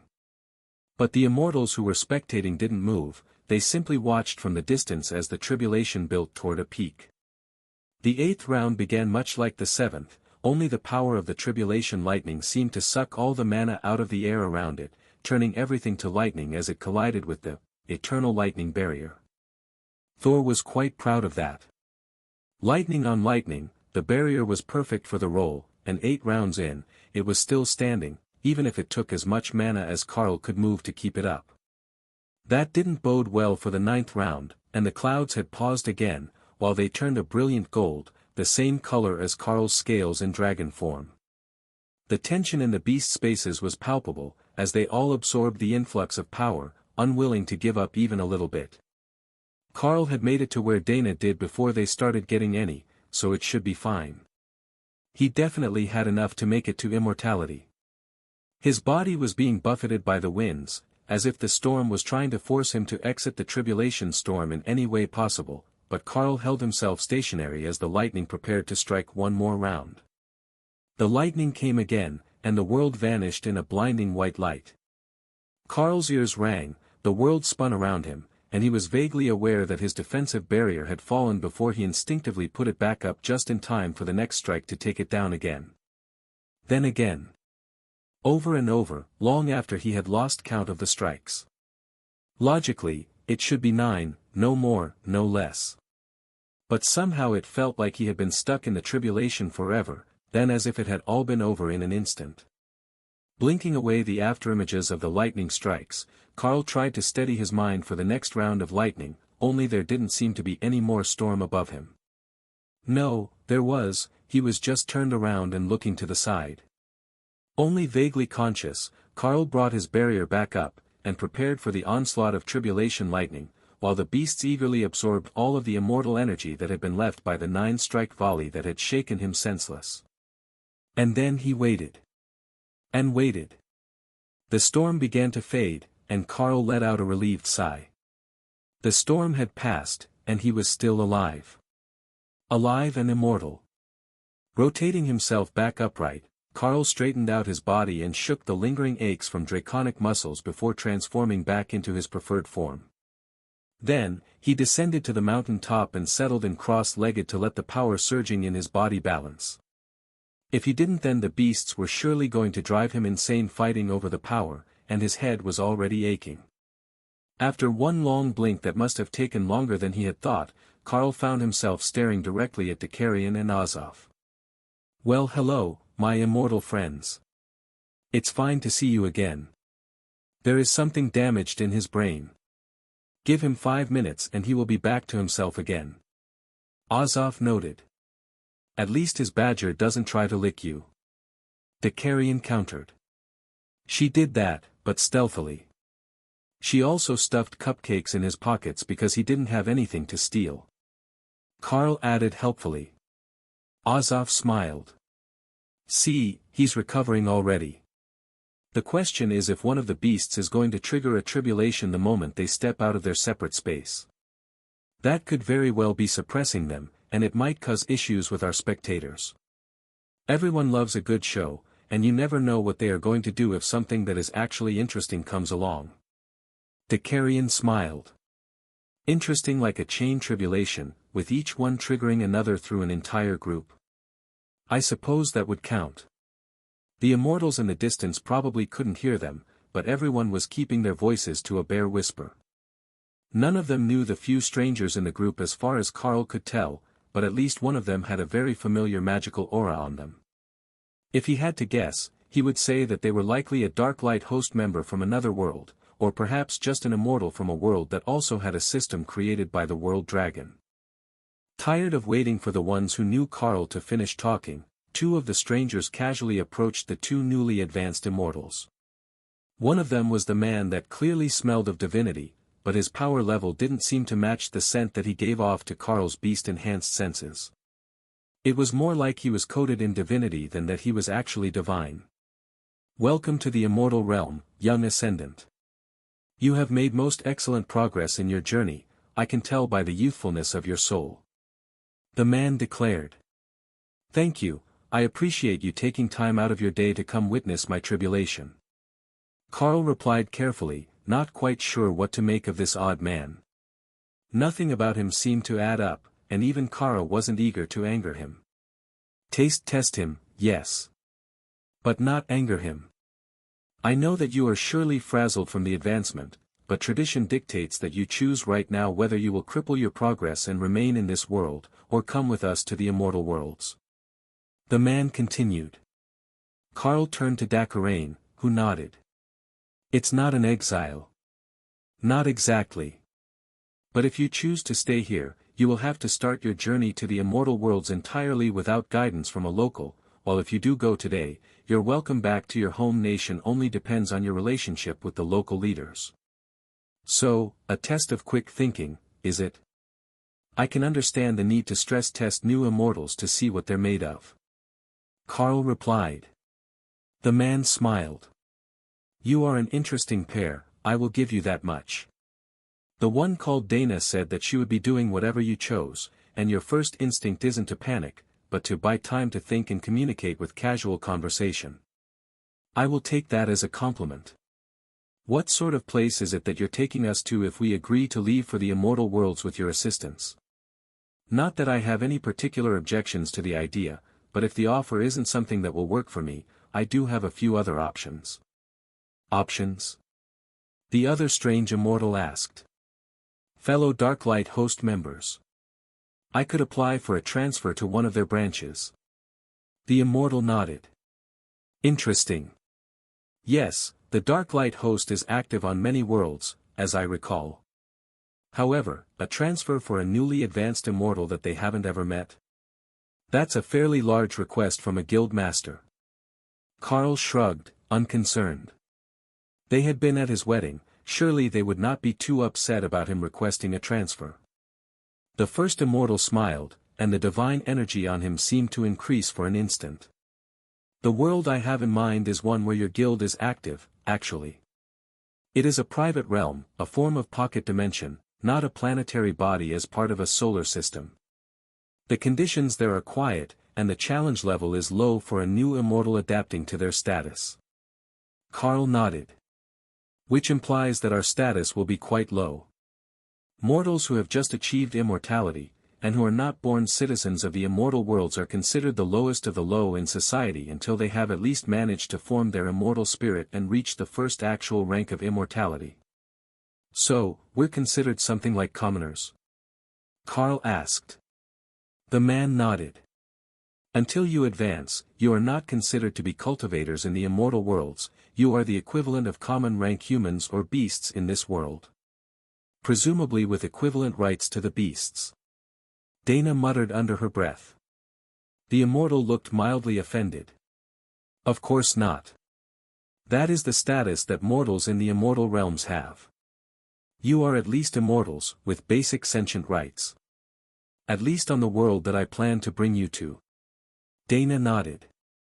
She had gathered some information on immortal realm politics on her own, and understood that they were very much under the control of the greater beings who ruled them.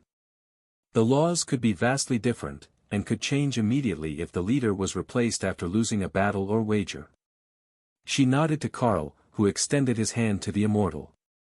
In that case, we will take you up on the offer, and we will come to train in your world before returning to our own in the future.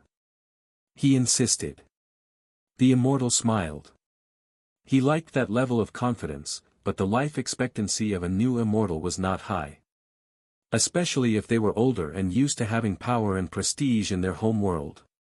Arriving as the lowest of the low, beneath even the minimum wage workers who had some job training, the first few years could be rough on immortals.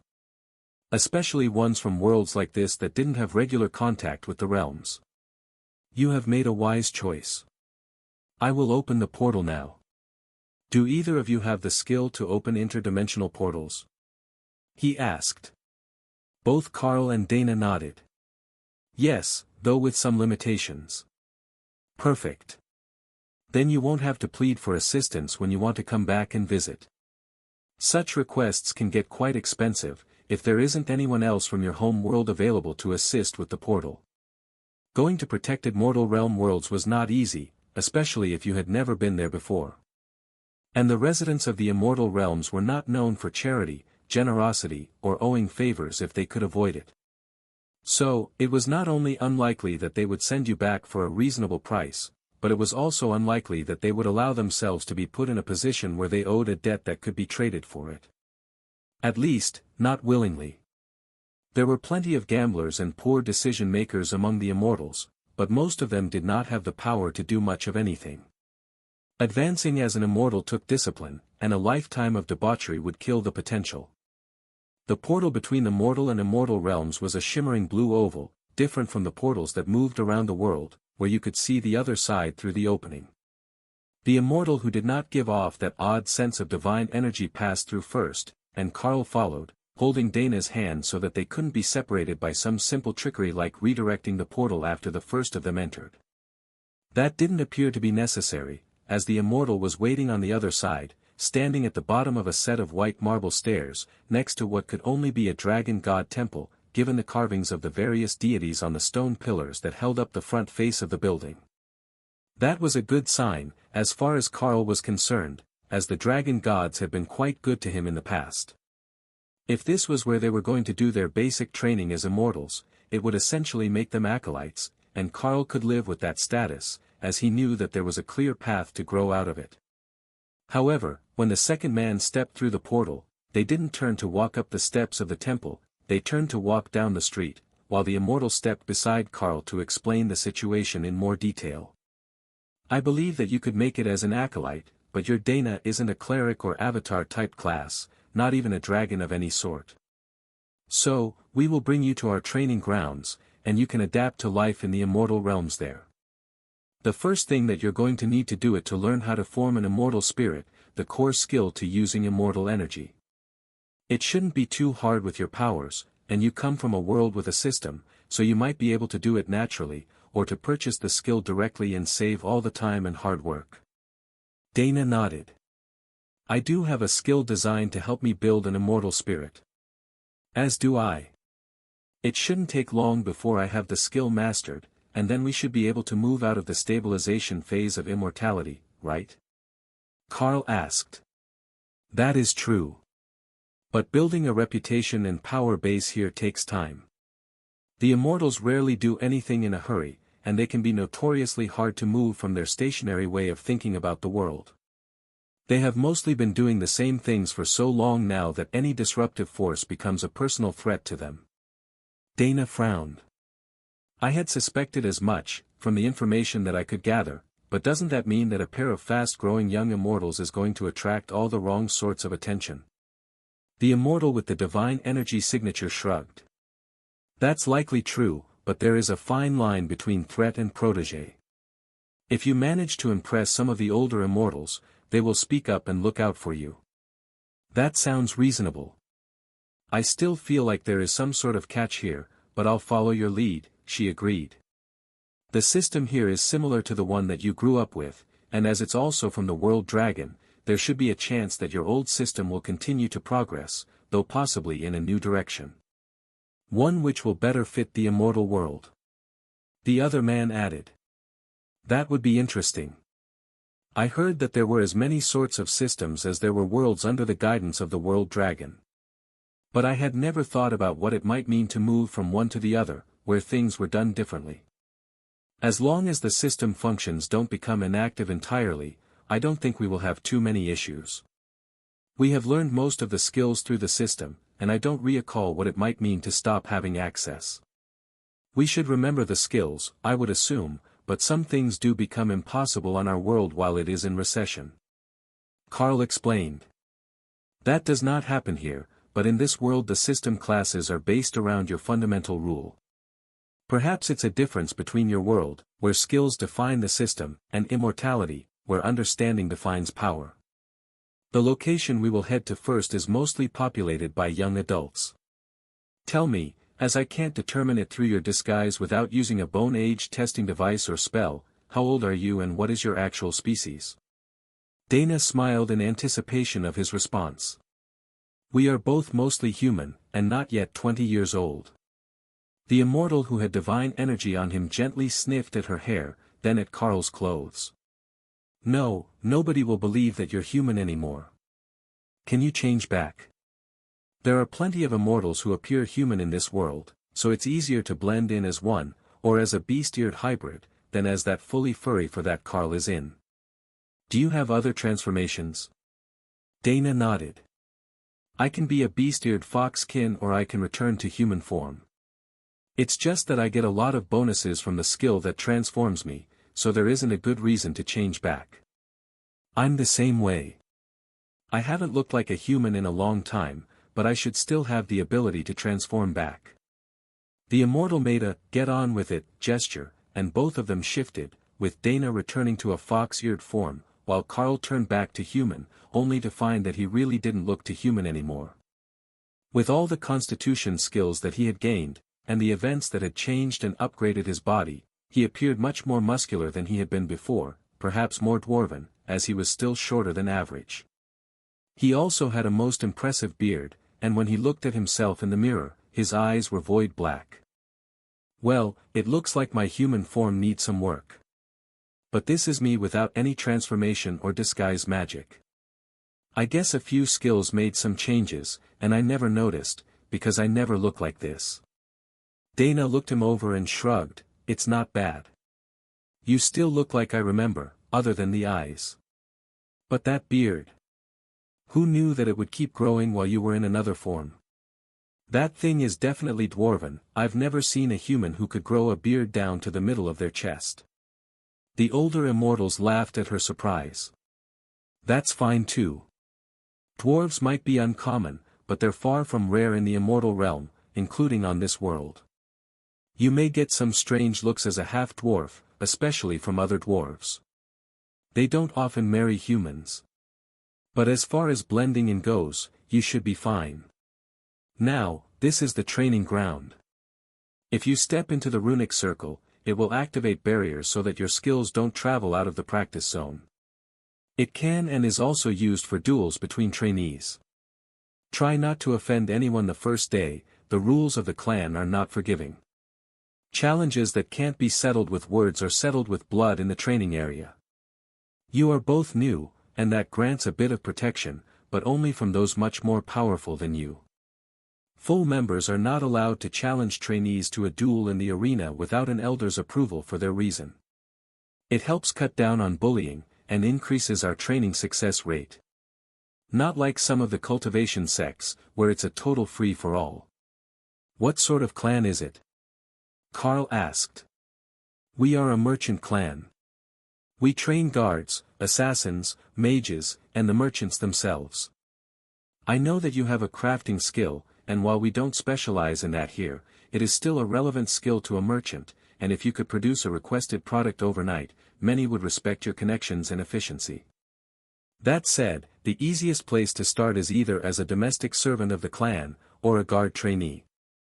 I doubt that either of you is going to volunteer for domestic service, especially as you're married, and don't use a succubus-style technique to grow your power.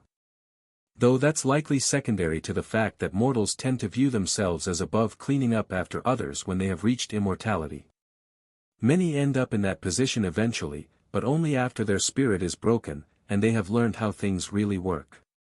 So, we will place you with the influx of guard trainees that will be coming soon. You are skilled fighters, right? Dana nodded. Yes.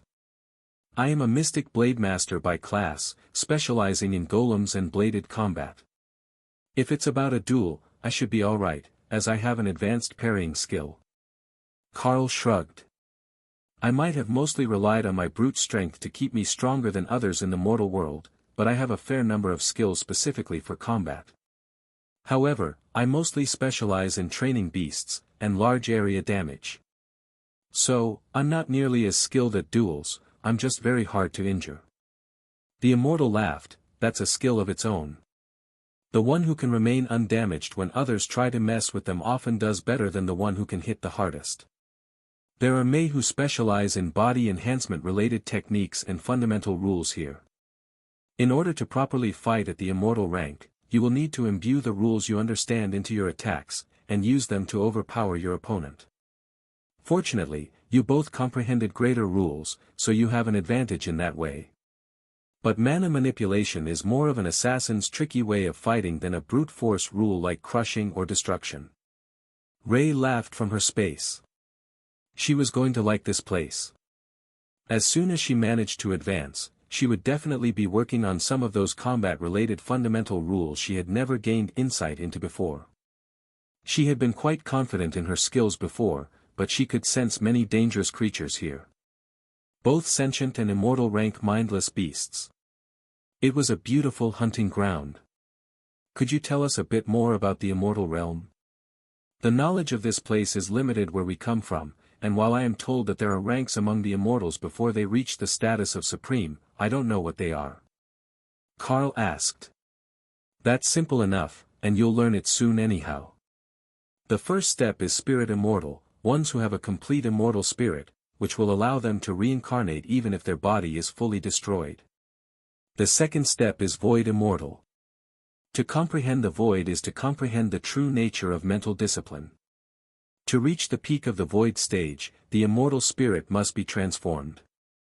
For the cultivation types, it's by meditation. For system users, it can come in 100 different ways. But the result is the same, the immortal spirit becomes something other than a ghostly presence.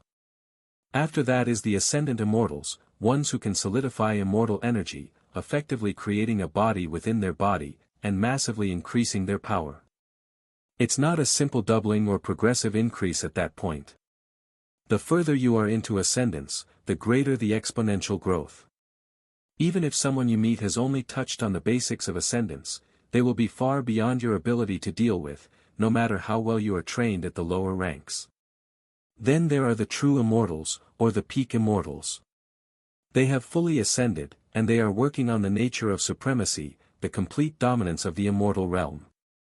We won't get into that here, too many would love to know the secrets to reaching peak immortality, as I have. But rest assured that the clan elders, the ascended and peak immortal members, are not pushovers. Welcome to the new home merchant clan. We look forward to seeing your progress, young immortals. Inside the tiny world, there was a sorting going on. Lady Matilda had sent an avatar clone of herself to the space, and she had gathered all the visitors from Gathuzan for an announcement. After the tribulation, the Carl has been sent to the immortal realm for training. So, the tiny world will be moving with him, and you all need to be removed to go home and finish your own advancements. She explained. Wait, all of us? Alia, the matron of the tiny world's orphanage, demanded. Not all of you, just the ones who don't live here.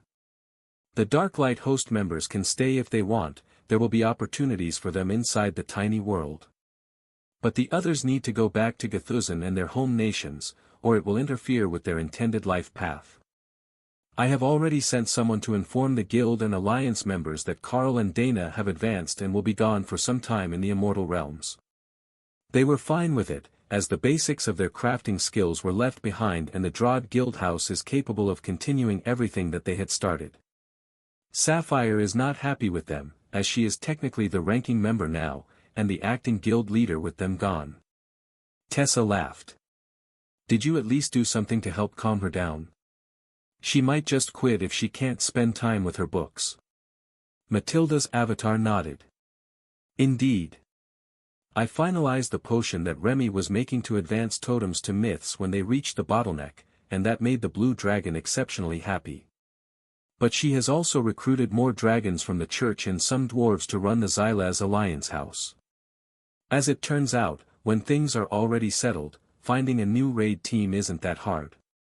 It helps that Matilda actually has copies of all the golem spells, and inscriptionists to make them for the new members. The new team is a cleric, a paladin, 2 shamans with golem spells, and a warrior.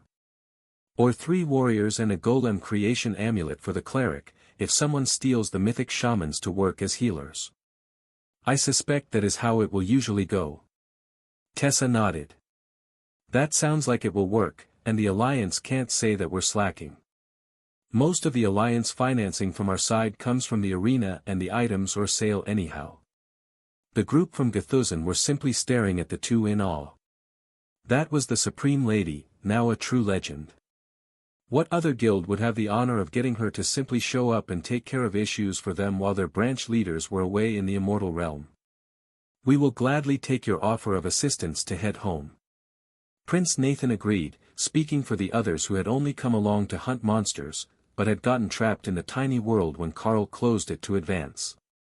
Lotus turned to Ophelia and Naksha. Are we going back to play with the bunnies? Or are we staying to play with the dragons? That was actually a fine question. They would need years to be ready to reach immortality, possibly longer. Which meant that they would be trapped in a tiny world for the foreseeable future. However, something about Matilda's smirk at that question said that it might not be such a bad thing to remain here for some time. Possibly because of the way that the mana was changing after Karl's advancement. The tiny world was still being fed by him, and it had begun to change after being left open near the hippos. So, it more closely resembled the immortal realm now than the mortal, even with the dense mana on the Dragon Isles. We will stay for now. Once Karl and Dana are comfortable in their new home, we can get him to open us a portal to the Xylaz Guild house so that we can go back and forth. Lotus nodded in satisfaction. That was a good option. Especially with the adorable griffin-patterned golems in that house. Mythic rank gargoyles would keep their house safe while they were gone. They should have let Karl make them new stuff to protect the houses. But they could bring it back the next time that they went to visit, and that would still be fun.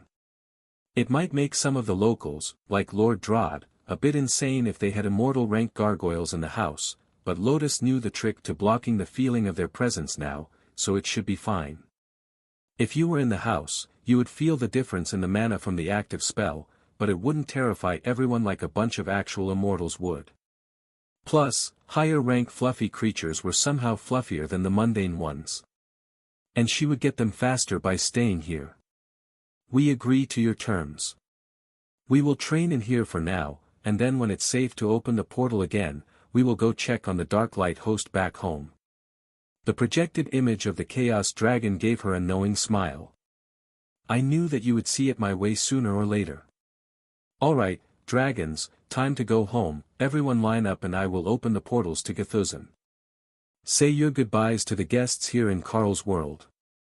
The goodbyes weren't tearful, but the dragons were still reluctant to leave this strange and powerful place full of strange druids and dragon eggs. It had been an adventure of its own, just being here for a few days on what would amount to a vacation, given that they mostly sunned themselves on a mountain face, or played in the lake.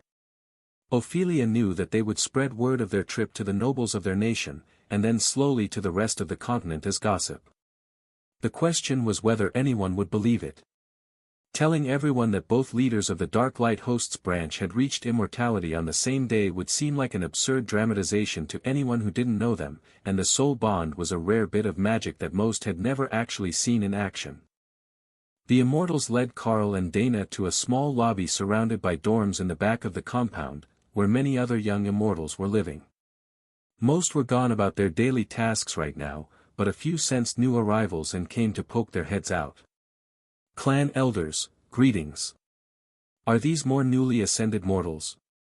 They look quite young. Did they come from the immortal realms? One of the others, a woman with black cat ears poking from her hair, asked curiously. They came from a mortal world, and reached immortality within 20 years. The elder who had the aura of divinity on him replied. Oh. Now that is curious. They're the fastest out of everyone from the mortal worlds. Jeff is going to be mad. The elder stared at her for a moment. Who is Jeff? You know, the one with the purple hair. The divine lightning dragon. His name isn't Jeff. But I can't pronounce his name in Draconic, the cat woman replied with a casual shrug. From behind a door down the hall, the dragon in question roared out a name that sounded like an extended peal of lightning, combined with a furious roar. But somehow, it also sounded like Jeff. See, it's not that hard. The elder chided. But cats were not meant to make that noise. To her credit, she did try, but the end came out sounding more like purring, and even the elder couldn't hold back a short burst of laughter. Alright, you can stick with the multi-species friendly nickname. It is probably less embarrassing than having you purr at him in public. Jeff came out of his room in purple robes, and did a double take as he saw Carl and Dana standing there. This pair is really odd. They're perfectly matched. Like exactly the same power level, like they're clones of each other. Not even identical twins have ever matched that, as far as I know. The cat woman nodded. Ooh, good point. Jeff would know, too. He's been with us for quite a while now. Not his fault, a cruel punishment from his former sect crippled his potential and shattered his immortal spirit. Do you always share other people's most embarrassing secrets with strangers? Neighbors. The elders are moving them in next door. Does that mean you're married? Like a permanent couple? The cat asked. Dana nodded. Exactly like that. And soul bonded, so our powers always match. It's a pleasure to meet you. You can call me Nyan. The cat replied with a cutesy pose. Is that your name, or do you just want to see Dana say Nyan? Carl asked.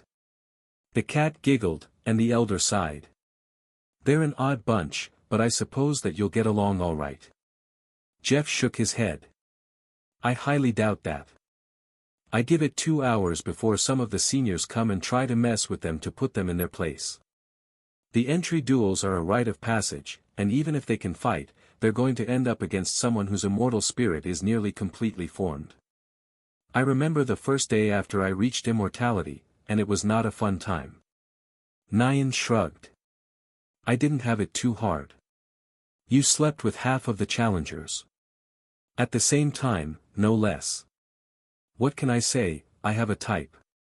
Dana laughed at the unrepentant cat. Well, that is one way to do it. But it's not going to work for me. Fortunately, I can fight, and I learned a skill to help form my immortal spirit in advance, so I probably won't be the easiest target for bullying for long. Sneaky fox. I should have known. Did you at least build a solid matrix in advance? Jeff asked. 48 points. It was considered exceptional for the mortal world that we came from, but it's likely nothing compared to immortals who have had centuries. Dana agreed. The dragon frowned. No, that's still pretty good. Most hit their limit somewhere near there, and their bodies can't support any more advancement. Once you become an immortal, it becomes many times more difficult to increase the size of your power matrix. The energy needed is simply more than the body can bear. What about Carl? I went for 72 points, and the formation is strong and stable. But like you said, the next step is too much. Unless I alter the way I have been progressing, I will be stuck here for quite some time. Well, this will be your room. We all share rooms, as we're the lowest ranked and newest of the clan members. But being married, you would have wanted to share anyhow, so it works out fine for you. You can push the bunks together to share, and there is a ceiling formation on the rooms, set by the clan master. Nobody is getting through a supreme ranked privacy barrier, so you can train or do whatever sort of extracurricular activities you prefer in the dorm without anyone intruding. Just keep your key with you. Did you come from a system world? If so, you've likely got an inventory and not a storage ring. The key can go in either, but it's easier to find in your inventory. Nyan explained.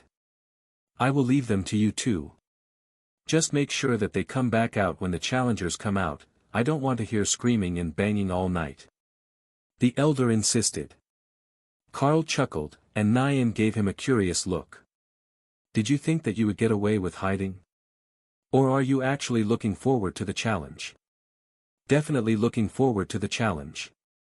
You see, I know a thing or two about fighting immortals, and if they're still trying to form their immortal spirit, I don't think that I will have too bad of a time. According to the system, immortal rank beasts weren't all that much stronger than their mortal counterparts, if you didn't count the damage reduction. It was only a 2- or 3-fold increase on what Carl would have expected from a mythic beast. That was something that he could deal with, as long as the other immortals were on that level. If you're waiting on the challenges, you can count yourself lucky. I will challenge you right now, with the Elder's permission. A booming voice from behind them announced. The Elder that felt like divine power shrugged. I don't see why not. Let the Carl fight you first, he's not a duel specialist, so it should be a faster learning experience. Carl examined the challenger, who didn't have a name tag with the system interface, so he was not a system user. But by his best guess, this should be a fully spirit rank immortal clan member, as he had asked permission to challenge and didn't just start a fight. In that case, I, Abraham of the New Home Merchant clan, challenge you, Carl, initiate of the clan, to a ranking duel. He shouted in his best formal tone. In the distance, Carl heard others cheering, and in his head, he heard Kara and Ray cheering. There really wasn't anyone against this fight, except Thor, who had been looking forward to a good nap with Tessa, not spectating a fight. But it would be a learning experience for him, as he had just advanced to mythic rank, and he hadn't been part of the immortal rank fights in the past. Where will we be doing the challenge? If we're going to go all out, it's going to need some space. Carl asked. Abraham smiled. I like your optimism, but you're not going to last long enough for it to matter. Carl smiled and patted him on the shoulder. I wouldn't count on that. It's best to treat every challenge as if it was an actual challenge. Besides, when I'm getting ready to fight, I'm significantly larger than I am right now. The people that they passed all gave him curious looks, wondering what Carl turned into when he wanted to fight. If he was a berserker, it could be all sorts of fun stuff. But his system wasn't compatible with most of theirs, and they couldn't see his details, so it was up to their best guess as to what sort of fighting style he was going to employ. Nyan rushed ahead of them cheering and shouting. Get your bets in, get your bets in. Abraham versus the new guy Carl. Who will win? How long will the fight last? Will the Carl's wife leave in tears or over Abraham's body? Abraham growled at her, and Nyan made a mocking swipe at him with her hand curled into a paw. The elders led them to a massive courtyard, and Carl realized that they had used actual spatial magic to expand it, not an illusionary domain, the way that he built things like the trial grounds. He was going to have to study that later. Opal would love it. The two of them stepped to the center of the ring, and Abraham shifted, revealing a black-winged demonic form that Carl knew was a skill related to his class, not related to any sort of actual demonic bloodline.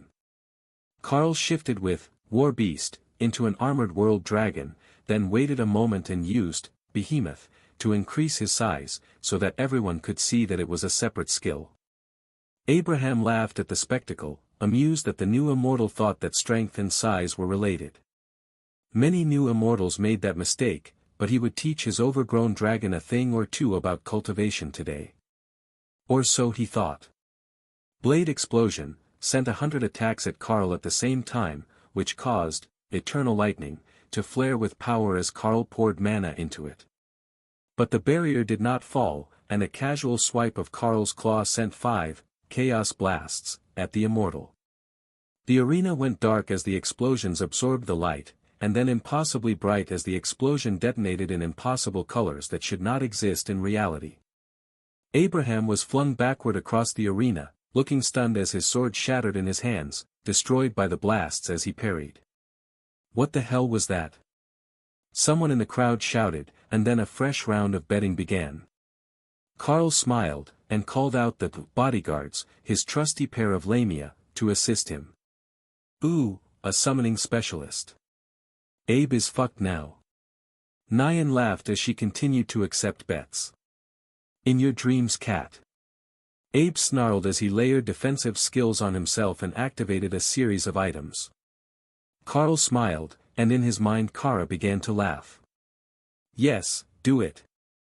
Show off now, and they won't bully our Dana mage later. Tion cheered. Are you not supposed to be on my team? Her ears are cuter. Carl's laughter as he activated, Nullify, on all 10 of his claws terrified the spectators a little. The new immortal was insane, cheerfully fighting someone a full advancement ahead of him. They could all tell that he hadn't even started to build his immortal spirit yet, but he was simply overpowered. It had to be related to that transformation skill, or the fact that he was a world dragon avatar. But it was still ridiculous. Carl smashed both paws down on the demonic challenger, pinning him to the ground for a moment before Abraham threw Carl's claws backward, and scrambled clear with a movement skill. Again, Chaos Blast exploded against him, but this time, he didn't have any defenses up, thanks to Nullify. His robe shredded, and one of his arms morphed into a tentacle, which began to attack his own face, while large portions of his flesh were disintegrated. Halt the battle. Crippling damage has been done to Abraham, the winner by technical knockout is Carl. The elder declared, his voice booming through the arena. Abraham didn't even try to contest the decision. He was too busy trying to stop his own arm from attacking him. Carl transforms back to human shape, and bowed to the crowd. I believe that there is a custom for newcomers that we are challenged until we have a ranking within the clan's acolytes. If the next challenger is ready, I have already recovered the mana and stamina that I used during the fight. Carl called. The other acolytes frowned, then turned to each other. The newbie was still too arrogant. They were going to have to teach him a proper lesson, before he started to look down on them. The rest of the new immortals in the clan looked at Carl, and then at the 2 Lamia bodyguards who hadn't even had to do anything in the last fight. Who wanted to fight that? Let the seniors teach him a lesson in humility, they were better suited to it. A man in what looked like a martial arts training outfit stepped forward, and bowed to the elders. If I may, I believe that there is something unique about the physique of this recruit. He may be beyond the abilities of most to handle in a duel, thanks to his unique constitution. He requested. The elder frowned, and then nodded. I suspect that you are right. We failed to ask the immortals of his mortal world about his status there before we requested that he leave. However, we do know that he withstood a 9-volley tribulation, and made it past the 6th without taking any damage. His power is surely not to be underestimated. I will grant you permission for this duel. Carl shrugged, and shifted into greater beast form, opting for the comfort of the cat demon form instead of the massive bulk of the world dragon. The challenger smiled. So, you have multiple transformation spells. That will make things interesting. Carl nodded. It does. I have a form for most situations. Then he took out the Sword of Champions and equipped the Haint Claw. The challenger drew a pair of short blades and charged at Carl, who barely withstood the force of the attack, and slid backward a few meters before the Lamia bodyguards intervened and attacked the challenger from the sides. With the 3 of them all fighting at once, the speed difference was only enough to keep him in the fight, and his momentum was lost. But he was not a young immortal, and he knew more than just how to launch a surprise attack. Shadow Step, or an equivalent skill, brought the attacker right behind Carl, who rolled to mitigate the damage, and came up on the other side of the bodyguards again. This time a little closer, so they could help defend his back. Rend tore an arc through the air as Carl counterattacked, and the immortal smoothly dodged under it, twisting in an impossible fashion, only to have his forward motion stopped by a bodyguard. Again, he spun, dancing through the air and landing a hit on the back of the Lamia that failed to get through the eternal lightning barrier. Oh, he can use that barrier on his teammates. That's a truly nasty skill in a duel. One of the spectators mumbled. You have no idea. Duels aren't his specialty, he's more like a mobile artillery battery. Dana replied quietly. And you? The immortal probed, knowing that she would be tested later, even if it wasn't that day. I am a duel specialist. Dana replied simply. She was also much faster than Carl, thanks to her class skills. With her golems and auto parry, she wouldn't be on the losing side of the blade fight in this match. Carl backed away again, unable to come out on top of the exchange. Then, he used earth manipulation, to turn the arena floor into soft sand, causing the challenger to stumble for half a step before he activated a movement skill and began to laugh as he walked on air. "Oh, I see now. You have some dirty tricks." "What is that, quicksand?"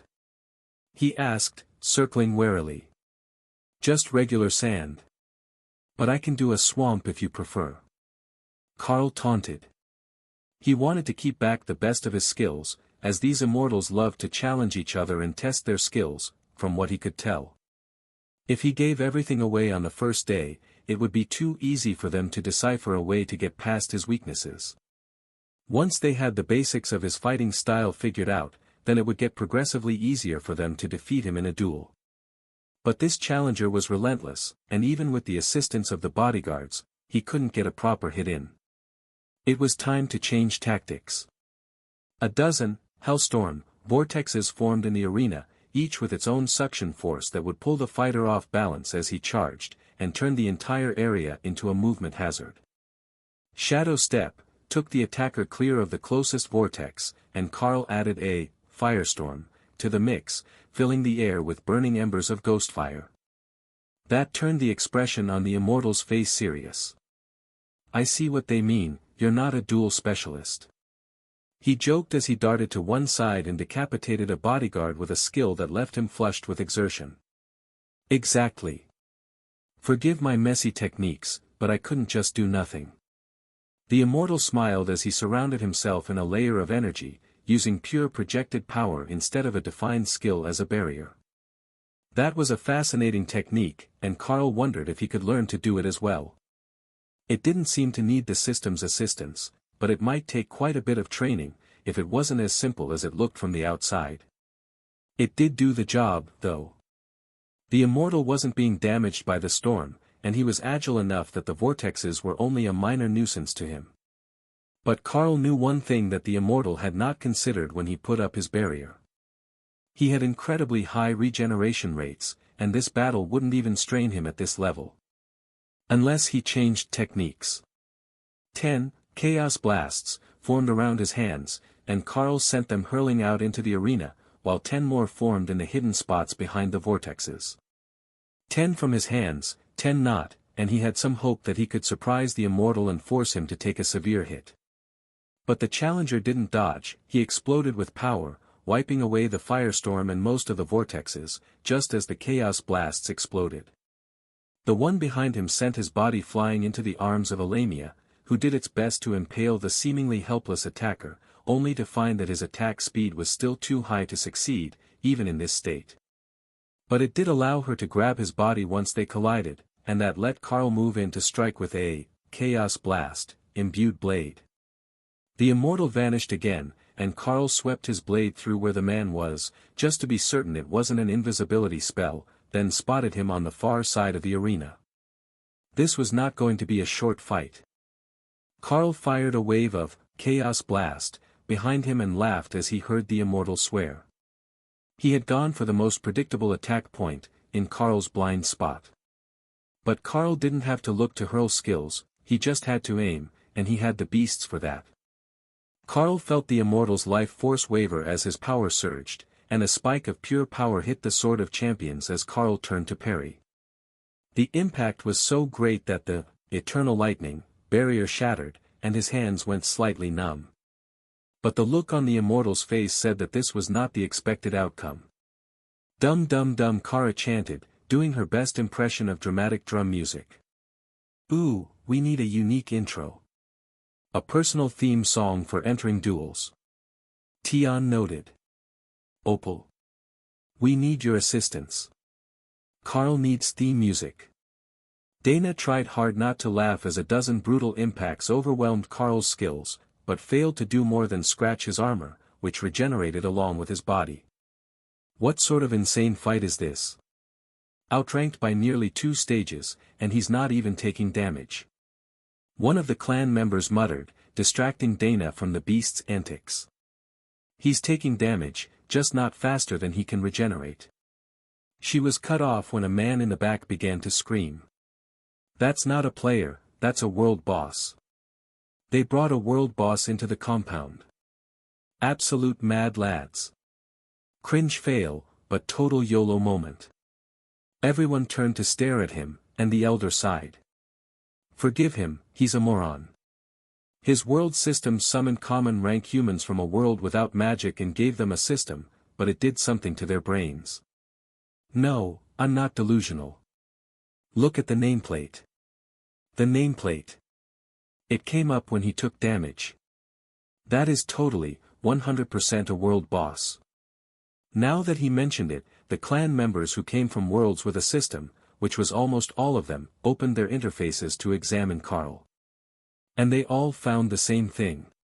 His name and health bar were surrounded by some sort of fancy border that definitely indicated that he was not a normal human being.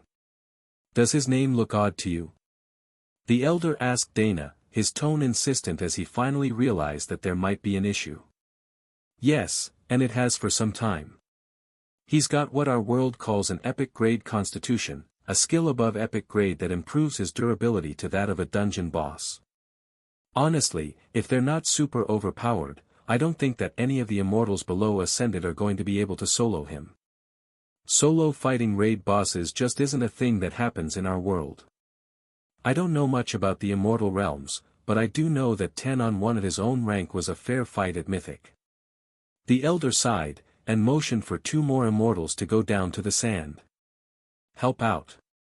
We need to see what the Carl can do, or we can't properly place him within the clan. Carl laughed as he realized that the fight was about to go 3-on-3, if you counted his bodyguards, and he brought the eternal lightning barrier back up to give his armor time to regenerate. I hope that you can keep that level of output up. If not, you're going to lose by exhaustion. The immortal joked. Ask anyone, stamina is not my weak point.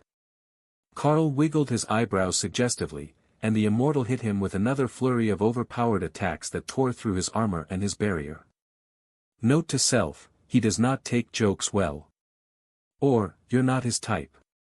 The bodyguards shifted to engage the new arrivals, fending off the first few seconds of cooperation with rend attacks, before moving into close combat, where their serpentine bodies gave them a distinct reach advantage.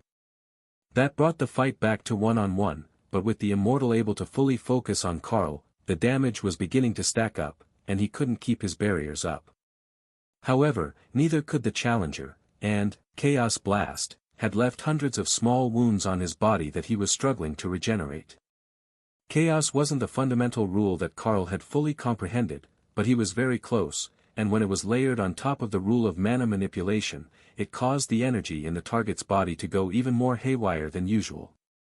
Their battle of attrition was tilting in Carl's favor, and while he had managed to summon the Lamia back twice in a row, the third time that they were defeated, the immortals had learned the trick to blocking the summoning, and then Carl had to fight all 3 at once. Which went predictably poorly for him. Attacked from 3 sides at once, Carl could only parry one, and had to rely on his barrier, or targeting blindly with skills, to stop the others. It was burning through mana at an astounding rate, but more of the attacks were getting through than he was blocking. All of the immortals had worked and trained together, to the point that they could at least attack without overlapping skills or causing interference. But the real advantage was that they were treating him like an actual dungeon boss, where they conserved energy and focused on burning down his health and energy, while stopping him from using his big skills. It was a highly frustrating tactic.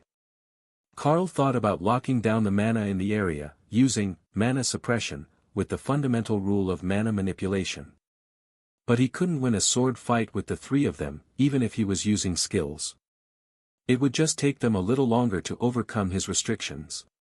So, he held back to the level he was fighting at, and let them wear him out, granting the victory when a strike finally knocked the blade from his hand and sent him sprawling to the ground. Winner is not Carl. Excellent placement match, young immortal. We will discuss your rank within the clan this evening. Now, Miss Dana, please take his place in the challenge arena. Once Carl and his opponents had caught their breath, they left the stage arm in arm, headed for the triage tent. Protocol, you see. Not everyone has the regeneration rate of a troll on amphetamines, some of us actually get injured and stay that way. Especially when someone starts throwing around the fundamental rule of chaos like it's no big deal. Every rule has its upsides and downsides. I know a girl who mastered the rule of chaos and still had her face disfigured by an order element beast. Carl shrugged. With a perfected rule of chaos? The immortal asked, confused as to what could have happened. She tried to taste test a demigod. While it was still alive. The immortal choked, and then stumbled over his feet, only narrowly escaping embarrassment. She did what now? I mean, to know your rule, you must live your rule. But that's a bit too chaotic. She will advance soon, and join us here in the immortal worlds. I'm sure you'll get to meet her at some point. She's really quite sweet once you get to know her. For a moment, the immortal wondered what someone who had fully embraced chaos would be like, then decided to never think of that again. For the sake of his own sanity. So, you changed the focus of your studies from chaos to mana manipulation, he asked instead. Not exactly. I'm still working on chaos, and I touched on the rule of fire as well. It's a unique aspect of my class. There are others that I have a bit of insight into, but far from enough to make a complete rule. Carl offered as they reached the tent. Ray had mastered two, but none of the others were at all inclined to such a feat. Not even the Dana mage was after two fundamental rules. You, come in first. I've got questions. The medic, a white dragon cleric, demanded. If you have blue dragons here, you should probably call them too. They get mad if they have to find out secondhand. The medic shrugged. They're not particularly interested in staying in a money-focused merchant clan. We rarely come across new knowledge, as we focus on things that we already know are profitable. They're more likely to end up in one of the crafting, research or even the cultivation groups. Those at least come across profound insights now and then. But that's a matter for later. First, how did you get a physique that can regenerate like that? Is it an epic grade skill? Second, your durability, is it also a skill? Or is it a side effect of the regeneration ability? Carl pulled out a chair and took a seat. There is a long version and a short version. I will start with the shorter version. I had an encounter in a divine relic that granted me a very unique constitution. It maximized my stats at every level. Then, I had another fortunate encounter with a skill book that granted me an epic physique. The two combined to give me an absolutely massive amount of durability. That, combined with limited invulnerability, which reduces damage taken by a flat 10% of my health, and a regeneration skill that is also a percentage of my total health per second, and I became a living dungeon boss. The dragon nodded slowly as he made notes. Alright. Put that way, it makes sense. It's horrifically broken, but it at least makes sense. Are there any other survivability-related skills I should know about as the clan's primary healer? Well, I have barriers, more barriers, Night Haunter, to make me incorporeal, a backup regeneration skill. Then there is, Behemoth, which I used in dragon form, that increases my health along with my size. There are probably more skills that I'm not thinking of right now that are directly related to making me hard to kill, but those are the essentials. In his space, Leo laughed. The Carl would have made an excellent turtle if he had been born with a shell. He certainly had the right attitude toward defensive skills. Getting a tank class is a good thing. There are dungeons in this world, the same as in your world, and the teams always need another tank. One of the other immortals suggested. Yeah, you could join our team. All we need is a tank, and we can go much more often. Gaining experience from the dungeons is more fun than meditation or gathering materials for alchemy pills. Another agreed. I'm not a tank, though. I'm really survivable, but I don't have any skills for actually being the main tank in a dungeon. I can gather monsters decently, and I can take a hit. But I have no skills for shield use, evasion, or even an advanced combat style. I'm more of a really durable ranger. Carl joked. At what point does it stop mattering? If you're durable enough, you don't really need skills to work as the main tank in most trials. You just need to be able to gather the monsters to you, and you can do that with your area skills. I will keep it in mind, but I normally go with my wife. We're soul bonded, so it's better if we keep our power levels growing at the same rate. If not, the imbalance can cause issues for what the other one is doing. Precision work is difficult when your partner is in a dungeon, building strength. If they get too good of an opportunity, it can even cause a crafting attempt to fail. The white dragon smiled. You know, it's not often that you see followers of the dragon god so devoted to each other. It's a wonderful thing to know that there are still couples so devoted to their eternal love that they would rather die than betray one another. Especially here, where eternity has a rather different connotation than in the mortal realms. The immortal who had started the challenge nodded excitedly. It's like a romantic drama play. The gallant hero willing to die instead of letting his true love be stolen away. Carl chuckled. Well, someone would die for that, but I suspect it wouldn't be me. Not when you can beat half a raid team to death with your bare hands. The healer agreed. You're good to go watch the fight, by the way. There was a short delay before Dana's fight, while the elders returned the arena to its base configuration, and the unranked immortals placed their wagers on what the fighting style and power level of Dana was going to be. They knew that her actual advancement was tied to Carl's, but his skills made him ridiculously difficult to defeat. If she had a somewhat normal skill set, fighting her might not be such a terrible time. They had no idea what they were getting themselves into. Would you like to make a request for your opponent?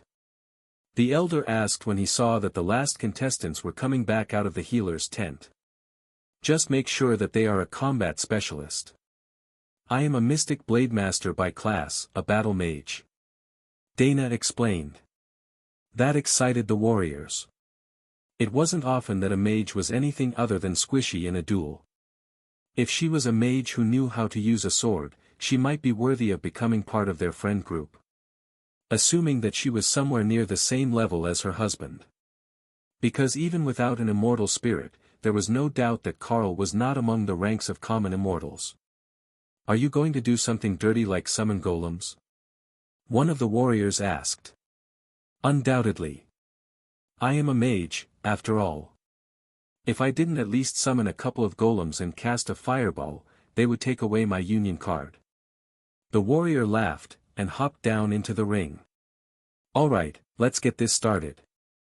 Dana smiled and summoned 2 epic golems, in the form of the Dark Elven Kings, into the arena with them, while the crowd began to boo and jeer her lack of sportsmanship. It was mostly good-natured, but there was some jealousy there from other newly ascended immortals who were seeing their chances at moving up the ranks vanishing. How were they supposed to get out of the bottom tier when people like that existed? We might need 3 men to deal with this woman as well. Feels a bit odd to say that, since the phrase is usually reserved for succubi. One of the senior members noted in a dry tone. The elder rolled his eyes. Surely, it won't be, no, you are right. Send 2 more to the arena floor. If not, that pair of elves is going to chop someone up. The 2 kings turned to stare at him with the utmost of disdain. They might have never fought at the immortal rank before, but they were kings of the Dark Elves, epic golems summoned by the Dana mage. A single common immortal warrior was not going to be enough to stop them from doing whatever they wanted. 2 more men joined the fight, and Dana gave the signal for them to begin. The warriors moved, activating skills faster than most eyes could follow.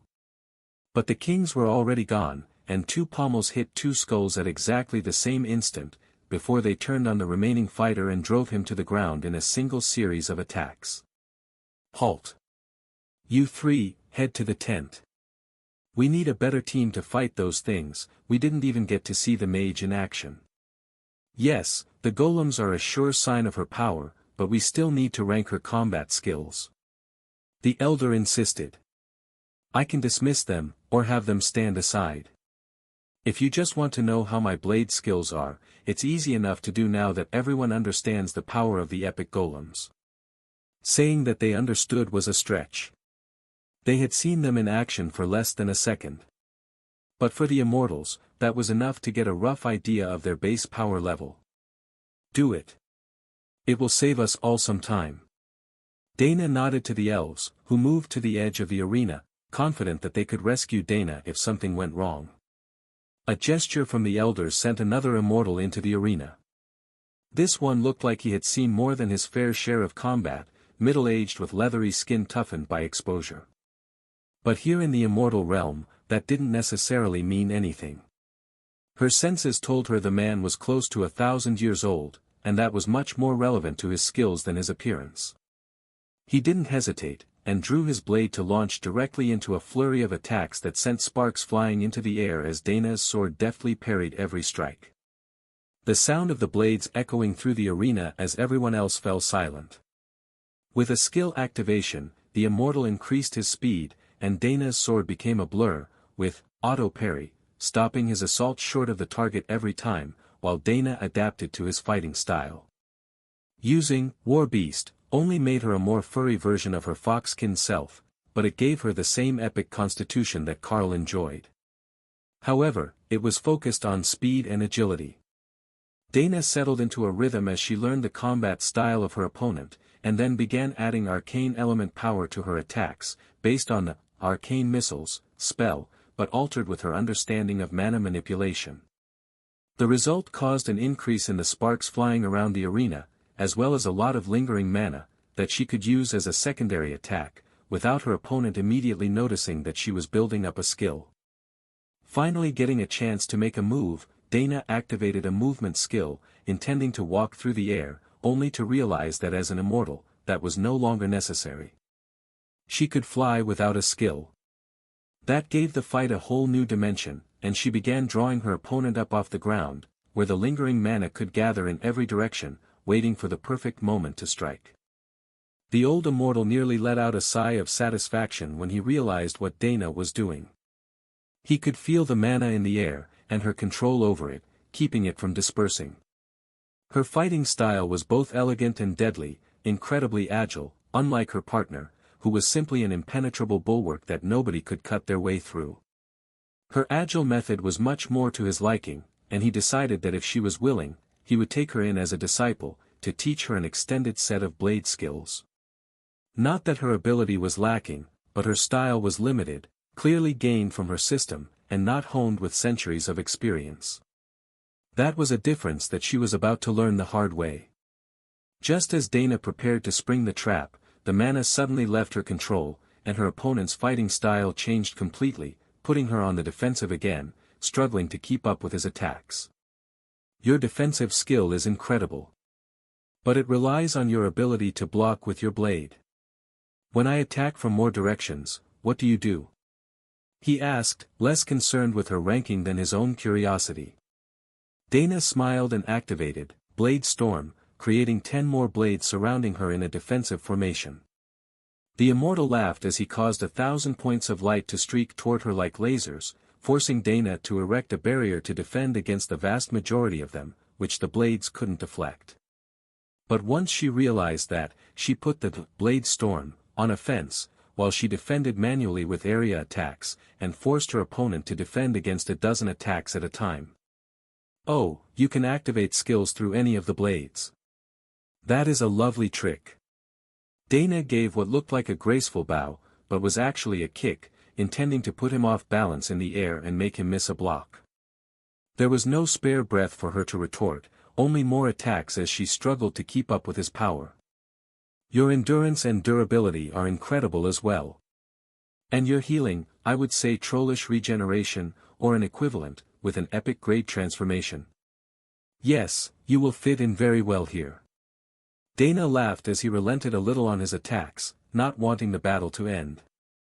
You should see what happens when the two of us work together. The immortal paused. That's actually terrifying. His bodyguards, your dark elves, plus the two of you.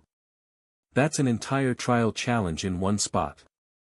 Elders, I think that it is safe to put them both at the top of the Spirit Immortal rankings. Realistically, they could fight for a spot in the Void Immortal rankings, but the clans separated them by actual progression, so the highest spots they could hold were at the top of the Spirit Immortal chart. The elders nodded. Is there anyone who wishes to contest that ranking? He waited for a moment, then activated a tablet-shaped device that updated their internal rankings. Welcome to the top of the New Home Merchant Clan's internal rankings for newcomers. I am certain that we will have many interesting days ahead of us. The elder announced. Wait, who is at the top? One of the others asked. Carl gestured at Dana. When the wife wants the top, she gets it. Dana smirked and wiggled her ears, while a number of the younger immortals hooped and catcalled. Immortal with a sense of humor, and at least a little bit of humility. Not a bad combination. If you want to rest for the evening, you can return to your room. If not, we will have a group dinner in a little over an hour. The clan kitchen is open 3 times a day, every day. There is no need to cook for yourself if you don't want to, that's what we've got mortals for. The elder explained. I think that we will socialize for a while. Not having a name displayed for everyone that we meet is a big adjustment, as I never bothered to memorize anyone's name before. Carl explained. The other clan members snickered at his admission. But in a world where you could just look and see anyone's name, you didn't have to ask strangers who they were, or even remember casual acquaintances' names. It was like remembering the address of a location near your house. Nobody bothered because they knew where it was. Jeff and Nyan came over together, and the Divine Lightning Dragon greeted them with a friendly nod. You will have to work on that. Some of the systems should be compatible, as there are members who can see your names and basic information. However, many are either not system users, or come from an incompatible system. That's not a normal situation, by the way. Most of the immortals in this world were born in this world, and they all have the same system, which was created by the World Dragon. So, outside the clan, you shouldn't have too many issues finding the names of the locals. Come to dinner, and I will introduce you to more of the newbies. I mean, you're technically at the top of the spirit charts, but you're still new, so I think it counts. Either way, you should come meet more people than just your next-door neighbors. Nyan added. Dana patted the catgirl on the head. Only if you tell me your actual name. Jeff laughed and poked her in the side. Yeah, tell them your actual name. Nyan stuck out her tongue at him. You see, my world is the same as the morons. We were summoned to that world thinking it was part of a game. So, we picked gamer nicknames, and the system made them our real names, with no option to change. And your name is? Dana pressed. Pretty Kitty. Dana's smile grew even wider. Oh, I think I know the perfect friend for you. She might even guess your name without asking. But she's still mortal, so we have a bit of time before you meet. I like it, though. Pretty Kitty, and Nyan for short. Dana made the same cute pose that Nyan had the first time that she introduced herself, and the cat giggled. I knew that it would be cuter when you do it. Foxes have that special charm skill. Nyan led them down the hallway toward what Carl assumed was the dining hall, but not without giving them some introductory knowledge. Alright, you will have it much easier than usual with the clan. You actually won your first ranking duel, which is highly uncommon. Power is the only thing that anyone respects here, and you've got it. However, there are still some divides that you will see. First up, we have mortal servants in the kitchens. Do not speak to them, it's against the rules for them to speak in public. You can make them bark or meow if it pleases you, but no speaking. Next, the trueborn immortals are pretty snobbish. We don't have a lot of them around presently, but you'll notice the cliques right away. You can try to talk to them if you want. You're powerful, and some of them are beneath you on the rankings. But it will almost certainly cause a fight, where they will call in one of their stronger friends to fight on their behalf. You're pretty strong, but a lot of the older trueborn are already ascendant. That's where they usually get bottlenecked. The start of Ascension is apparently fairly easy, but once you get past that, it gets harder. Maybe 1 in 1,000 immortals who ascends can actually make it to peak immortal, and few of them live long enough to become supreme. The closer they get, the more likely they are to be attacked by an actual supreme to stop them from becoming a threat. For that reason, you don't see many peak immortals. They either die, or they retreat to a pocket dimension to finish their cultivation and reach the supreme rank. The fact that we have 2 peak immortals here in the clan hall is great security for that reason. If anyone comes for them, they've got backup. Making friends is important for that reason. Here, we're all nominally on the same team. But outside? That's a whole other thing. I will give you a book with the markings of the clans and sects that we're allied to. You'll need to memorize that before you go outside. Other than that, I just need to repeat that you can't get all huffy and start fights over the staff. Seriously, the Trueborn especially will get cranky if you stand up for them. If you like one, you can take them as a pet and help them cultivate. Carl gave her a startled look, and Nyan nodded. Yep, I was brought here as a mortal, and kept as a pet until I ascended. But it's not bad, the food is pretty good, and even with the whole status thing, not everyone is an asshole. Carl winked at Dana, who laughed. Oh, you shouldn't have told him that. He's totally going to adopt someone fluffy, and then give her to the Chaos Badger as a new friend.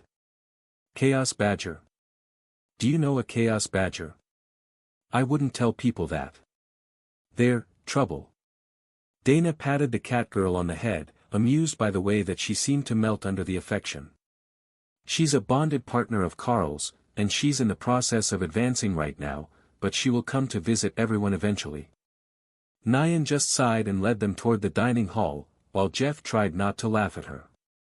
Jeff pushed the door open, while Nyan led them inside, and the room fell silent with one final clatter of cutlery on dishes. All the immortals were waiting to see how Carl and Dana would react, what clique they would go join, and how they would treat the other awakened immortals. Apparent age meant nothing here, and most who had hundreds or thousands of years of life behind them struggled to adapt to being treated as newbies. Bunnies. Dana whispered, as she saw the serving staff scurrying about. Lotus is going to go insane. Carl agreed, then turned to face the room. Good afternoon everyone. Thank you all for the warm welcome during the duels, and I am looking forward to meeting many of you. He announced. Dana waved to a few friendly faces, while the immortals tried to decipher Carl's greeting. Was he being sarcastic?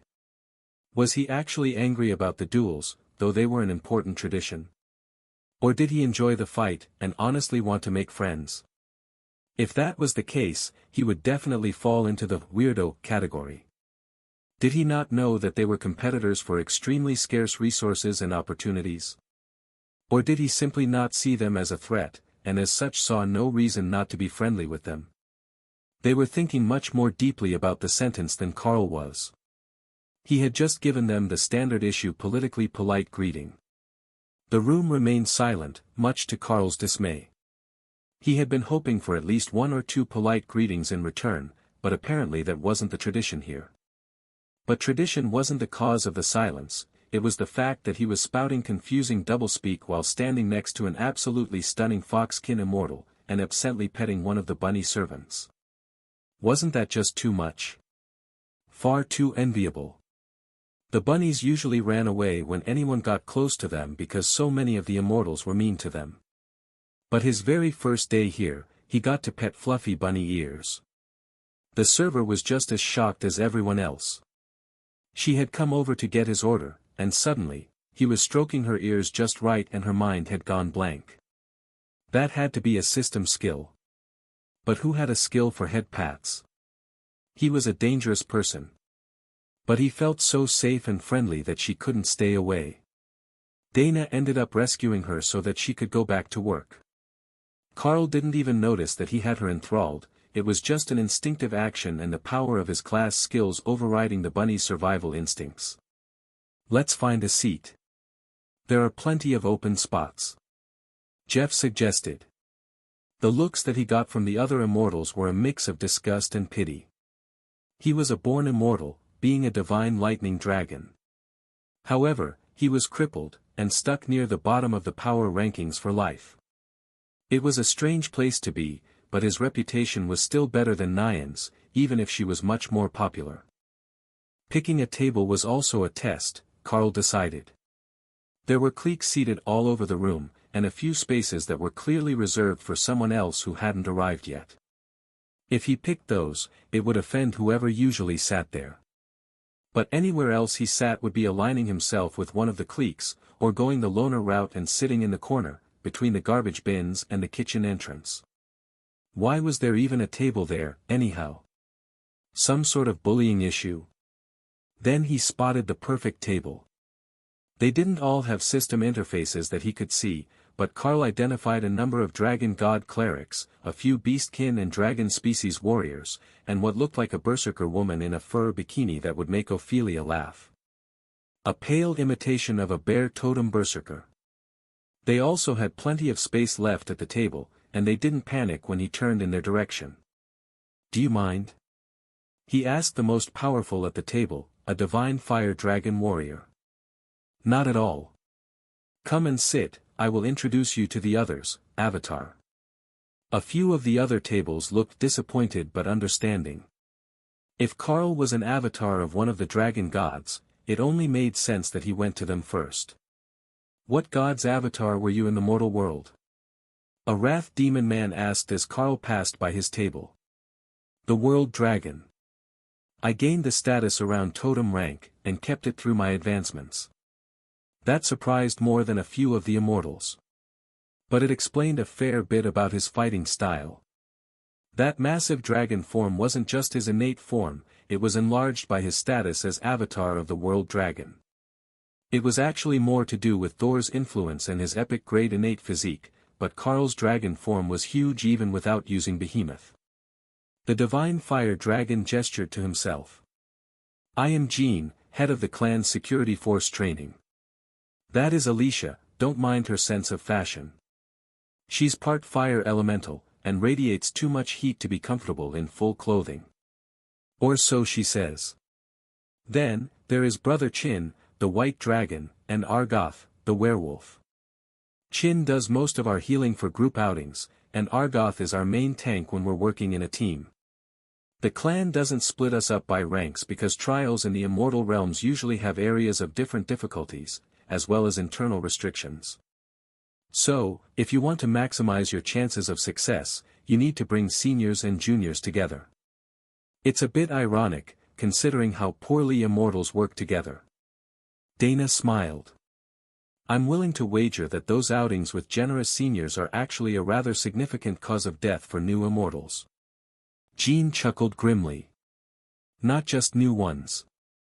The dragon clerics are a pretty honest bunch, by local standards. But even then, watch your back outside. And your front. Everything in this world is deadly if you let your guard down, especially in a trial where resources are at stake. The new home merchant clan is mostly foundlings. Immortals who were run out of their home sect, mortals who just awakened, and such. The sort that will smile in your face, then stab you in the back to steal an opportunity." He was looking across the room, clearly meaning someone in particular who had offended him. Dana nodded. "I get it now. On the surface, everyone is an ally. Part of the same clan, on the same team. But when nobody is looking, most won't hesitate to kill and steal for the slightest chance of getting ahead. Not as naive as you seemed. That is the way of the immortal realms. Also, you're both restraining your aura. Don't do that here. There is no need, and it's a sign of weakness and submission. Nyan does it, but that's more of a kink on her part.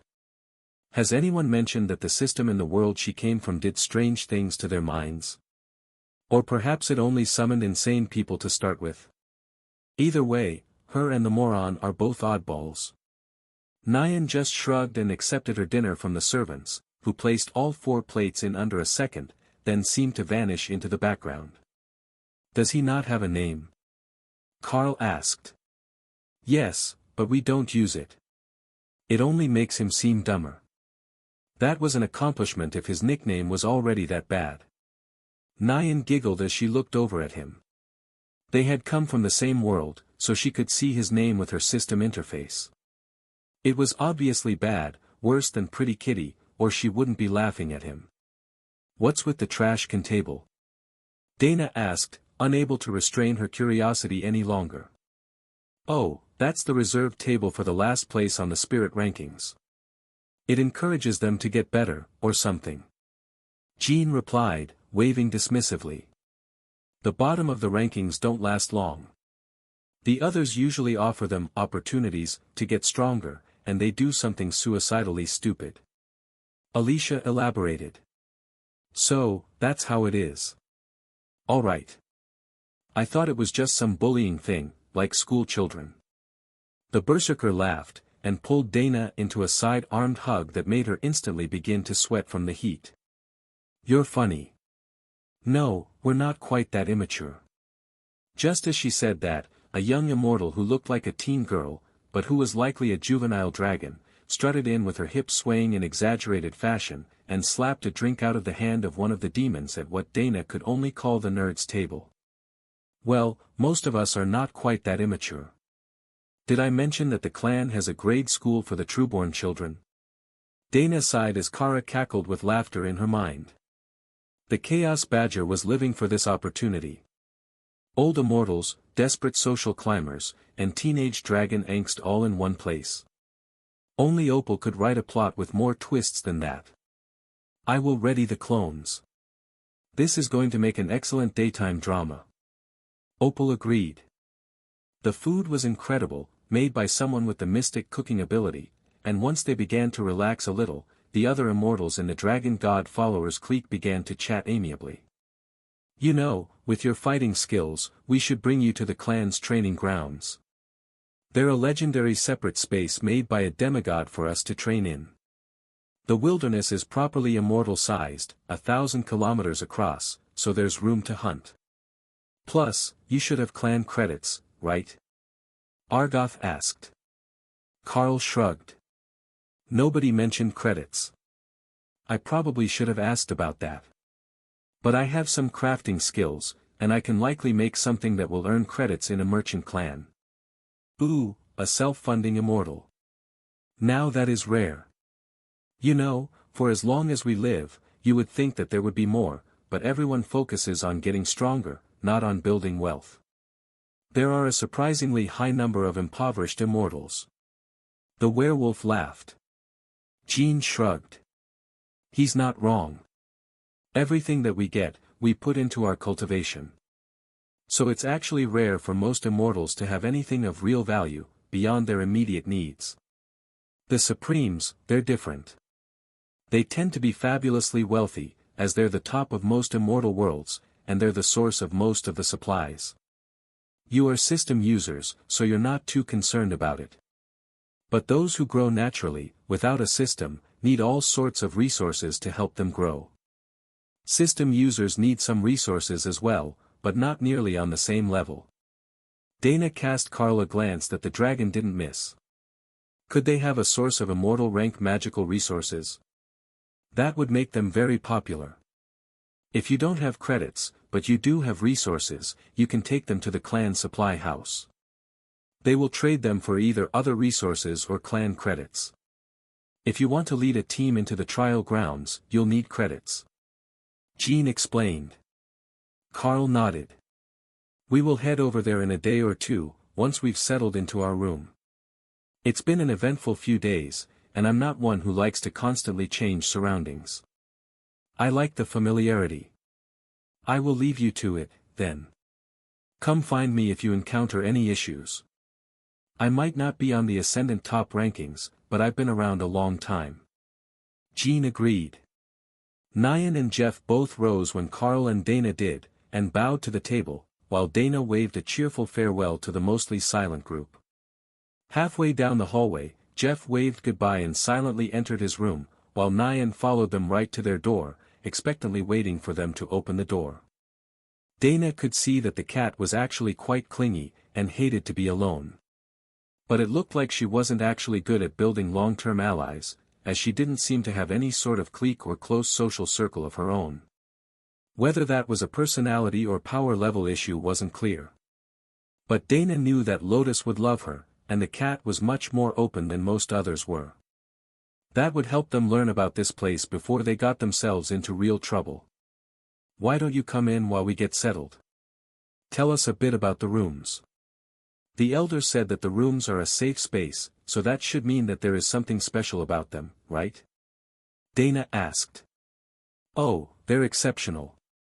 They have a supreme-ranked anti-intruder charm on them so that nobody can see in or enter without permission. You have to actually open the door and let them in, unless they have the token of an elder. But even the elders can't see inside until they open the door. Oh, that is proper security. How often do the elders come to check on you? Do they do regular wellness checks, some routine intended to ensure that your progression is coming along well? Dana asked. Nyan giggled. No, if they want to see me, they use telepathy to call me to them. The elders have a token that lets them talk to people in their vicinity, so there is no need to bother coming all the way into the back dorms just to see us. I've seen them twice this year, and once was when they brought you too. Neither one involved them coming into my room. That's wonderful. For a married couple, you know how it can be. Privacy is important when you want to be alone, and in a compound full of immortals, you never know if you're going to find any privacy at all. Nyan nodded happily. The rooms are nice, too. There is this front room, and then a big bedroom with lots of room for activities, and then a meditation chamber, which is extra warded, with a mana gathering array built into it. Then the tub. Oh, you got the really good tub, this is huge. And it has jets. I'm so envious. I just got a basic tub with the charms to keep the water hot, yours has a whole massage and circulation thing going on. I wonder if someone added that themselves. These rooms usually only stay with the same person for a decade or two, in my experience. I've been here for a while, and Jeff has been here longer. But the new immortals have too many accidents, and they're often targeted for poaching by the other clans. Dana peeked into each of the rooms as Nyan gave the tour, and Carl took the time to make sure that someone on the Beast team had given proper updates to everyone inside of the tiny world so that they knew what was going on. That seemed like it might be important, as he had taken the space to another world with him. A small oversight on his part. Don't worry, Matilda was already here to grab the extra dragons, and she explained most of what is going on. The clan leader is a friend of hers, so she says that it should be fine while you adjust. Then there was something about not doing a thing, but I wasn't paying attention. Kara explained. We were supposed to tell Carl not to go outside the clan until he had an immortal spirit. Something about people wanting to kidnap him. Hawk replied, turning confused at the end. Kidnapping the Dana mage to blackmail him. Tion corrected helpfully. Right, that was it. Don't go outside until you have an immortal spirit, so that they don't try to kidnap the Dana mage to capture you. Carl couldn't see how that was related to his immortal spirit's growth status, but both Ray and Thor were sleeping, and neither Kara nor Remy had been paying attention. While the others were explaining what Matilda had told them, Carl noticed that Kara was in the process of sneaking away. She had opened a portal from the tiny world to the chaos plane, and vanished through with an assortment of loot from her space. That was new. She never took her loot out of her space unless she was giving gifts. Carl, I need to go back to the Lightning Mountain. Hawk insisted. Oh. Ready to face tribulation? Carl asked. I need to release some old power. Hawk agreed. Ray looked up from her web. Silly beasts, her goddess already recognized her innate status, there was no need for her to get struck by lightning to advance. She just had to finish brewing this bath, and she would be ready. Fermented immortal octopus ichor with a dash of supreme seasoning and some titan blood was just right. But it took time. Nyan looked around the room in panic. I feel something moving in the chaos plane. We need to close the door. She rushed over and slammed the door, then locked it and looked around fearfully. It's still here. That's the Chaos Badger. It's fine. She's just gone to see a guy about a thing. That is not comforting. Dana laughed. You will have to get used to that with Carl. His idea of what is fine is not the same as most people. When you spend as long as he did being virtually indestructible, you forget about threat assessments. But if it is her that you're feeling, then it's not a real problem. She's just stretching her legs, and the chaos plane is her home turf. Plus, Dana could read Kara's thoughts, and the badger was making a 5-dimensional monument to something that really shouldn't exist in any reality. Just trying to comprehend her thoughts was giving Dana a headache, but it was giving Carl insights into chaos. Many things were possible that didn't seem to be until the influence of the chaos plane was factored in. Then, they became both impossible and highly probable at the same time. But more than just giving him insights into the fundamental rule, it was also giving Carl insights into how to rearrange his power matrix without greatly increasing the difficulty of creating new points. If he moved some of them to the 5th dimension, then cloned them all into the 4th dimension, where time was malleable, he could double the number of points in his power matrix while actually decreasing the difficulty. So, Nyan, what does everyone do for fun here? Carl asked, distracting the cat from her panic about Kara playing in the chaos plane. They're really quite boring. Most of them just study and practice, or talk about studying and practicing. Then they want to know how to get money for more resources, and where they could find the resources they would like to buy. You two seem like you'll be more fun than that. At least you've got a relationship, and you didn't devote your life to the path of the virgin cultivator. Dana laughed. Well, we do a lot of studying, and crafting, and such.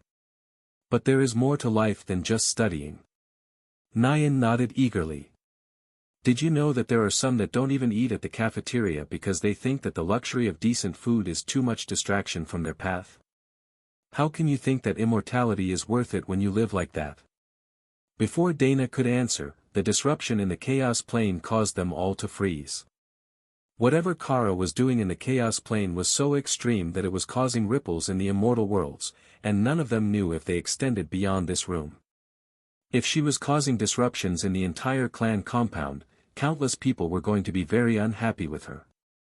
But nobody came pounding on their door. And despite Nyan going to hide under the table, nothing in the room actually moved. It just felt like reality warped a little. Dozens of times a second, for 10 minutes. Then, it stopped and Kara came out of the chaos plane, looking inordinately pleased with herself. She was immortal, that much was clear. But that was not why she was looking proud of herself. Her advancement ritual had managed to tie a portion of her mind to the 4th dimension, allowing her to watch the flow of time at will. I thought that would be Opal's special skill. Dana noted dryly. Kara mentally shrugged. It helps with the visions. I can see so much more now. I saw Matilda doing it and I finally figured out how. The cat is about to start crying, by the way. Dana pulled Nyan out from under the table and hugged the cat girl, who immediately began to purr. It's fine, the issue is resolved. Nyan, meet Kara. Kara, this is Nyan, she volunteered to show us around the clan. Kara shifted into humanoid form before Nyan turned around, so what the cat saw was not a chaos badger, but a small girl with a white stripe in her black hair over a scarred face. Wearing cargo pants that had been turned into overalls for additional storage, with a tank top underneath. No, it was a sleeveless hoodie, as it had a pocket in the front. But the hood was full of cupcakes. You're a lot to take in. Thank you. Would you like a cupcake? They're freshly baked by the nature priestess.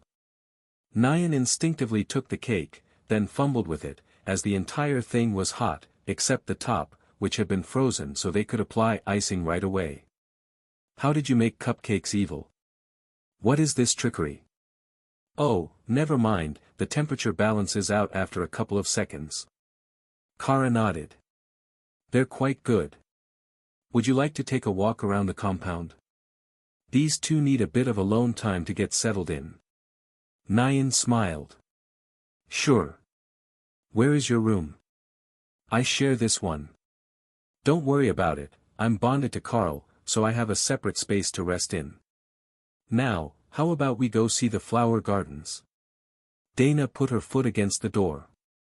You might not have been paying attention at the time, but Matilda said no outdoor chaos and shenanigans until we've got our immortal spirit stabilized and fully formed. Kara sighed, and then took out a pot of tea.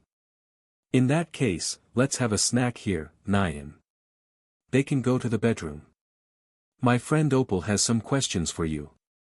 Is the rumor that you also took on 3 men in the arena true? Dana bonked the badger on the head and gave the butterfly a mental warning to behave. Alright, change of topics. Fashion. Sister Ray will join us soon, and she's going to want to know how everyone here likes to dress. While Kara and Nyan discussed fashion for Ray's benefit, Carl sat down on what passed for a sofa, but more closely resembled a huge beanbag chair. He would take this opportunity to rework his power matrix while the thoughts were still fresh in his mind, and while everyone else was distracted. Technically, Dana wasn't distracted yet, but when she heard all the things that Ray was planning to dress her up in, she definitely would be. It happened every time. The first thing that he had to do was to reorganize the existing positions of his formation so that it made sense from a fifth-dimensional perspective. That was going to be interesting.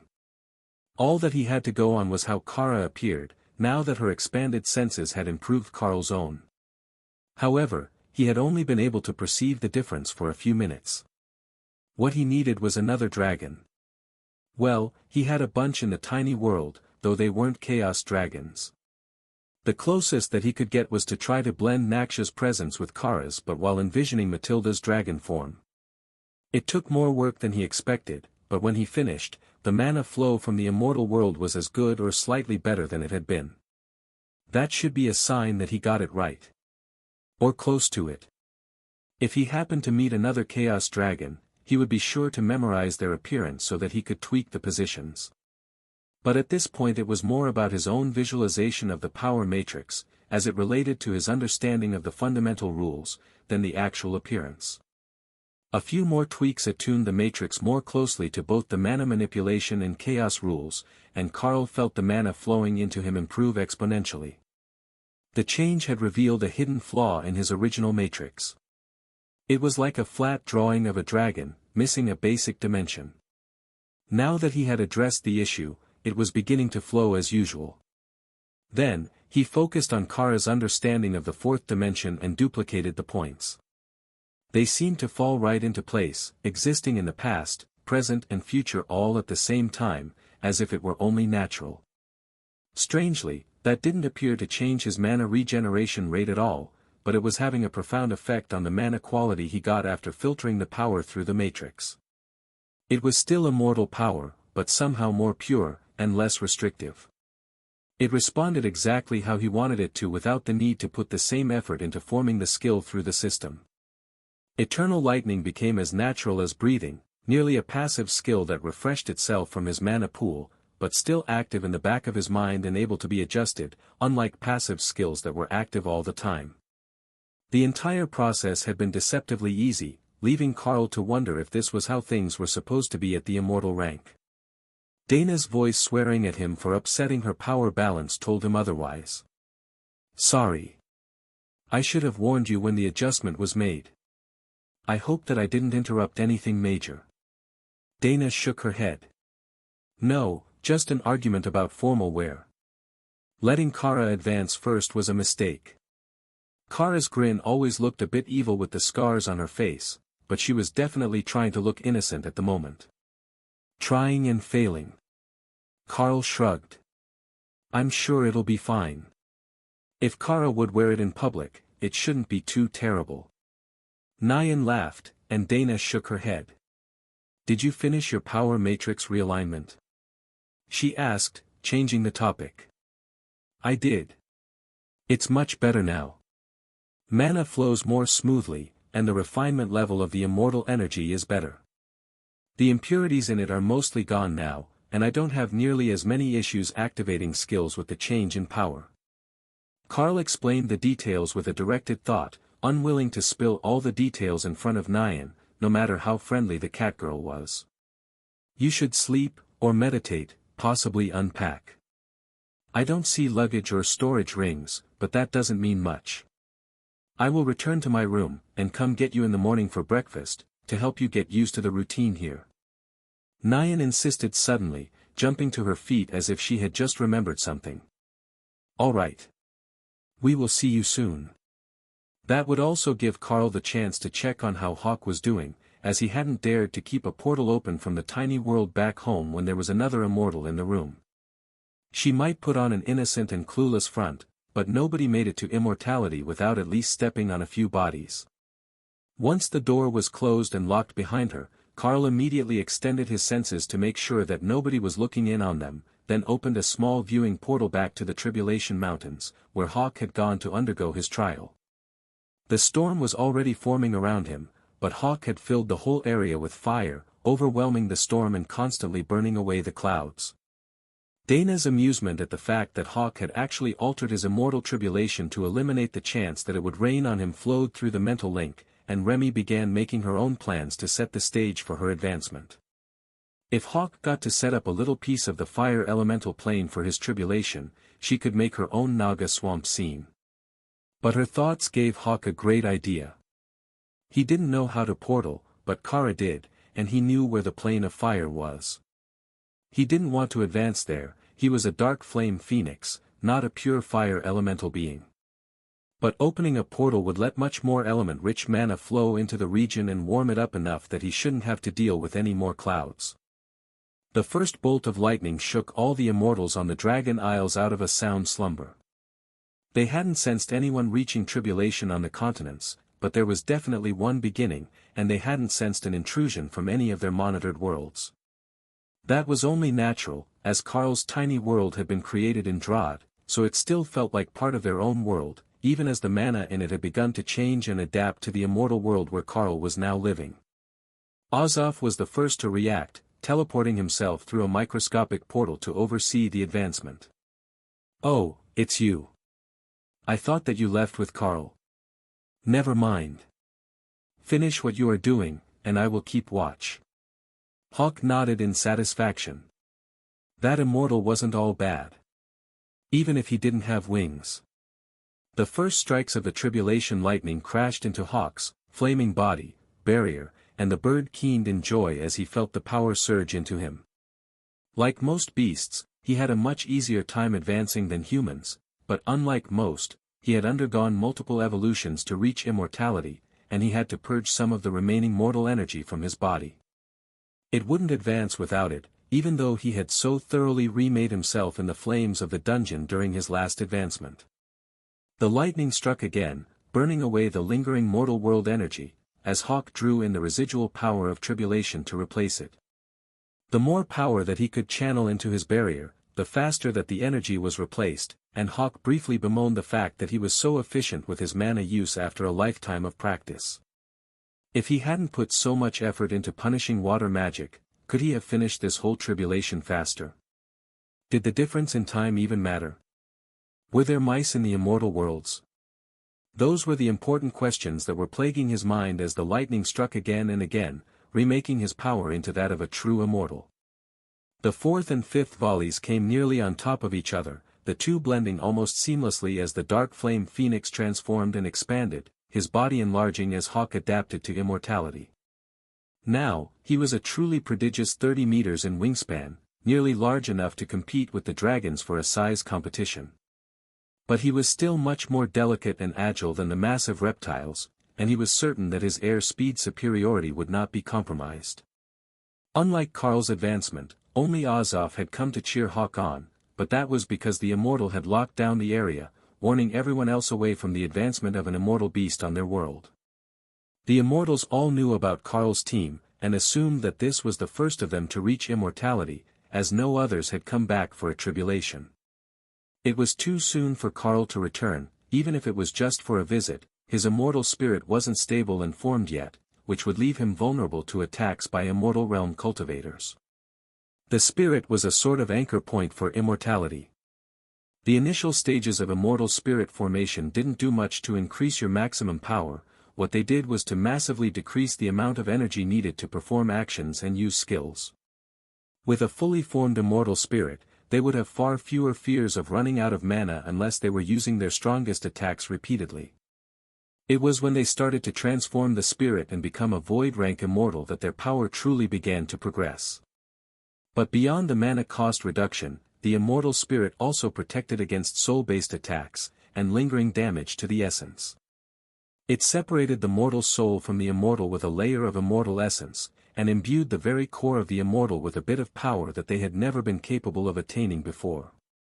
Until it was stable, attacks that targeted mortality, like instant death, could still target them by ending their lifespan. Or skills like decrepify and instant aging could be used on an immortal to effectively cripple them for life, in an ancient body. Once the immortal spirit was formed, an immortal would heal from those attacks naturally. Hawk wasn't there yet, but he understood the process instinctively, and he would start on the work soon. He was done with the lightning part, and the Azov immortal was putting out the fires on the mountain where his power had scattered under the lightning barrage, so he could go back to his perch and nap now. Advancing was exhausting when it involved getting hit by lightning. Azov frowned as Hawk simply vanished back through the portal Carl was using to watch. Carl waved at him as the immortal turned to see where Hawk had gone, in case there was going to be an immortal rank bird wandering around the Dragon Isles as his power adjusted. Inside Carl's space, there was no threat to others, so Azov just waved back and let Carl close the portal before it caught anyone's attention on the immortal world. They might not keep a close eye on everything that happened, because of the pure volume of phenomenon, but a sustained portal to another world, especially one in the mortal realms, would cause someone to investigate eventually. Well, that's two of us now. So, when are Brother Tion and Brother Thor going to advance? We already know that Sister Ray is going to be soon, and Sister Remy is busy. Leo asked. Opal's panic briefly concerned the others.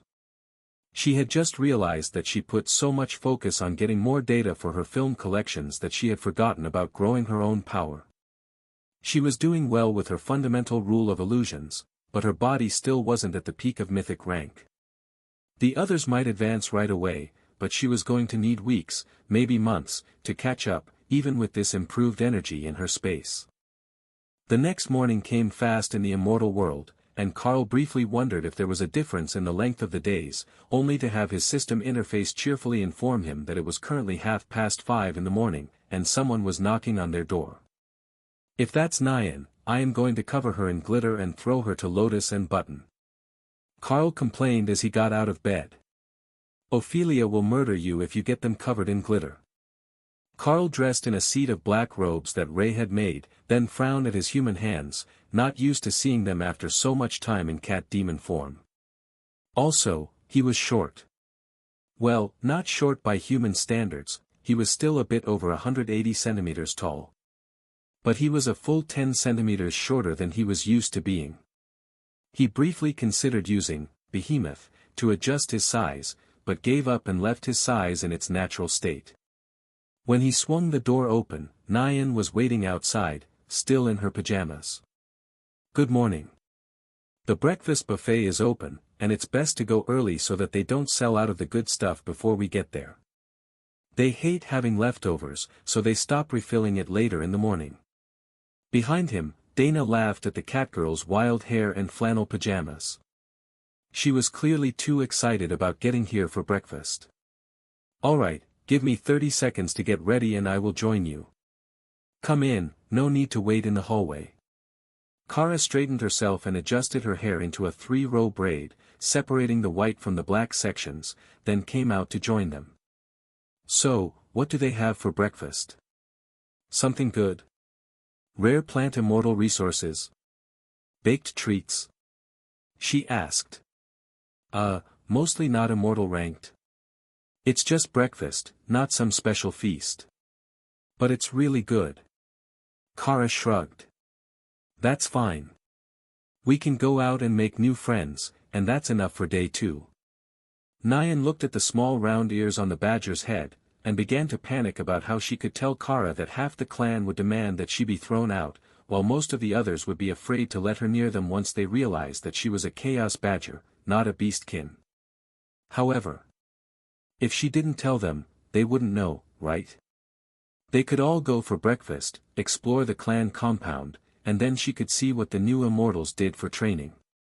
Maybe it would help her, since they also had an uncommon system.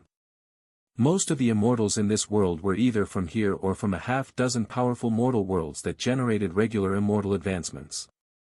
The only other one from her world was the moron, and his mind was so cracked that he wasn't a lot of help. The fact that he had managed to get himself to immortality was some sort of miracle, she assumed. There was no way that natural selection should have allowed him to live long enough to gain power. Surprisingly, there were actually people in the dining hall when they arrived. Nyan usually went this early because she was the only one there, and the buffet dishes were completely full, with all the options available. Fortunately, they were still restocking everything as it was selected, so she didn't miss out on anything. We thought that the cat might wake you all up bright and early. Wait, were there always 3 of you?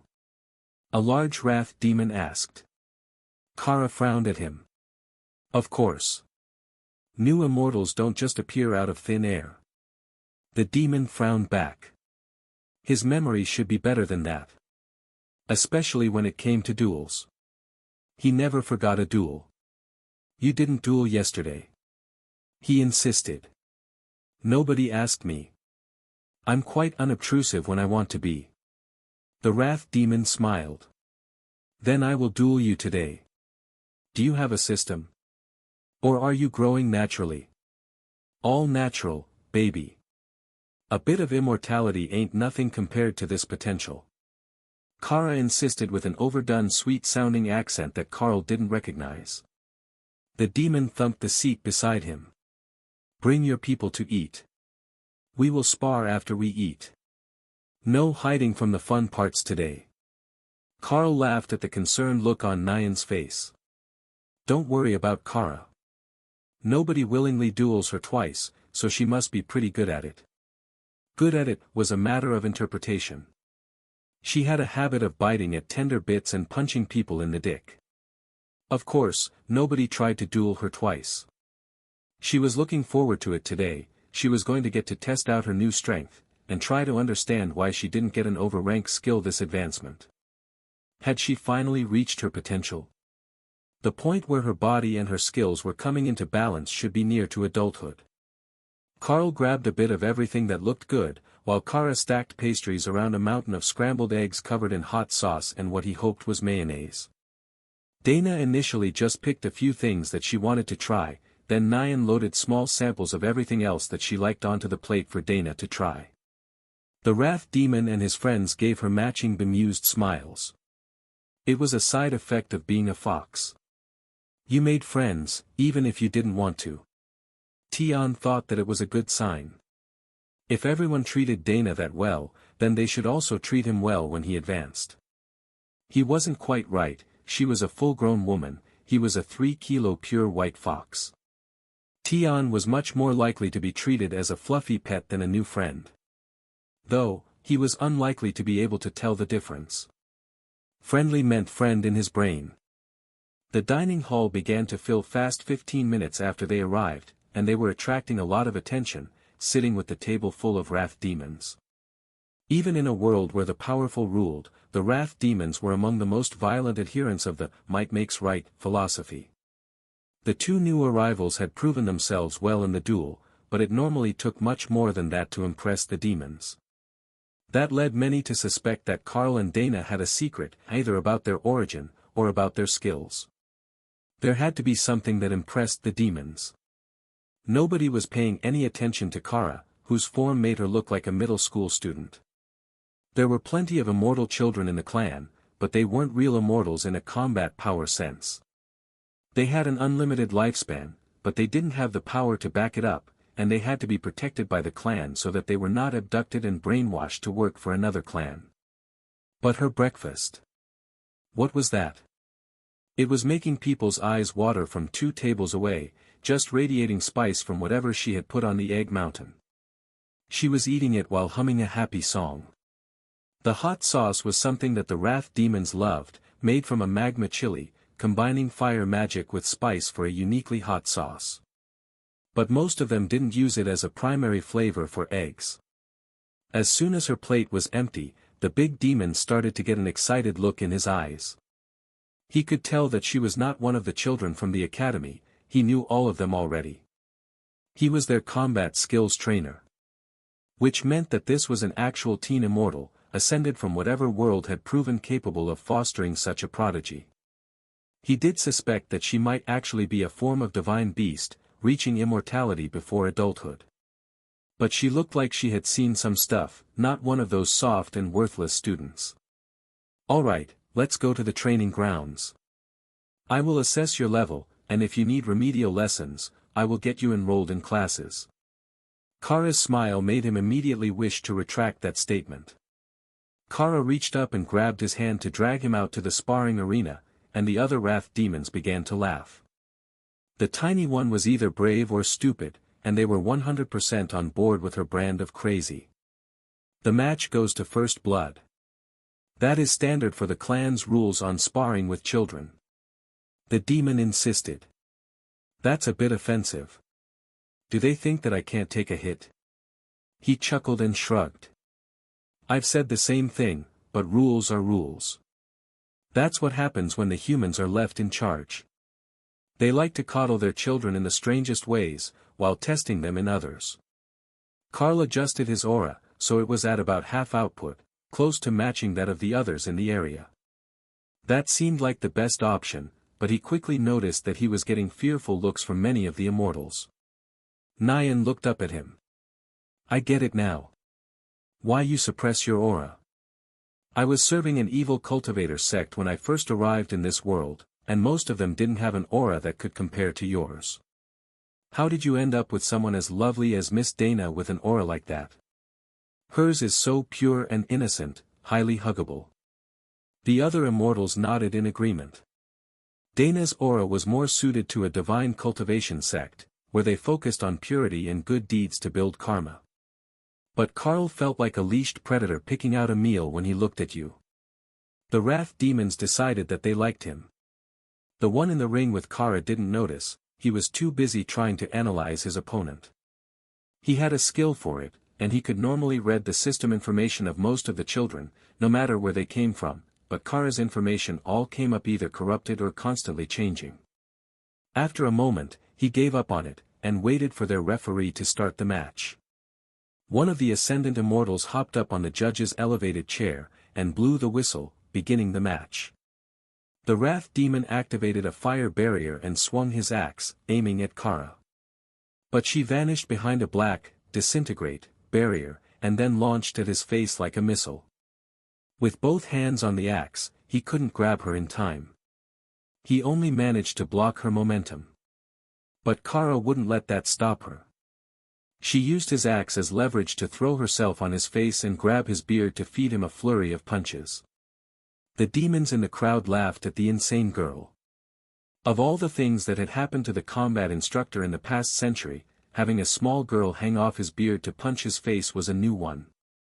He roared and took one hand off his axe, but when he grabbed Kara, she seemed to go boneless, twisting in his hand and producing a pair of daggers to attack his forearm. The badger was hurled to the ground, and rolled to her feet with a pleased grin on her scarred face, while the demon spit out a mouthful of blood. He was not treating her like a human child anymore. That was a wild animal in human form. Kara was impressed, it only took him one exchange to figure it out, and he had stopped trying to be gentle with her. The axe streaked past Kara's barrier as she dodged again, and then a fire skill exploded all around her as she charged inside his guard again. For a moment, the pair looked evenly matched, then Kara was sent flying again, overwhelmed by the power of her opponent. The combat instructor smiled as she reached the top of the arc. Few immortals would be able to adjust their trajectory fast enough to dodge his next attack. Then, Kara transformed back to a Chaos Badger, and her winged form seemed to stop dead in the air, only to have 100, Chaos Blast, attacks explode around his body, tearing at the flames of his barrier. Kara grabbed his axe, and clawed at his hand, stopping the attack. Misunderstanding her intentions, he dropped the axe, and coated a fist in fire to crush the agile badger. However, Kara dropped to the ground and transformed back to humanoid, so she could run around in celebration with his axe in her hands. It was a really nice one. And he called it back. No fun. Shit. It's a Chaos Badger. Who's got the wagers? We need a new category. I've got 5 spirit element stones that says he gives up in frustration. One of the immortals shouted. I've got an epic amulet that says she licks him during the fight. Carl joked. No betting on that, she already did it when she was stealing his axe. Carl laughed as the two combatants clashed over and over, with the demon trying to catch Kara so that she would stop escaping from his axe strikes. He couldn't understand how she kept managing it. Part of it was that Kara was activating haste from Carl's repertoire of class skills. But most of it was just that the badger knew how to teleport, but only used it a few centimeters at a time, so everyone knew that she was simply dodging attacks. It's really hard to make him bleed. Kara complained. He's a wrath demon. Of course, it's difficult to make him bleed. You should have targeted his upper arm, where there's no armor. You could have landed a solid hit. The two went at it for a while, with the combat instructor holding back his power level a little to test Kara's skills and not just her pure power level.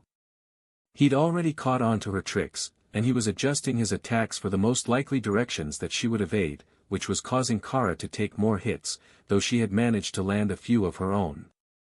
Then, a slight shift in weight as the demon feinted to the right tricked Kara, and she moved to parry the attack, only to be caught in a massive hand. Her arms were pinned at her side, and she wriggled furiously, then licked his hand, which made the combat instructor laugh. Fine, you win. She admitted. You are a most excellent opponent. If I hadn't spent centuries training students, you likely would have managed to frustrate me to death. Kara. Ameldor.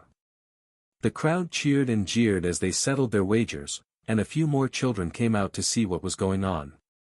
They had heard from others that there was a girl challenging the combat instructor, and they wanted to know who was that brave. But they didn't know this one. She was clearly a young immortal, years from adulthood. But she was new, and her power level was much higher than any of theirs. Here we go, Kara is going to cause chaos with the school children. Remy laughed as the kids waited nearby for the instructor to be finished talking to Kara. Jean, the divine fire dragon who was the head of security force training, came over to pat Ameldor on the shoulder. Well, friend. It looks like we've both met a new conundrum. Ameldor nodded. Conundrum indeed. She's certainly of the age to be with the other students. But I wouldn't dare ask the teachers to deal with that. On the other hand, it might be against clan rules to allow a child to remain uneducated within the clan compound. And while she's here, the security force will have to be extra alert for pranks, traps, and surprise events. Jean agreed. Hawk transformed into a demon crow, using unholy beast transformation, which allowed him to sit on Carl's shoulder to watch the show in person, instead of from his space. There's another one. Where are the immortal beasts coming from? Jean complained. Sorry, they're my bonded partners. Jean, meet Hawk, the dark flame phoenix. His full form was inconvenient for spectating, so he reduced it with a transformation. Will there be more? Carl smiled. Oh, there are more. They're just adjusting to the new environment at the moment and not ready to socialize.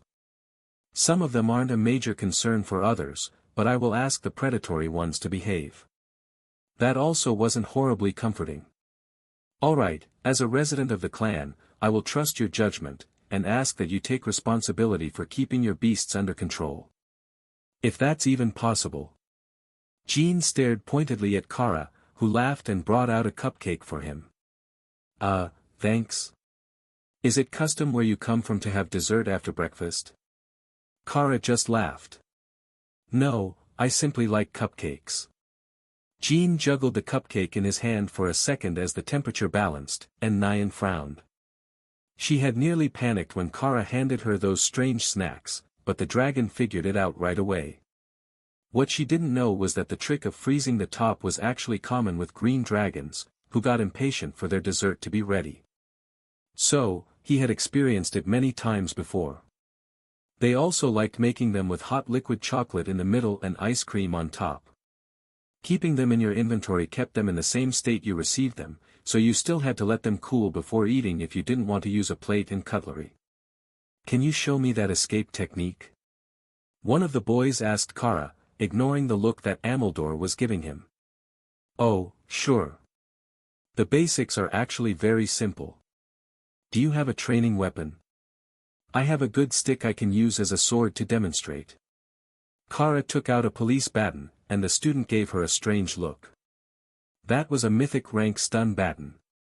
In what world did it count as a good stick for demonstrations? Ameldor smiled. Perhaps her brand of chaos might make his life easier. The kids would learn fast if she started to shock them when they failed. The headmaster wouldn't let him do that. "Alright, you attack me and I will show you the skill a bit slower than I did against the big boss, and then you can try," Kara explained. The boy nodded eagerly, and took a swing at her with a blunted training sword. Kara swayed, lifted one foot to step in the air, and then kicked the other to the side, in what looked like a graceful ballet dance, if her hands weren't remaining in a combat-ready stance. She had shifted nearly a meter to the side, but she was using the ability of an immortal to fly to move her body. The movement of her legs was only to get her body out of the way of the blade, it wasn't part of the movement skill. It also wasn't how she had done it during the last fight at all, she was tricking the boy into dancing in combat. Kara gestured with her baton, and the boy tried to evade the way that she did, but while he was born immortal, he wasn't immortal rank, and couldn't walk on air. So, he promptly fell on his backside. No. Not like that at all, keep your balance, sway your body clear of the skill, and use the leg for balance as you sideslip. Like this.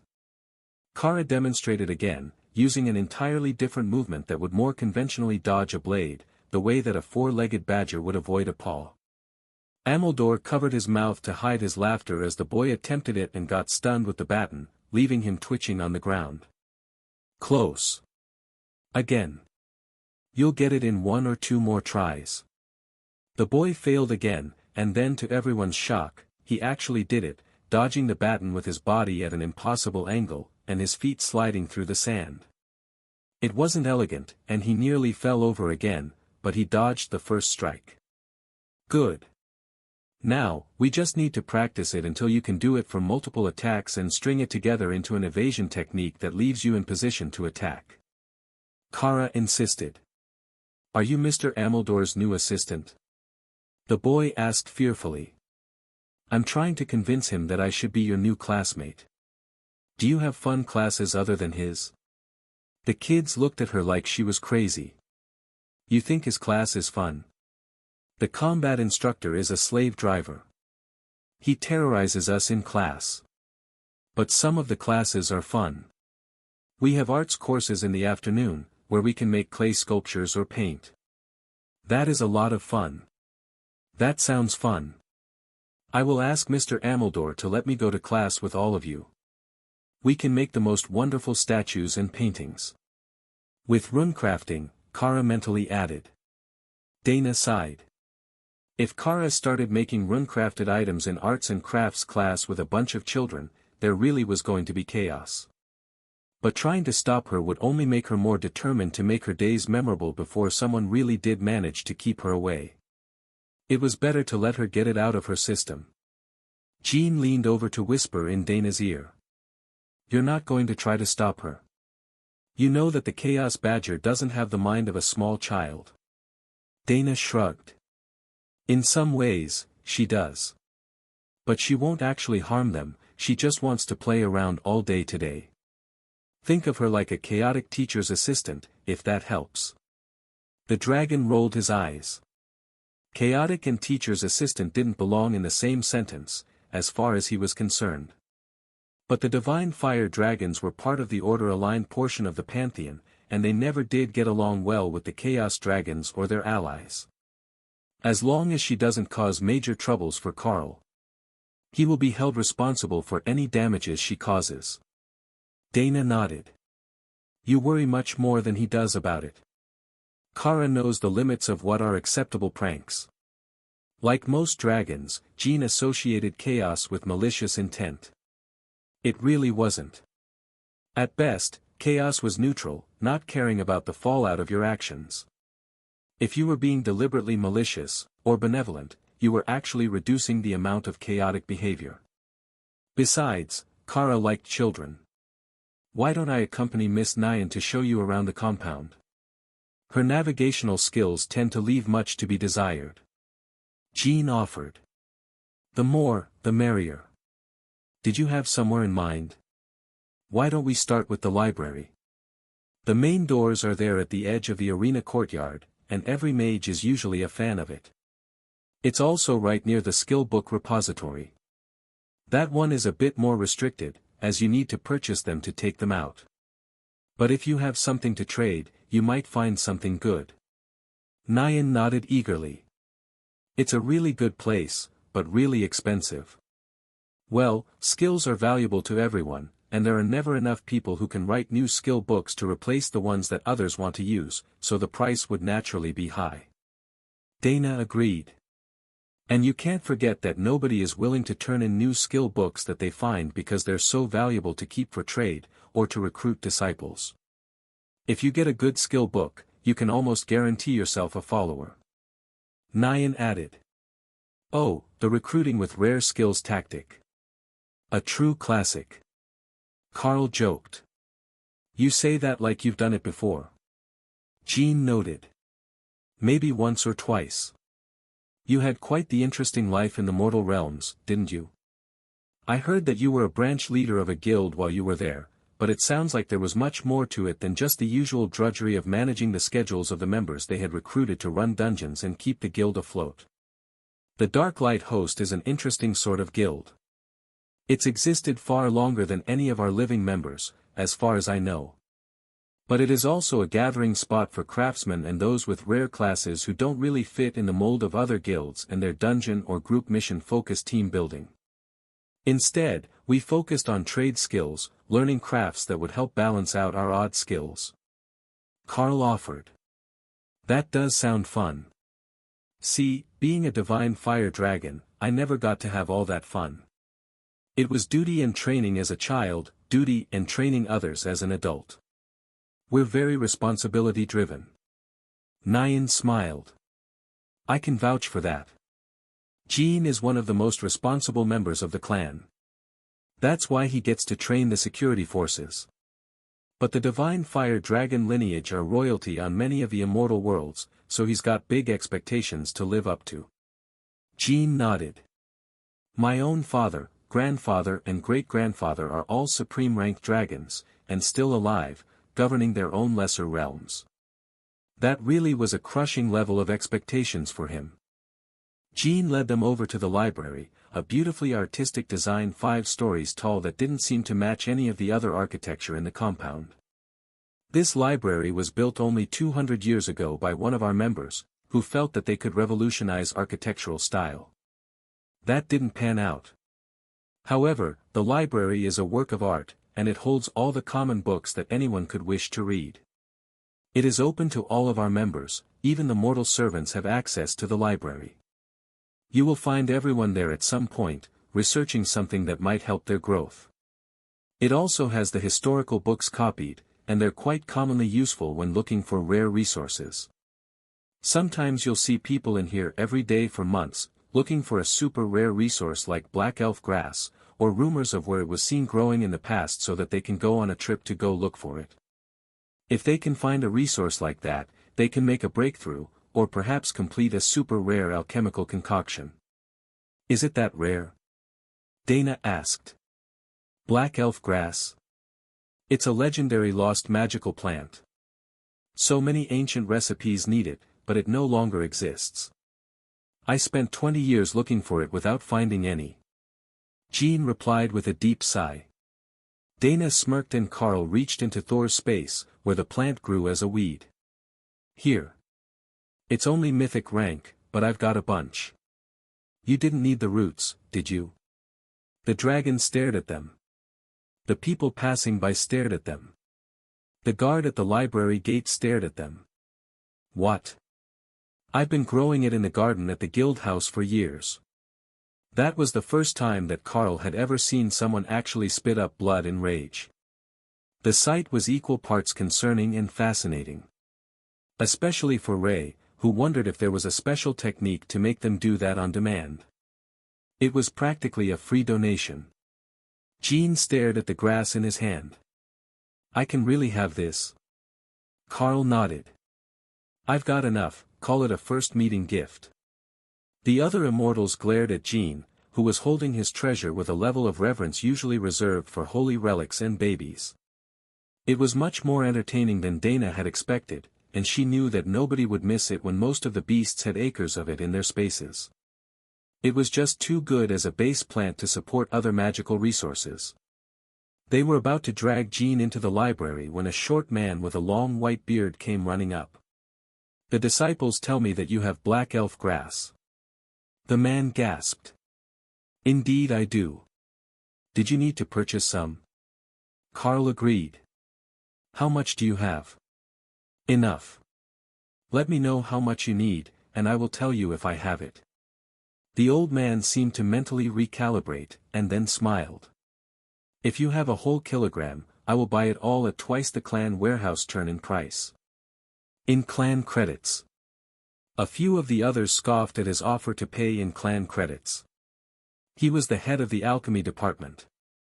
The credits meant nothing to him. This was a blatant attempt to scam the newbies out of what remained of their rare resources. But Carl simply frowned. I don't know what it's worth in clan credits. We haven't gotten to the warehouse yet to see exchange rates. Jean chuckled. If you really have a kilogram of it, the credits would be worth what I spend in half a year. Oh, that makes it easier. Alright, I can make the exchange. Thor weighed out exactly 1 kilogram for them out of his cut and partially dried feed pile. There was no need to give shoppers the freshest stuff, they could get the grass he cleared to keep it from growing into his other stuff.